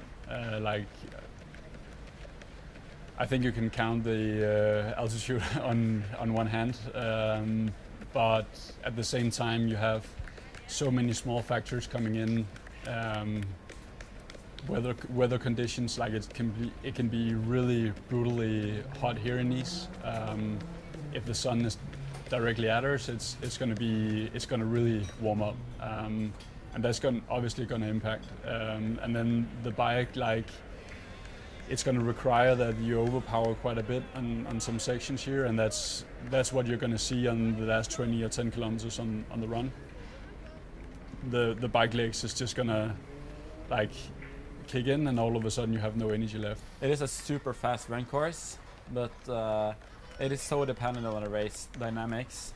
I guess Laidlow and Schomburg and a lot of other athletes will try to make it a really, really tough ride, and I'm ready for that tough ride, and of course it will impact the run quite a bit, but having the downhill towards the end where, yeah, I don't think I will, I can't really say what my tactics are for sure, but I will try to kind of relax, I think, in the downhill and kind of flush out the legs a little bit and be ready for a super fast run, because basically all of the uphills are in the first half of the bike. So I think I will be able to kind of get the good run legs even off a really hard bike here. Yeah. But yeah, sub 230 is not going to be. Yeah, it's not going to be a surprise that it's sub 230. There you heard it from some of the best, and it's fun that Christian and Gustav were talking so appropriately about exactly what's happening now. They did handle, Eden did handle that hard bike course, and that effort, and he is just in control at this moment. These two men, legends already, both pushing to each try and win their second Ironman World Championship title. But before we continue with this action, we get the wonderful treat of joining Craig Alexander together with our CEO of the Ironman Group, Scott DeRue. Fellas, I can't wait to hear from you. Take it away.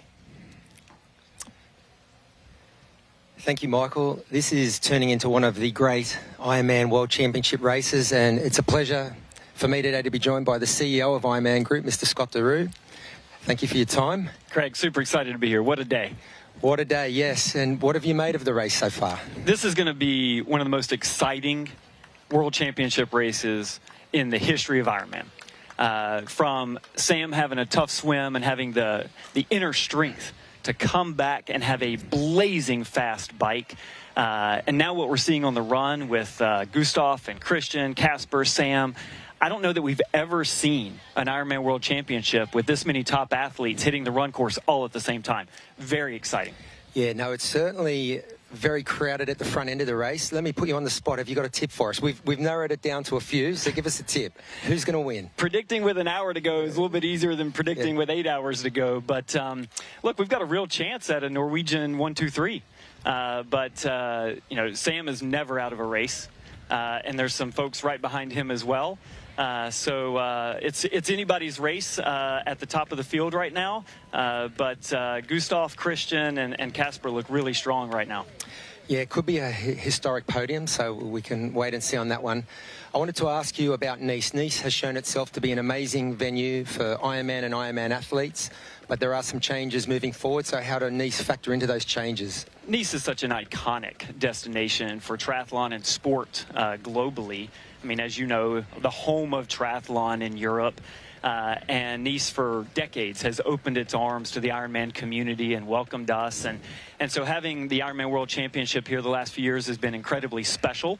And we are very excited about working with Mayor Estrasi and his team to extend our World Championship partnership with the city of Nice, with our 70.3 World Championship here in 2026, as well as in 2028. And the feedback from the Ironman community globally has been just a very high level of excitement. And so I think everybody's looking forward to our future here in Nice. Yeah, that's great news.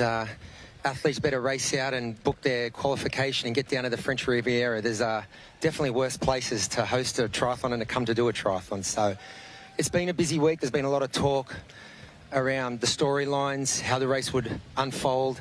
There's also been a lot of announcements in and around the Ironman Pro Series and moving forward, what that's going to look like next year. Can you fill us in on some of those stories? Absolutely. We're incredibly excited to announce the Ironman Pro Series, the 2026 schedule this week, which just came out a couple days ago, and the partnership with Oman and the Ministry of Heritage and Tourism, among many elements to that partnership, but the naming of the Ironman Pro Series, now the Experience Oman Ironman Pro Series, as we go into 2026.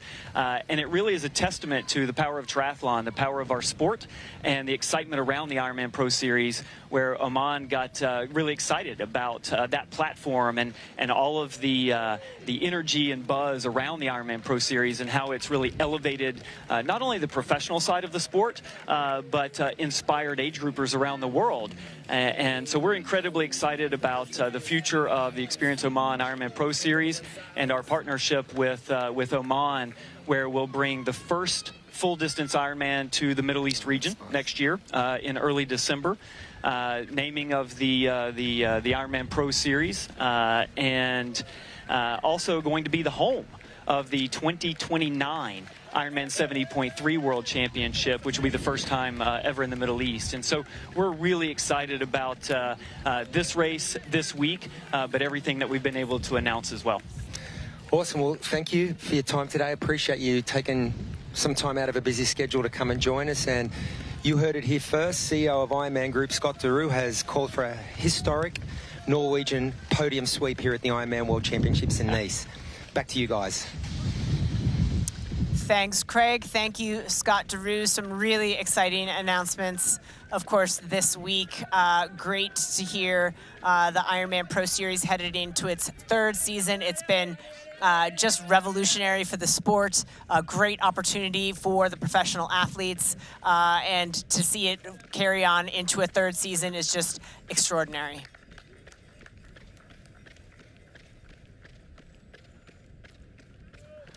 Almost as extraordinary as our continued storyline here of Norway, Norway, Norway. Although it is interesting through this headwind section back on the second lap of this course, have seen Gustav Iden look over his shoulder a couple of times. Don't know if he's, having a conversation with Christian, if they're strategizing, or if he's trying to get Christian to pull around. But he definitely has changed sides of the sidewalk a little bit before they got back here onto the promenade, and definitely doing the work through this second leg of the headwind section. And it is extraordinary, Didi, and the composure for both of these men. They've gapped the chasers, not by a massive amount, but 35 seconds is notable to Laidlow. Stornes, and then Laidlow further 35 seconds back of that. So the gap's there, but really just the composure and the way these two are running. They're supporting one another in a way that you can tell they have camaraderie, but they're also believe it, they're fighting, each of them, and ferociously for the win of this Ironman World Championship.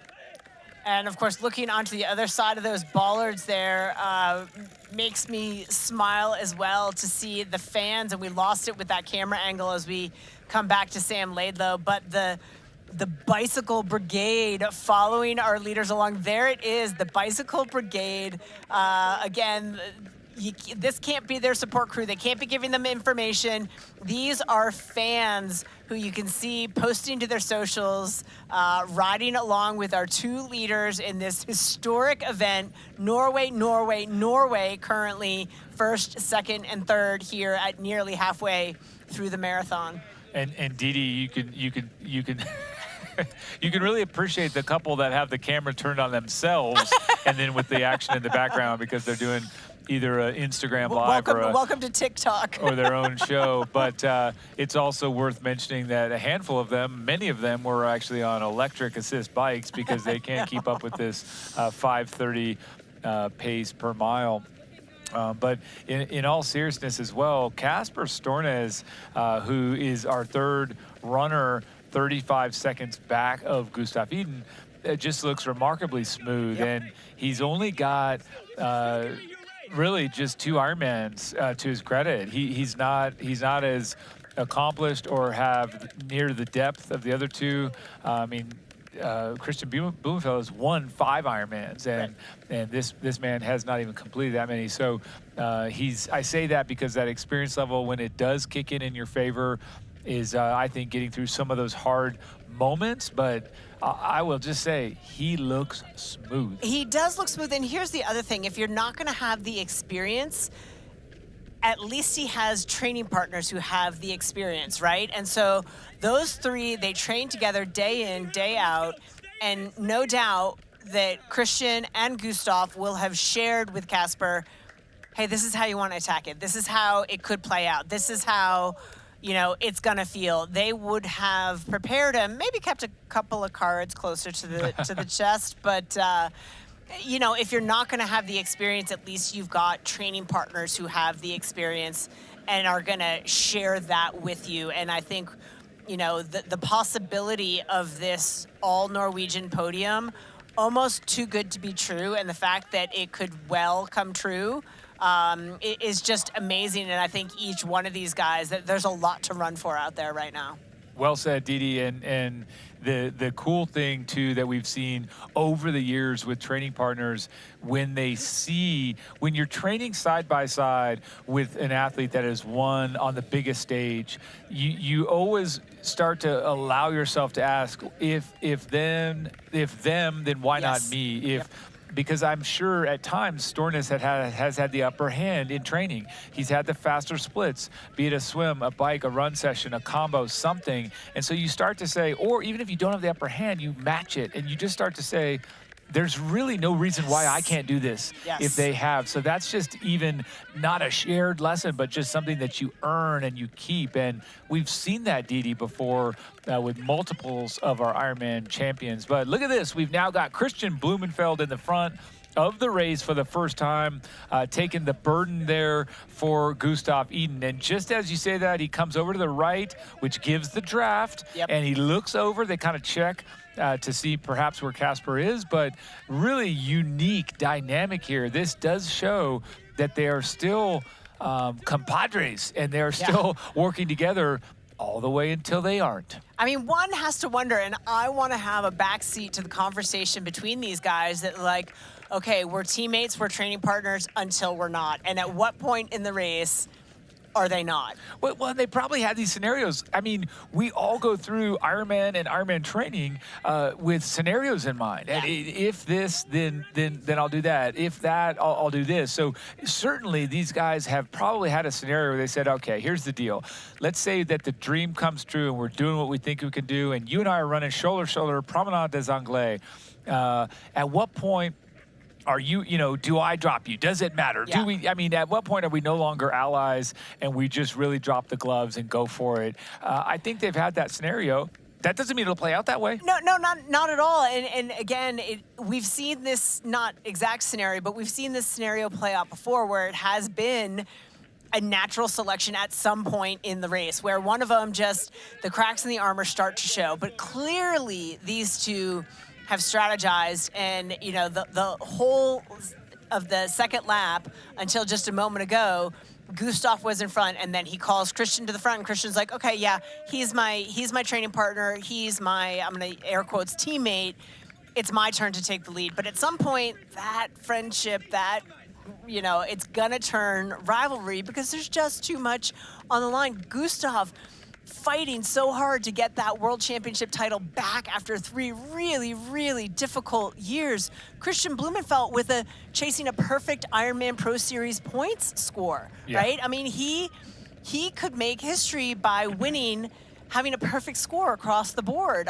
He's got to have a lot on his plate to do that in Marbella, but it is possible. And so there's so much to race for. But at this point, they're definitely still in it for each other as the collective good. That's right. And when you said that, when you talk about those chinks in the armor, and when you mention that natural selection, you can definitely think back to something you brought up a handful of minutes ago, the 2022 Ironman World Championships in Kona. That was a time when we did not know what was going to happen. We didn't think either one would surrender or back down, and it was Eden who came out on top and Blumenfeld who ended up third, and that was the big battle that we watched. And so ultimately we will see, time will tell, and all that fun stuff as we go through. But Casper Stornes, man, I sure do have to applaud the fella. And this guy, you know, Sam Laidlow, look at that. He's a minute 16 down. That's marginal losses. When we talk about it, Didi, we said it coming off the bike, a minute's not that much. Almost halfway through this run, and you're a minute back. It's still very, very tight. And Van Riel is still hanging in there with 2 minutes back. Yeah, I was going to say, I mean, Sam Laidlow has a nice cushion on either side. I mean, it's about, again, 40... whatever, almost a minute to Casper Stornes and a comfortable 45 behind to Martin Van Riel. So he's got cushions on either side. It seems unlikely he is going to surge up to Casper Stornes. What he's banking on is Casper's inexperience across this distance, that he has bitten off more than he can chew. The two, at least on paper, have turned in comparable run splits in Ironman performances recently, in and around the 237, 238 mark. And so, yeah, here we have Gustav Iden back in the front after not too long. I mean, Christian wasn't on the front for all that long, and Gustav has gone back to the front. So, yeah, I mean, just a lot of different scenarios, but all of Norway has got to be crowded around their screens right now at what would be absolute history. Norway, Norway, Norway. And I think we're going to see a lot of pro triathletes trying to move to Norway to see what's in the water. That's right. And we're going to get right on down to Fraser Cartmel on course. Fraser, take it away.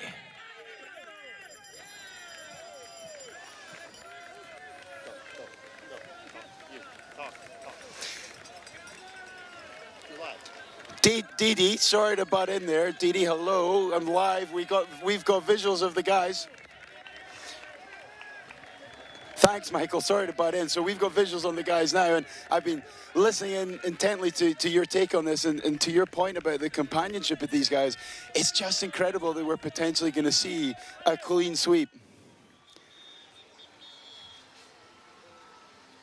And sorry.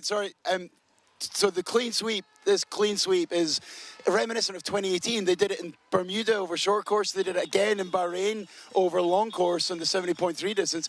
It's incredible that this is happening. And they look amazing. Here they come, right past me right now. There we go. And I can't see any chink in their visuals at all. They look so smooth. And of course, Stornes is... here comes Casper right behind. Wow, he is closing in. Fantastic. I'll throw it back to you. That is just it, Fraser. Casper has shut down that gap to a mere 12 seconds, and that's in the headwind section. He yo-yoed off the back at the start of the marathon. He caught back on during the headwind section, yo-yoed off the back again when Gustav and Christian surged to the front. Now he's back attached at just 12 seconds back, or sorry, so he was 35 seconds back down. Now he's down to 12 seconds. So Casper Stornes is making a show of this as well. It really, truly doesn't get any better than this. It doesn't, and you know what? You kind of have to wonder, did when that step to the side of Blumenfeld, was he kind of looking back and saying, hey, let's let Casper get back up here? You just don't know. We have a lot of questions still need to be answered. The Norwegians are going to give us those answers. What do you want? What's that really good non-alcoholic beer I keep hearing about? Do you have that really great non-alcoholic beer that I keep seeing? Do you have a non-alcoholic beer that actually tastes good? It's athletic. You're holding it. You mean athletic? You're looking at it. I think you mean athletic.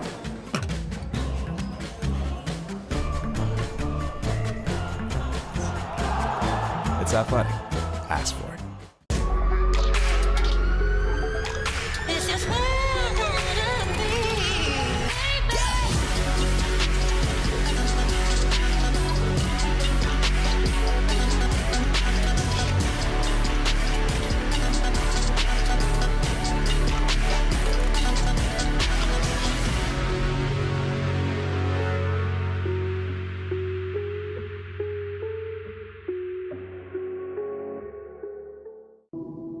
Endurance isn't just about medals, it's about showing up, even when your brain says go and your body says no. Showing up means taking care of yourself, skin and all, because when you train hard, your skin works hard too. That's where Bulldog comes in, with products packed with brilliant natural origin ingredients that help prepare, protect and recover your skin. No fuss, no nonsense. Bulldog Skincare is man's best friend. Official men's care products of Ironman Europe. Beyond the finish lines, our commitment goes the extra mile. We are the Ironman Foundation. We've given back more than $55 million to support our mission of leaving a positive impact throughout race communities. Without our amazing athletes, volunteers, and givers, we wouldn't be where we are today. Together, let's continue this journey of impact. Join the Ironman Foundation and be a part of something extraordinary.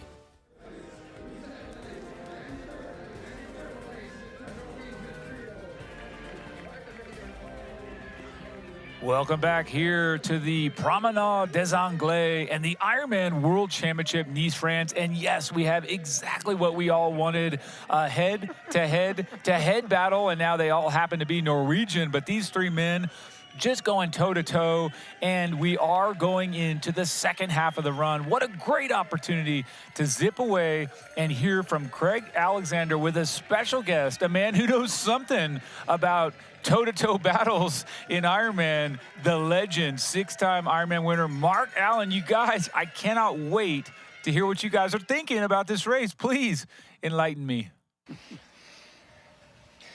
Thanks, Michael. Yeah, I really wish I'd brought my autograph book today because I've had Jan in here and now I've got arguably one of the greatest male triathletes of all time again.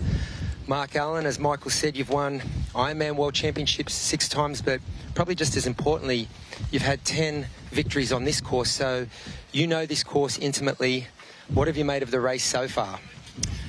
You know, Craig, I've been here since 1982. That was the very first race here, and this is reminiscent of some of the super close finishes that I had, and there's something about this course that lends itself to it, because the bike, obviously, very challenging, very strategic. We saw, you know, everybody slowly working into that final pack that all came into transition, and then we have this huge pack of top talent, world class, going out on the run, but it slowly sorts itself out because there's no, you know, there's no hills, and so it really comes down to fitness. It comes down to tenacity, and we saw, and prior to the race, you know, the Norwegians were saying we're going to be 1, 2, 3, and somebody asked me, what do you think about that prediction? And I said, absolutely no way.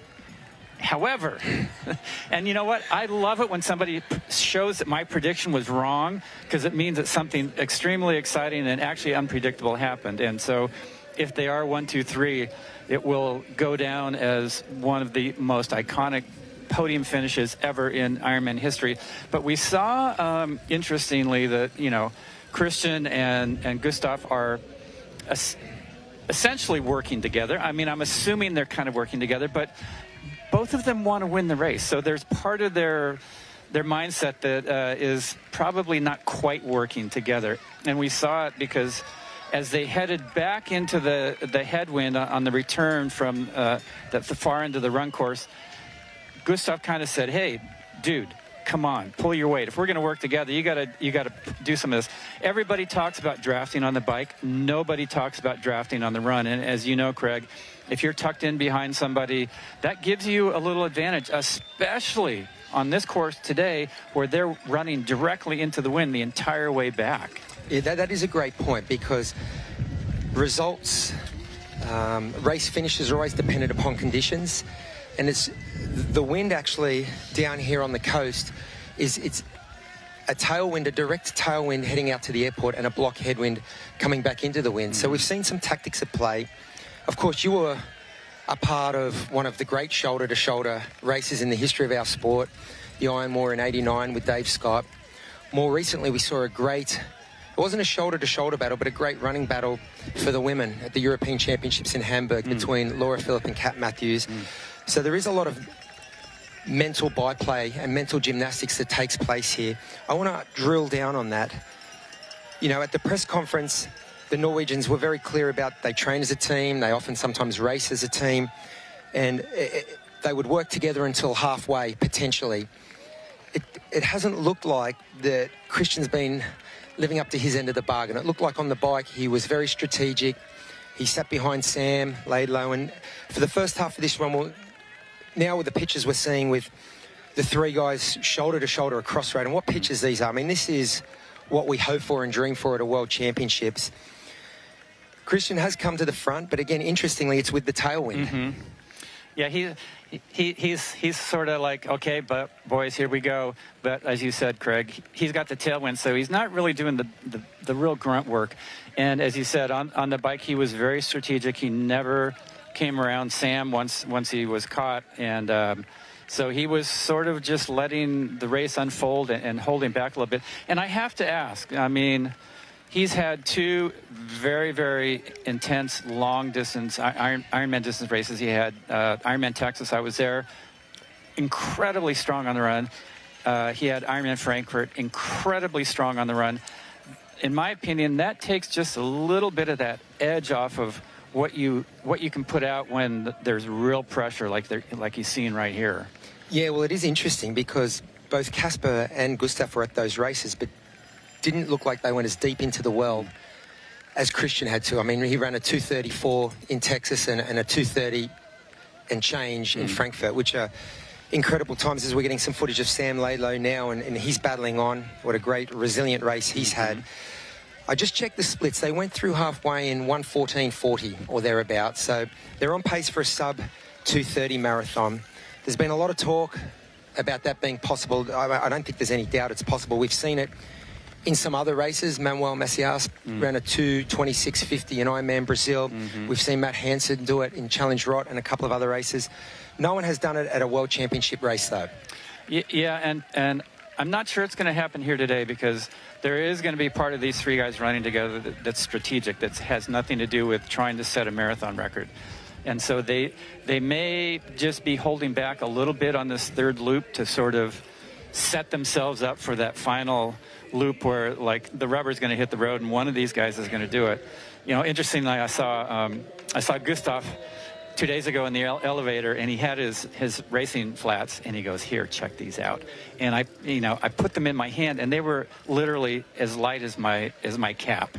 And I'm thinking, I said, "Are they good?" He goes, "Ho, ho, ho." So he's ready. And, after Frankfurt, he wasn't on the podium, but he was smiling. He said, I'm on track for Nice. And that's one thing that the Norwegians have shown over time, is that they're very strategic, they're patient. 2019 sort of began, quote unquote, the Norwegian method, where all of a sudden they became unbeatable coming out of COVID. And then there was a little bit of faltering in there where none of them were really showing that trajectory to continue on to be at the front. Well, look at this.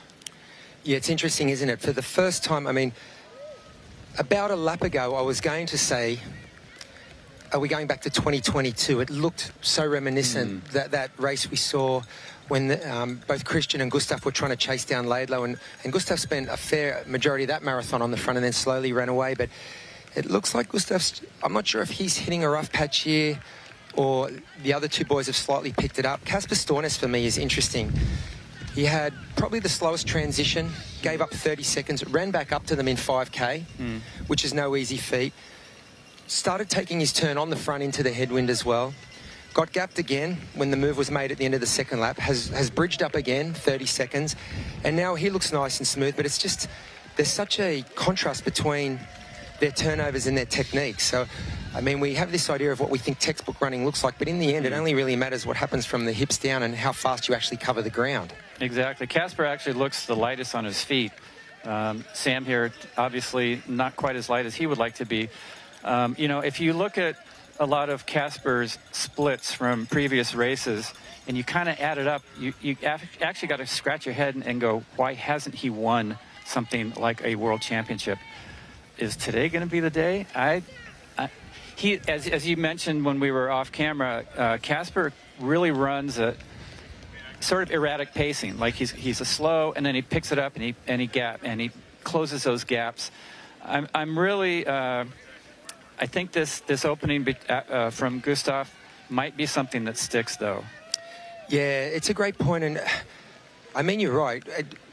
Just let our viewers know we got word from the course that Magnus Ditlev has sat down, so he's not having the World Championship he'd hoped for. But we know what a tough-minded athlete he is.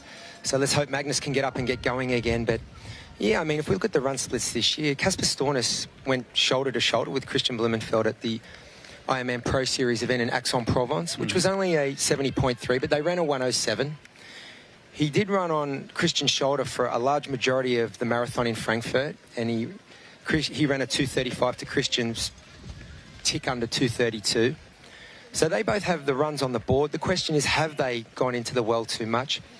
What I found interesting at the press conference was Gustav's thoughts that, you know, since he left the highest level of Ironman racing and went and pursued the Olympic Games and then had the injury and the personal struggles, he said the bar has been raised. I've never run down in the low 230s, so he would have to break new ground here today. Yeah, and Christian has shown that he can hit those low 230s.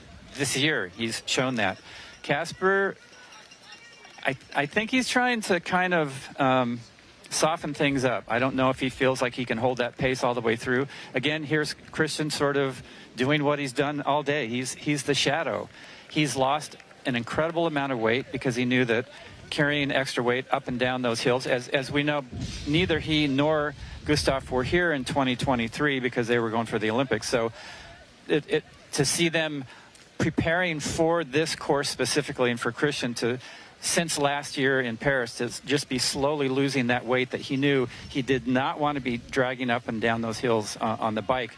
And of course, the lighter you are on the marathon, there's just a physics that you're going to run faster if you have that reserve. And that was my one question when I saw how much weight he had lost. It's like, has he lost so much that he won't quite have that reserve he needs for the full distance of an Ironman?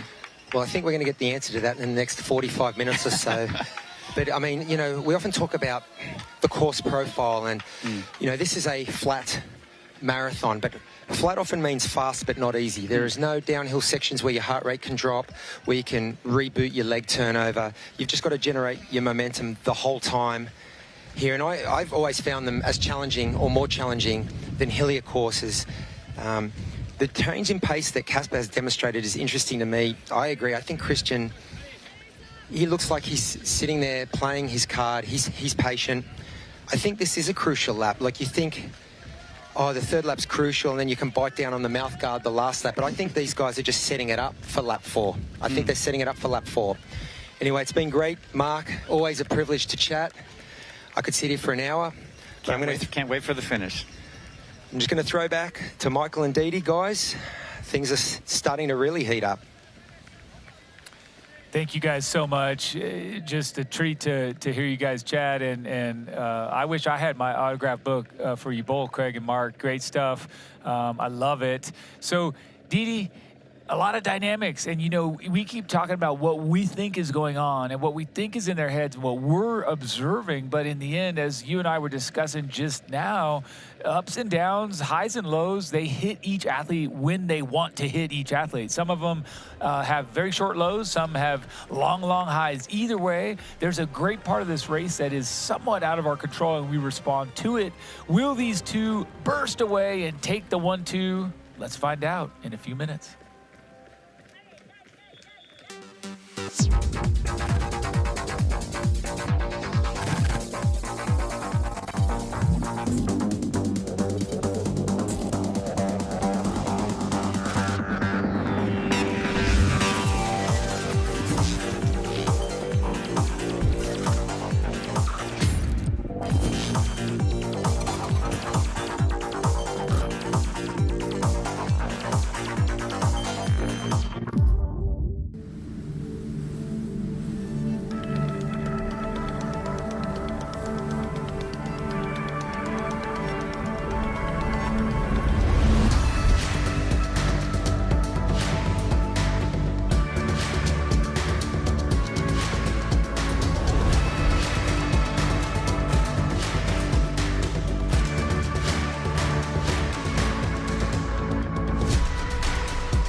You know, and we know. The thing about challenging yourself is You're always looking for what's next.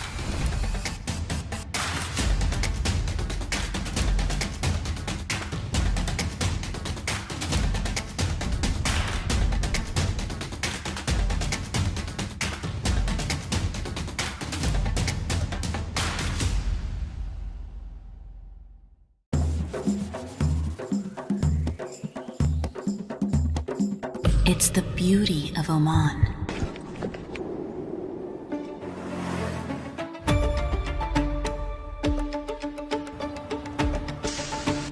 Our tradition, our hospitality, the sounds of limitless opportunities to explore. Listen, it's Oman.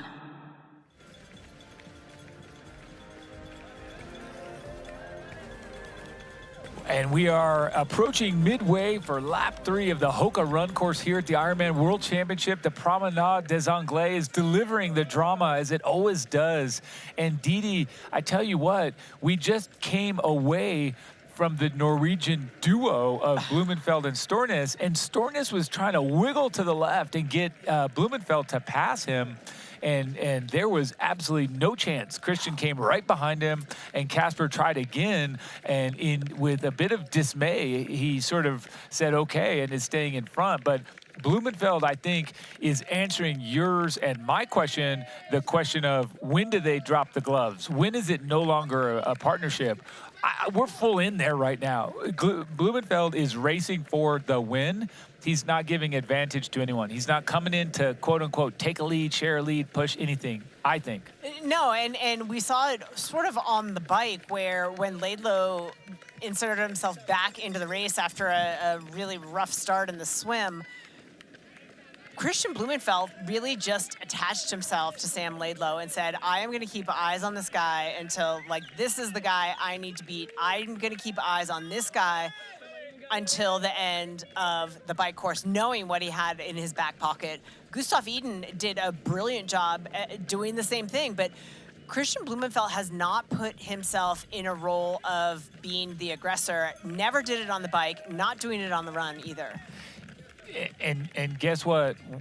He doesn't need to. If Stornes slowed to the point where Blumenfeld had to come around, it's too slow for Stornes. So he's really in a commanding position, and it's fantastic to watch through and through. So take a look at the precision fuel and hydration performance stats here for Casper Stornes, the man in front. That's right, through 15.6 miles, this man was cranking an average pace of 3 minutes and 32 seconds per kilometer. We're estimating him coming through the next split at 6:55, thanks precision fuel and hydration. And Didi, 3:32, if you're a kilometer illiterate, that's still right around 5:35 pace, 5:35 we'll call it in the miles, average mile pace. So incredibly quick. It's still well under. I mean, let's just do this for those of you that aren't crunching the jock math. A 2:38, a 2:37 high is a 6-minute mile or a 3:45 per K. We're just blowing that out of the water. Yeah. I mean, good night. Yeah, absolutely. And just for context, here with Gustav Iden, who is sitting, I'm not going to say comfortable because we're pretty deep into an Ironman at this point, but sitting comfortably in third place, running 3:39 Ks to Sam Laidlow's 3:47 Ks to Martin Van Riel's 3:49 Ks. So those are your top 5. No resurgence from Sam Laidlow. Gustav Iden continuing to lose a bit of time to his 2 fellow countrymen up ahead to the tune of about 6 seconds per kilometer, which is not, you know, significant, but it just keeps adding up.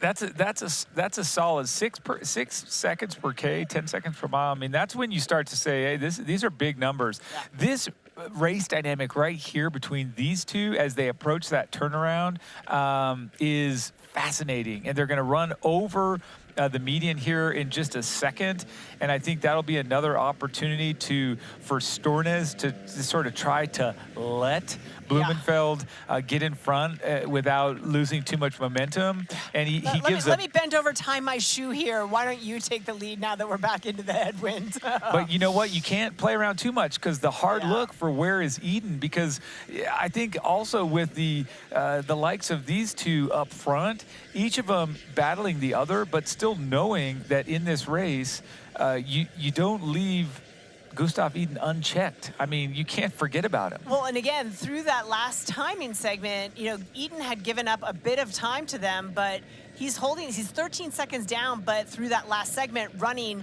the same 3.5-minute Ks. So maybe he did just go through a bit of a rough patch. Do we see him come back?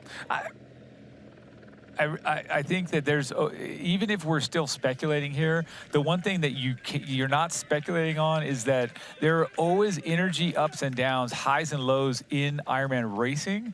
And so what it comes down to is, did you get your precision gel in? Did you get your Martin? Did you get that hit that you needed at the right time when the energy was low, when the vibe was down? And so we do know it happens. And also, I'll always remember thinking back to 1989 and the coverage, they talk about Mark and Dave in this battle, and Mark sensed that energy dip, and he said, now's my go time. He looks like he's coming back on him. I mean, it's 13 seconds. It's not a lot, but he looks wonderful. Like, he looks fantastic. He doesn't look like he's missed really a beat, just a little bit of a rough patch. And they are, again, they're right there. I know it's 13 seconds and this deep into an Ironman, you can't just snap that back, but yeah, it looks like he is trying to get back on and reinsert himself to the trio. And to say you can't snap it back, Stornes snapped back 35 seconds. So you're spot on, and it's... And he's coming. Like, there he is. He's right there. That's not 13 seconds. Well, that's not him, but this gap right here as well,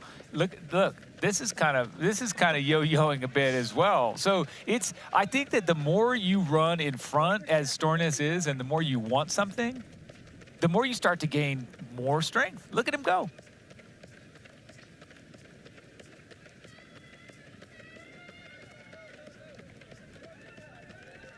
And him, I mean, Stornes, like, he's really gaining by being up front. I think it's a very empowering position. Actually, you can tell by the posturing that I believe Blumenfeld was just peeking, taking a peek. It looked kind of like he was a little bit of, I can't be certain, but it looked like he was kind of peeking over to see what was behind him.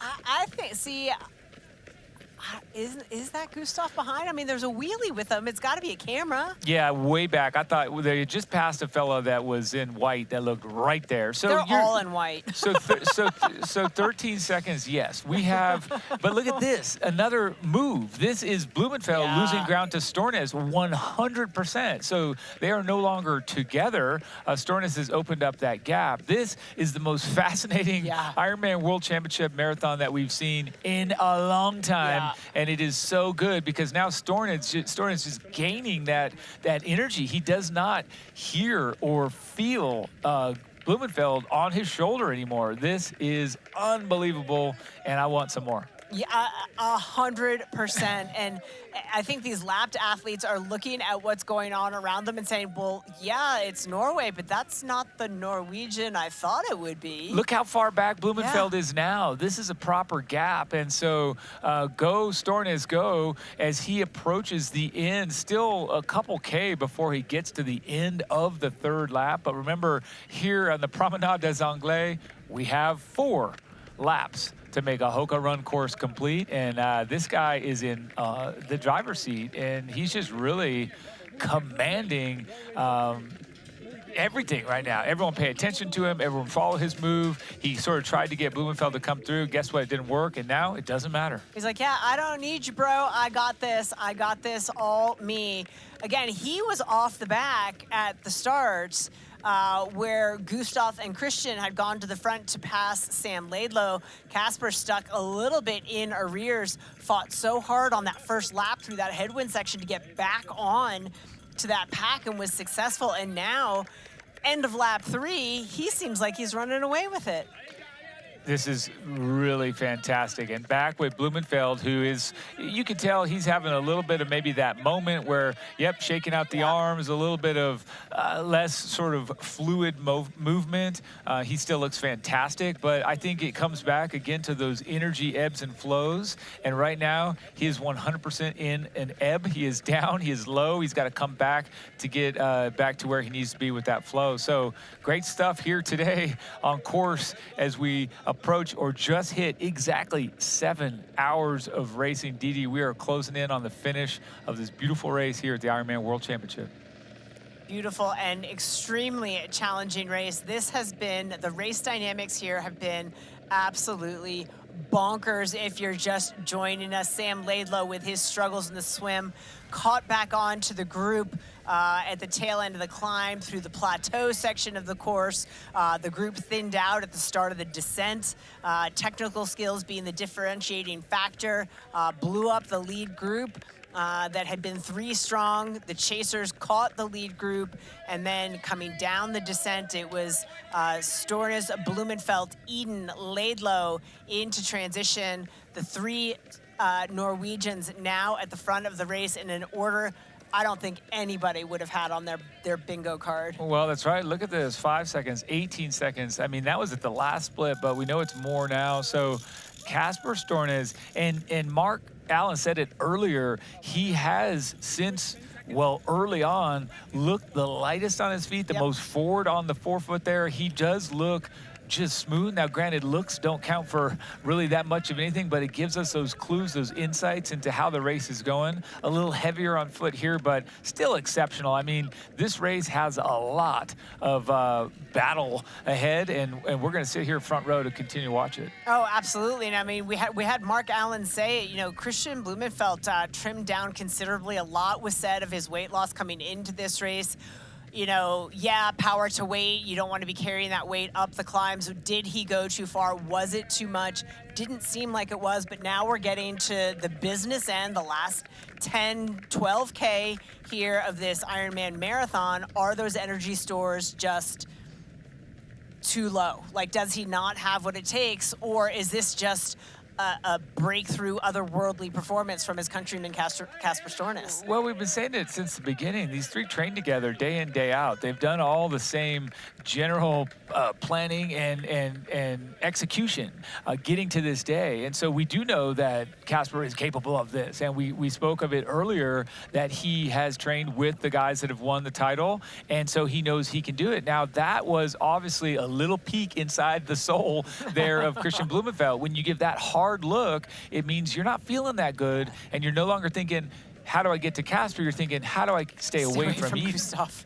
Yeah, I mean, again, that gap is 12 seconds. I mean, and this gap seems to be, that's, again, last timing map, the gap between Stornes and Blumenfeld appears to be growing. And again, the fans going absolutely bonkers as he makes his way down back towards what will be the turn to head out on the final lap of this Hoka Marathon course. Taking a glance at the watch, and this is another just observation when we watched Casper running with Blumenfeld and Eden running with Blumenfeld. Blumenfeld is the one that looks at his watch more than any of the 3. He looks at it repeatedly every minute or 2, and you can see it almost compulsively checking that pace. You don't see that a lot, and I feel like that is, it's not a bad thing, but when I watch someone like Casper just really not pay attention to those metrics and then occasionally glance, I really feel like he is in the moment. He's staying very present with what the effort feels like, what he can do right then, right there. I just think he's executing such a fantastic race as we come back to second place. For a rookie. Ironman World Championship rookie, yeah. But really, we talked about that. He's not got the resume yet at this distance, but fantastic. Here comes Gustav Eden, and he is coming right back on his training partner and friend, Christian Blumenfeld. So, folks, if you're looking, there is one interloper there that doesn't count, not on the same lap, but this with the black hat, the lucky, or is it blue, hat. This is Gustav Eden as he rolls back up on the shoulder of Christian Blumenfeld. To say that we have more fireworks in store is a crazy understatement. Blumenfeld now a little bit less smooth with the arm carriage. He's not gone to the arms completely, but you certainly can tell that he is laboring through. Whereas this up front, Casper Stornes just looks smooth as he has since the first step. Absolutely, and momentarily we lost that camera real quick, but Gustav Eden on the shoulder. Here we are back on the shoulder of Christian Blumenfeld, going through the aid station. No doubt he'll take his aid, and I think he's going to go right back by him. And they both do this each time, and appropriately, they're slowing way down to make sure that they get the actual fuel in that they need and the hydration. This is something that is often overlooked by other athletes where they try and hurry that.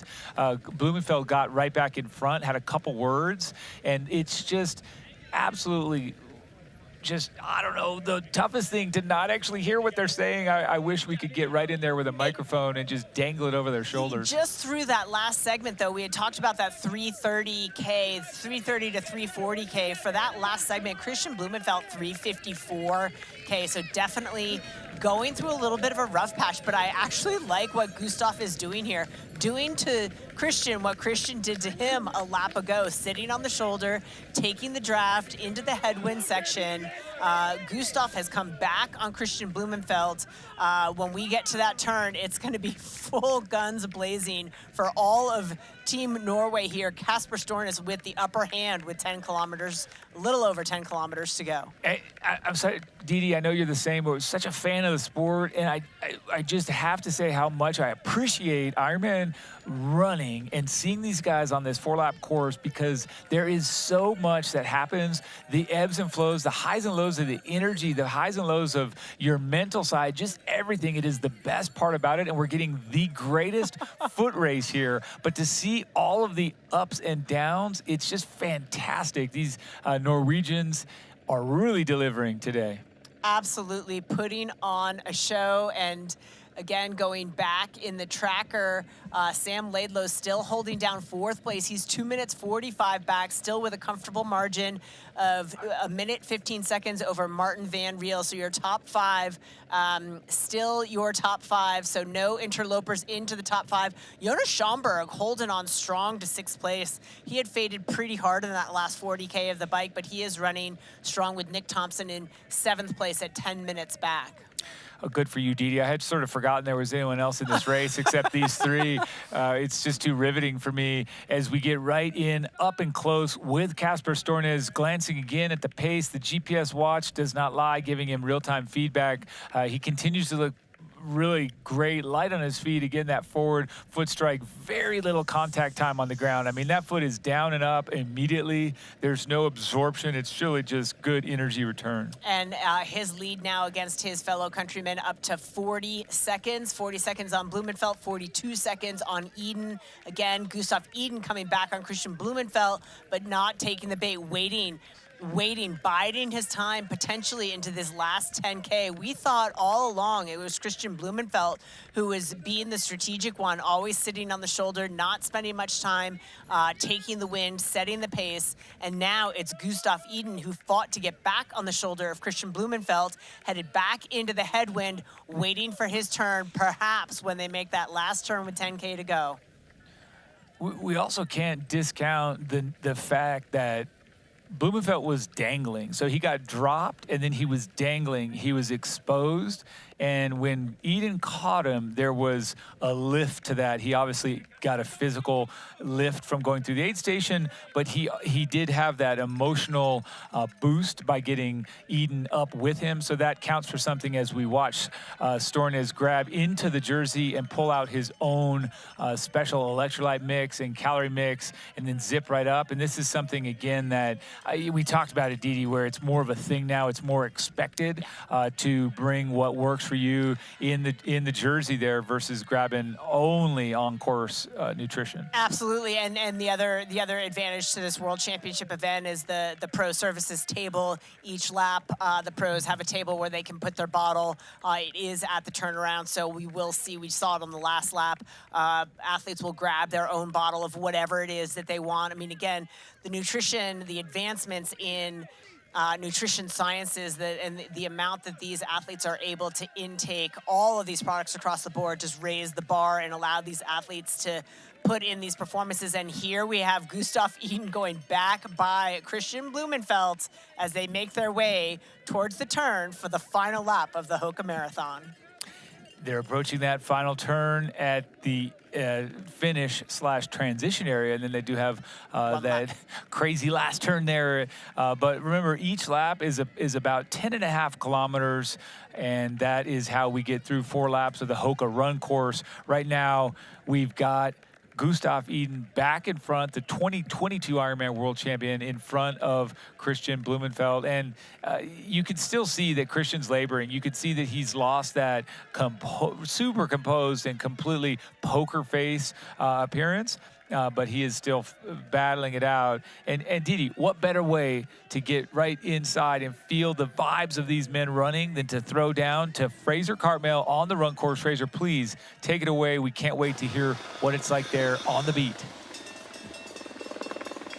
Oh, Michael, it's getting very busy down here. It is. I tell you what, though, the wind is picking back up again. So I am not surprised that Gustav did everything he could to get back on the shoulder and then obviously just go past the shoulder of Christian. But my word, here comes Casper, and he is shifting.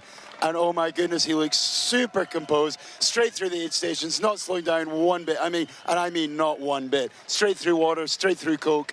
Gone, done. And now we're starting to see if we can get eyes on Christian and Gustav. Excuse the chopper, we're right below it. But yeah, the wind is really picking up again. We actually thought that it was starting to die down, which it was, but now, bizarrely, it seems to be picking right back up again, which is not what these guys are going to want going into their fourth lap. But yeah, I mean, very, very astute tactical racing here from Gustav. He is, oh, actually, I tell you what, he is now on the front. He must feel good because, you know, nobody wants to run into this headwind because it's strong. The palm trees are really starting to sway. It's like being out in the Manawani on the Queen K. Oh, my goodness, right, here we go. And Christian is digging deep. Wow. Real contrast in their faces there. Real contrast. They're both going for water, both going for Coke. Yeah, but definitely real obvious differences there in how they looked. Christian really doing everything he can to hold on the shoulder of Gustav, and Gustav just looking super composed too. You know, I wouldn't be surprised. Maybe it's too much of a call to make, but he could make a push for Casper. What do you guys think? Oh, I think you're right. I think he could definitely make a push. I think one thing that we have learned, Fraser, is that this race is absolutely going to continue to surprise us, continue to throw some curveballs. These three men are fighting one heck of a fight, and it is so fun for us to get to watch. We ask for it all the time, but Dee, they're delivering three men so close, all within 54 seconds, 55 seconds. It's so good. And so here's the thing, Didi. We've got a little bit before we hit that final turnaround, and then we've got just over 10.5K to go. Will Casper Stornes hold the lead, or will Gustav Iden and Christian Blumenfeld close the gap? Time will tell. Welcome to the world's best airline, where your journey is 5-star. And so is your Wi-Fi. Experience the fastest connection in the sky with Starlink. And best of all, it's free for all passengers. So, why settle for less when you deserve the best?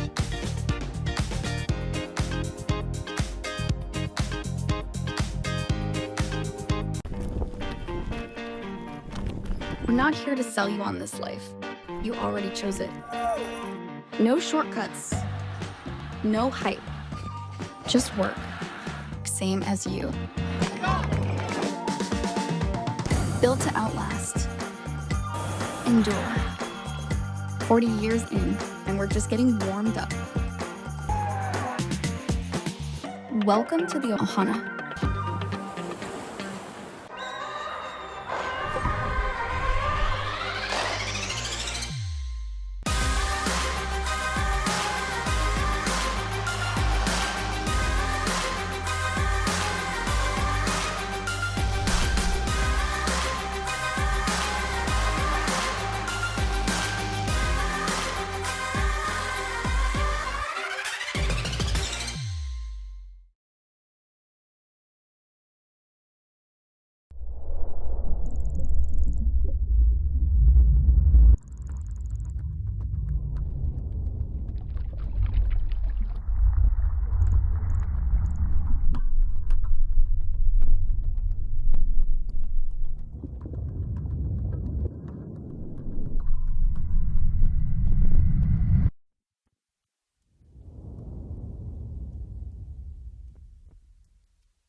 And we are back here now in the Hoka run course with the same dynamics we left behind. Questions still left unanswered. Casper Stornes is in front of Gustav Iden, who is just barely in front of Christian Blumenfeld. And Didi, this race has the nuts and bolts left in front of us, and it is going to get even more intense, and we are going to even get more excited, believe it. Well, it's hard to imagine right now. Casper Stornes lead just over a minute over his fellow two countrymen. Christian Blumenfeld really kind of, I don't want to say left for dead, but really on the struggle bus halfway through that last lap.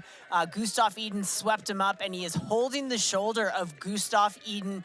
Races like this are once in a lifetime. If you could look at a course like this with how hard it is, how challenging it is, the race dynamics, and know that three fellow countrymen would all be within 1 minute of each other at the pinnacle of our sport, no one would believe it. So we're going to throw it down to the triumvirate of Ironman racing legends. We're going to throw it down to Craig Alexander with Mark Allen and Jan Frodeno.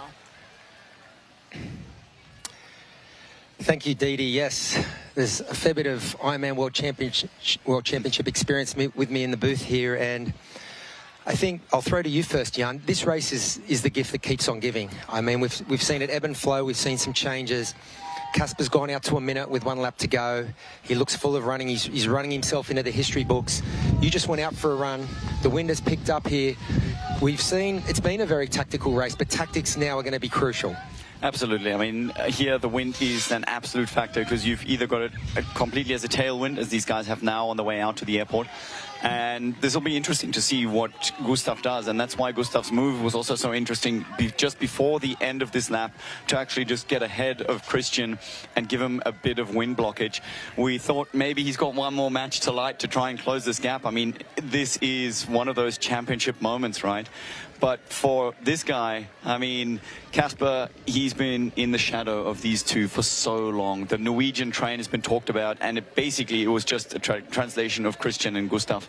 And that can be a motivation. And I think that is something he's been stewing over, that he's been building his training over, and that has really gotten the dog out in him to go and give everything he has and throw it at this very last lap. Yeah, he's certainly got the dog out, and he has been living in their shadow, and there's no doubt for the last half a decade or more. He has got some experience. As Fraser pointed out earlier, he did top the boys at an ITU World Cup race in Bermuda, so he's no stranger to beating them. This is probably the first opportunity he's had at doing that. I just wonder, Mark, if he's just got his pacing spot on. You know, at this level, staying on top of the nutrition, the hydration, and the pacing is crucial. We saw Casper run out of T2 30 down. He was able to close that gap with the 5K stretch out to the airport. At halfway, when Christian made a move to break the big group up, he dropped another 30 seconds. He bridged up again, and now he's got a minute. It feels like he's got his pacing right, but we've also seen him be really hyper-vigilant with his nutrition. Yeah, and you know, there's one thing that nobody talks about, and that's what it feels like to actually be in the lead of the Ironman World Championship. There's an energy that you're sort of almost tapped into, or that you're accessing, that you just don't have when you're running with other people. And I think Casper's feeling this right now. Like he's leading the entire world of triathlon. He's leading the most important race going on, and he knows that he knows what the other two guys can do. They train together. They have this incredible camaraderie. But when you are in the lead, and you all know this, when you're in the lead, there's something magic that takes over, and the numbers disappear, the strategies disappear. You just tap into this almost like an invisible force that propels you, and you get that little snap in your step and that little stride extra that these guys, you can see it in their turnover, Jan. Absolutely. I mean, you know, we talk about the runner's high, but this could be defined as the triathlete's high, leading a world championship, which is something that few people get to experience. We just saw Sam come through, and he actually doesn't have that much of a gap. I think he's having quite a similar run to what he did probably 2 years ago. It's just crazy to see where the Norwegian train has taken the pacing. Martin Van Riel coming around here, his head dropped. He knows that he's got a tough day. He actually nodded to me on the course and said he's not in the run shape that he wants to be. It's always a fine line, right, between being injured and being in your top shape. But this man here looks like $1 million. He looks like a winner. He looks like a winner. I'm not prepared to call it right now, but he looks probably better than he did on the last lap. We know he's He's on that long stretch with the tailwind. For what it's worth, I think Christian looks a little better than he did maybe 15 minutes ago. And the dynamic is intriguing to me here, the mental gymnastics. I mean, these guys train with each other every day. We've all had training partners, and when you train with people, you get to intimately understand their strengths and weaknesses in the midst of a long swim session or a long bike ride or an interval session on the track. So I've got to believe that they know who's got the faster kick finish under load, who's got the speed endurance. You would imagine, and I mean, as we get back to, I mean, it's just an interesting contrast, those two shots. This man still looks like the most relaxed and composed on course. Like clockwork, he's grabbing into the jersey and getting some carbohydrates and probably some electrolytes in. His pace looks great. He's probably just mentally preparing for a tailwind section and then, you know, a last fight to glory into that headwind. But, I mean, some of the pacing has been incredible. For those at home who go to the gym, I mean, they went out at 17.5 kilometres an hour. Go and run on your treadmill at that for 2.5 hours after, 180 kilometres. The pace has definitely slowed, but this has been an awesome race. And as we see the top 10 here, I mean, Martin Van Riel and Laidlow seem to be locked in a battle for the top 5. Jonas Schomburg still having a great race. He's in 6th place. Nick Thompson, the Aussie boy, come on, mate, keep going. He's hanging in there. And Jamie Riddle as well and Matthew Marquardt are having great races, but all the action is up the front. And what does it tell you that he even does up his jersey? I mean, that is something that, I don't know, I had very few races where I thought about doing the jersey up any further than 50 meters from the finish line, when you're sort of like, okay, I'm going to present myself. But here he's obviously thinking about his cooling. The suits are all designed to kind of perspire quickly and give you a cooling effect. And we keep seeing this guy in the green jersey. Can somebody give this guy a good solid tackle and get him out of the way? I know. You know, he's running with the tailwind right now, so he's going to be sweating, but he also knows that his core temperature is going to actually drop a little bit on that return directly into the headwind. So it's kind of the double-edged sword. It cools you off, but it's almost like all of a sudden you're having to run uphill. It's one of those good news, bad news situations. You haven't got the resistance, so your pace is quicker, but you haven't got the convection cooling either, so the core body temperature goes up. And I just get the sense Casper's looking great. To Jan's point, he's composed. He's making smart decisions. He's not grimacing. He knows he's got to get to that airport, and then it's literally 3 miles back to a world championship title. These two men know what it feels like to do that. He does not, but he's trained with them every day and probably dreamed of it for the best part of 5 or more years. And we just saw a 90-second gap. I mean, interesting also, what do you make about it, Mark, about these two actually running together? I was quite convinced. We both saw Christian turn around and look back to see Gustav coming about 3 or 4 Ks ago, and now they're running together. Look at the grimacing. He's just fighting. He is a fighter. Yeah, he's putting the bottle in the jersey. He's pulling it out. When Gustav caught Christian, he stayed behind him for a while, and I thought, well, maybe he's not thinking he had a chance to win. But then he pulled around, as we all saw, into the headwind, which kind of said, all right, I'm going to go for it. I'm going to try and catch Casper. But now I have to think that those two are thinking, okay, which one of us is going to be second? Because when the gap is expanding this late in the race, it's really hard to close it back down. He definitely has. Well, he definitely seems to have momentum on his side. I mean, he's moving, and you know, this is the kind of stuff that makes or breaks an athlete. I mean, we've talked about it earlier. You know, there are many training world championships. There are many Tuesday afternoon, Tuesday morning world champs. And, you know, Casper Storns has a chance here to write himself on the history books. And to your point, Mark, I mean, that is momentum. That is something on your side. And I always think the best athletes in the world, they're running away from something. They're not running towards a goal. They're not wanting this. They need this. And I truly get the feeling that Casper has just come second often enough. I mean, don't get me wrong, Crowe, 2017 Bermuda, whatever cup it may have been, you know, it's probably a training race where he beat the boys, but this has no comparison. No doubt. Trust me, I dived deep into the books for that one.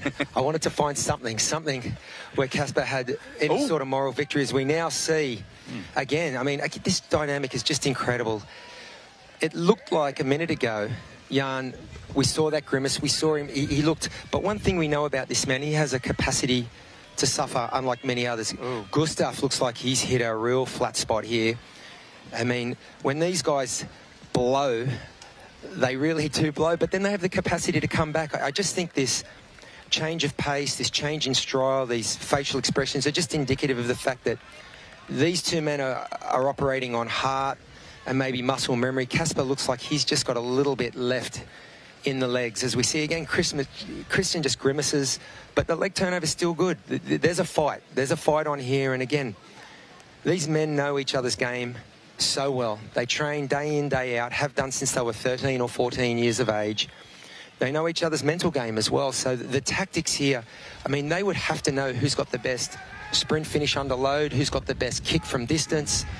So, I mean, the tactics here are just fascinating. You know, just looking at Christian's face there, it almost says to me, he's going, I haven't given up yet. I haven't given this to Casper. I'm gonna give it that one last shot. I don't care how much it hurts. If I'm laying on that ground for 20 minutes after I cross the finish line, so be it.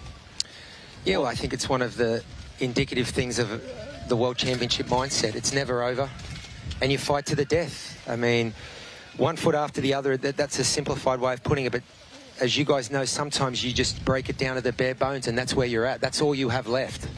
Yeah, absolutely. And these three guys proclaimed to be self-trained now, after all that they've done over the last, kind of, well, decade, I would say. But the interesting thing here, obviously, much of the rumors going around, Christian having lost a significant amount of weight before this race, specifically since Frankfurt, and it just shows you they're walking a very fine line, a very, very fine line. And for Christian to come in here and have that kind of a fight, it just speaks to his mentality, just speaks to his championship kind of pedigree.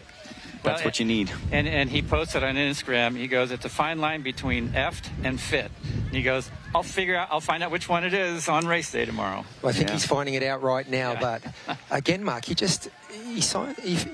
finds ways to keep kick-starting that cadence and that turnover. He looks gone, he walks off to the side, he looks back, and then he kicks back into gear. And again, Gustav has responded a little bit. I still think Casper's the fastest man on course. He still had the presence of mind to run through the shower at that last aid station, manage that core body temperature. Casper looks great. For me, the real intriguing fight is going on about a minute behind him on the road here. To be honest, I can't tell the difference between lap 2 and lap 4 with Casper. Like, he just looks great. He is solid. Clock now run out to 2 minutes. I mean, yeah, who had that on their bingo card this morning? Let's be honest here, gentlemen. Right? Yes, no, me for one, I didn't. I thought Casper was a top 5 prospect, but again, we say it all the time. In the lead up to these races, there's so many storylines, so many narratives. We're looking for anything we can find. We're all bored in race week. We can't wait for the gun to go off, just like the athletes. And, we've all known many contenders, people who have that, like you say, Jan, that ability to train well. Can they bring it onto the race course when it matters the most under all the pressure? And for me, it's just an interesting, different in mindset as we see Christian really slowing. That's the shower we saw Casper go through before. And it's almost like he high-fived the shower, trying to get the gel off his hands or something. Yeah, interesting. And he's got probably 5 meters on Gustav. So the elastic band on those two hasn't broken. And just understanding Christian's mindset, I don't think he understands that his other training stable mate could go through a tough period at any moment as well. So it looks like Casper's full of running, but we still have 3.5 miles to go. And, as they always say, anything can happen. I would say just looking at Casper's stride, his relaxed rhythm, he's definitely the guy who's in the driver's seat at this point. He's almost at 2 minutes on the gap. So he's taken those 30-second jumps and added 4 of them together. Now he's got the 2 minutes. Absolutely, and Gustav right here on screen, he looks to be suffering. He looks to be hurting. We'll see what he does. I mean, you spoke to it on the way out. It does feel a little bit like running in a sauna, because relatively they're standing still, and the sun is hot. It's warm out here. It's humid still, from the rain last night that we had a little bit of. And imagine the training group. They're going to have three of them, each of them with their own one-star kind of photo here on the promenade. For those of you that don't know, every champion gets a photo in superhuman size out on the promenade before. And there will be the first training group with 3 individual world championships. Not bad. What a prospect. Casper looks like he's running towards his star. Michael and Didi, will throw it back to you to call them home. Thank you so much, Craig, Jan, and Mark. You guys deliver amazing content every time, so thank you so much. And we agree fully here. And just for the record, Didi, we had it picked this way, didn't we?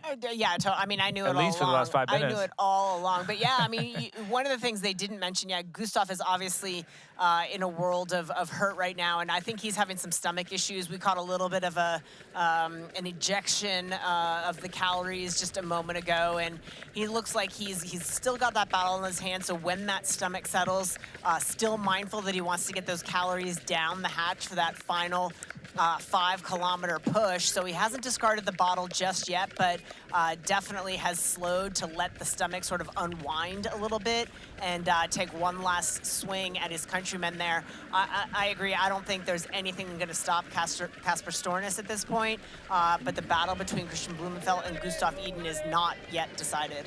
It's not decided, and Gustav's going with calories in, calories out, still fighting. Will Casper hold the lead? Will Eden catch back up? We will see.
You know, and we know. The thing about challenging yourself is, you're always looking for what's next.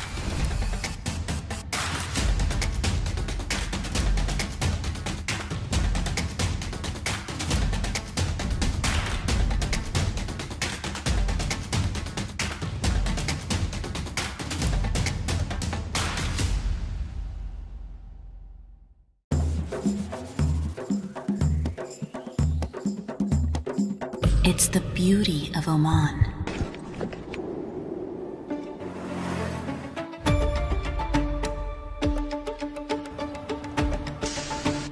Our tradition, our hospitality, the sounds of limitless opportunities to explore. Listen, it's Oman.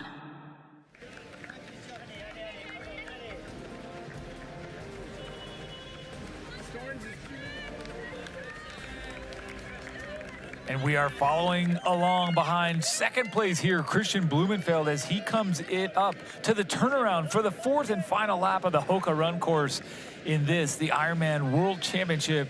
And yes, at that final turn with 3.2 miles to go, Casper Stornes from Norway continued to run 3:29 or 3:30 pace. He is on track to get home in that sub 2:30 pace.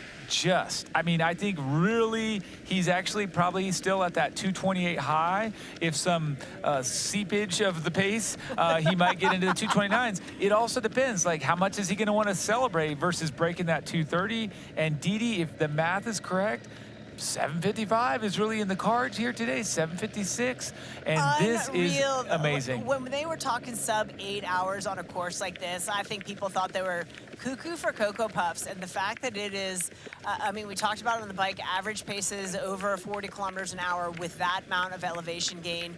Now them running these paces with this kind of wind and these conditions out here, unbelievable. I want the focus to be on this podium as well as it should be, but I do want to take a look in the rear view mirror just to mention Patrick Lange, who is so far out of it, has run his way into 13th place.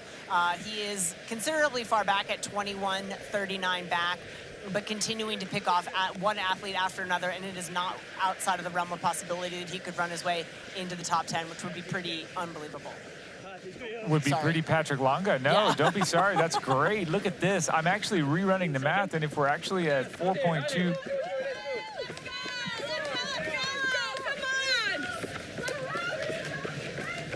If we're actually at 4.2 kilometers at this point, and he's running 3:30s, Didi, so realistically that's 14 minutes. So it actually puts him at 7:50, not 7:55. My math was a little off, but if we're under 7:55 in the territory of 7:51 at this pace, and still with that sub 2:30 in the cards, not only is he going to take out the Ironman World Championship title, but he's going to do so with having done something that everybody talked about this week, but nobody has done yet. A true contender at this race, running sub 2:30, a winner. Fantastic. And something he has never done before. We didn't expect that kind of run split from Casper Stornes. We thought, yeah, maybe Christian Blumenfeld capable of it, given what he's done in the past. Casper Stornes wasn't one of the guys we thought would dip under 2:30. Christian Blumenfeld really just battling, trying to hold off countryman Gustav Iden. That gap still just a handful of seconds between those two. Christian Blumenfeld willing himself, but it is all Casper Stornes. And this is the first time I've seen him look not perfect, just a hair off of perfect. Yeah. I mean, you're really observant if you're seeing something that, but you're right. Hey, you know what? He finally fell off that 3:30 pace, and he did a really pedestrian 3:39 per kilometer on that section. Somebody get him going down there. But we've still, I mean, it's beautiful. He's done 2 hours and 14 minutes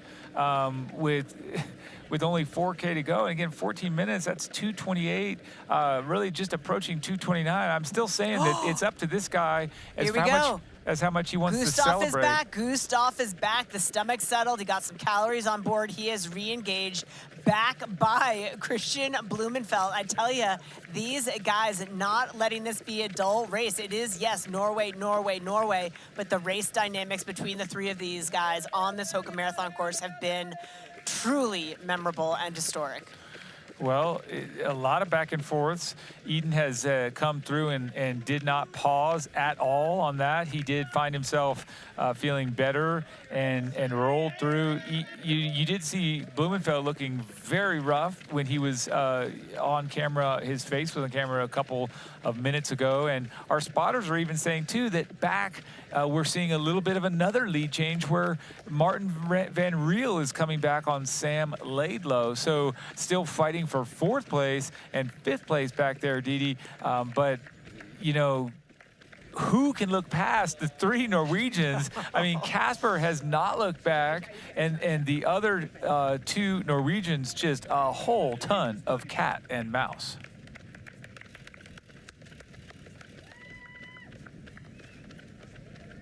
But it goes to your point exactly, Michael, in that there are energy ebbs and flows, highs and lows, particularly this deep into the Ironman. Yeah, you're not going to see it an hour into the bike. You're not going to see it 2 hours into the bike.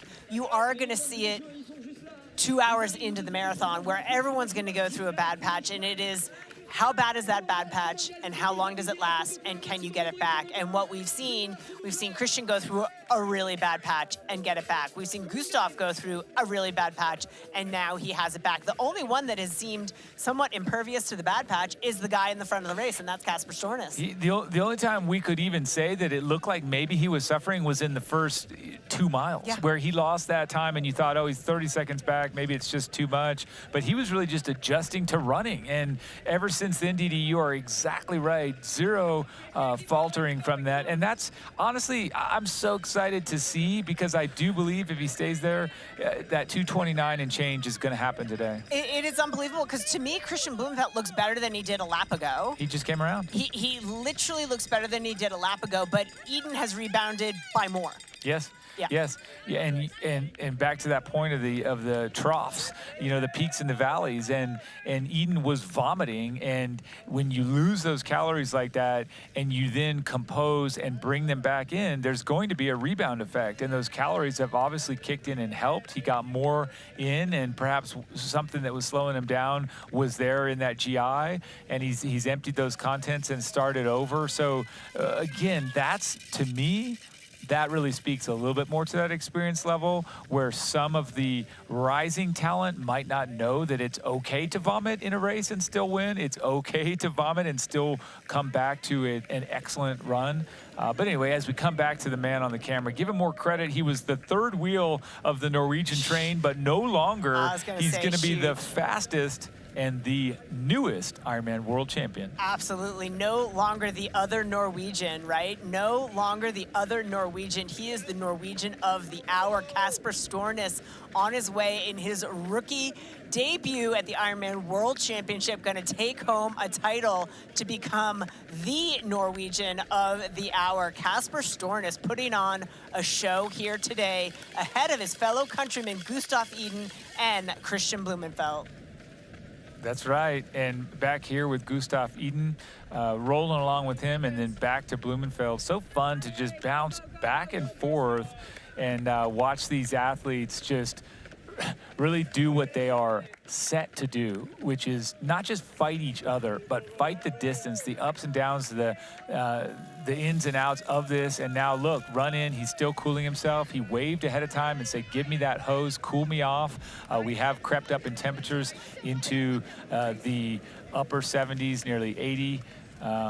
Here's an athlete in his rookie world championship event who is absolutely dotting his I's, crossing his T's through that final aid station. It wasn't so much about getting the nutrition on board, it was about keeping that core body temperature down, warding off any catastrophe in the closing 2 kilometers here of this Hoka Marathon course.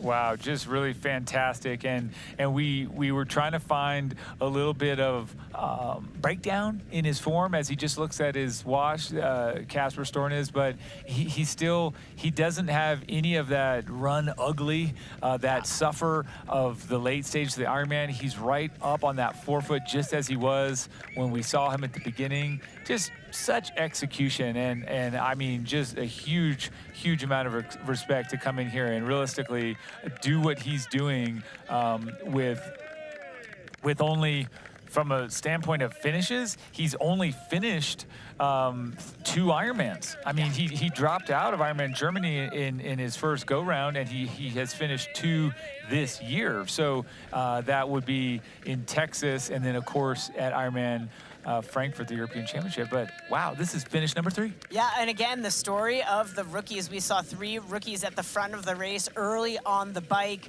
going for broke. Jamie Riddle, Jonas Schomburg, and I can't remember, but you know, the thing is, and we say it again, it's not how fast you ride the first hour of the bike, it's how fast you run the last hour of the run. And these are the 3 who really were patient and together in that chase group on the bike, came to the front by the end of the bike, and boy, they have just run away with the show. They've had their own battle with their countrymen here, and it has been a race for the ages. Yeah.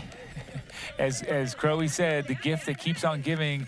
You always ask for these races, and we knew when we saw those 9 superstars on the bike, all in close company, and then at one point having 5 runners together when it was early days. Yeah. Van Riel, Stornes, Blumenfeld, Eden, and Laidlow. Those 5 took off and stayed together. We've just had delivery upon delivery upon delivery of great Ironman action, and it is just a huge I guess I would say, awestruck moment for me to watch as I think the next generation, right? I mean, this is good stuff right here. This is pushing that boundary to where all that talk, Didi, this week about what could be done is happening. Absolutely. I mean, and not only when you talk about the dominance of Team Norway, but the speed with which they're doing it on, I cannot reiterate, this is one heck of a challenging course with elevation and certainly the wind playing a factor here today, definitely part of the storyline, throwing added challenge at these athletes, and to put in that kind of time on this kind of course is just my jaw's on the floor. That's right, and it's pretty cool to see. I mean, we did hear him state prior, Casper state prior, that he did feel he can win. He shared that with Ironman, and there's a clip online on Instagram where he said, I believe I can win. But you know what? Believing is the first step towards executing, and I think all of the, well, it's not the first step, but really it's one of those essential steps. But nonetheless, this man is just really in charge of, from my standpoint, flawless execution. He's just been completely nailing it, and I haven't seen him struggle. And I really do think that run is going to reflect that in a 2:29, and to be that far under 8 hours, 6 or 8 minutes, we're thinking it will be very cool. Yeah, the other Norwegian no longer. This is Casper Stornes in his Ironman World Championship debut, besting his two better-known countrymen in Gustav Iden and Christian Blumenfeld. But again, full credit to Gustav Iden, who's had a really rough 3 years with injury, personal loss, the loss of his mother. He's fought his way back, and to land on the podium, yeah, he came here for the win. All three of these guys obviously came here for the win. Only one man can win, and right now that man is Casper Stornes.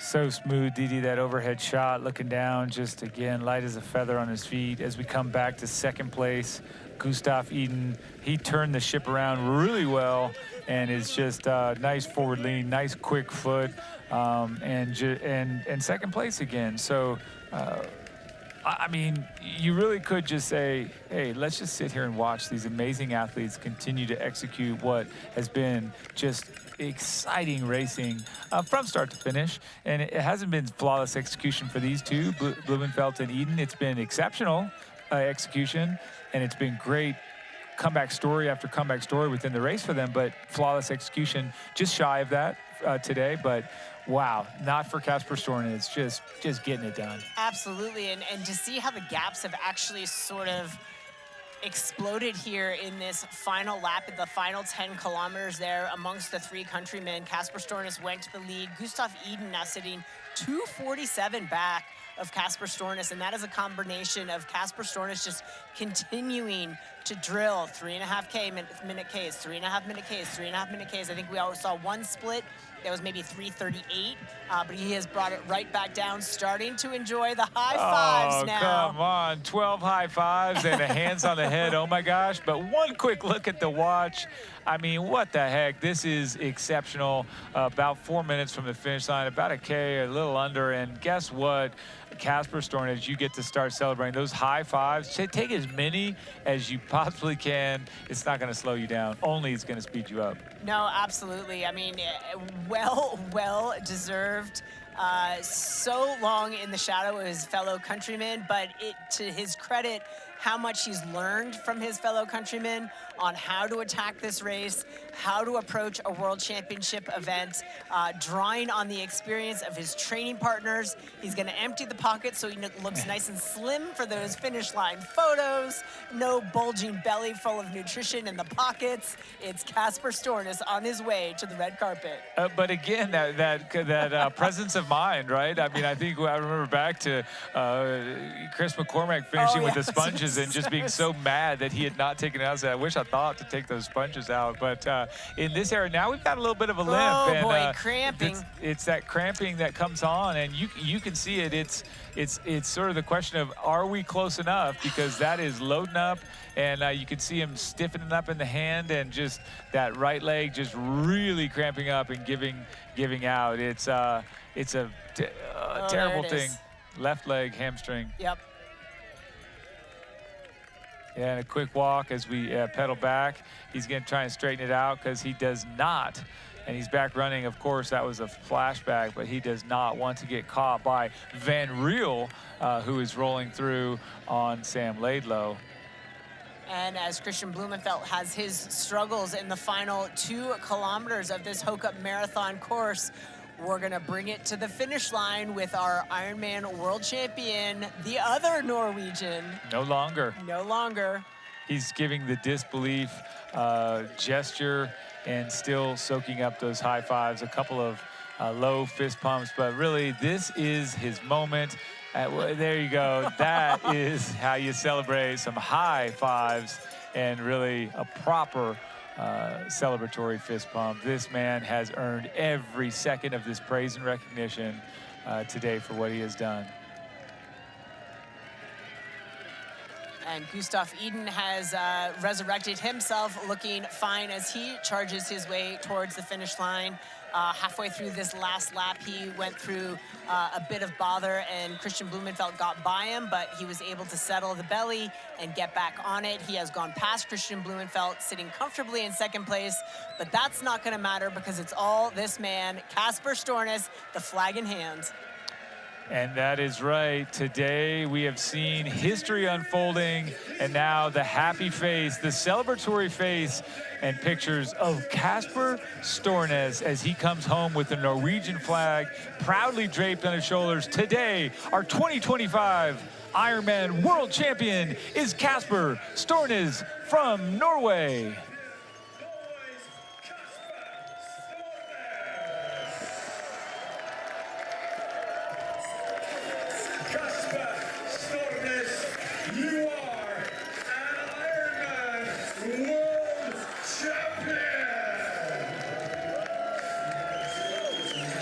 As we take a look at Kasper Stornes' run split 2:29.22, courtesy of our friends at Wahoo Element Rival. 2:29.22 off a monster bike course. His emotion says it all.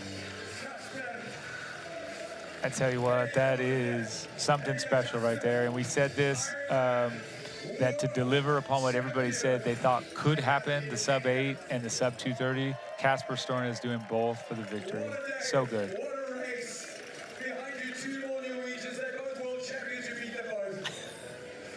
Of course, that's our Paul K getting some finish line thoughts. We are going to get a chance to interview our podium finishers in the Hyper Ice Recovery Zone in just a bit of time. But right now, Kasper Stornes letting it all soak in. And folks at home and wherever you are watching this race from, just imagine running 3 minutes and 33 seconds per kilometer as an average pace for pretty much any distance, and then apply it to Kasper Stornes for his 26.2 miles after 180K on the bike and a little 2.4 mile swim. I like to go back and forth there, Didi, from the metric, because 180K sounds a lot more impressive. But I tell you what, that is quite a show. It's longer. Congratulations here, Norway on top. 1, 2, 3. Yeah, let's get our next Norwegian across the line. That is going to be Gustav Iden. We will expect him any minute now, and let's keep willing fellow countryman Christian Blumenfeld along. He is suffering with some pretty severe cramping in these final 2 kilometers. We saw hints of that coming on about halfway through the final lap. Just didn't have the stride, but here comes Gustav Iden, another Norwegian flag, down the finish chute on to the red carpet. What a celebration for this young man. Seemed to have lost it all and fought so hard over the past 3 years to get it all back. Let's credit the lucky hat. Let's credit the patience. Let's credit the persistence and determination of this young man from Norway. Your runner-up, Gustav Iden.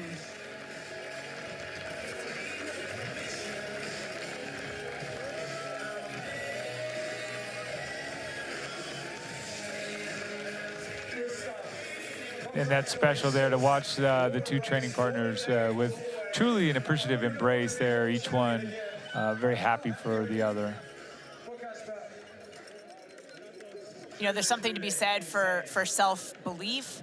But when you go that long and fight that hard to get back to where you once were, and then again, in Gustav's word, to surpass it, because the sport has elevated since his period of dominance 3 years ago, to get that back. Again, the emotion, yeah, he came here looking for the win, but I think a podium for Gustav Iden is something that he will be really thrilled by. It's a victory. He got back to the top steps of international Ironman racing, world class and world championship racing, and he had been absent. So he did say that. He stepped away and the sport moved on without him, and it's not easy to catch up, and he did just that. So really impressive, and this is amazing as well. Both men looking down the finish straight to find their third brother-in-arms, the Christian Blumenfeld, who we saw cramping. They don't know exactly the state he's in. They know he was very close, but it's such a mutual admiration and respect these three have for one another, and they're waiting for him to come, and that's, again, oh gosh, not coming easy there for Oh Blumenfeld. gosh, okay, yeah, he's looking behind him now. He does have a bit of cushion. There is the carpet right there. He just has this little right-hand turn down the finish chute. He's just got to jog it in. He can't try to do too much, or he's going to have a really tough time getting there. But here he is, third place. Didn't pan out quite the way he thought. We thought he would be the fastest runner on the day. Coming off the bike, we thought it would be his day. He has certainly had his struggles, but let's give it up for the third step on the podium, also from Norway, Christian Blumenfeld.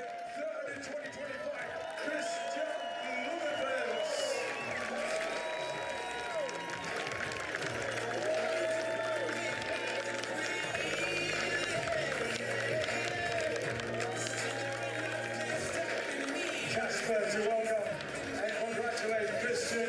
There's Gustav as well. The three are united, train together, coach each other. Quick words, Christian, just quickly tell me about your day. That was a great one. I was working everywhere. You did an amazing job. Oh, what a scene right there. Look at that. Norway, Norway, Norway. Well, it's fantastic, Didi. I mean, I think these three men came into it knowing that the team that coached themselves could get there and make it 3 for 3, sub-8, and these incredible times. I don't think they could have scripted the order. They were probably guessing as much as we were, and I think probably each one of them thought, hey, it's going to be me. But all within 4 minutes and 58 seconds of one another, three very close finishes, and I mean, who knows, had those cramps not hit, how dangerously close those two would have been, him and Eden. But Didi, what a day. I mean, you don't get it any better than that, to have just the tight racing throughout, which is so thrilling for a sport that can just take really all day, but to have that closeness, but then to have it also be these three training partners and these three countrymen, so good today in Nice, France. Now having a little lie down behind the finish line, letting it all soak in for these incredible performances today from Casper Stornes, your Ironman world champion, Gustav Iden, your runner-up, and the final step on the podium going to Christian Blumenfeld, all from Norway. Just with such an empty tank, Didi. I mean, it should go without saying, but to observe these men do what they did and just to see how much they went to the well and delivered. Christian's getting watered by Scott Deroux. And look at this. This was the comeback. Fourth place now. Martin Van Riel from Belgium just rolling through and coming back to overtake Sam Laidlow late in the game. The man that was worried about his run fitness, the man that didn't race like he was worried about anything. Really an impressive Ironman World Championship debut for Martin Van Riel. Yeah, I think Martin Van Riel has every reason to be optimistic about the future of his Ironman racing. He will wonder what could have been had it not been for that ankle injury. Certainly came in to his acknowledgement a little undercooked in his run training. Certainly banking on fitness for fitness sake. I mean, certainly incredibly strong in the swim. Led the charge, was part of that lead pack on the bike all day long. Just didn't quite have the miles in his legs to do the job to the best of his potential on the run, certainly to the best of his ability on this very day. And hey, 4th place in your first Ironman World Championship, that's nothing to shrug your shoulders at. That's some pretty darn impressive racing. That it is. And Didi, just to throw some fun numbers at you, we'll probably cover these later, but the 2:29.22 of Casper Stornes to win was followed up by 2:32.15 for Gustav Iden. And then what feels like just minutes later, so far back, 2:34.36 for Christian Blumenfeld. Of course, I'm being facetious. That is not far back at all, but 2:29, 2:32, and 2:34. I mean, that was just extremely well played, and to catch up and get the inside scoop.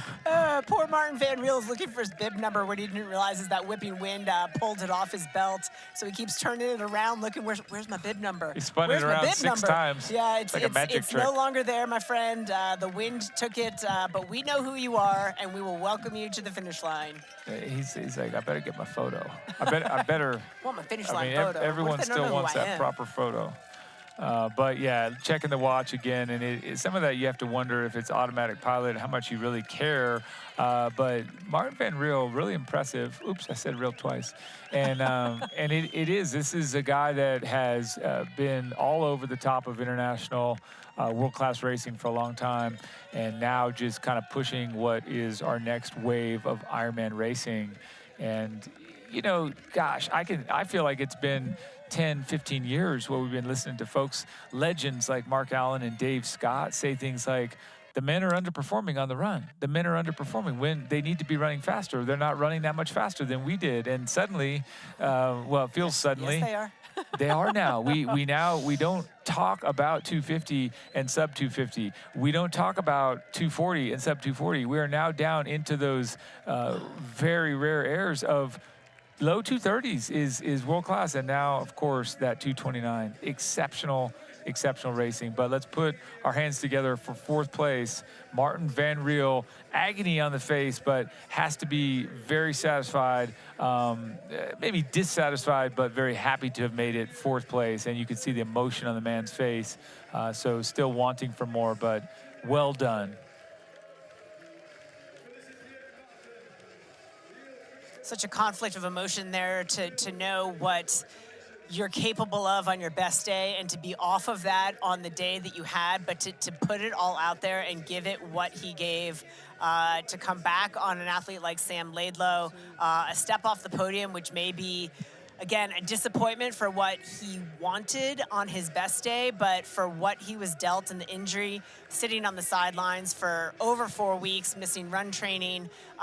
He's going to be disappointed right now, but let's hope that a little bit of perspective will sink in and he will look back on this Ironman World Championship debut performance and be proud. And we are going to take it down to the Hyper Ice Recovery Zone. Our very own Craig Alexander is with our men's champion. 2025 Ironman World Champion Casper Stornes. What's the feeling when you go from someone who thinks they can win the world title to knowing you're going to win the world title and then winning the world title? I knew I had a chance to win, but I knew I had 2 very hard competitors to beat. Oh, my tongue gets numb in my tongue. I don't know why. But yeah, I'm just over the moon. So happy. We saw the emotion when you crossed the finish line. Relief, satisfaction, I believe, but also maybe in your initial words, gratitude to your good friends and training partners. Yeah, they have pushed me to the line for so many years, and yeah, they are the best mates I can share the podium with, and I'm so happy, yeah. At times in the run, it looked like we were in Bergen and you guys were doing a tempo long run, and talk to me about the dynamic when you're out there. Obviously you're training partners and friends, but you're also racing for all the marbles. Yeah, I had a quite bad transition after T2, and when I catch them, they increased the pace out on the second lap. So then I just stick to my plan. I ran 3:30 pace, and yeah, trusted that this is the too fast pace for now, and then I catch them out on a third lap and tried to relax a bit, and then I increased the pace and got a gap on Christian after when it was 15k to go, and then I just needed to stick into it, and yeah, I didn't believe it before it was like 3k to go. Then I knew, okay, now it's too much time to catch me, and yeah. Well, amazing. Unconfirmed, but a 2:29, I think that's the new World Championship run course record. Congratulations, you are the 2025 Ironman World Champion with one of the best performances we've seen. Congratulations. Thank you so much. Good job, thank you. Sorry, I'm so numb.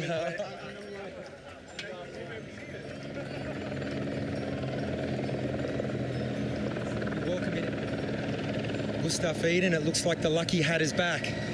Yeah, but I didn't win. No, just kidding. That was truly insane, and I'm so proud of Casper. To take the win is always something you dream of, and for him to come here and do it on his first try, it's amazing. Talk us through your day. It looked like from the swim you were in a good position, probably in the second chase pack. Great T1, got into a great position on the bike. You look like you're in control. And your first couple of laps on the marathon, it looked like 2022 again with you and Christian and that familiar run style of yours. You mentioned at the press conference you'd have to break new ground with your marathon, and you did that today. Yeah, overall it was a good race for me.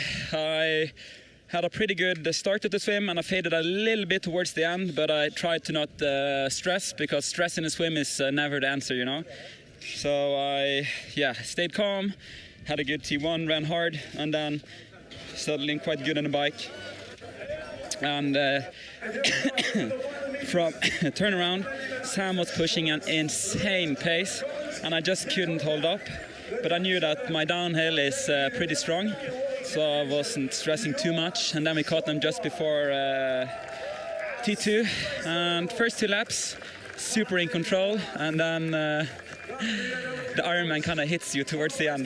But overall, it was a super good race for me. I think, Casper sub 2:30, but still my run was incredible, so I'm super satisfied.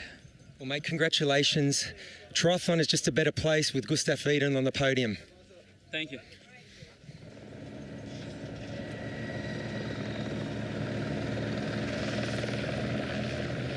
We're now going to welcome to the microphone our third place finisher at the 2025 Ironman World Championships, the 2021 champion, Olympic gold medalist, one of the pre-race favourites, and a guy we know always turns himself inside out on the race course. Congratulations. It looked like a good race from you. You were on Laidlow's feet early in the swim, in a great position, always looked composed on the bike, tactically looked like the race was going the way you wanted. And even early in the run, it looked like the race was yours to lose. You looked like you were in control until you weren't in control anymore. Yeah, that's right. Felt we were pushing quite hard on the bike there, and without feeling too fatigued. So came down to T2 and felt smooth on the run in the beginning, but then as Gustav was picking up the pace, I felt like this is a bit hot. And then he wanted to share the work, and I knew that I don't have much to tribute with, so it was a bit cat and mouse before, just run out of energy. But it's amazing. 1, 2, 3. What a performance! So you've made history. It's the first time that an Ironman World Championship podium on the men's side has been all world champions. Now Casper has got that title, and it's only the third time on the men's side there's been a sweep. So you guys got your podium sweep, and I think for me at the finish line photo, just the emotion and the gratitude you all had for each other. Yeah, like we've been of us since Kona last year. This was the goal. We decided to sort of take control over our own training and make our training program ourselves, and it's quite amazing to see how the group is performing, and it's unbelievable. We were dreaming about taking the podium sweep before the race. It's sort of something like it's a bit cocky to go out and say, but yeah, to actually be able to put it together and take all 3 guys on the podium is just amazing. Well, congratulations. We'll see you in Marbella for the Ironman 70.3 World Championships. From the Hyper Ice recovery area, I'm going to throw back to you now, Michael and Didi.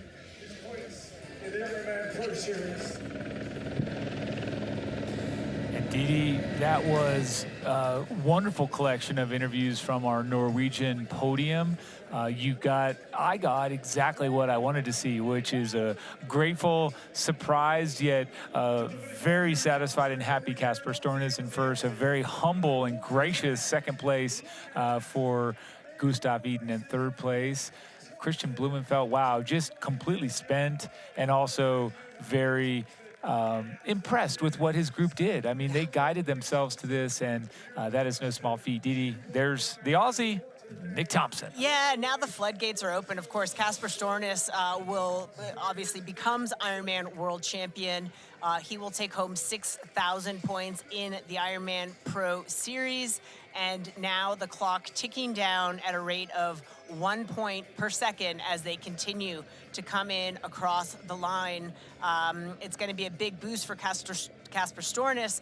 Christian Blumenfeld obviously in contention for the overall series win, which is different obviously than the Ironman World Championship win, so still a lot on the line. Martin Van Riel we saw come across in fourth. Sam Laidlow holding on to fifth place. Jonas Schomburg with a very strong run after he faded a little bit in the last 40K of the bike. He holds on for sixth. Nick Thompson in seventh. Matthew Marquardt coming across the line now in eighth place.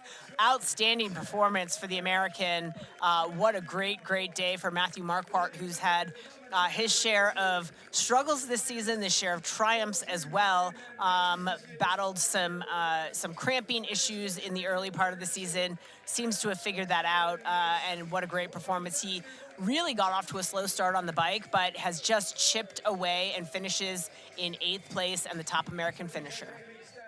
I mean, really fantastic. Again, as you talk about the yo-yoing and the back and forth and the way his season's gone, being so ever-present, his 2 Ironman wins, and then to come in here and really not come from nowhere, but he delivered a very consistent effort to get there to eighth place. Didi, what a day. I mean, just so far, if I think back, I mean, obviously some points, some shuffling and calculating in the Ironman Pro Series, which runs concurrently but is independent from this Ironman World Championship. Yep. So the prize money that is handed out today, the $375,000 that goes to these professional men, that is one thing, and they are still adding and accumulating points and vying for that Ironman Pro Series title that does not get handed out until we are in Spain, in Marbella, at the end of the year in November. So the race within the race, I mean, I don't know, you may have run the numbers while we talk, but there are numbers to crunch and some spreadsheets to shuffle around. Oh, absolutely. And a lot of athletes, again, some with just 2 Ironman scores on the board, so they will be adding the full weight of today's score to their points totals.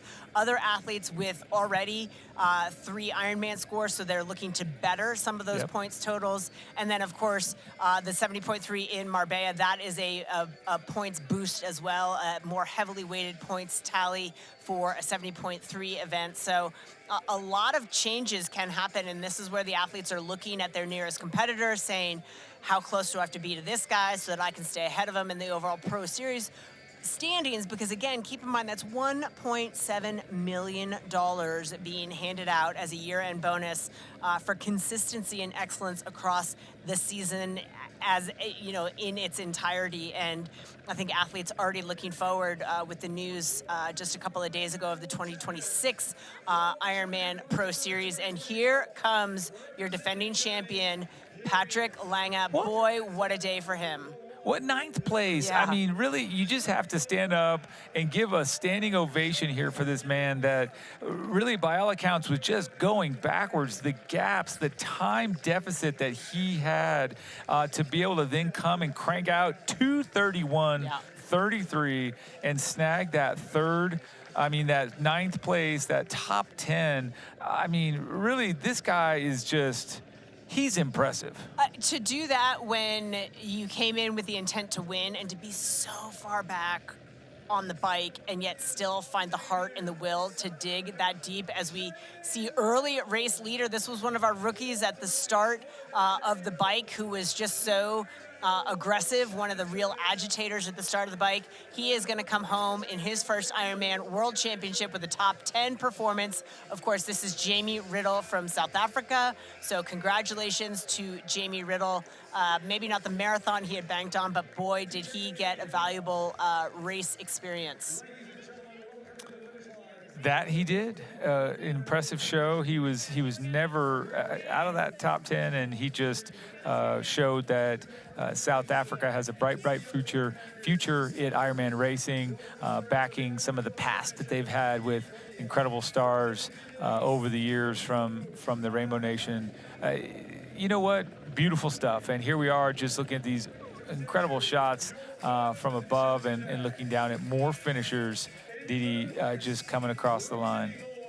Again, still so much for these athletes to be racing for. Pro Series points, again, very valuable. They don't know how it's all going to pan out at the end of the year, but to throw some more points on the board in pursuit of that $1.7 million year-end bonus is something worth fighting for as we go down to our podium celebration. Of course, in third place, this is Christian Blumenfeld from Norway. His race time, 7:56:36.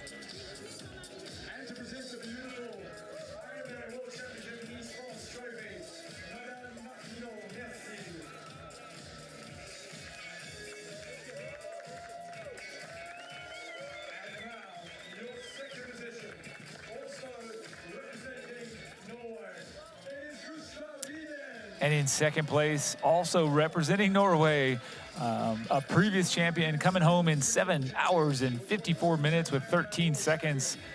This will be Gustav Eden.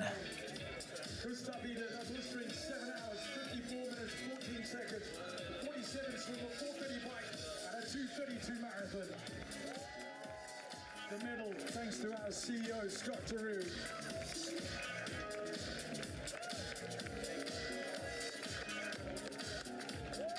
Gets that medal, puts that lucky hat back on his head for Gustav Eden. Gustav, hold on to that hat, man. It does good things for you. Joining us also, Monsieur Le Préfet. Merci, Monsieur Le Préfet. Ladies and gentlemen, one athlete remains.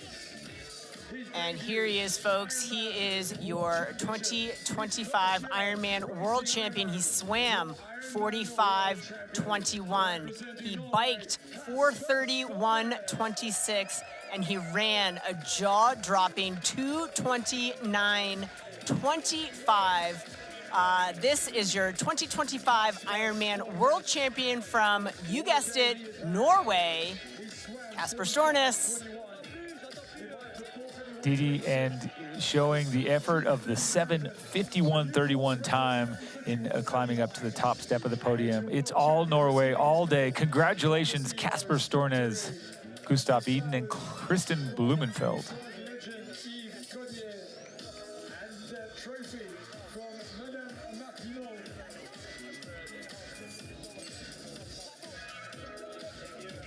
Let's see those trophies and the flowers high in the sky. Congratulations, Kasper Stornes, Gustav Eden, Christian Blumenfeld, the Ironman World Champion Kasper Stornes, and all Norway podium. And now, gentlemen, it's time to say skål. That's right. Thank you to the team from Athletic. Non-alcoholic craft brew. 1, 2, 3, skål!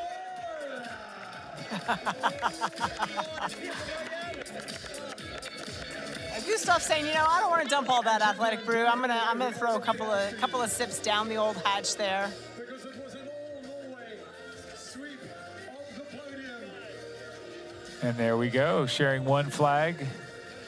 Never been done before here at the, well, I shouldn't say never. We've had it with other countries, but we've never had it done before with Norway. Fantastic show of dominance here. All three of these men crushing that 8-hour barrier and well below 2:35 for each marathon. These men trained together, support one another, and battled the pants off each other. Didi, what a day.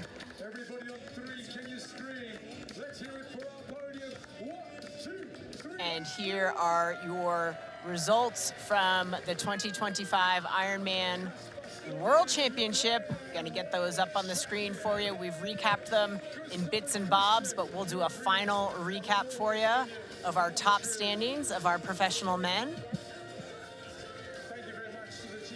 Looking down here, Didi, at that incredible and beautiful setting here for the Ironman World Championships in Nice, France. We're gonna go ahead and have a look now, Didi, at the Ironman Pro Series standings. And again, unofficial, we still have people racing, we still have points to tally, but unofficially we're looking at number 1, Leon Chevalier atop, and then we obviously will have to come back for that full summary. Yeah, that was old data, and of course those results, as you said, unofficial because athletes still out there racing. We don't know how that might alter some of the points. Some athletes still out on course might find their way into the top 10 overall. Depending on how far back and how many points they accumulate. Again, keeping in mind, this is a 6,000 point race, so a lot more points on offer and a lot more potential for these athletes to move up and down the standings accordingly. As we think about the event today, Didi, and we start to look at all of the return to normal, if you will, on the Plage Ponchette there, all the beachgoers are back and bathing in the sun and enjoying this beautiful day, while just behind the race will continue from now all the way until midnight as these 2,500 plus Ironman athletes that have qualified from all over the world make their way to the finish line. Some will be taking every bit of that time, and others will be extremely fast, setting PRs and personal bests, as well as accomplishing those goals of hitting that podium in the age group that they belong in.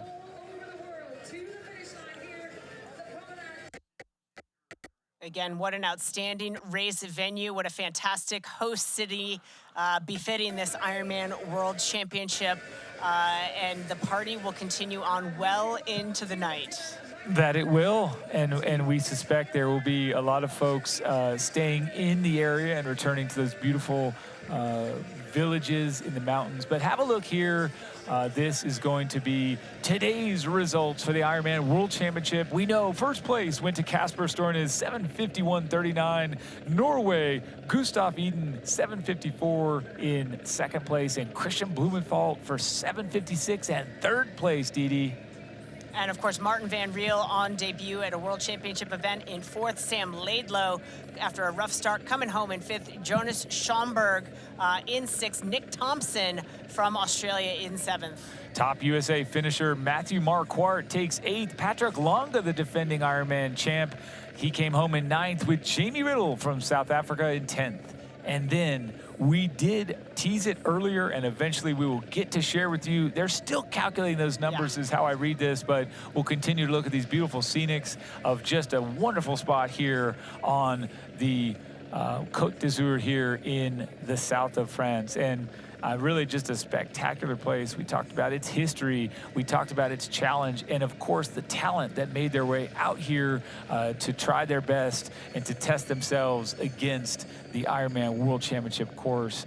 Didi, this has been, I would say, more impressive than anticipated, and I had come into it with very high expectations. And again, I mean, there were sort of expectations based on what we thought some of these athletes can do. Some measured up, some surpassed, some fell a little bit short, but that's what makes it an Ironman World Championship event. That's right, and Didi, if I had to look at a couple of my favorite moments, I would say there were, realistically, there were a handful of very small things that I would indicate.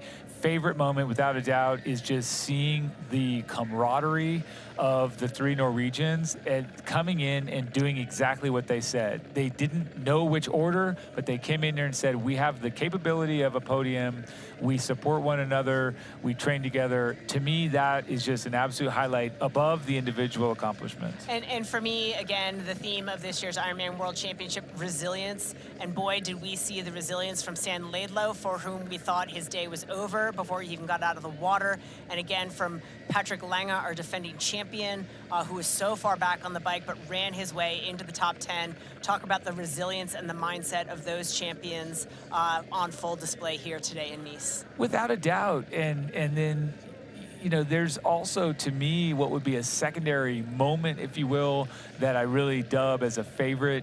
It's seeing the talent of the future making good. Seeing a Jamie, I keep saying that, but a Jamie Riddle come in here and deliver with the words that he shared. This is more important to me than the Olympics. And that's something that a handful of folks can say, hey, I've compared them both. They've been to each. But for Jamie to come in here and show that wave of the future coming in. And the wave of the future being generational athletes who have grown up with their parents being Ironman athletes, having grown up around the sports. They were in little short pants at early episodes of the Ironman World Championship, and now it's their turn. And boy, does the bar just keep getting higher. Yeah, well, it's an exciting time in the sport of Ironman, and we are watching these barriers continue to be blasted past, and I do think we'll continue. As with anything, when you have these big breakthroughs, you'll get more. They will just come and they will say, hey, let's go.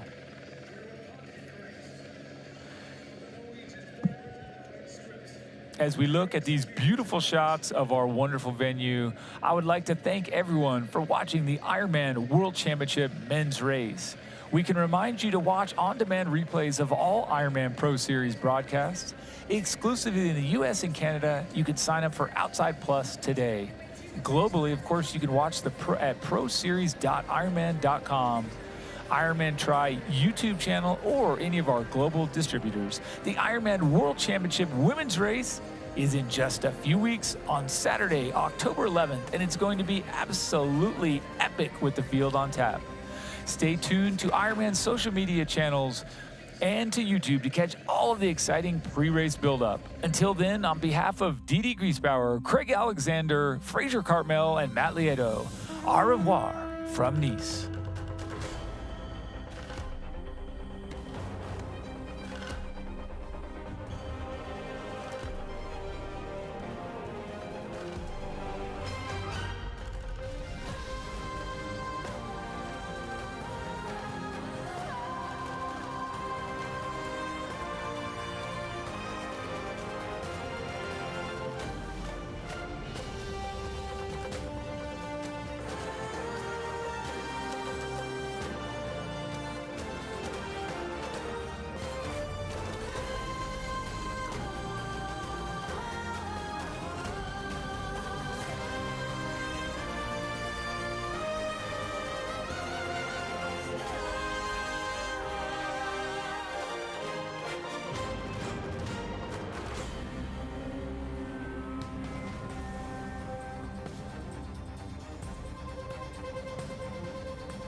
This copyrighted broadcast of World Triathlon Corporation may not be retransmitted, reproduced, rebroadcast, or otherwise distributed or used in any form without express written consent of World Triathlon Corporation.